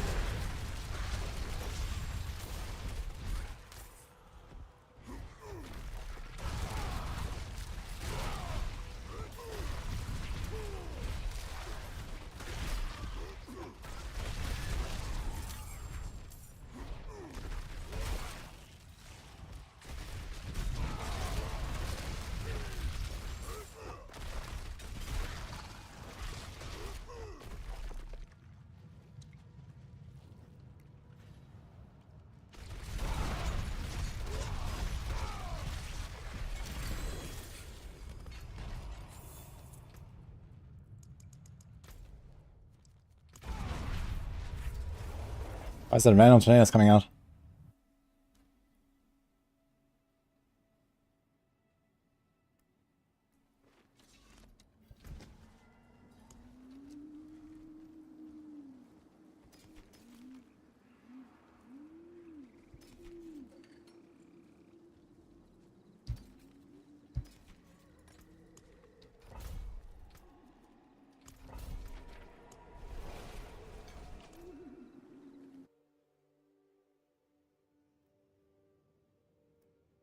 Hey Gary, by the way. There's some other events and Bursting Venoms? I did, yes. I went to Pestilent and Bursting Venoms now instead of Moonrise elements. Once I mastered my gear up and did a bit of rerolling. It definitely seems a little bit stronger. But only once you have like pretty optimized gear. I think before that the other combo is probably better, just for like more consistency. Higher attack speed, higher movement speed, more defense, like... I have 60k life and I don't feel super safe. This is a Nile rogue.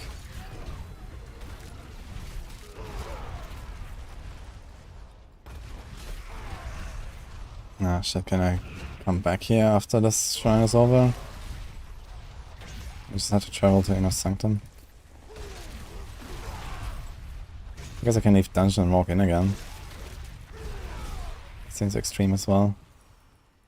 I think it's a 30-second survival event now. Yes. Perfect.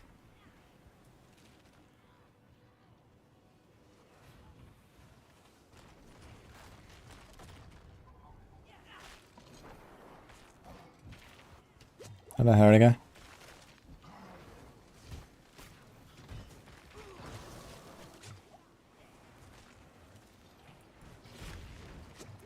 Oh, it's gonna be beautiful, guys. Watch out. You ready?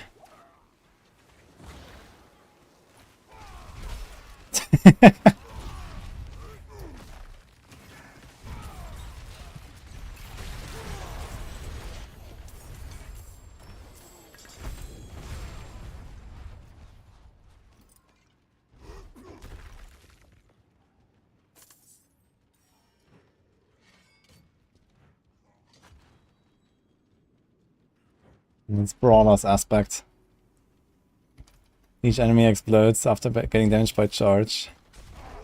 Kapow.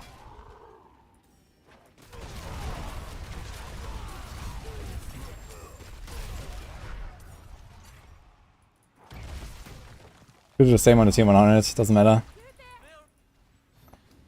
That would be a bit harder to run the circle all the time without pressing any buttons. At least with this potato barb I have right now. It's pretty potato.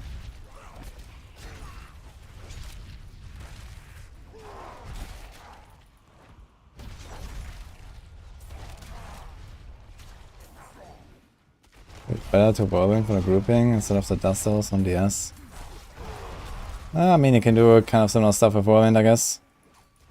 I'm not sure if we really want to go for the grouping. I think the grouping is not very powerful. I think it procs like kind of slowly and stuff, so I don't really care much about it. Just wanted tornadoes to go everywhere and destroy. But yeah, technically you can just make like a whirlwind dust devil build, similar to the double swing dust devil. Should work pretty similar. But most of the time you kind of want to just run. And then charge, and then run, and then shout, and then run. And you don't really want to like whirl around anywhere. My friend, it's not much, but I hope it helps.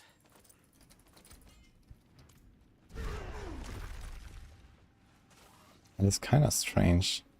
Sometimes I leap, and while leaping I instantly proc the twisters, but it might just be coincidence with the timing.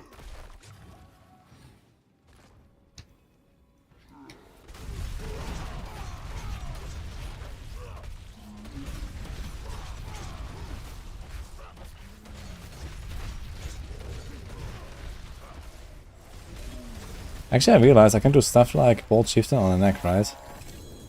But no, it doesn't increase the maximum. But it could.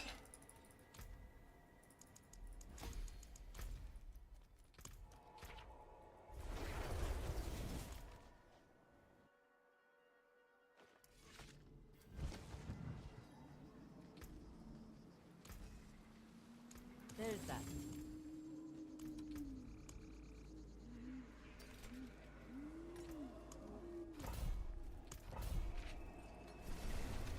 Waiting for God Barb.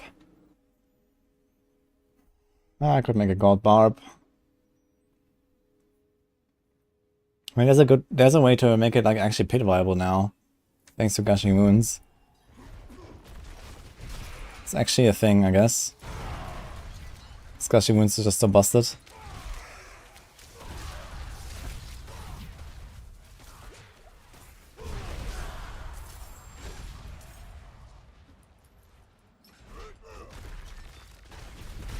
Okay, what's my res now? Still missing lightning and shadow. Shadow's not that bad, but the lightning I kinda wanna get up.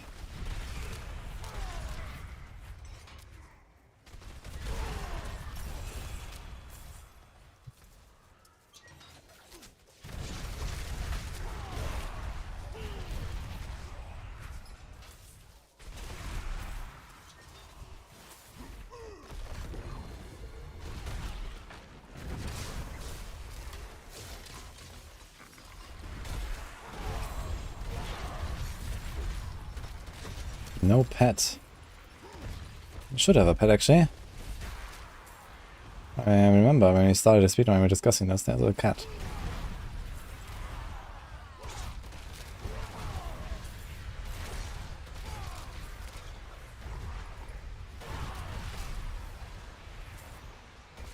Yo Gary, yeah, I don't really use the Katos myself outside of the boss fight actually, I kind of find it clunky. But for like the higher tiers, it might be worth it on some packs, just like walk in to the Caltrops. But the thing is, if you start with the Caltrops, then it's kind of easy that you get hit, you might die. If you don't start with the Caltrops, then the monsters are already CC'd, and you kind of want to DPS them instead of like working with the Caltrops first. So I don't really see like a great way for Caltrops there sometimes. So Caltrops mostly for the boss on Darials.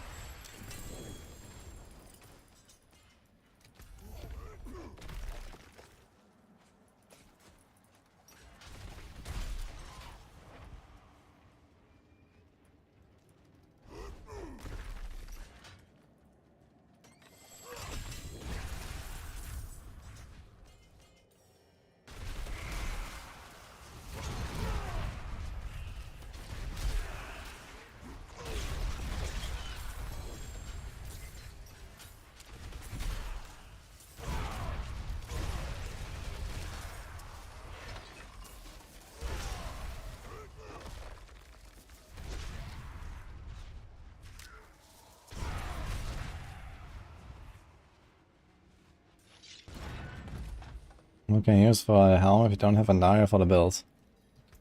Then I recommend you keep playing the game with another build until you have an RL. Because there is no build without the helm.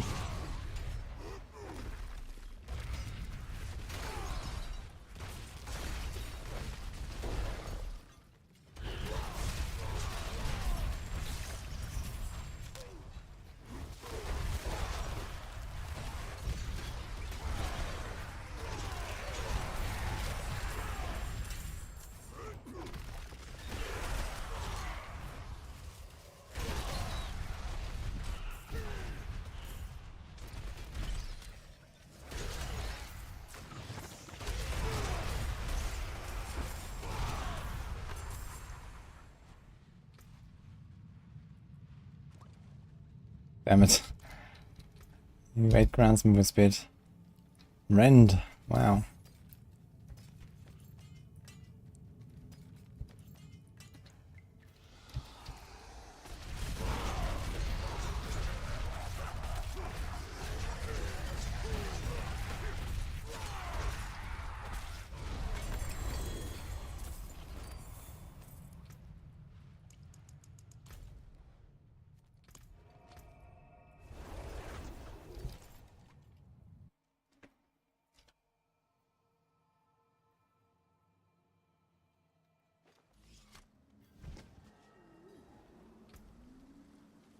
The forges, you can still use these.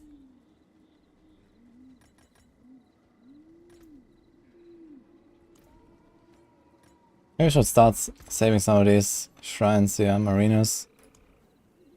Extra shrines, marinas, something to save for the last session. Okay, I need to go do Stronghold. Your DPS carries over to the minions, yes, Bam Bam. In general, almost everything carries over to minions now, so your main weapon DPS is definitely one of them.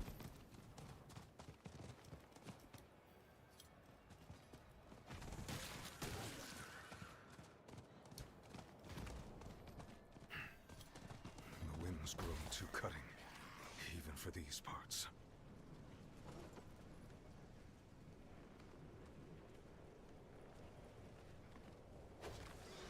These goatmen spread nothing but death.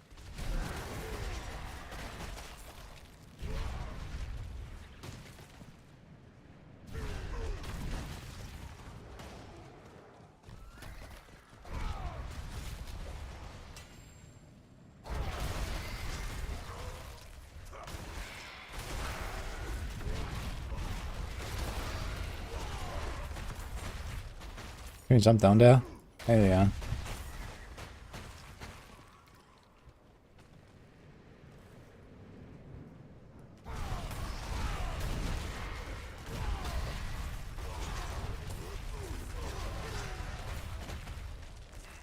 I wonder if I can jump here.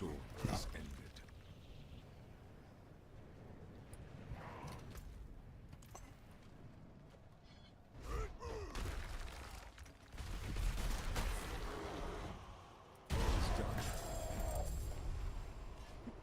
Nice boss fight.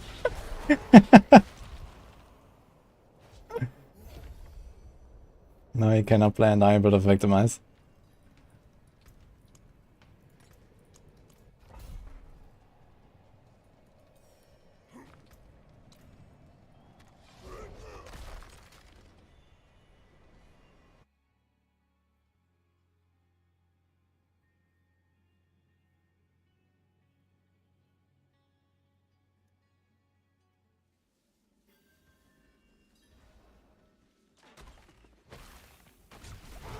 Because there's a massive monitor?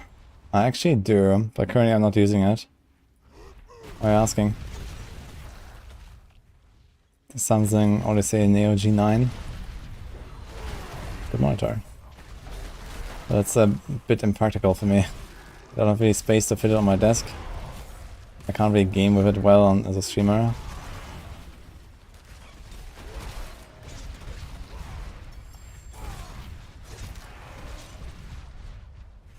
What are you currently doing in dire builds? Oh, 120 plus.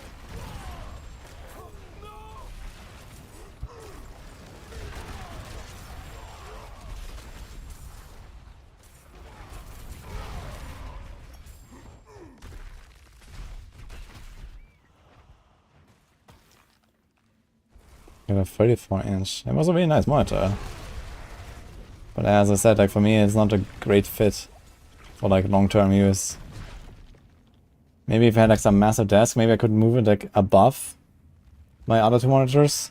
As a first screen, that would be kind of nice. A bit further back, and I could have something there. So that would be an option.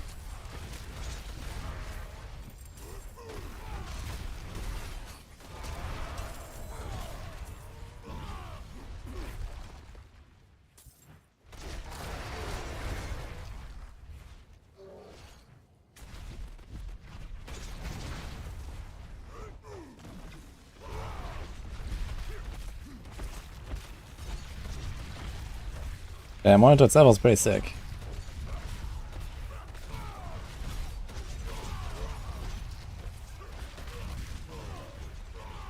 Why is the guy so tanky compared to all the other bosses? Almost staggering him.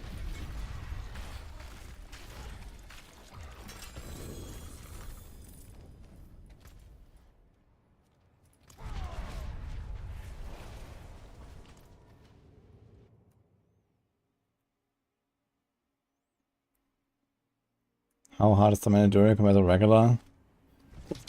I'd say around 50 times harder.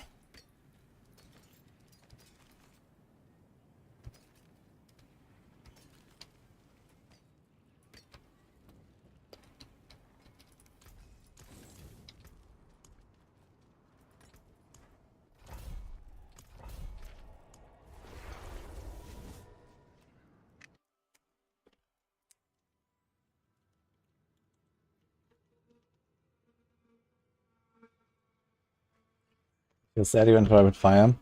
Apparently there's gonna be another fix coming for rapid fire.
Yeah, I did answer that, girl. The answer is, I guess, 50 times harder. I have to put a number.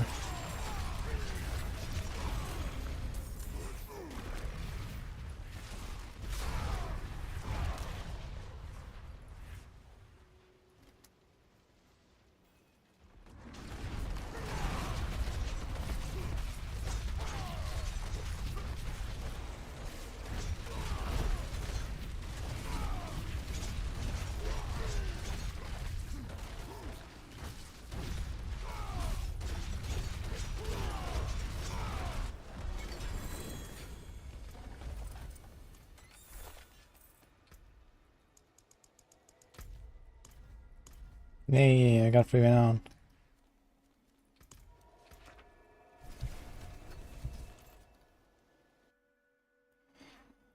Yeah, Tormented Druid doesn't really do that much more damage than normal Druid, maybe a bit. It's just that he has a lot more life, and then you have to play around the Tormented stacks mechanics. So this is what makes these bosses in any way difficult, basically. You get stacks that increase your damage taken if you don't pay attention to certain abilities and get hit by them. In the case of Druid, that's the spit and his circle slam. So you have to dodge those every single time. Schnips. Thank you so much for the sub.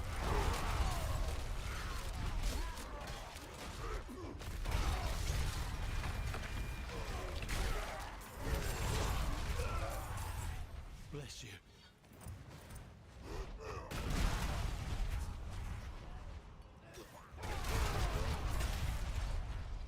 You're a saint.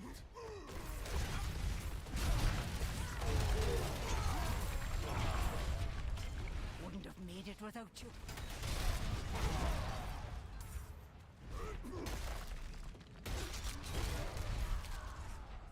Wouldn't have made it without you.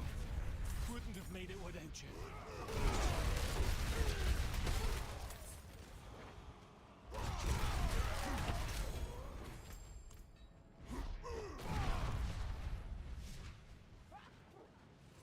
How much like a hit for a dire rogue?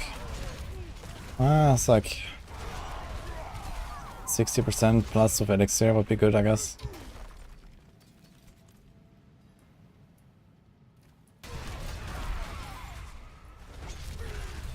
Maybe more. We got separated. My friends were cut down. I won't last on my own. Is there no end?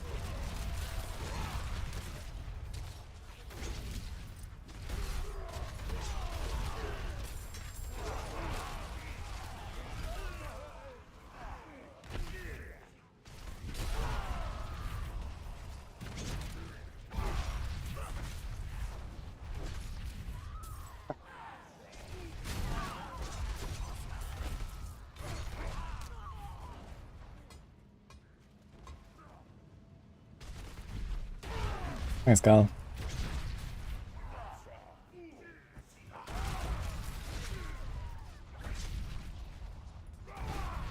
Seeing the trailer? Is it playing? No. Not for me.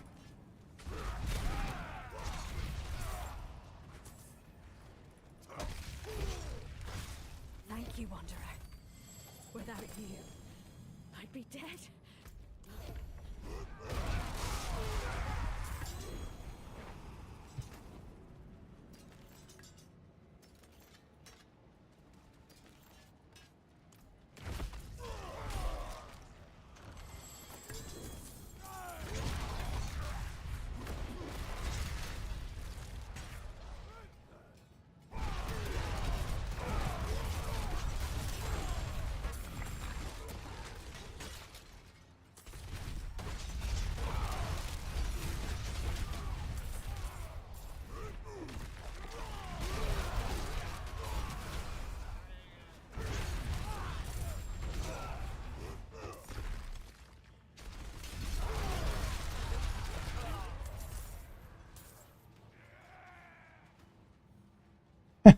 What happened to the door?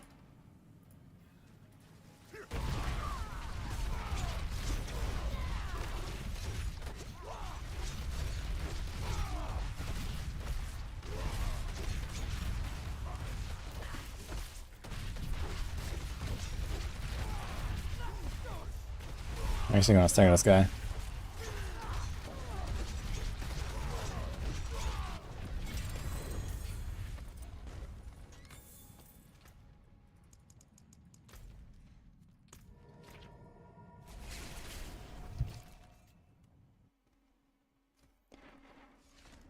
Alright, let's see what I can do.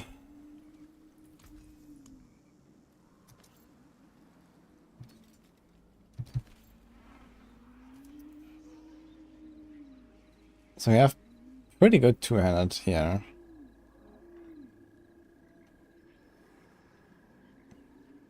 Holy Master worked, so maybe I don't want to try to replace this.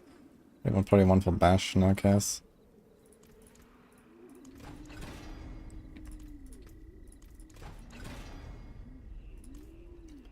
Guess that works.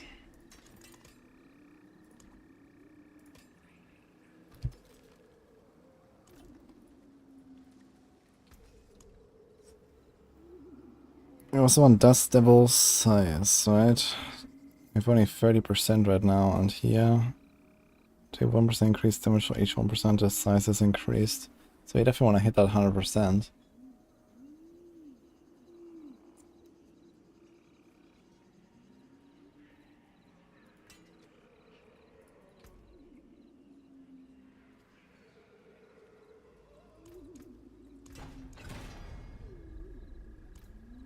That.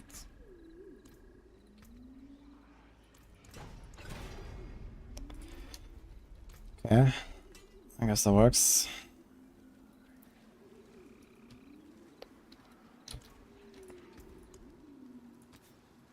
It's a sword, but okay.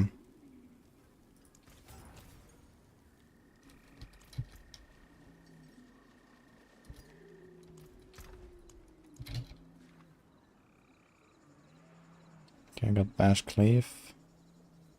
Bash cleave. Can definitely do more bash stuff. Okay, we also want a mace.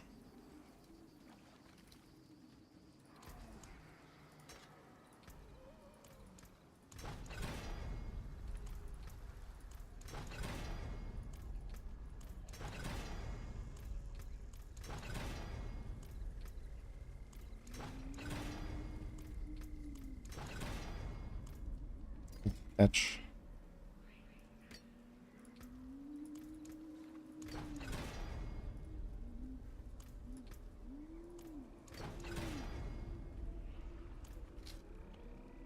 Okay, so you have 56 dust devil size. And 40, so this is kind of fine. And then you have a chance to cast twice, so let's put that on both weapons. Done. Zerking.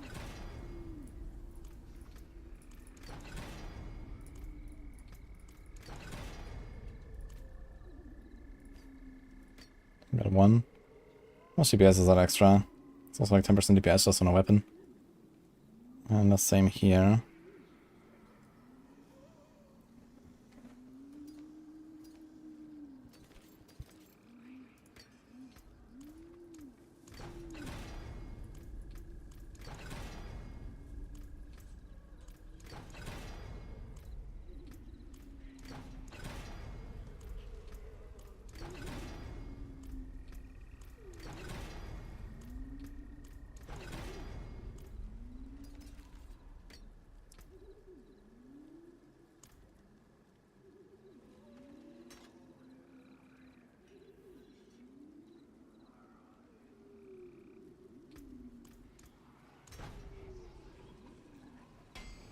We're at 30. Nice, Xavier.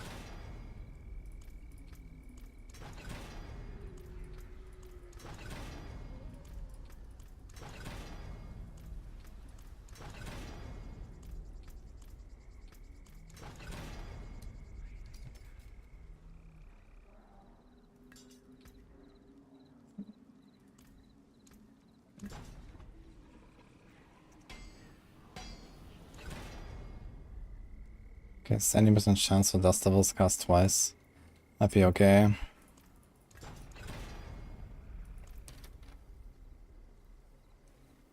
Oh, let's do this.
Nope.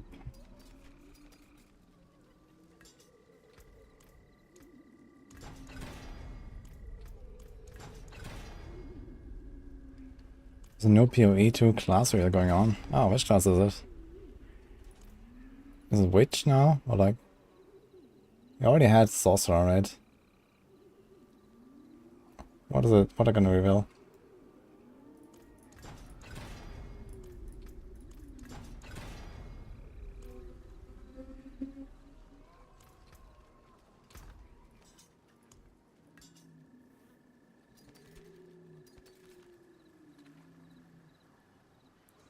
Okay, we have Dust Devil.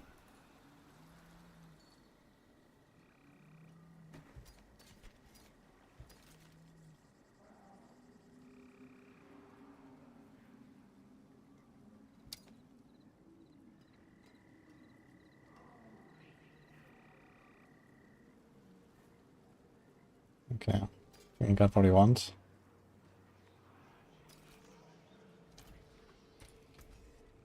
There's that.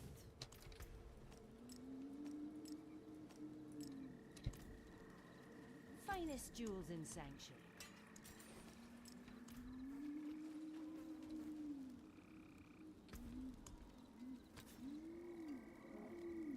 This one came with Ancestral Charge, so I was just about to imprint. But I think I want to get a higher roll. What a superior product.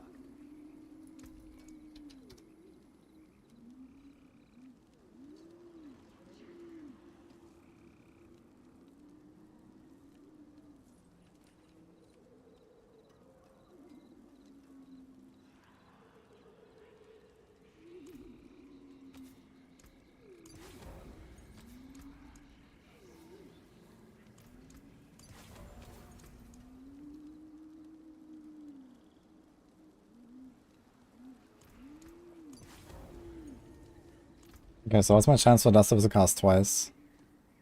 50. It's like almost 90. Let's master them to 4. Oh, here we go.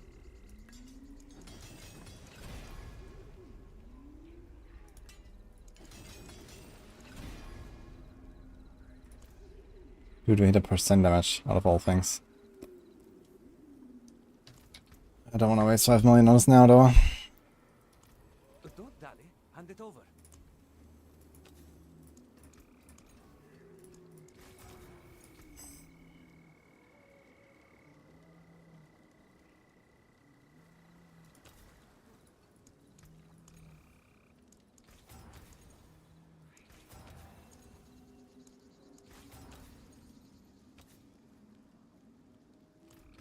Okay.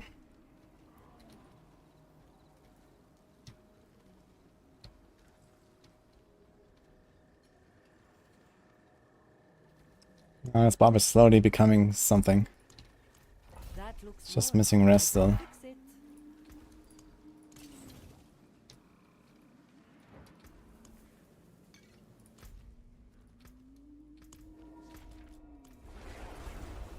Which is a new class. Ah, there we go.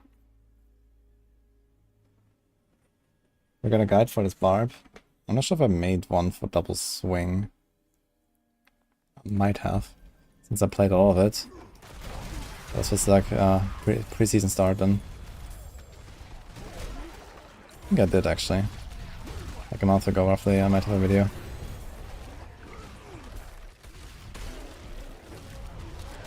Although now that I'm playing it, I probably need to like do some slight tweaks.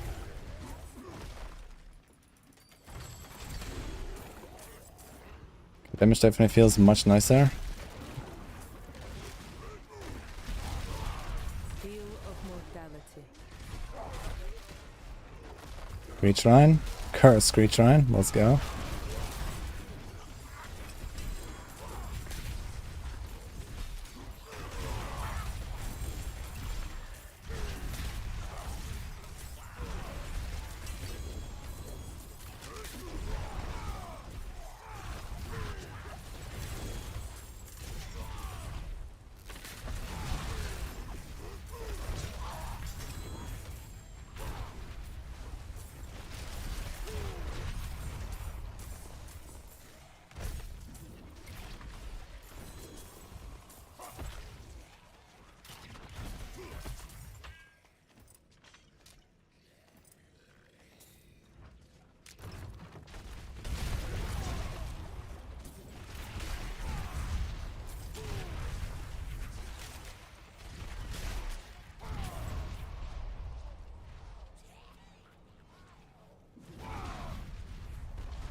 Good old Dust Devils, we remember playing that, missing, rushing through it all and then sudden 0 damage at boss. Yeah. If you don't get like consistent kills all the time and you know, you run out of resources and all that, and boss damage doesn't seem great on this for sure.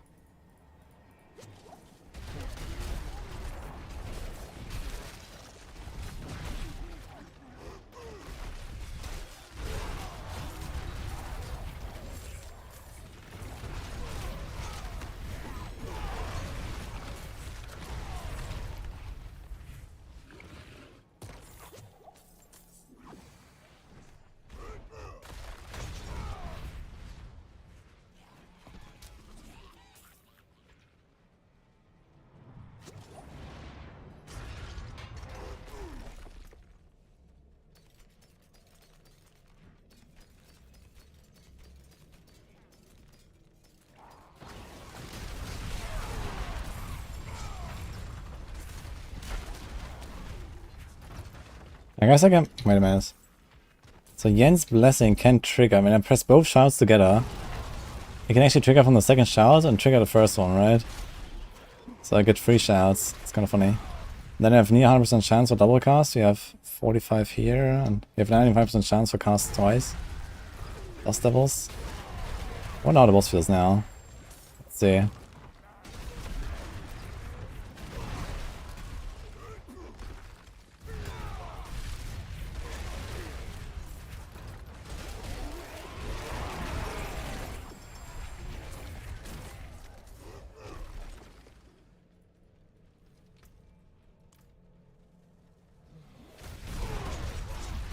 Okay, okay.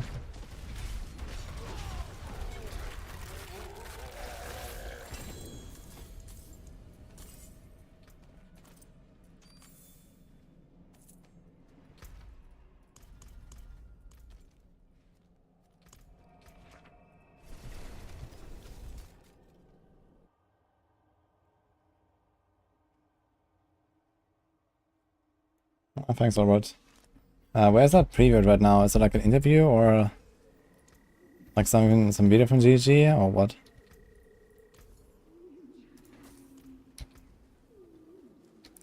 Should start collecting these bags.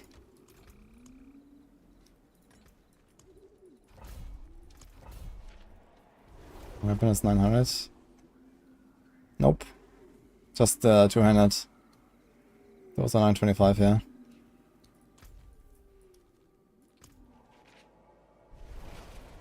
DM Twitch. What?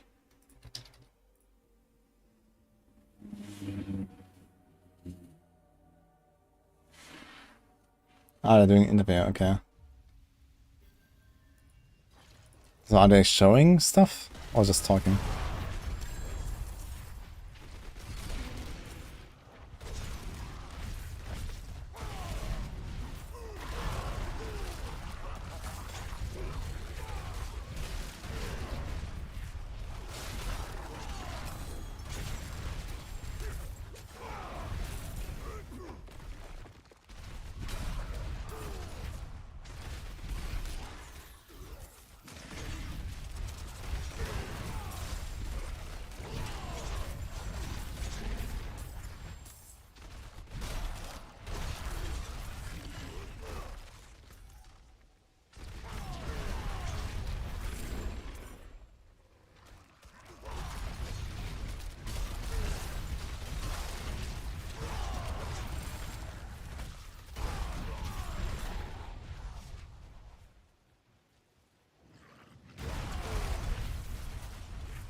Oh, I don't have Mother Spec right now, actually, I realize.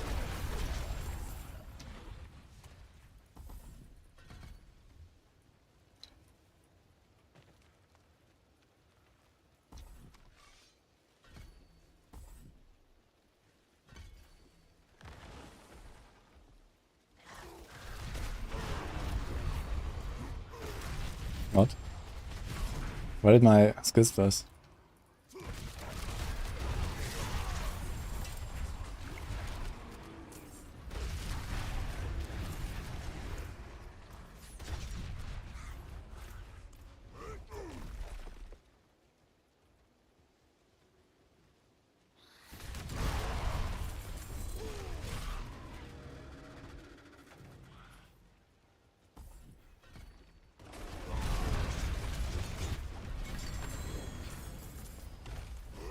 So when you press leap, it closes your skill tab for some reason.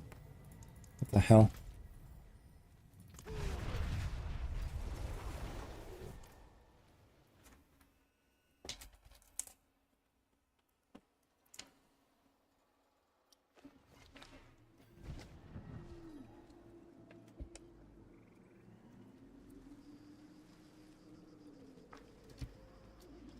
Oh, rich gameplay.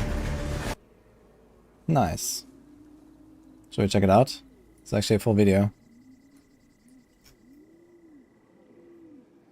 We could check it out. PoE2. And who comes into my chat to link it? D4 good. That's funny.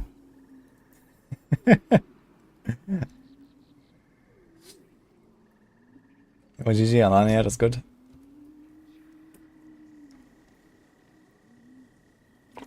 Yeah, we'll play Last Epoch as well next month. I want to try to get world first for the bosses on hardcore. Yeah, B.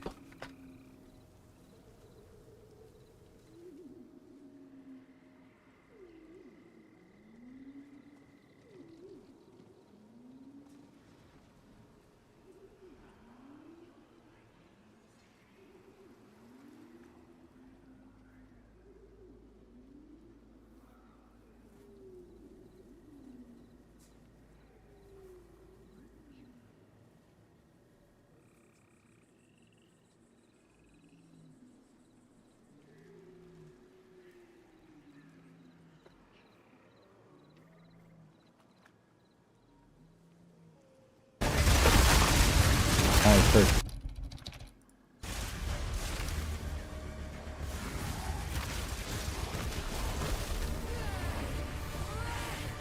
I'm certainly not supposed to be here. How exciting.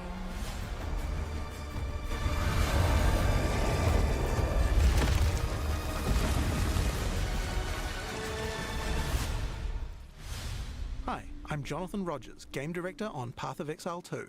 And I'm here today to talk about the Witch. Most classes have access to some kind of minion, but if you want to control an army, the Witch is probably the class you want to pick. In You're PoE2, 20k most minions health don't on a require Sorc. summoning manually. This scepter gives me a couple I of hope free you have perma warriors, flame shield. but it's also going to give me another resource called Spirit, which you can spend on whatever minions you want. You can see the Spirit bar above the mana here. On the skill screen, you can pick the composition of your army. This is a level 2 area, so I can only afford one other minion. I'll pick a sniper for now. You can stay in the back with me. In the WSD When minions movement. die, they'll be revived automatically so long as no other minion has died recently. So before your next battle, all your minions will come back to life.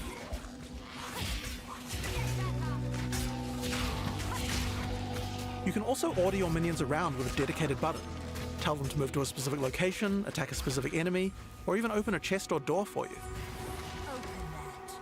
What? We also have temporary minions. This spell is called Unearth. If it kills a monster or if it hits the corpse of a monster, it creates these bone constructs. They can't take many hits and have a limited lifetime, but you can build up a real army with these. It's kind of cool. While my minions are attacking, I'm going to use some debuffs on the monsters too. The first one I'm going to use here is Contagion. If a monster dies with Contagion, it spreads to nearby enemies. Each time it spreads, the damage increases, so it's a good idea to try and keep the infection going. Exactly form. And the graphic looks very If similar. any corpses are infected when you summon a minion from them, the minion will be infected as well. Each time they hit an enemy, they'll continue infecting them. It's nice to have an army of infected scorpions on your side. I also have another Chaos debuff called Essence Drain. This one does even more single target degen. If the monster is infected with Contagion at the same time, the Contagion. Essence Drain will spread as well. This can turn into a real plague of destruction. Another minion type I can summon are zombies, but they require a corpse. These will do nicely. They don't come back to life if they die, but they're fairly tough and can bolster your minion numbers. Many minions also have command skills. I can order my sniper to deploy a gas arrow on the battlefield to get some damage over time. I like that. That looks cool if you have some active component to them. So it feels more like a spell basically as well that you can command. Now I'm going to summon a skeletal arsonist. They can throw little fire grenades, but they also have a command skill that can detonate your own minions that are low on life. Wait a minute, how does that work They here? have a command skill.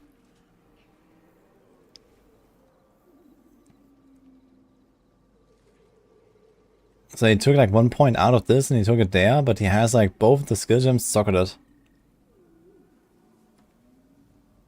He's just like reallocating the what's it called? Essence?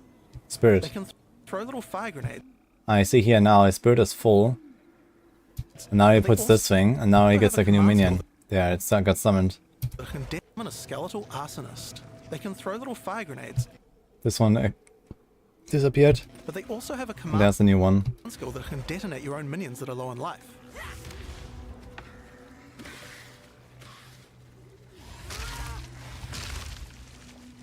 When you see the red indicator, use the skill and the minion will go boom.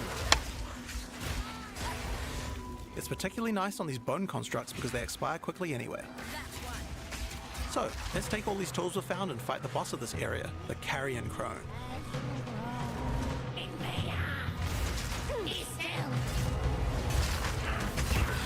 Pops explosion. It's basically a spirit called off Frost.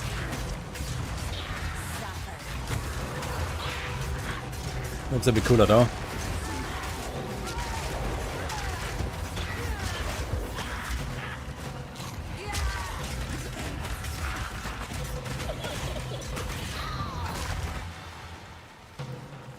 So, that's how many minions you can get at level 2. But let's Your see what skill minion detonate gameplay looks alive. like at a higher level. This is a level 30 area. I want to try a different group of minions. I still have my trusty warriors, but there's a lot of different types to choose from, like brutes for stunning or ice mages for freezing, and most of them come with their own special abilities or command skills. For now, I'd like a couple of storm mages to shock enemies, a cleric to heal and revive my minions. To be honest, this was an extremely short boss fight, right? Wait, how long did it take? It's like 10-15 seconds. It seems like super OP compared to what we see, like what we have seen last time when people were playing this. They were fighting these bosses for like, I don't know, half a minute, 1 minute, 2 minutes. Let's see.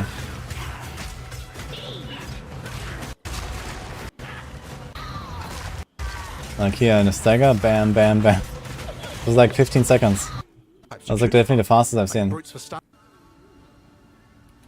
For now, I'd like a couple of storm mages to shock enemies, a cleric to heal and revive my minions, and a bunch of reavers as well. Reavers do high damage, and you can also enrage them before battle.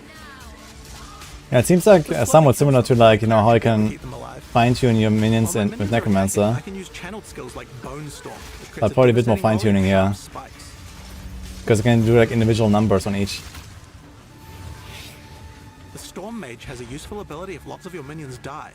He can summon a lightning storm to strike the location of every dead skeleton in your army. Just like that. We also have a type of skill called Offerings. These let you impale one of your skeletons on a big spike of bone in order to buff all of your other minions. The one I've just used here is called Pain Offering.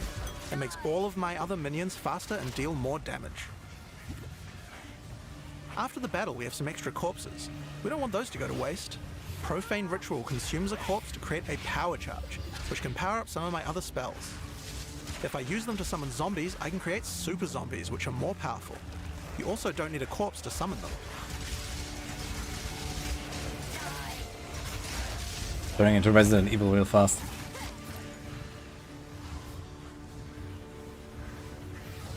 I can also use power charges to channel Bone Storm. If I do that, it adds a devastating AoE.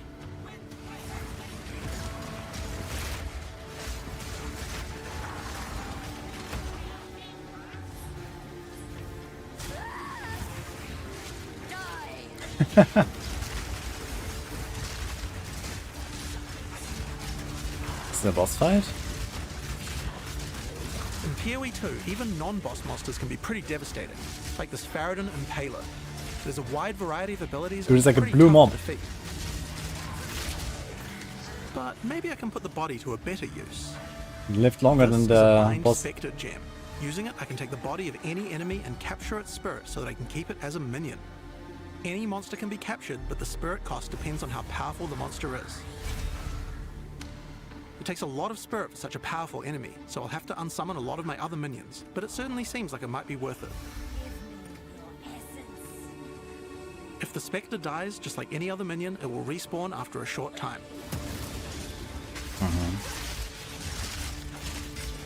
Yeah, it seems like the minion stuff has become a lot more interesting. I've never played Necro in PoE 1. So, I think it's time to fight the boss of this area, Tor Gull the Defiler. You are relentless, and that makes you predictable. The end of Marraketh tyranny is nearly at hand.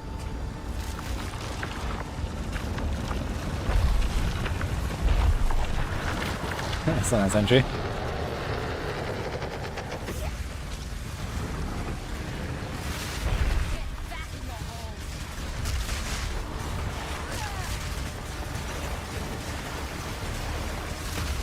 I like his bone skill or whatever that is. Did he mention which skill that is? Oh. I was like half dead.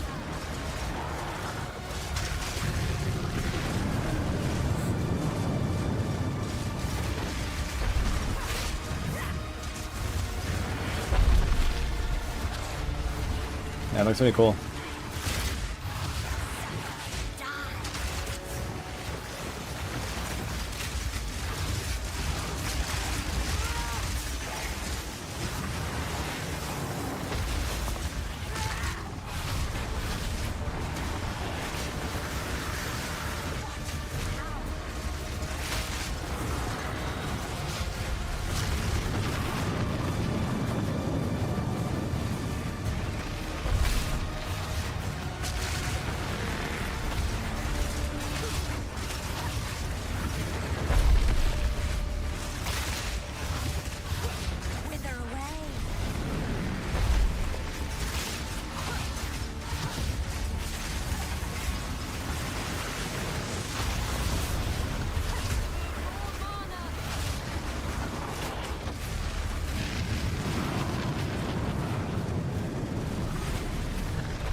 Loot.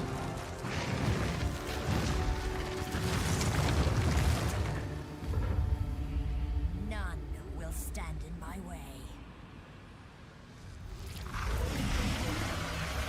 That's a nice preview. So they specifically call it Witch, which is usually the base class. But it seems to be like mostly Necromancer here that we saw. But I think that maybe they changed something about Witch, right? I'm not sure what exactly they did with the classes for PoE 2.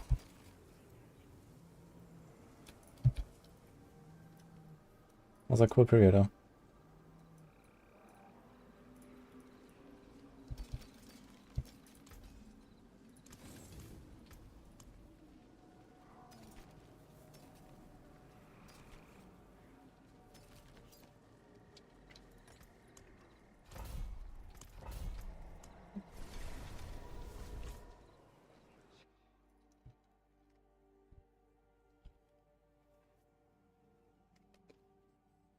You don't like the movement, looks weird. Yeah, they're doing like everything with WSD in PoE 2. I think a lot of people will not like that. And it's kind of like you have to do it to play effectively.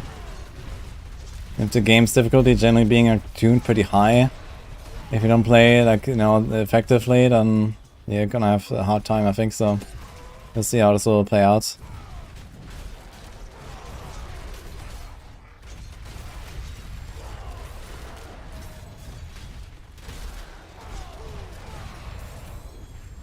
It seems like they have definitely tuned down the start. Like this was this Act 1 like side zone. The first boss they killed, it was really fast. But the next boss was kind of tough. They seemed to do a lot of damage and was very tanky. So maybe they tuned down the starting areas a little bit. We trying.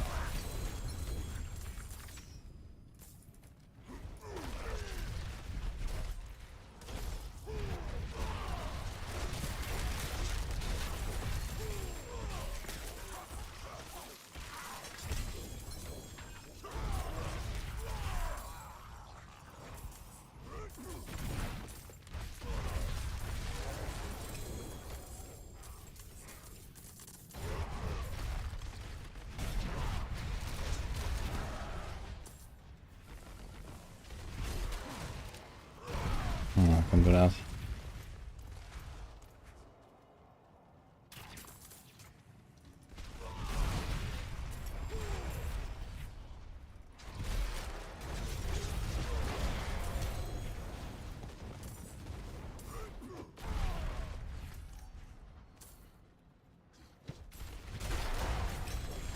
Yeah, he's definitely had a lot of minions, right? This was like still a very early game.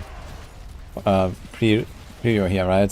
So they already had like, I don't know, 6-7 minions or something like that. You can probably raise that, you know, to a much larger number later. With extra minion count or something. But I mean, once you play this build for a while, then I guess you're gonna be aware, okay, this is that minion, I have those many of this and this many of that. And I guess maybe they're gonna even implement like some good like counter somewhere on the UI or something. Doesn't seem like such a problem.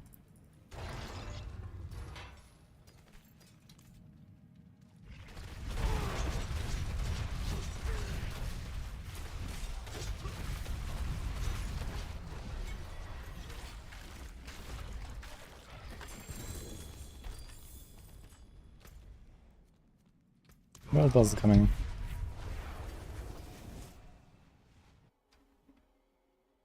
We're 7 chaos and PoE hardcore, let's go.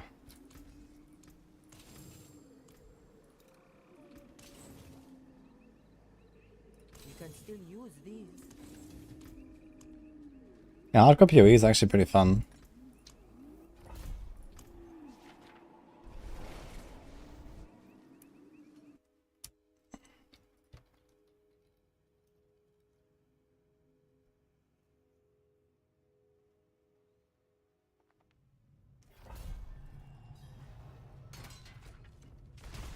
I was kind of if they had done a song Headhunt and hardcore PoE. I should have done that last league. Mage Blood and Headhunter for free for everyone, man. Wouldn't have made it without you.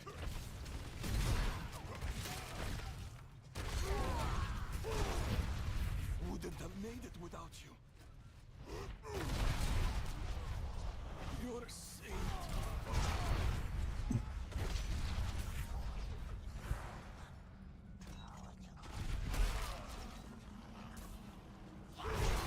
Double Goblin.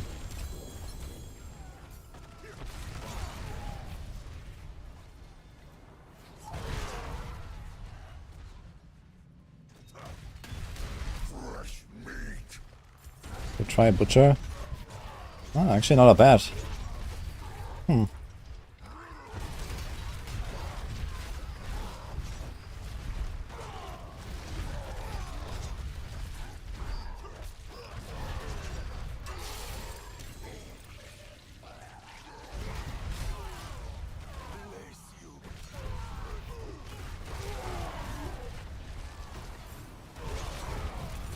never thought I'd be.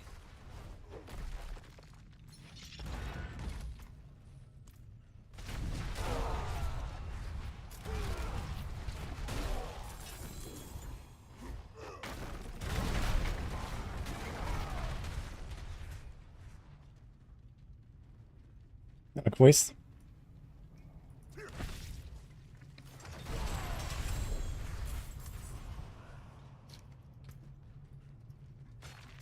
Double Greater. Damn, that's a really good Tusker, man.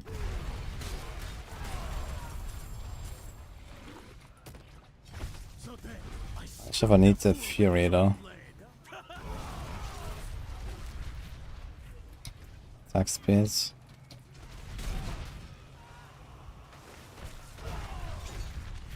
I mean, I do have Shaco, which I should be running. So this is just a temporary item for me anyway. But thanks for the offer, Scotty.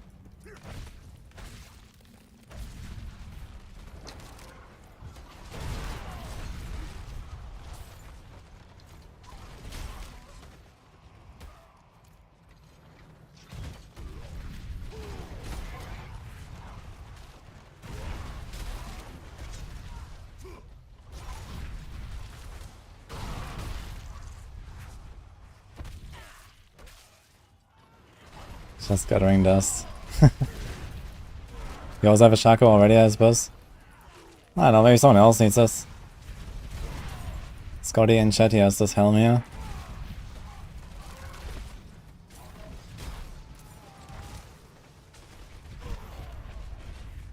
Looking pretty fun. It's pretty fun, yeah. Enjoy the season. Wait, how did I get 11 Angel Breath? I got 10 and 1. Was it like a random Angel Breath?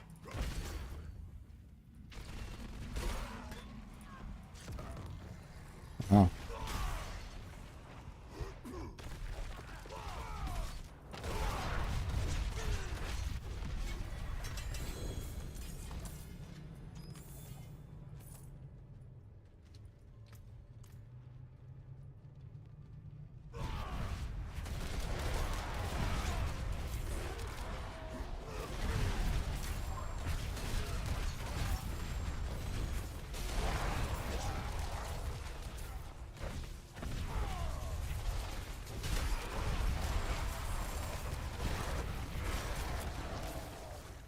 No, I'm running for last epoch yet? No. I'm not sure if they posted like any patch notes or anything yet. I have no idea about the next cycle. I hope I'm not forced to play like Sentinel for World First Race. Because that's really a class I don't have much of a clue about. But I guess I could try to get up to speed, you know, a bit beforehand. With some of the boys.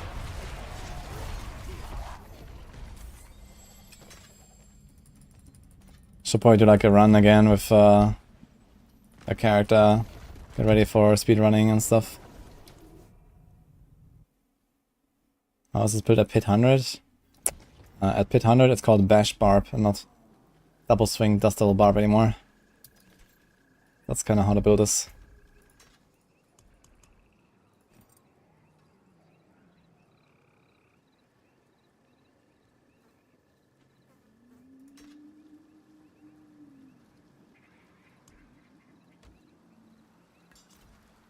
The forge is ready for whatever you need.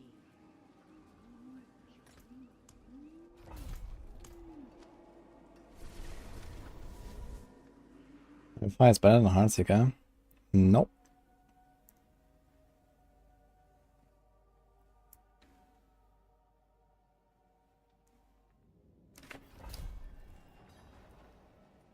Nature rank 10, Circle Fortune Rod is something good, and Shadow 2 new skill notes. Okay. Yeah, I mean, I'm just waiting now. You know, I'm not really keeping up with last epoch until, you know, the big news drops, and then we'll see. And then I'll start preparing, I guess. We're probably gonna do like a campaign run or two again. Or maybe something like a, you know, level 70 rush to like Empowered. Just to kind of like, you know, get back into the grind again. And then, you know, once I'm there, you know, I'll figure it out from there, basically. I mean, I have no idea how hard the Pinnacle boss is gonna be. So, I'm not sure if we're gonna get some kind of preview or... I don't know. What to expect, really. Maybe they can like compare it maybe to like, you know, X-Corruption Oribus, for example. Then I would get a bit of an idea, and this would also, you know, give you as a player a bit of an idea on, okay, like how strong you actually have to be to attempt them. Because if you go like World First Race and Hardcore and I have no idea how hard these guys actually are, then yeah, I have, so... Just have to YOLO, I guess.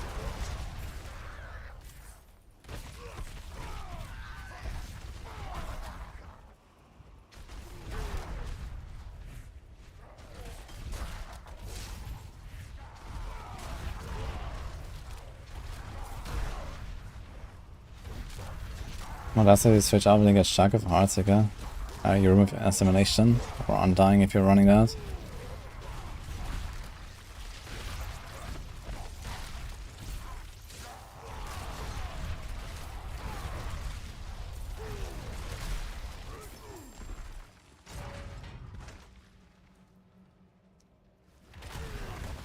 What? That wall?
How far behind is Rock from Artseeker? I'd say in farming it's probably the same actually. Pushing it's like around 10 behind. Like Heartseeker is a better push build than Andy. It's more durable, has better boss damage for long fights. You saved my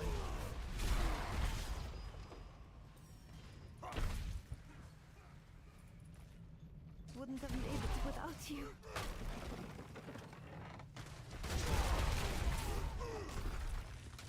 You're a saint.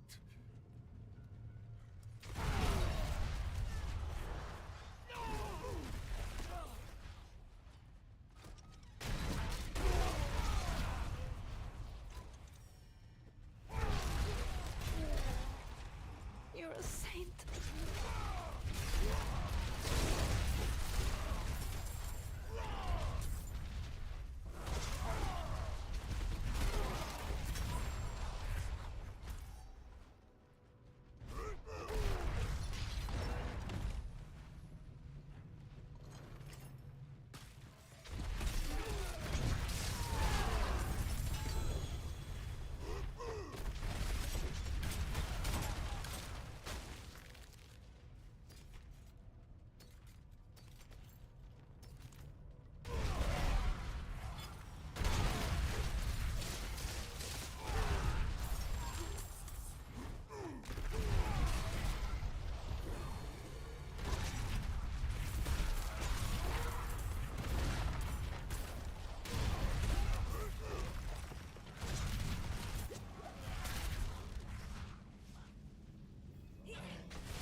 That's beautiful, man.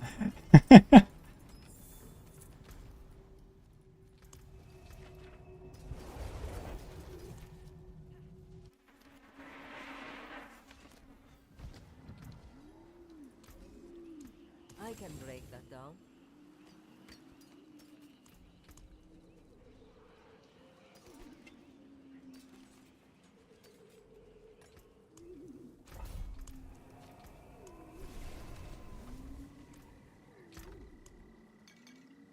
I got so many mouse mods again.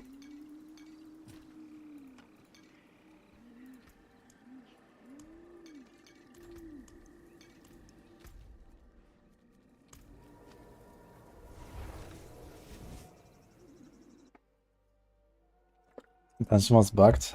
No, it's not bugged. It's just a Knights Council boss. It's like 3 guys. It's the same guys from the Cathedral of Light first part boss fight. -1 actually. He has only 3 and Cathedral of Light is 4. But it's like the Dread Knight, the Healer, and the Shield Dude. They're just like kind of squishy because they're 3 guys, so they have less HP than normal bosses, and you know, this build is a good AoE build and weak on single target. So I just walk in, press my shouts, kapow, that's it.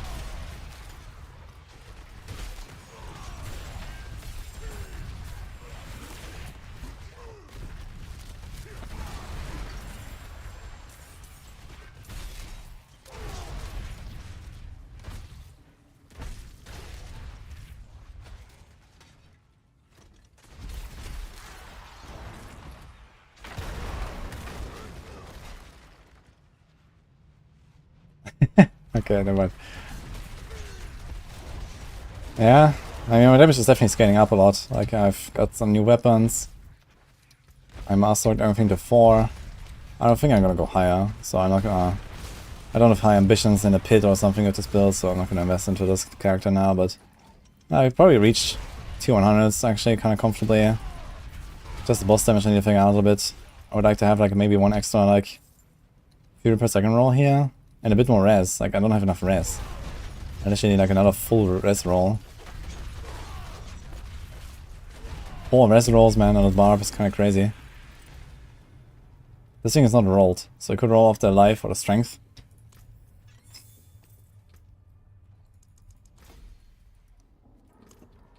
Or how close we get. Yeah, it's 60.4. It's not enough.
Reach on! Let's go.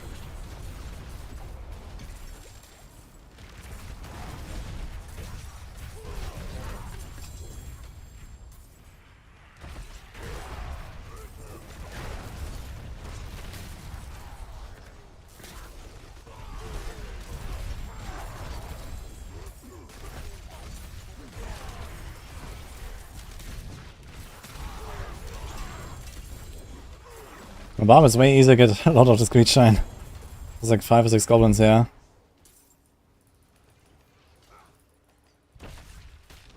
Also a lot of sigils, I guess. And just Elshies.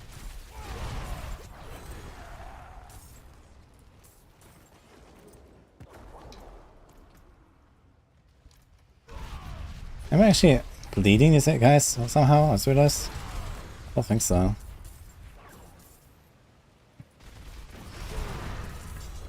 Maybe I should go Berserk Ripping instead of Edge Masters. I don't think the Edge Masters buffs the Dust Devils. But Berserk Ripping, I think it does work with Dust Devils. Consistency? I don't know.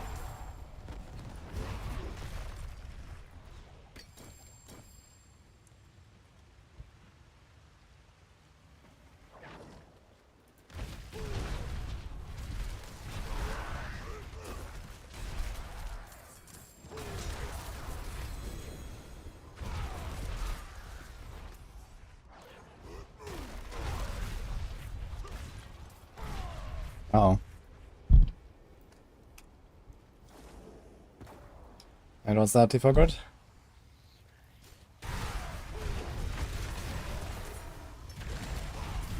Thank you, Municus.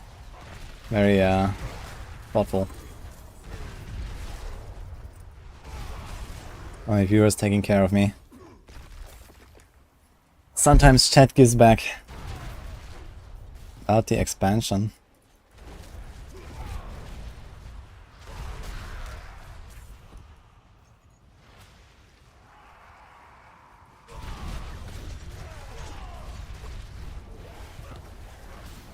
Ah, this is basically this Rod interview that we saw earlier.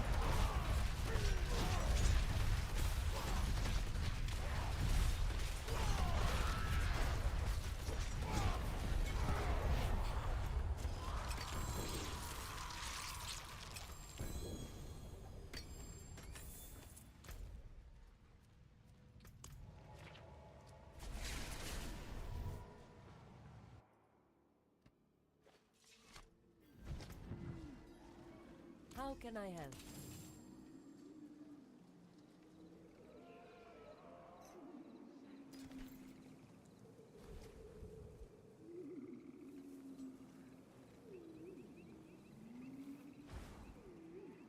There's that. You know, remaster your Shaco. I mean, if I'm honest, this looks like a broke boy Shaco. Hit everything you do not want to hit. I mean, cooldown maybe, but usually life is the way, so...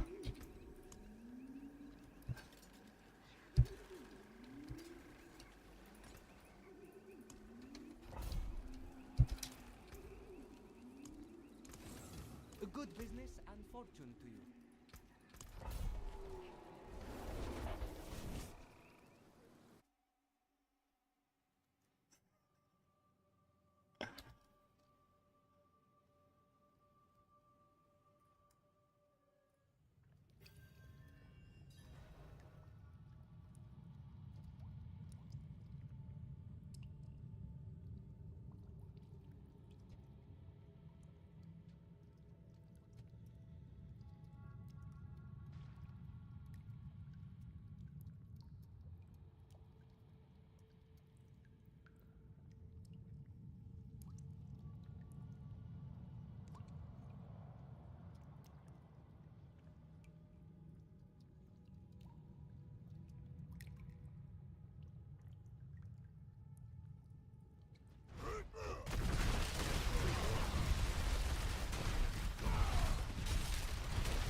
You're in a good mood. Ah, nice. Congrats for Solus.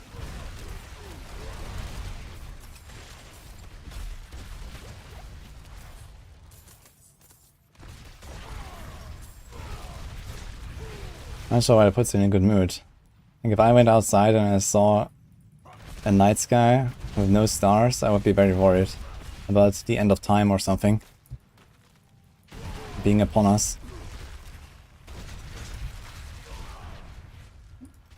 So I'm glad it makes you happy.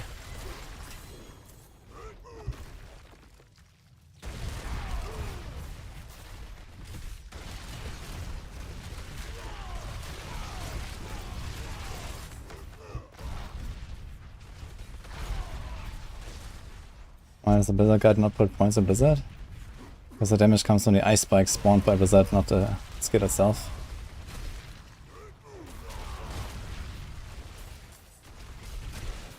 Dark Keyjar. It's a bit late now, I'm not gonna turn it on anymore. Gonna chill for like another half hour or one. But we did some progress today, the Barb's looking fine. Ready to hunt goblins tomorrow for sure.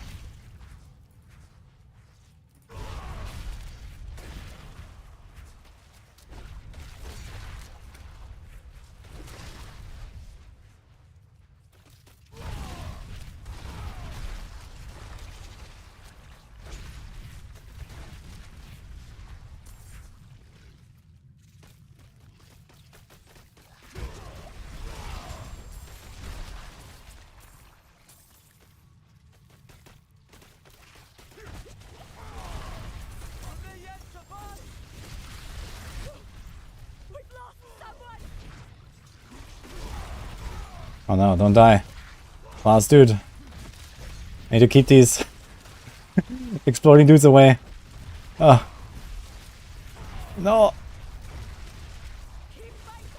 No, he fucking died in the last second, man. Ugh. F. Does it give any danger breath? No. If you don't master it, there's no danger breath. Oh, I'm lucky.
Ever asked the dev Discord why poison not still hurts so much? I have not. And I don't know why I should. Because I don't have that notion.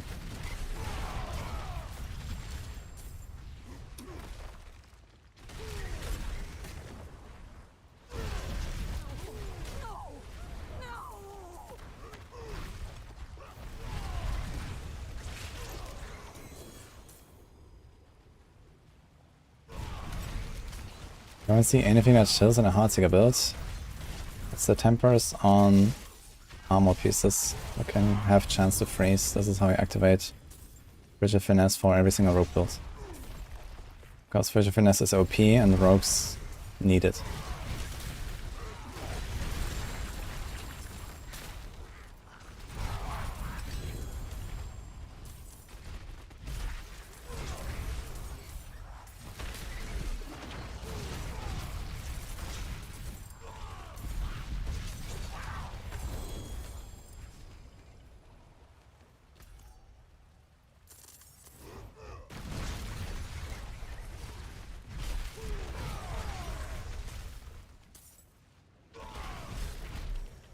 What?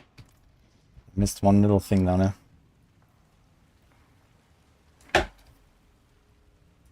I don't know. If you have to spam your potions to survive the poison dart from, like, you know, a few of these spiders or something, then maybe your build is just too weak. Or you don't have enough sustain or something. I feel like I never have problems with dots in this game.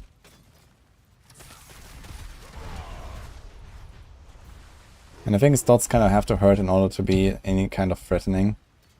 So it does make sense.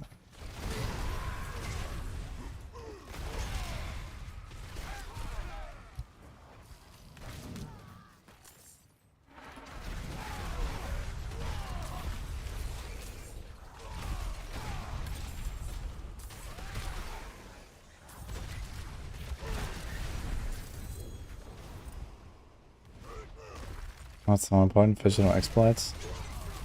Exploit for pushing and push it for anything else.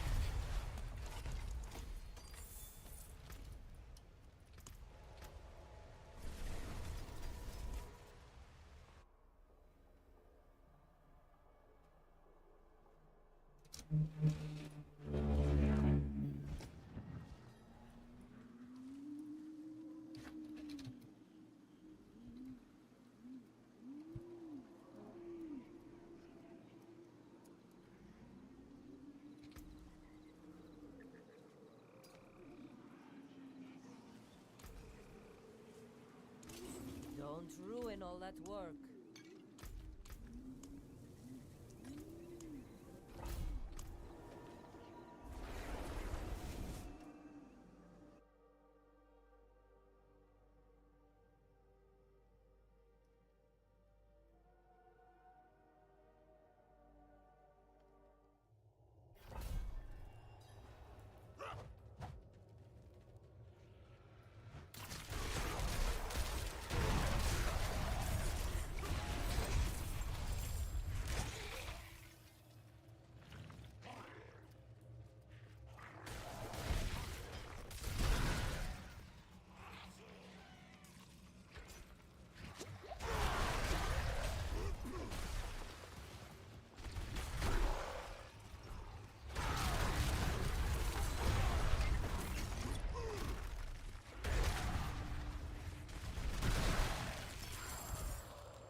Dude, let me through.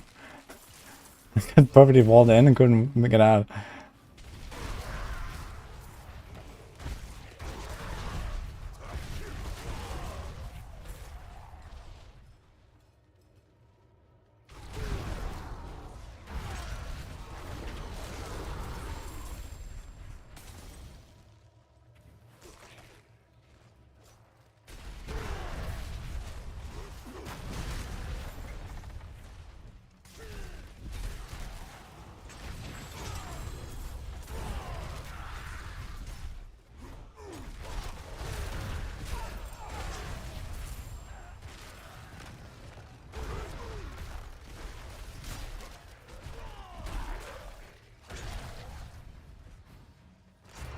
Hey Eva, how's it going?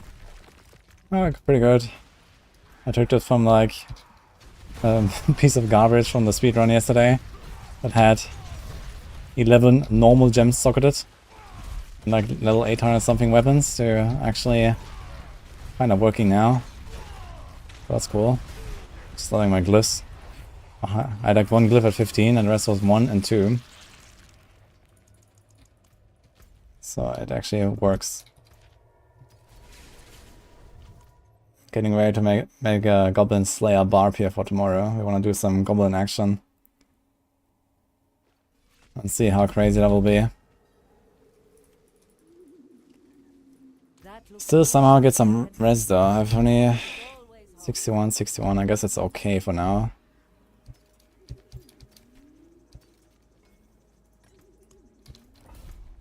Give me the boss in 16.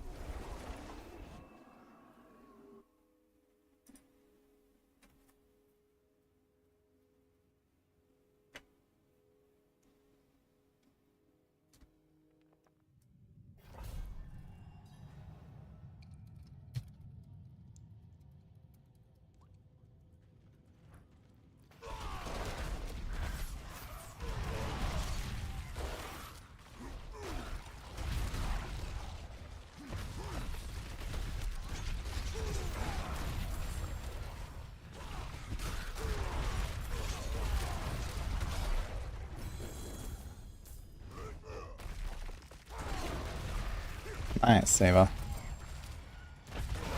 Yeah, watch them change everything completely when the expansion launches, man.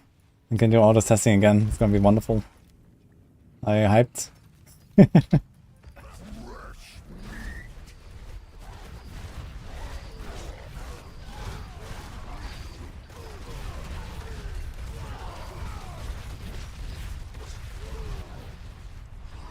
How did I charge so far? What? I was like aiming right next to me, and somehow I charged across the entire screen.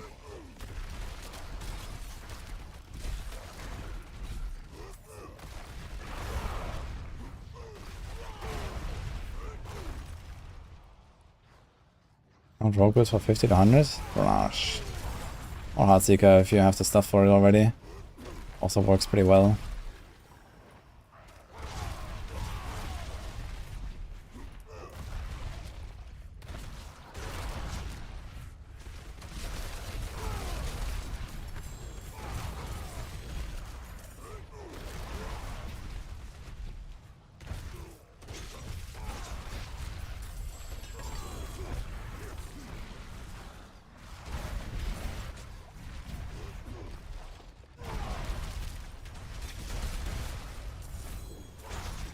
Wait a minute. As it is, I never did my class quest. I should probably do that. I was just thinking, wait, I wanted to change my aspect to Berserk Ripping, because H-Masters does nothing. Oh yeah, wait, can't I just do like 200 sword expertise? Oh wait, I don't have a technique slot. Wait a minute. Well, the potion runs out in 10 minutes. Let's do that between the potion and the world boss, I guess. Yeah, when we did the speedrun, like, we just straight up skipped the class quest on a Barb. So, I just logged in today and I started blasting. Like, who would think that a 100 Barb has no class quest on?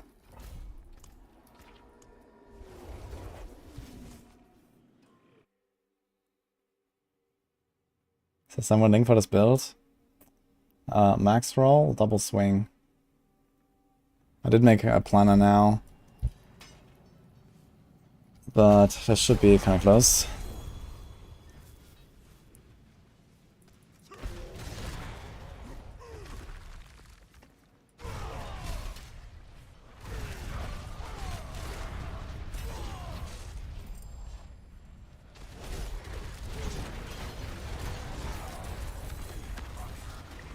How long do you need roughly to verify one single skill Ava with the breakpoints? I'm kind of curious.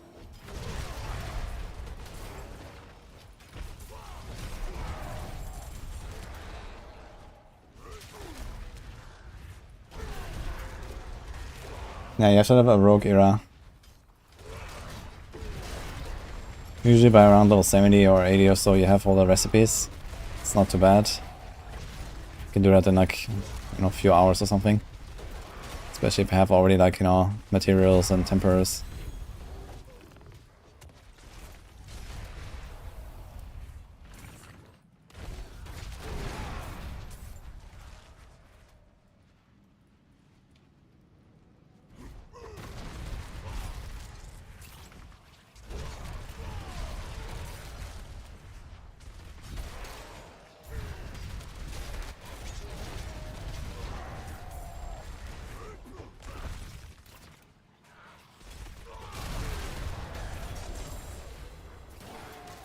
Let's see how Connie is against the boss on a Barb. Should be pretty good.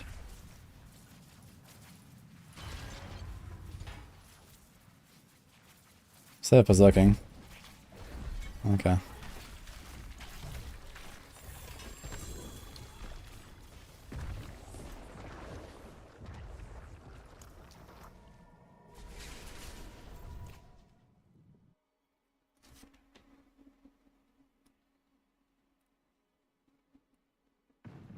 $3 per skill.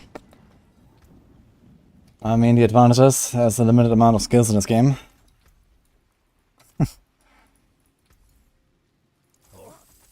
Well, there's something special.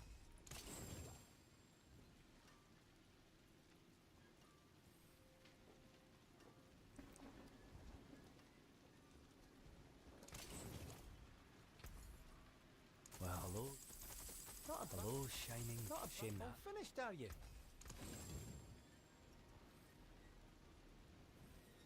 Free to duelist.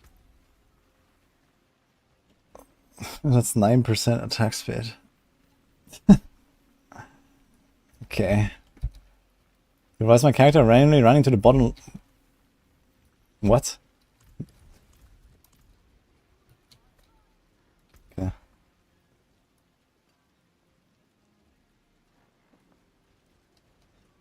To the pit fighter. That's a nice passive, but then... Bleh. Goodbye.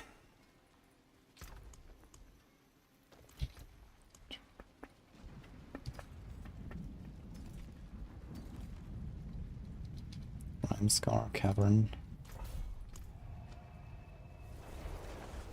Surely Shadow Clone will work after the expansion. Dude, just delete that fucking skill, man. At this point.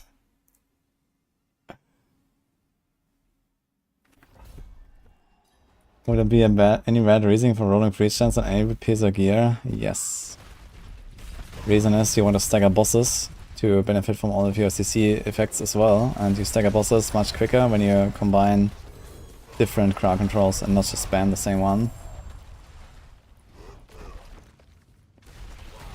So usually go for maybe 2 freeze rolls and then 1 stun, 1 immobilize, 1 slow if you're not using puncture, and so on.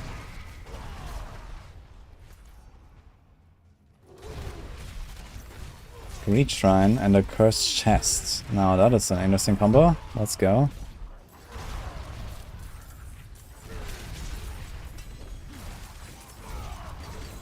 Let's see how much we can get out of this.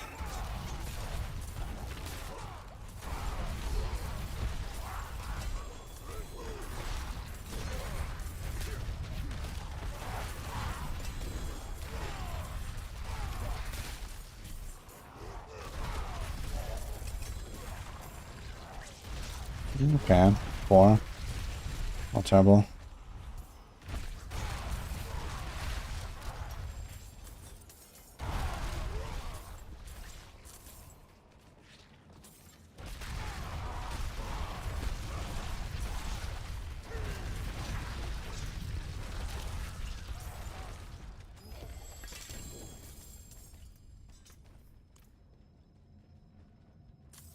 See you, Ava.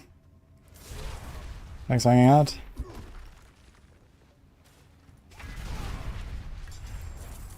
Guys, if you don't know Ava, he's one of our local mechanics testing enthusiasts, now at Max Roll as well. He knows almost everything there is to know. And whatever's left, he will know.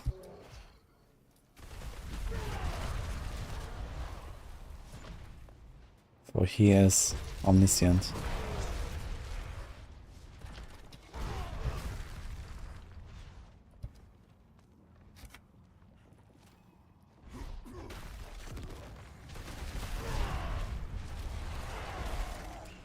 Rebels in 7, yeah, I guess it's quest time after this run. I have almost all the glyphs at 21 now anyway. It was fun playing a bit of Double Swing, honestly. I just really like the build, man. I was like, after Season 2 and Season 3, I've played so much Double Swing. Maybe not gonna do much more, but I don't know, it just feels so fun, you know? Charge, leap, bam, bam, bam. Now there's twisters as well. Let's go.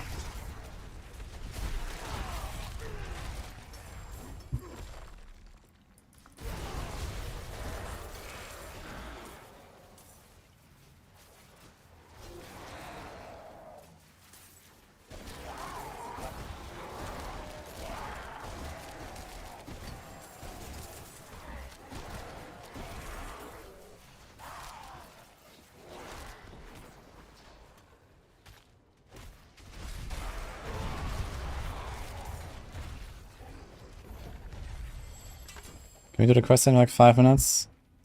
I think so, right? The Barb quest is actually pretty short. Just to kill like a bunch of stuff and then the big mob. Should be more than doable.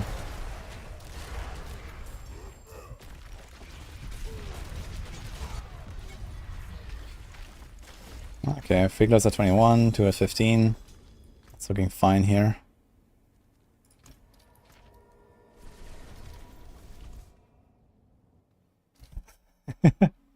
It's just a fun build, man. What can I do, Samuel? Don't blame me. You need steel work? Repairs? You there, barbarian. I see you are a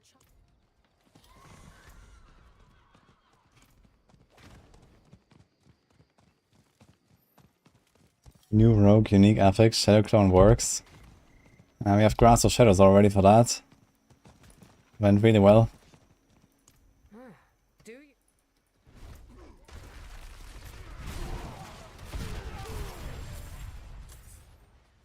Hey, Hurricane. These vermin can take our land as they please. We must offer them. More goblins. Let's see what you can do.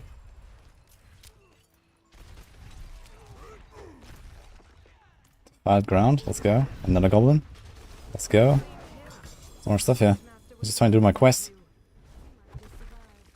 We have 5 minutes, that's fine.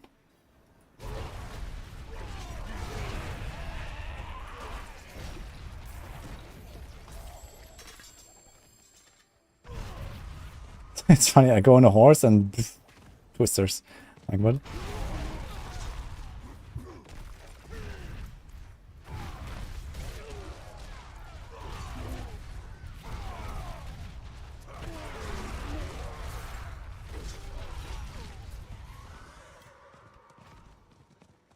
Exclamation mark Barbaro. Check max roll, double swing. The vermin have bled enough. There is a small cave nearby. Should get a waypoint down over here.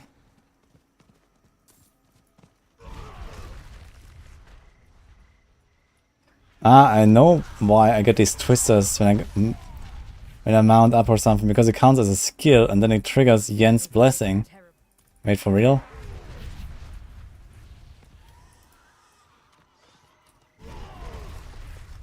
Okay.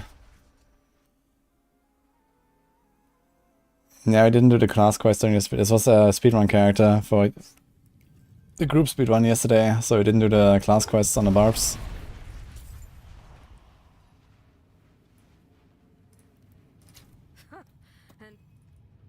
Return to the Forge Master.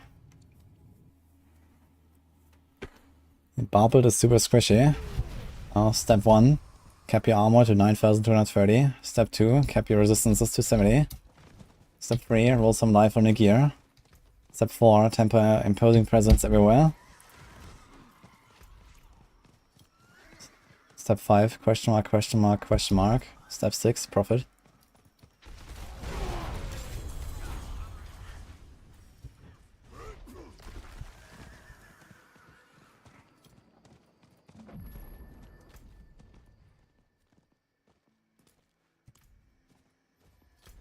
Okay, so what was in 2? I guess we just go there. I'll make a video on a double swing, sure.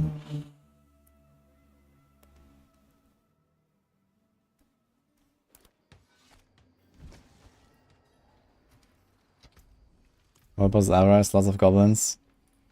And the goblins only spawn if you stagger the boss, and that takes forever, so that usually doesn't happen until it's dead. And then it's only 2 goblins.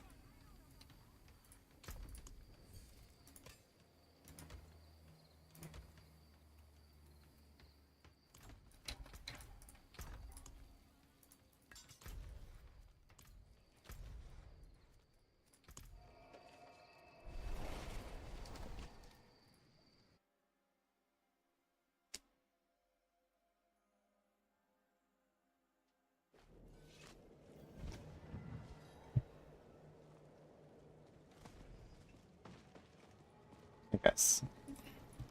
There is someone I need to give this up to.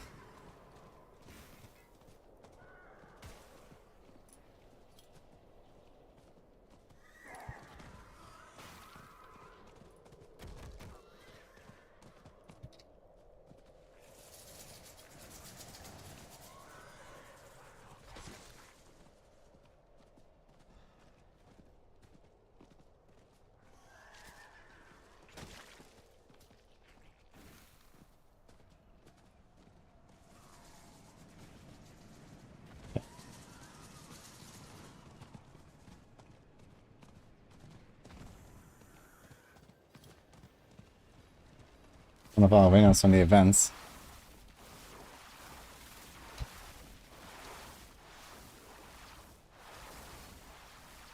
It doesn't say that it gives it multiple months. Interesting, because it was a 6-month one. Okay, done. Okay.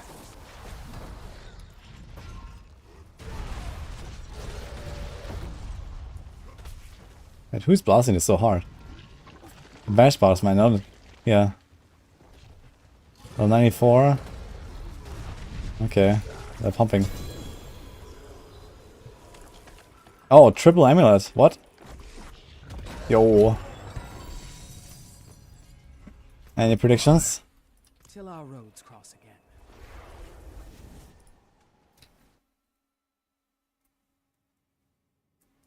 Oh, it's a fun Druid endgame build. I'd really like to ensure. Brick.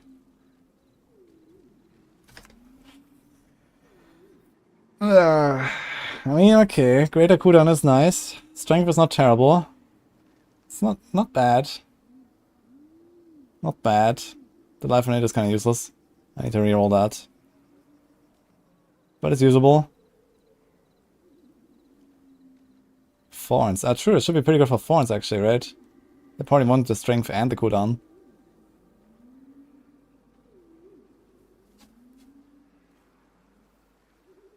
Not bad, Copium. I mean, compared to my usual quality of amulets, that's a pretty massive improvement here.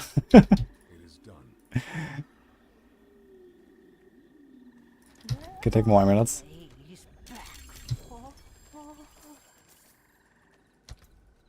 Hmm.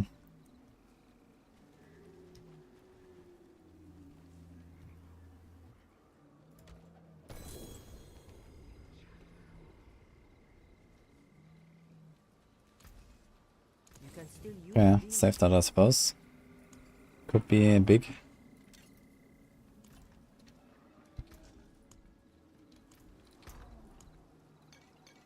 Maybe I'll use it. Or maybe I'll try to sell.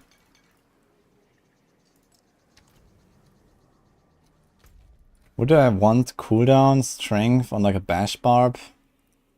It's not bad to have the cooldown, honestly. It's kind of nice, you know, more shouts and more steel grasp and all that. It's kind of good.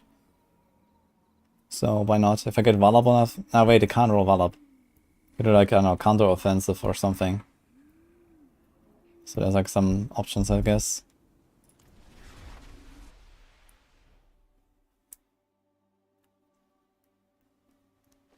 But main stat point does percent main stat greater affects become worth it? What main stat? I mean, greater affix is always good, basically. And the more main stat you have, the less you care about getting more. So kind of like the greater affix main stat is worth a lot at the start and then less later. That's kind of how it goes, not the other way around. But yeah, most builds you kind of want to end up somewhere between like 1600 to let's say 2k main stat, depending on class and build and how many uniques you have and how many weapon slots. Maybe a bit more on a barb or so. But yeah, like at like 2k main stat, it's not too much of a point to have more at some point. Because you can just get other stats. Gute Nacht dann.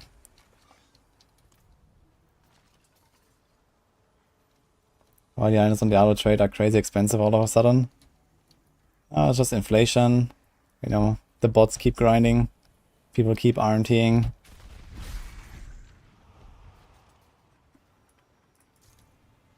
Should play hardcore. Low prices, but you also can't sell anything to anyone.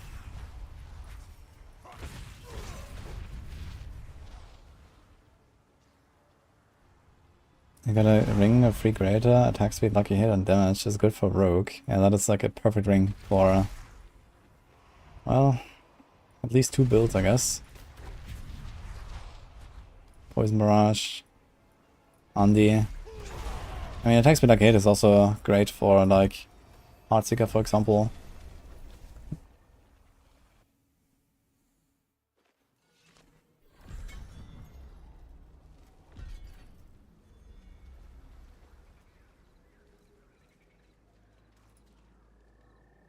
Oh. We had 8. For some reason I teleport here. Visage, Temerity, and Life to keep 100% barrier, viable or scrap idea. Actually, I've not tried to combine Andariel's and Temerity. Temerity has some major issues with scaling the barrier properly. So what I noticed, at least trying it on a Druid, is that it always scales off base life, how much you gain barrier, and when I have an effect that gives me like 5% of my life as healing, it's not buffed by the increase I have to max life, so it all goes to base life. So it was like 5 times less effective than it should have been. But maybe lifesteal works differently. Or maybe like, you know, flat healing effects. So potentially you could get some pretty nasty barriers with Darius. I could try that.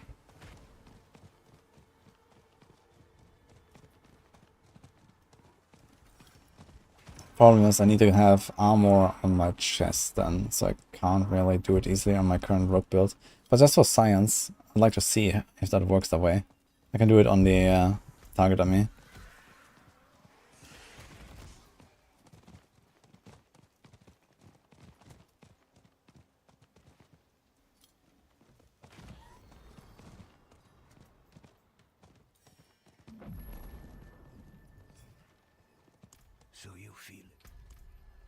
Alpo, I was talking about inflation and RNT. So those two are the reasons, most likely. And botting, so.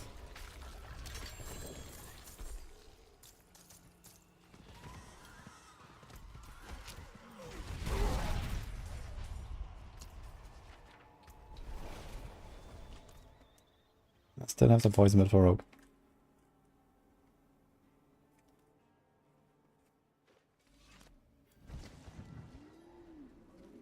Got a Doombringer from the Golden Bag yesterday. Seems like a lot of people are getting Uber Enix on those goblins. Maybe they have like some buffed drop rates.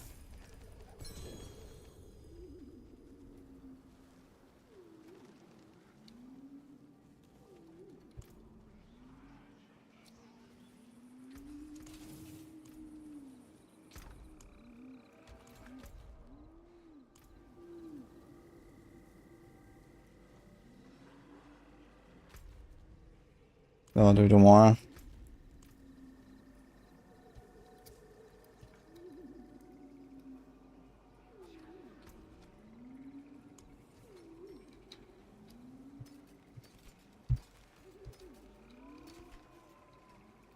Good run canals. That's a good one.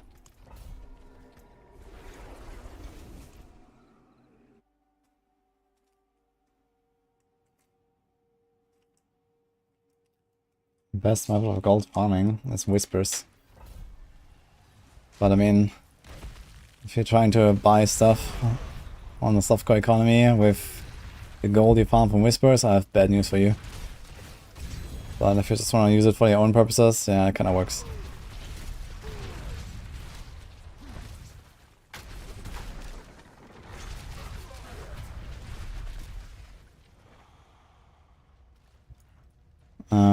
Yeah, they don't have an easy time giving us more stash space, it turns out.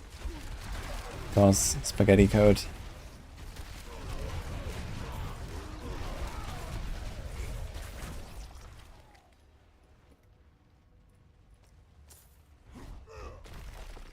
Can the expansion revive the game? I think the game is very much alive. But of course, expansion is like a huge moment. There's gonna be tons of returning players, tons of new players. So I expect definitely, you know, a massive influx there. You know, a new dawn, let's say.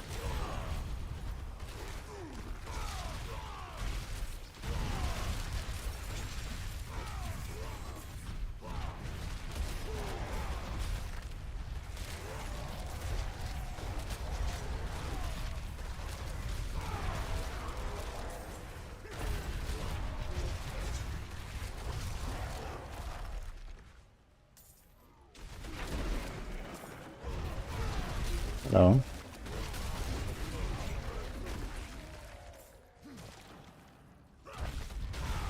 song is called Broom by Donbor.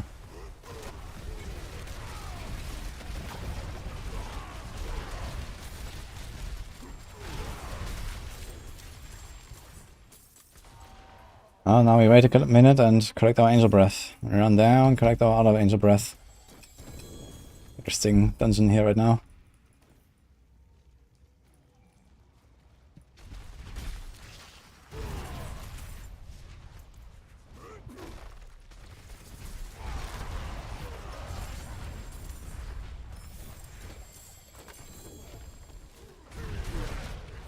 Where do these monsters come from?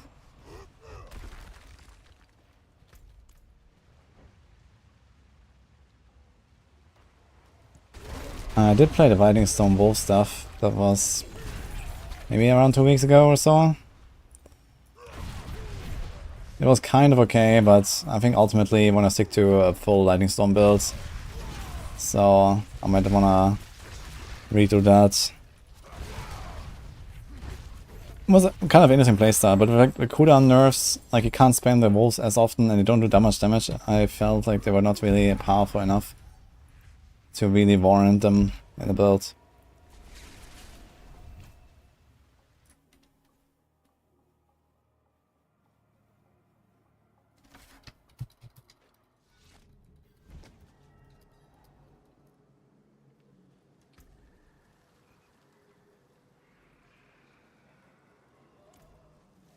The forge is ready for whatever you need.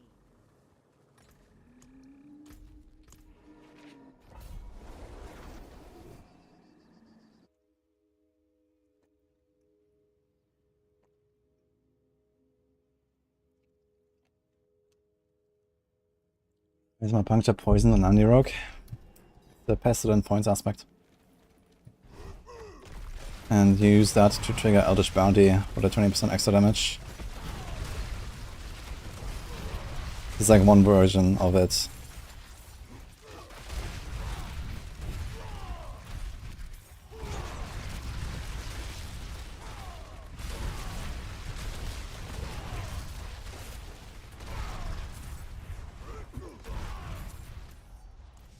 Oh no, there's one spider. I feel like I'm gonna regret it. Let's see. Maybe it will come to me. Come, little spider. Ah, it worked.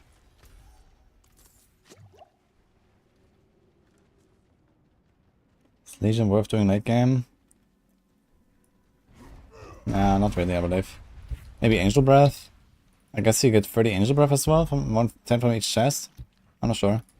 Haven't really done Legions in a long time.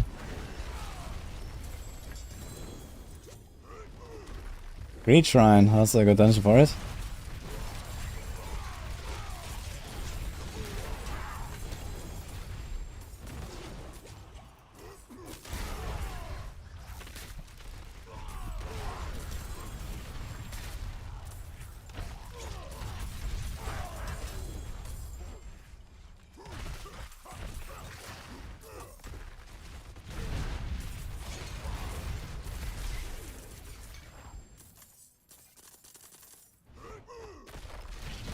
Part 2 is not as crazy as part 1 though, too many snakes.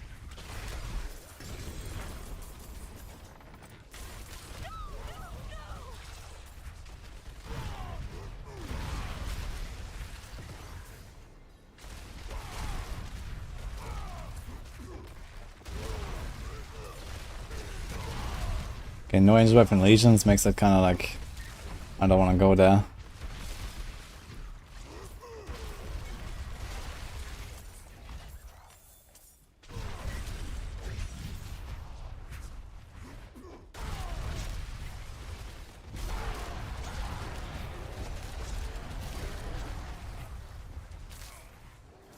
Yeah, this is the Dust Devil double swing. The final max roll.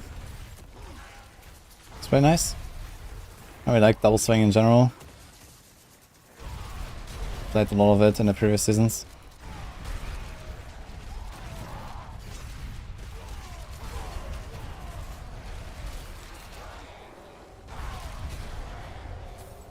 Is that Pitfire is the best gold farm in the game? There's 10 stones at 20 million each. Yeah, apparently people are buying stones like crazy right now. I should also try to sell.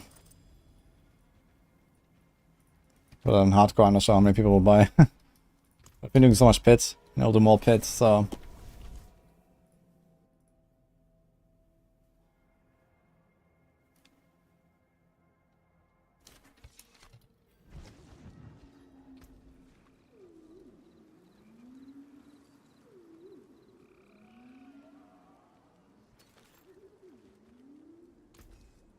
The forge is always hot.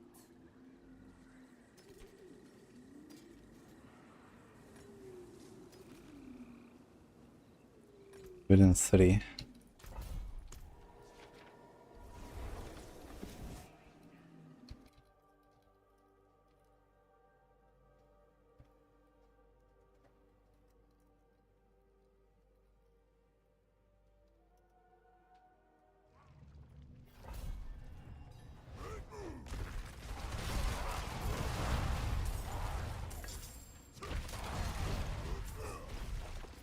Yeah, we watched the PoE 2 thing. Looks pretty good.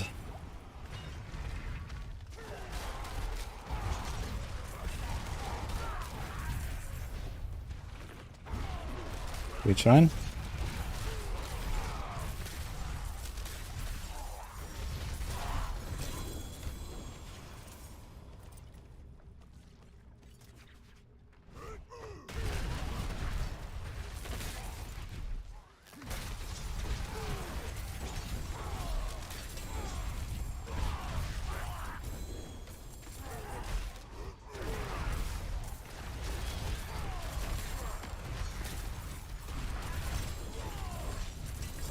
We got 6 goblins here. Let's go.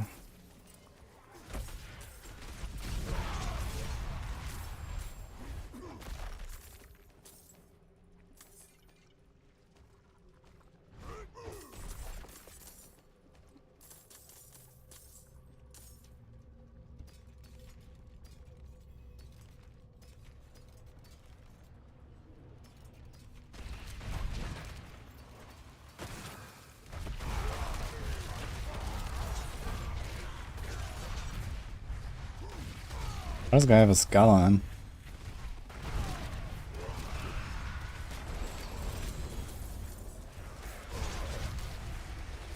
him? The goblins spawn, I think, like every 20 kills or so.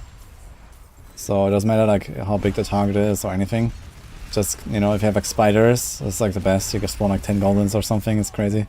If you get like a 4-man party, Greed Shrine in a blind burrows or so, you're gonna have like 100 goblins. If you do it right. It's insane. So that's something you want to try tomorrow, actually, with the boys.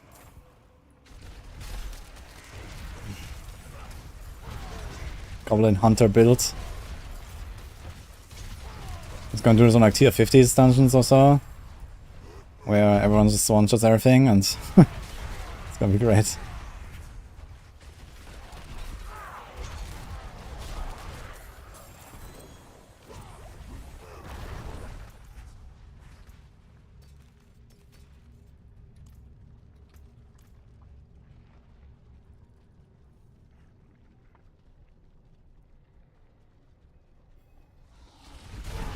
It's built better for Speedfire and Pit than Whirly, Dirly, Dusty, and Robbie. What the fuck? I mean... If you're talking about Whirlwind with Dust Devils and Double Swing with Dust Devils, they're both basically very similar, I imagine.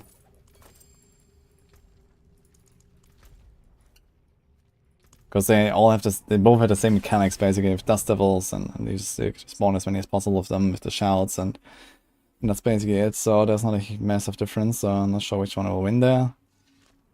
I guess overall they're close.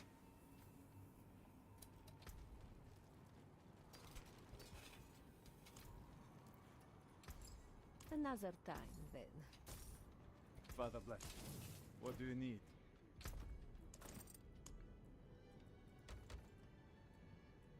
Beta Flay with strength and life. Look at that. That's kind of nice. Dark fair trade.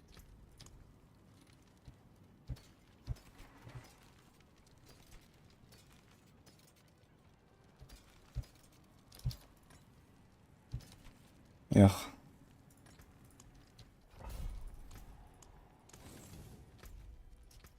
Okay, I think it's last dungeon now, I guess.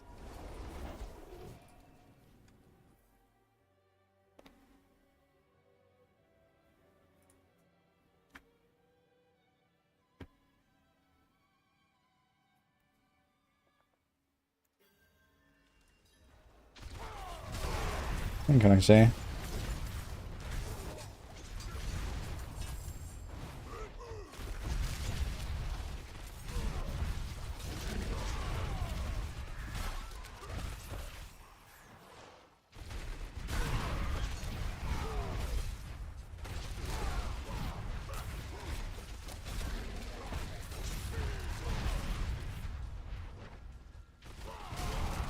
Does tears make a big difference? I mean, you can scale Tyraels with Gushing Wounds, and anything that scales with Gushing Wounds is pretty OP these days. In fact, this build is probably better if you go Gushing Wounds. So, ugh. That's kind of how Barb rolls right now. So yeah. I mean, Whirlwind itself doesn't really do much damage. And this ability has just a Twisters, and if you can talk about Whirlwind Twisters, well, same story, I guess. But the thing is that Barb has like enough like kind of generic damage increases to scale stuff like Tyrael's Might. You have Warcry, you have damage while berserking, you have berserking itself. Like all the stuff just applies to all of your damage. It's like other than other classes, you know. On Rogue, a lot of stuff just applies to like your skills, or enemies are crowd controlled or whatever. And Barb doesn't really care about that, so you just deal damage.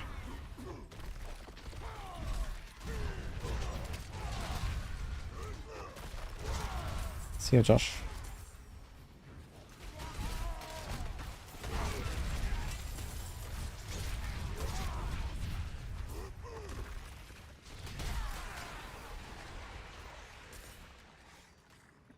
Return.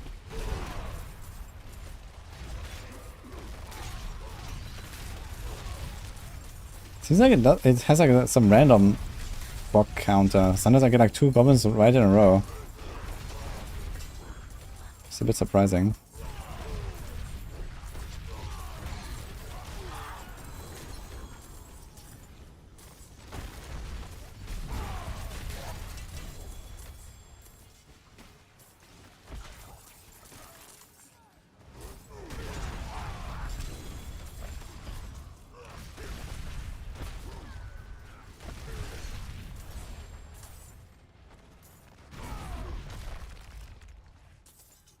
Meteor Sorc is not very good these days. I actually tried it the other day.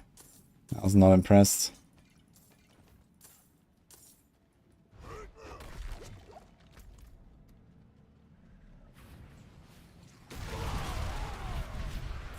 Hit a wall with DPS, not sure how to get higher for pushing further than 70. Well, you should play the right build first of all. A lot of rogue builds can go way higher than 70 without too much trouble. And then you also want to play those builds correctly, so depending on what you do, you might have to worry more about your Kaltros uptime. Kaltros is a very important multiplier, especially for the victimized builds. Also make sure you have those card obscuration mods. For example for Heartseeker. Or you have like the right tempers in general for your gear, like, you know, chance to cast twice stuff. And the right stats.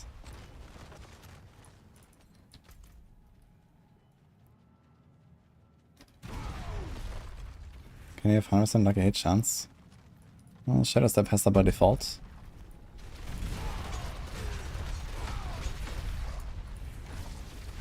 But there's not many effects that, you know, have like a high enough chance to trigger to get to the point where you trigger it every single time. So even Shadow Step with 100% lucky hit, you know, like the highest I know is actually Victimize, a 50% chance. So every second Shadow Step will trigger Victimize. But if you have 100% lucky hit bonus, then you will trigger Victimize on every single Shadow Step, because the Shadow Step will have 200, Victimize is 50, so that is 100.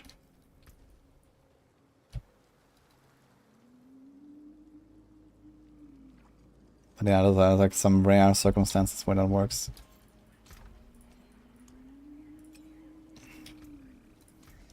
There's that.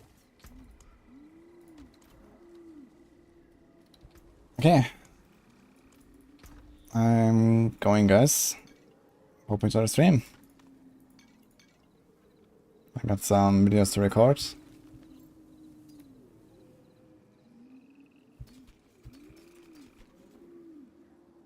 Do all these goblin dropped sigils always have gold fine, it seems, right? They never have extra shrines or anything. The forge is ready for whatever you need. I can break that down.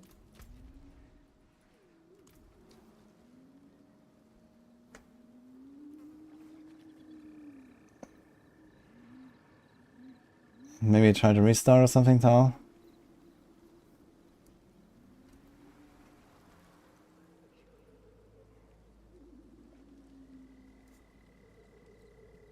What about Doom? Okay, immersing. Doombringer is not really used for barbs outside of like thorns. And you tank enough that you don't need Doom, so it's usually not a barb item. Anyway, you gonna raid someone? Who do we raid?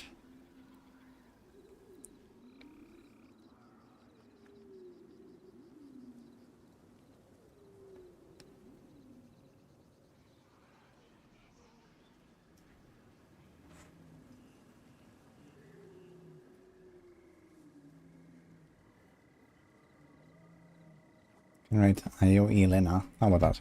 I think I raided her like once or twice in the past. Get your wudijo ready.